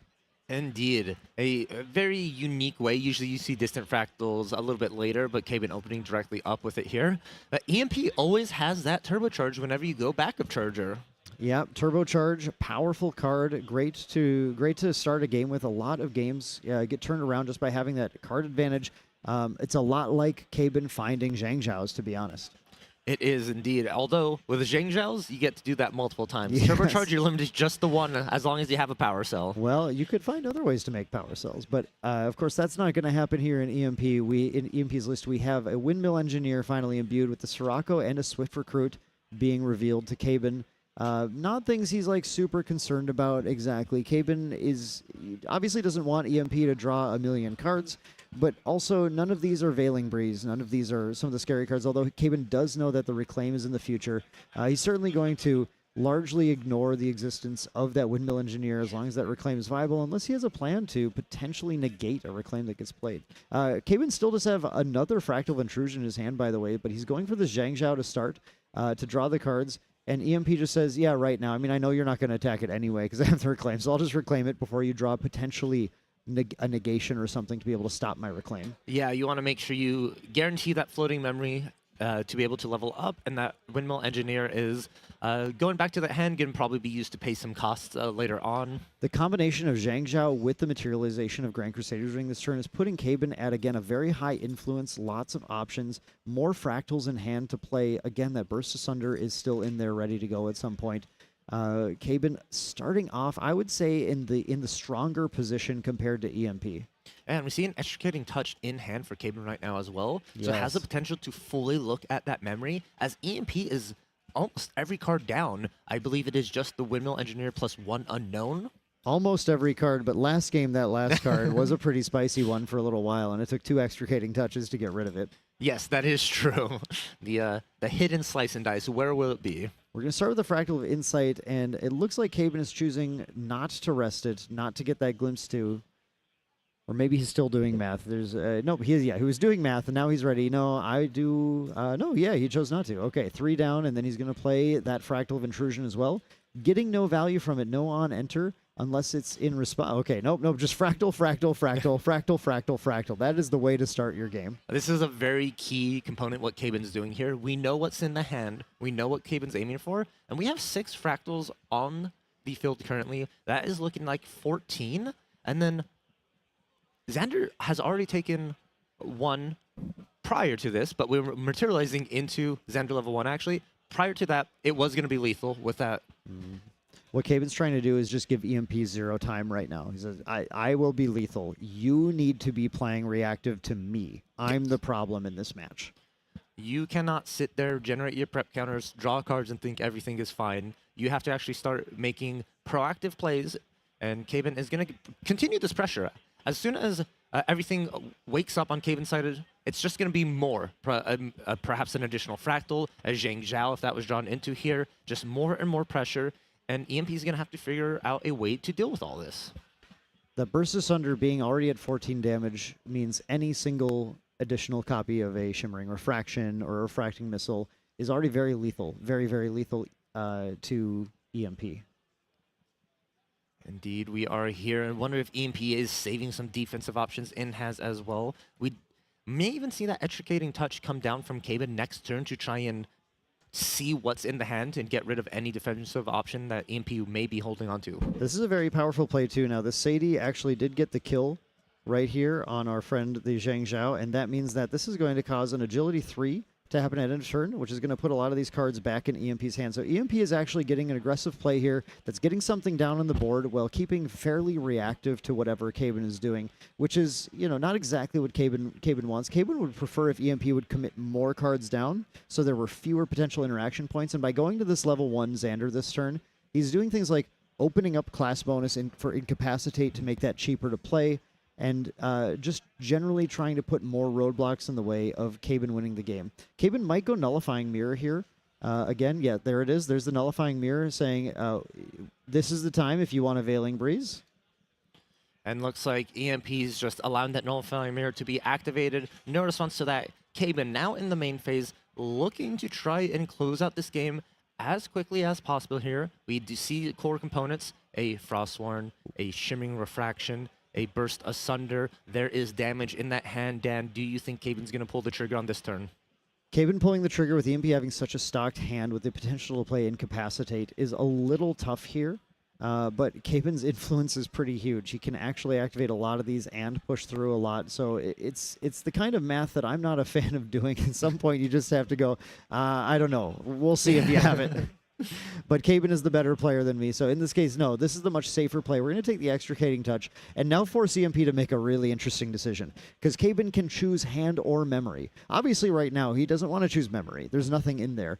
But EMP can potentially play some things in response to try and hide cards in one or the other, and just have to guess at which side Caben is going to choose when it does resolve.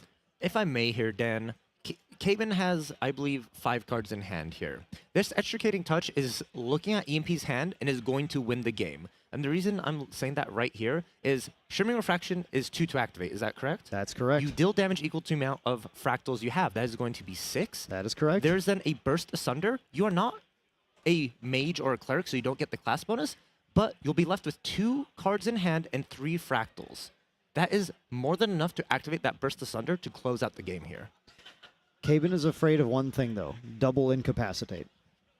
Or Incapacitate and double Veiling Breeze. Both of those will stop the Burst Asunder from winning. And we see here, EMP had to make a choice between allowing that to resolve and rip the Incapacitate out while he sees the rest of EMP's hand, or Incapacitate it now. Either way, he loses the Incapacitate, but in this case, Caben did not get knowledge of whatever else is in EMP's hand, hoping potentially that Caben plays into another Incapacitate. And Caben does not take that bait, instead is very happy with going, okay, well, I touched, I got rid of the card I wanted to get rid of, which is an Incapacitate. I'll just play one more Fractal and be further set up for the next turn to be able to, even if EMP levels, get closer and closer to getting that victory. Play a much safer game, right? Yes. Did you want to bank everything you had on that one turn? And Caben deciding, no, that's not what makes champions. What makes champions are people cool, calm, collected, and navigating every route possible in order to win the game. And keep in mind, Caben is rocking, I believe there is a shimmering or glimmering refusal in his hand.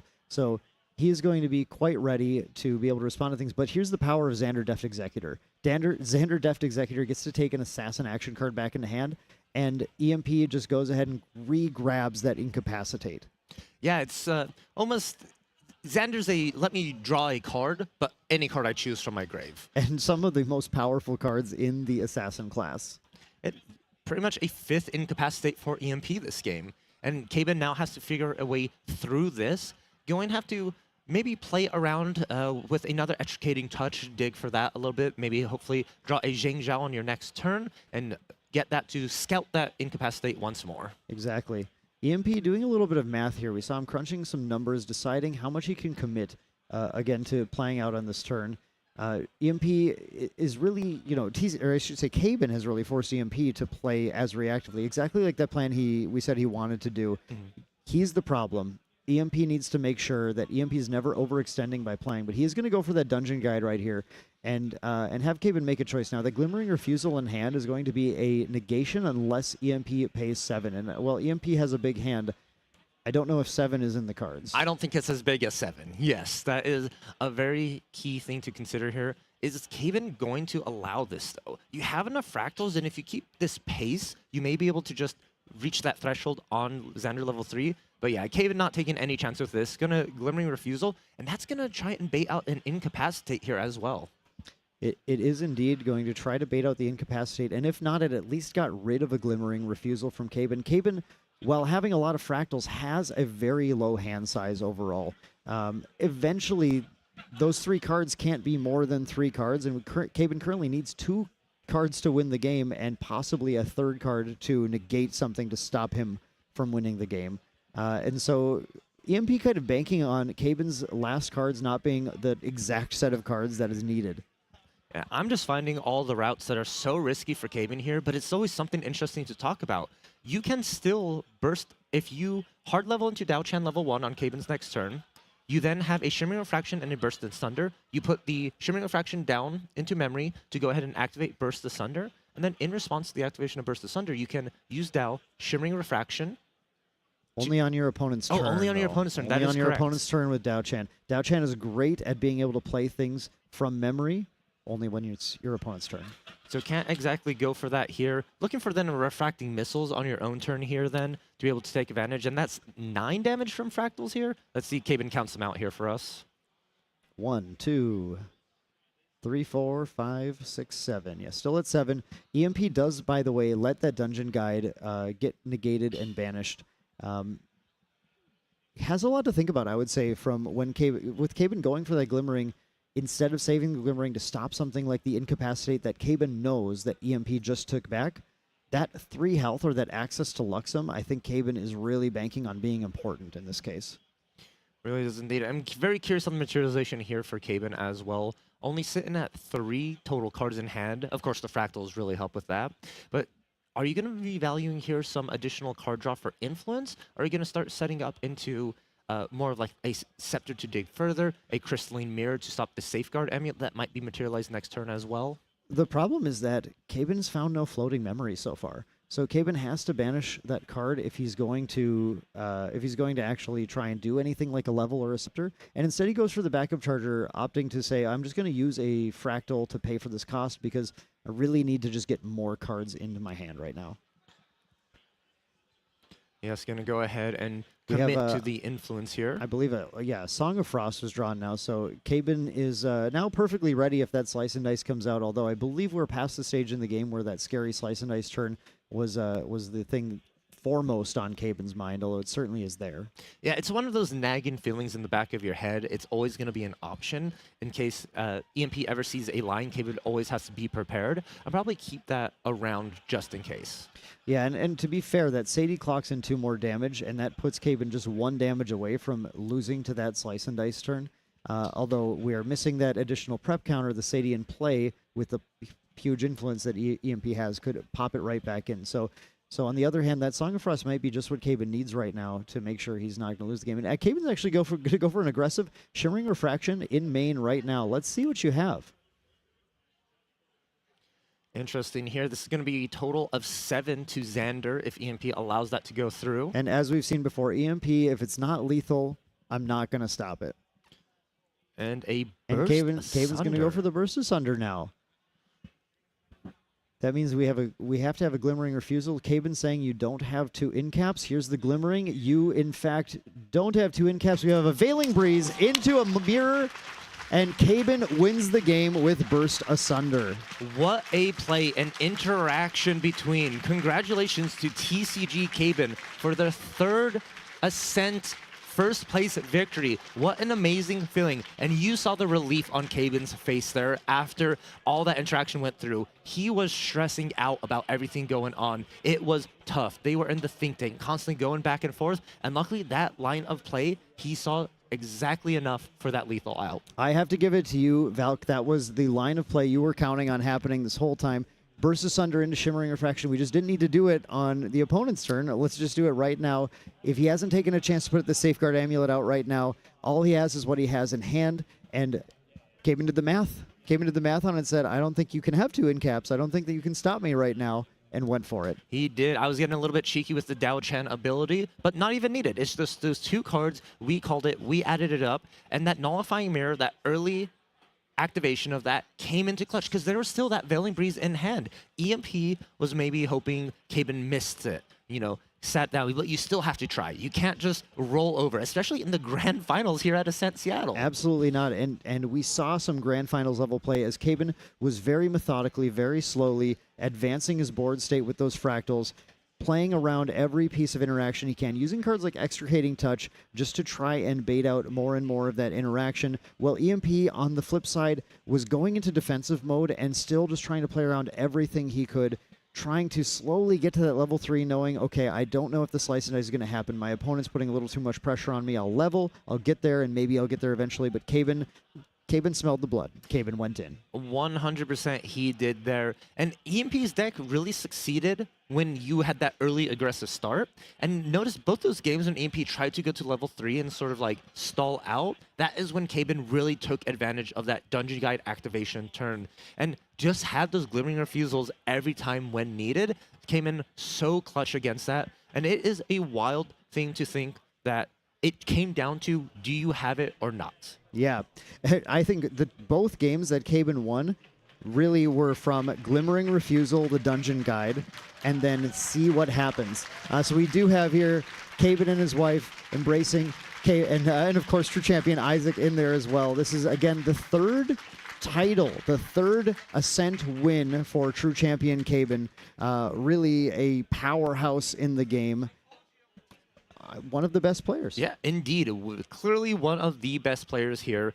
It's not a accolade that many people can say that they have 1 Ascent win, much more 2 Ascent wins, but the fact that Caben is able to see 3 Ascent wins underneath their belt, and this is a great way to go into this Abyssal Heaven season. Yeah, and a really cool start to the season where we actually saw one of the new champions, a champion that many players weren't even sure would be very playable immediately, given what they experienced trying out Recollection deck with how control-oriented it was, winning the whole Ascent. Players finding lines, talented players like Caben's coming up with really powerful decks, really great ways to abuse Dao Chan's new sort of tempo-oriented power.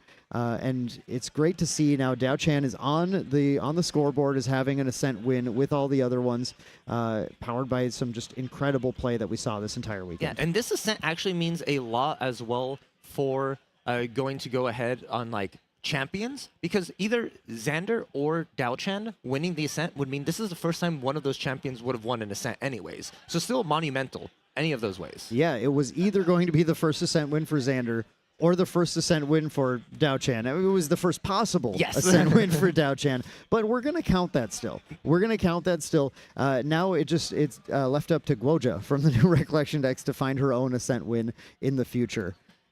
Hopefully, maybe a little bit of testing or support coming into Guoja's way, being able to take that here. And I think, not 100% sure, but Dao Chan might be the first ever champion who is initially released to win an Ascent. I'm not really counting Sylvie Slime Sovereign, as that was a Recollection deck, and she came out prior. But Okay, you're not counting Sylvie. She came up prior. This was a Recollection deck too, for what it's worth, though. So yeah, it's an interesting stat. It's always fun to come up with the little statistics like that, though. Yeah, another Ascent win for Water. Another thing to mention too, but this time. This Water deck was totally different. Yes. Caben wasn't even playing all of the crazy floating memory. Did have a couple of Frostthorn Paladins from the sideboard, but really showing some more versatility and flexibility of the Water element to play a more combo-oriented strategy.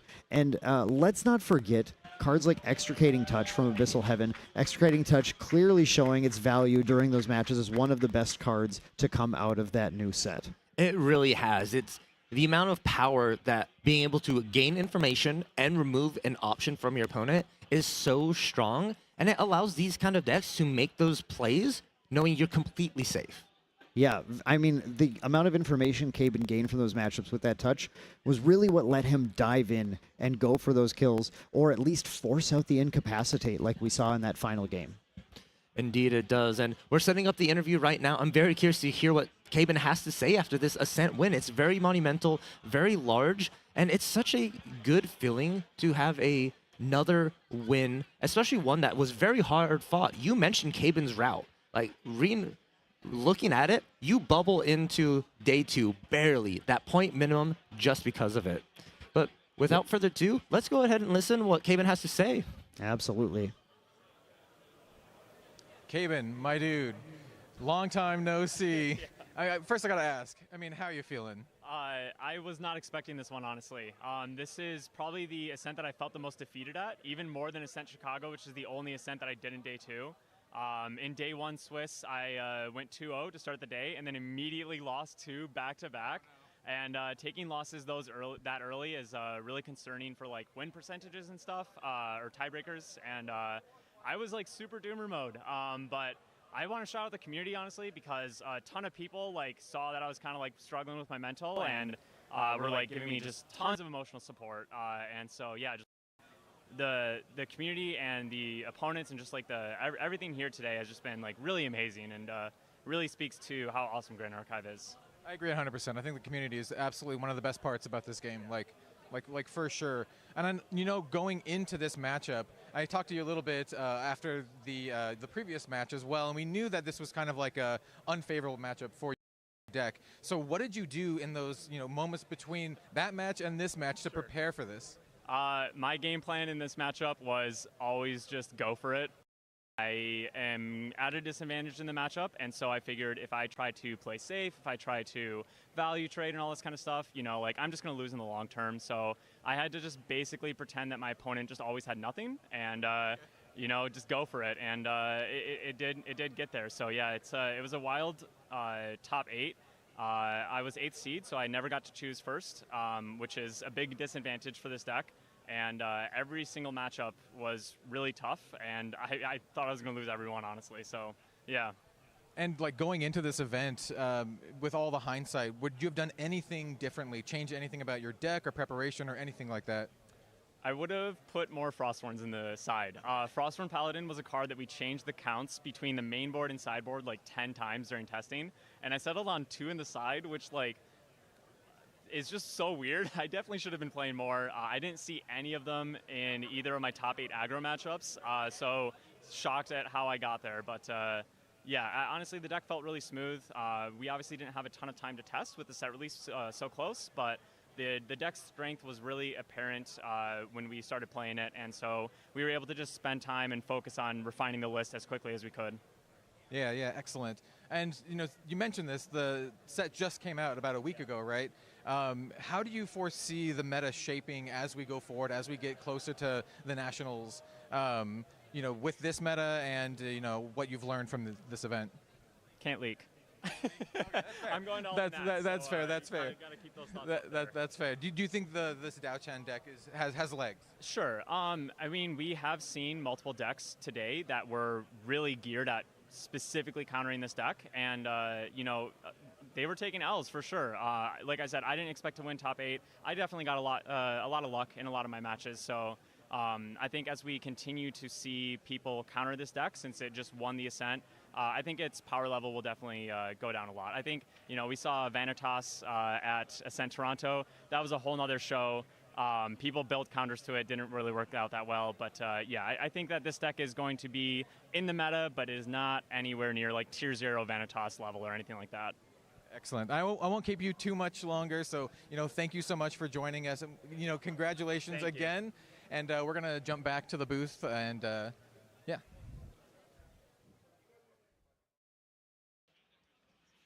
All right.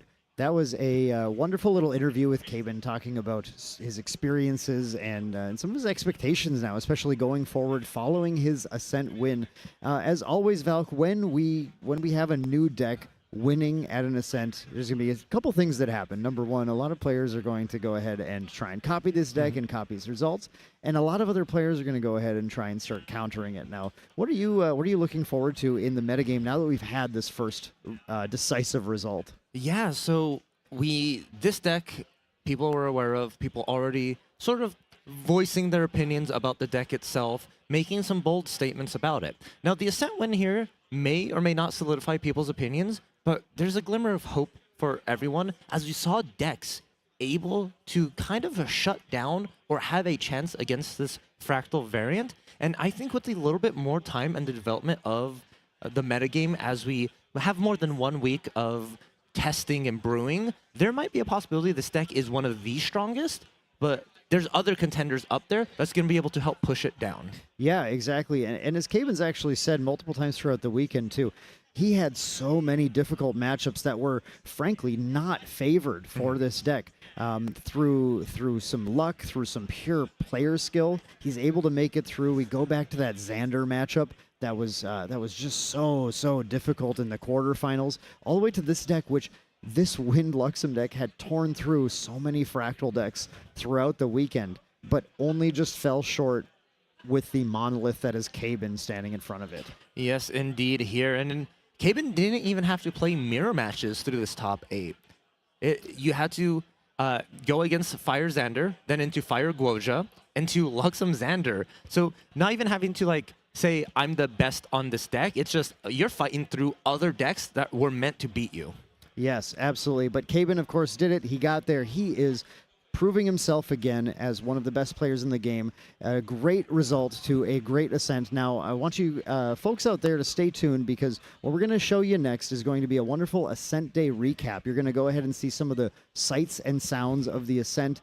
And then stay tuned to the stream, because on this very same stream, we're going to do a little break. And when we come back, we will have the extremely exciting closing ceremony with that first preview of the next upcoming set of Grand Archive excited. DTR. Stay tuned for that, folks. We'll see you then.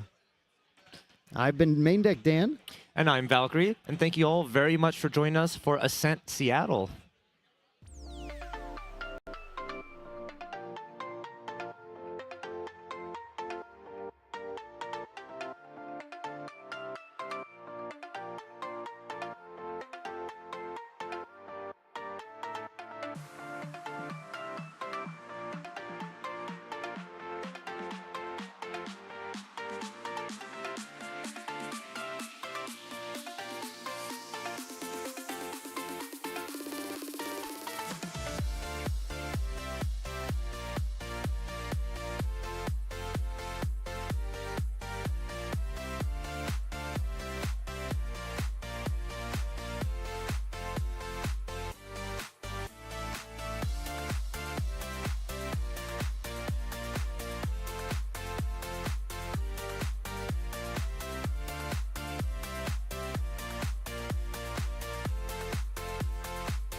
てしなく広がる空に失ったものを嘆く声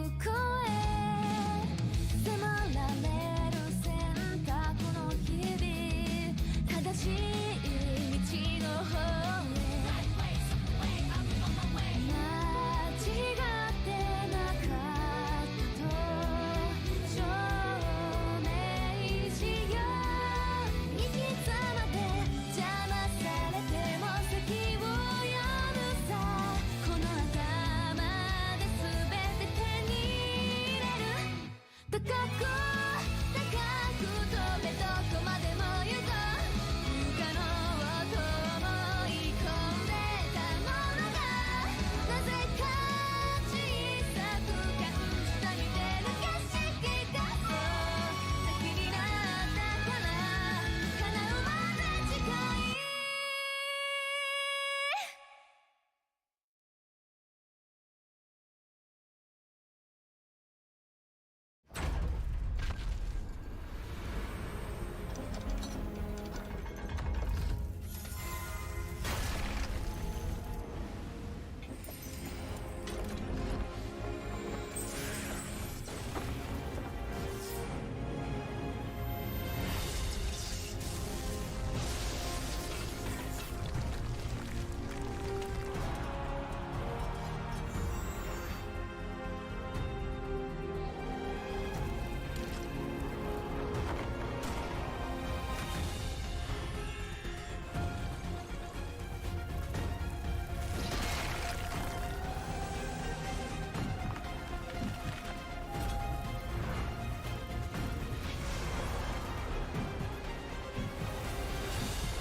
果てしなく広がる空に失ったものを嘆く声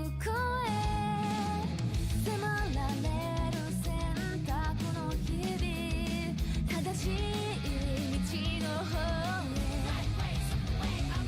へ間違ってなかったと証明しよう生き様で邪魔されても先を読むさこの頭で全て手に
しなく広がる空に失ったものを嘆く声迫られる選択の日々正しい道の方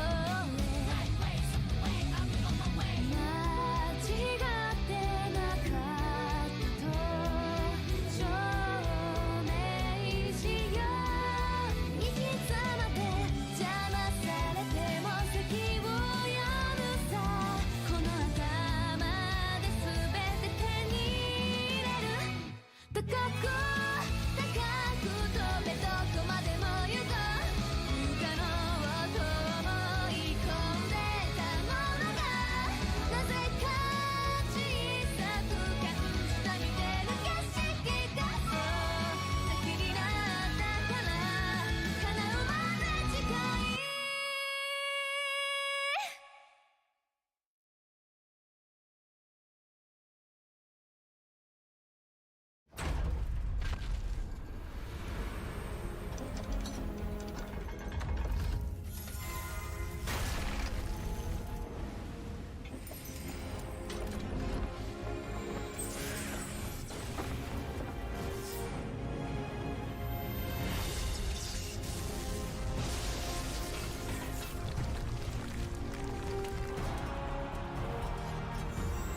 く声迫られる選択の日々正しい道の方へ間違ってなかったと証明しよう生き様で邪魔されても席を読むさこの頭で全て手に入れる高く飛べどこまでも行こう不可能と思い込んでたものがなぜか小さく感じたみてる景色がそう先になったから叶うまで近い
果てしなく広がる空に失ったものを嘆く声迫られる選択の日々正しい道の方へ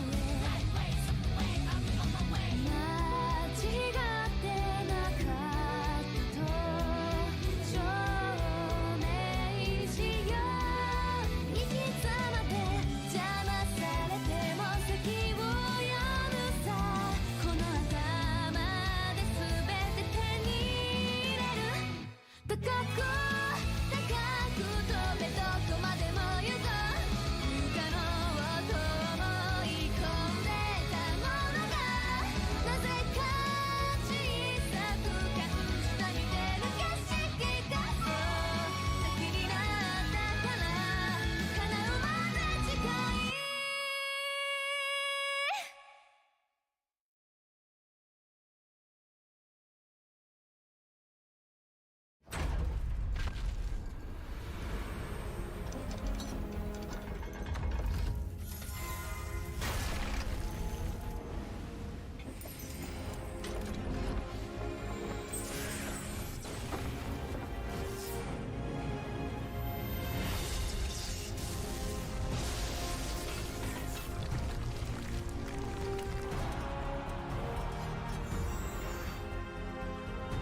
しなく広がる空に失ったものを嘆く声迫られる選択の日々正しい道の方へ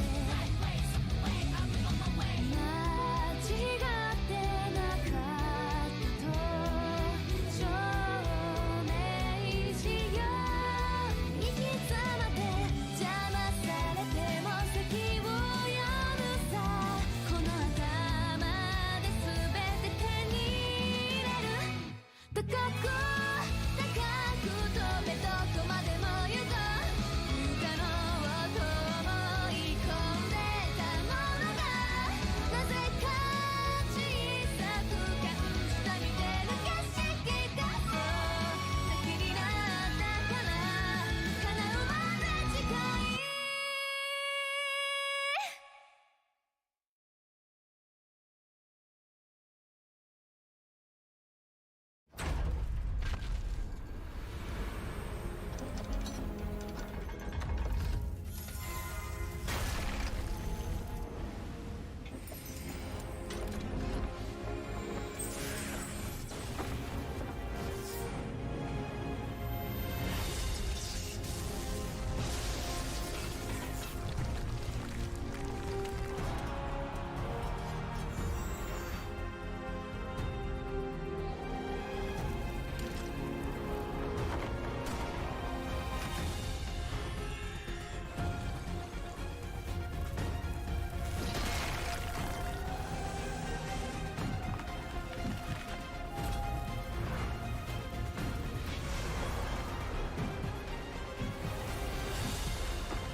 果てしなく広がる空に失ったものを嘆く声迫られる選択の日々正しい道の方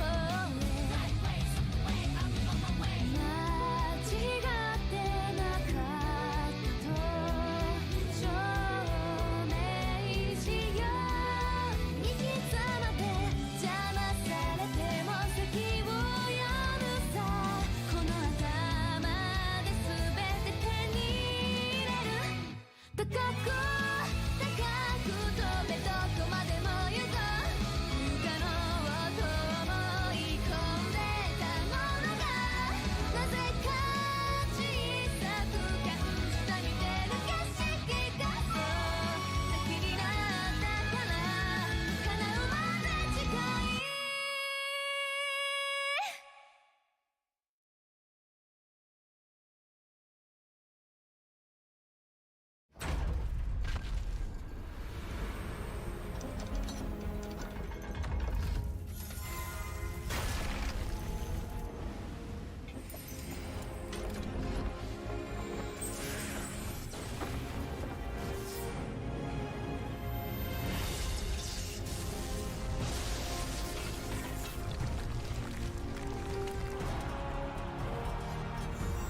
Yeah, sounds good.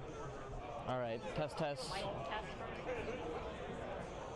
test. Hello. Hey guys. I'm gonna wait for the okay, and then I'm gonna go ahead since I know you are eagerly awaiting stuff.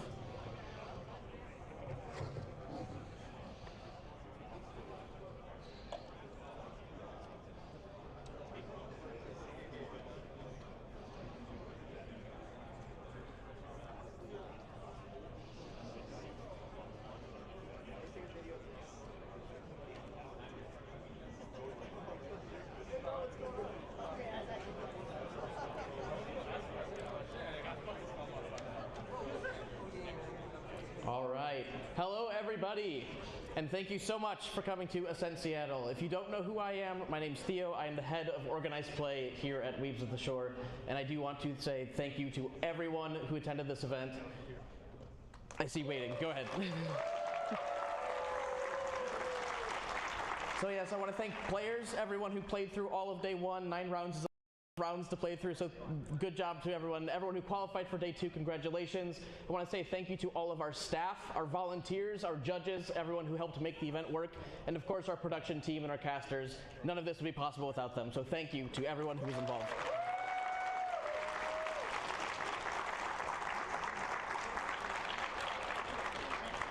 We're going to get into the awards ceremony first, so all of the players who made top 8, if you could, come down sort of this front area. That way you can walk up on stage, collect your cool prize card from Ken, and then you can walk off the other direction. So I'll give you guys a second. You can go walk ahead over here now.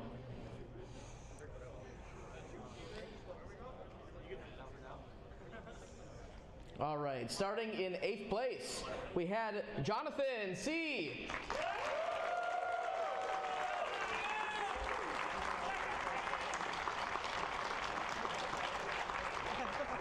Yes. Congratulations. In 7th place, we have Tristan J.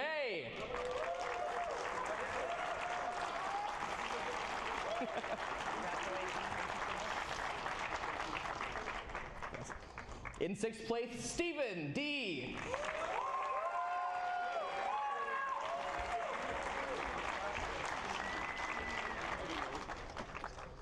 In 5th place, Vin H.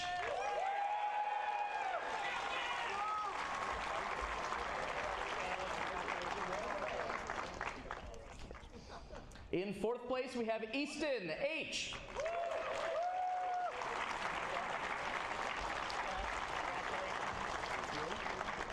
Thank you. In 3rd place, Ryan M.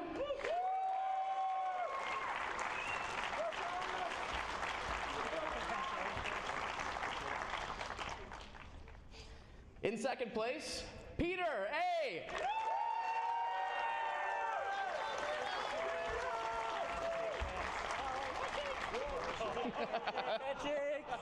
And of course, in 1st place, our first ever 3-time Ascent champion, Kaben.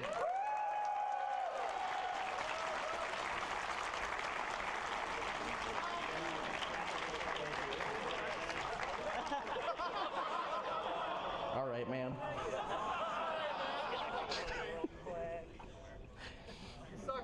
All right, once again, I want to say a huge congratulations to all of our players, not only in top 8, but everyone who participated in Steel. I know how hard you guys all work at grinding this game, and I really appreciate all the effort you guys put into these events. So we've got some exciting news ahead, so I am going to pass the microphone off to our Director of Operations, Roger, to present the keynote for Ascent Seattle. So give us just a second.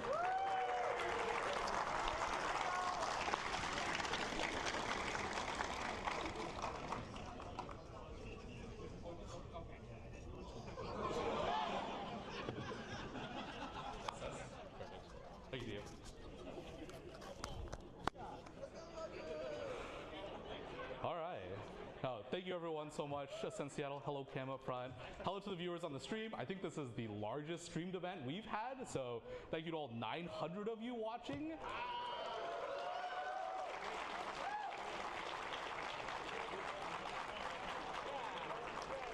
It's crazy to go back that a year and a half ago, I was up here doing our little homegrown Ascent Houston in like this little dinky ballroom, and it's only been, what, a year and a half, and we're here now. And it's all thanks to all the volunteer staff, again, all the judges, and just the full community coming together, making these events greater and greater every time, and making us want to strive for a better event every time. So again, a big round of applause for all of the volunteer staff, as well as just the community coming out. Thank you all so much.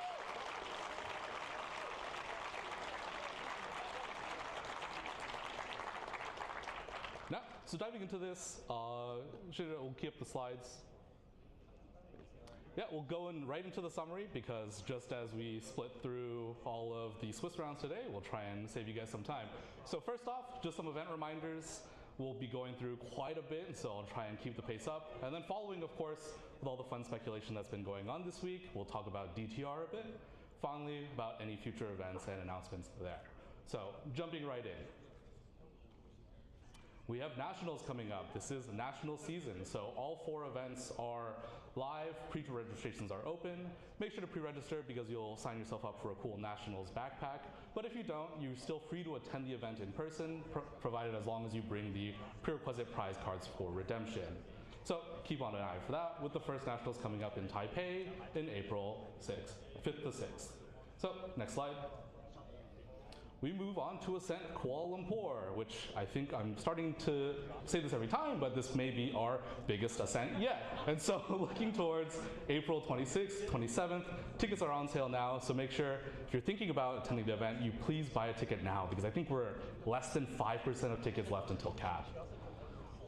Moving on to what will then be the biggest event after that, Ascent Worlds, as well as Worlds and the Gauntlet itself. So in Anaheim, starting in June reading backwards is hard, 25th to 27th. Please look out for us at Anaheim. There's many more announcements to count with promos and other goodies coming at the event. Now, probably what we are most anticipating here, moving on to the next slide. I think we've been teasing a little bit about what has been coming up, about what DTR might represent. I think we're extremely proud to present to you our upcoming Set 7, Distorted Reflections. Our little foray down the whimsical, wonderful rabbit hole. So just a teasers for you as far as art goes on the next slide. A little explore the themes and thematics of the set. A very different tone and themes that we'll be exploring here. We're very excited with how the set is developed. I'm super excited to reveal those to you.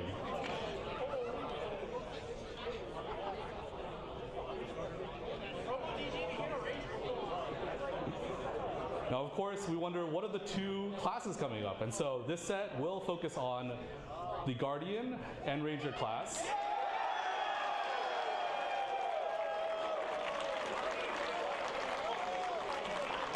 Starting with the newest addition to the champion lineup of Grand Archive, CL, Loyal Valet.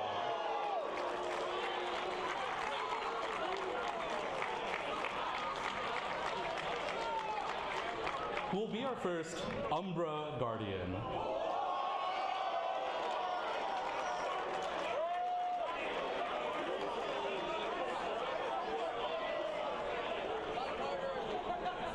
And now, with a turning fan favorite champion to the lineup, our first time, we'll be having Diana returning her role, but this time as Aether Dilettante.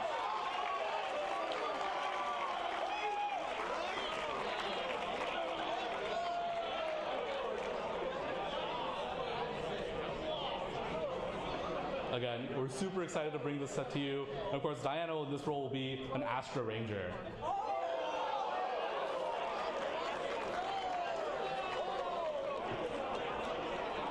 So keep an eye out for more information on the set that I'm sure both Siladar, Bell, and everyone on the team will love to leak. Now, moving on to the upcoming events. Next slide, please. Oh, yes, the product sheet will go up for tonight. So as you want to dive into and for the set, that'll be available tonight for you as well to look through. Now, next slide. Talking more about Ascent Akihabara, November 22nd to 23rd.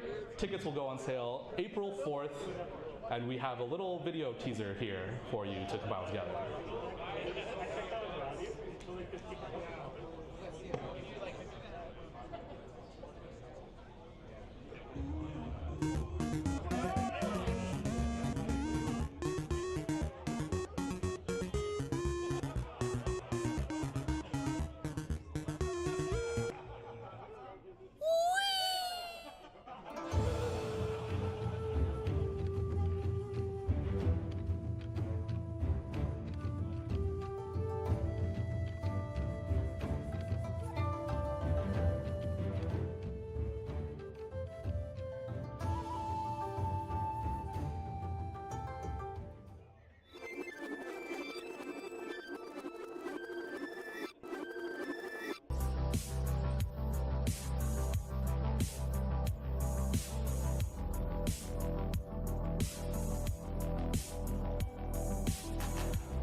So from the far east to the far east, we'll be coming to Boston for you in August 22nd to 23rd.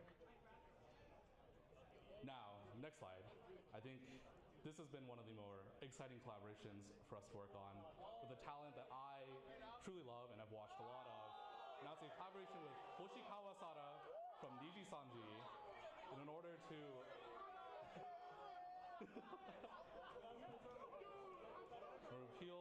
target the Japanese market, announcing a series of promotional cards, starting with first, Retold Fortune, that'll be available with the entry package for Ascent Akihabara, both in foil and non-foil.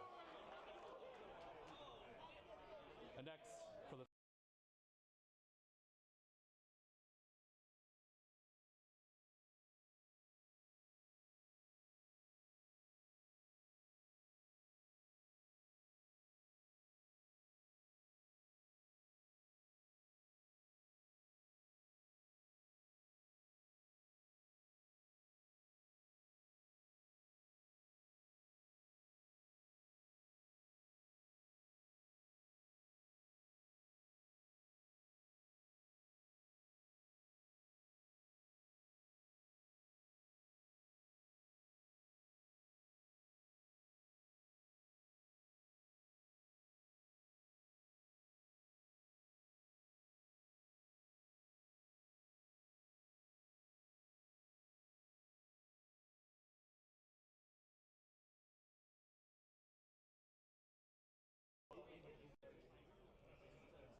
We're good?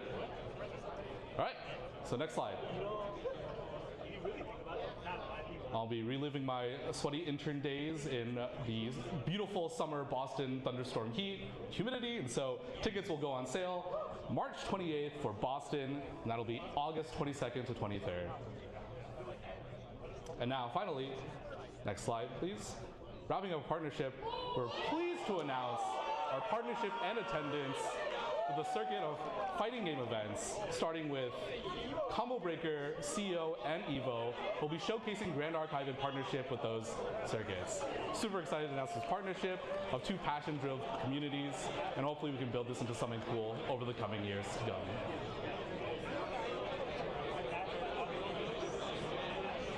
Next slide, please. And moving on to BNR. Just to let you know, there will be no changes for the upcoming BNR. This will go into effect for the SCA Nationals, so the same BNR list we played today will be the same into effect then, and then the next BNR after that will be the following day on April 7th. Moving on.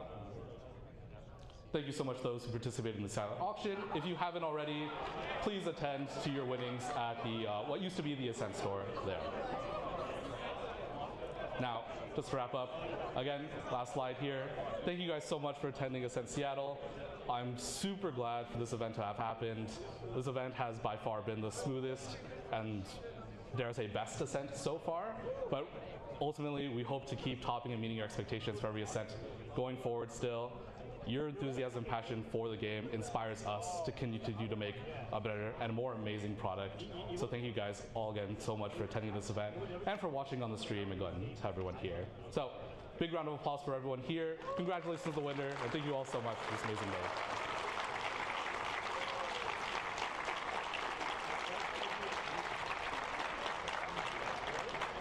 And that's a wrap. Nothing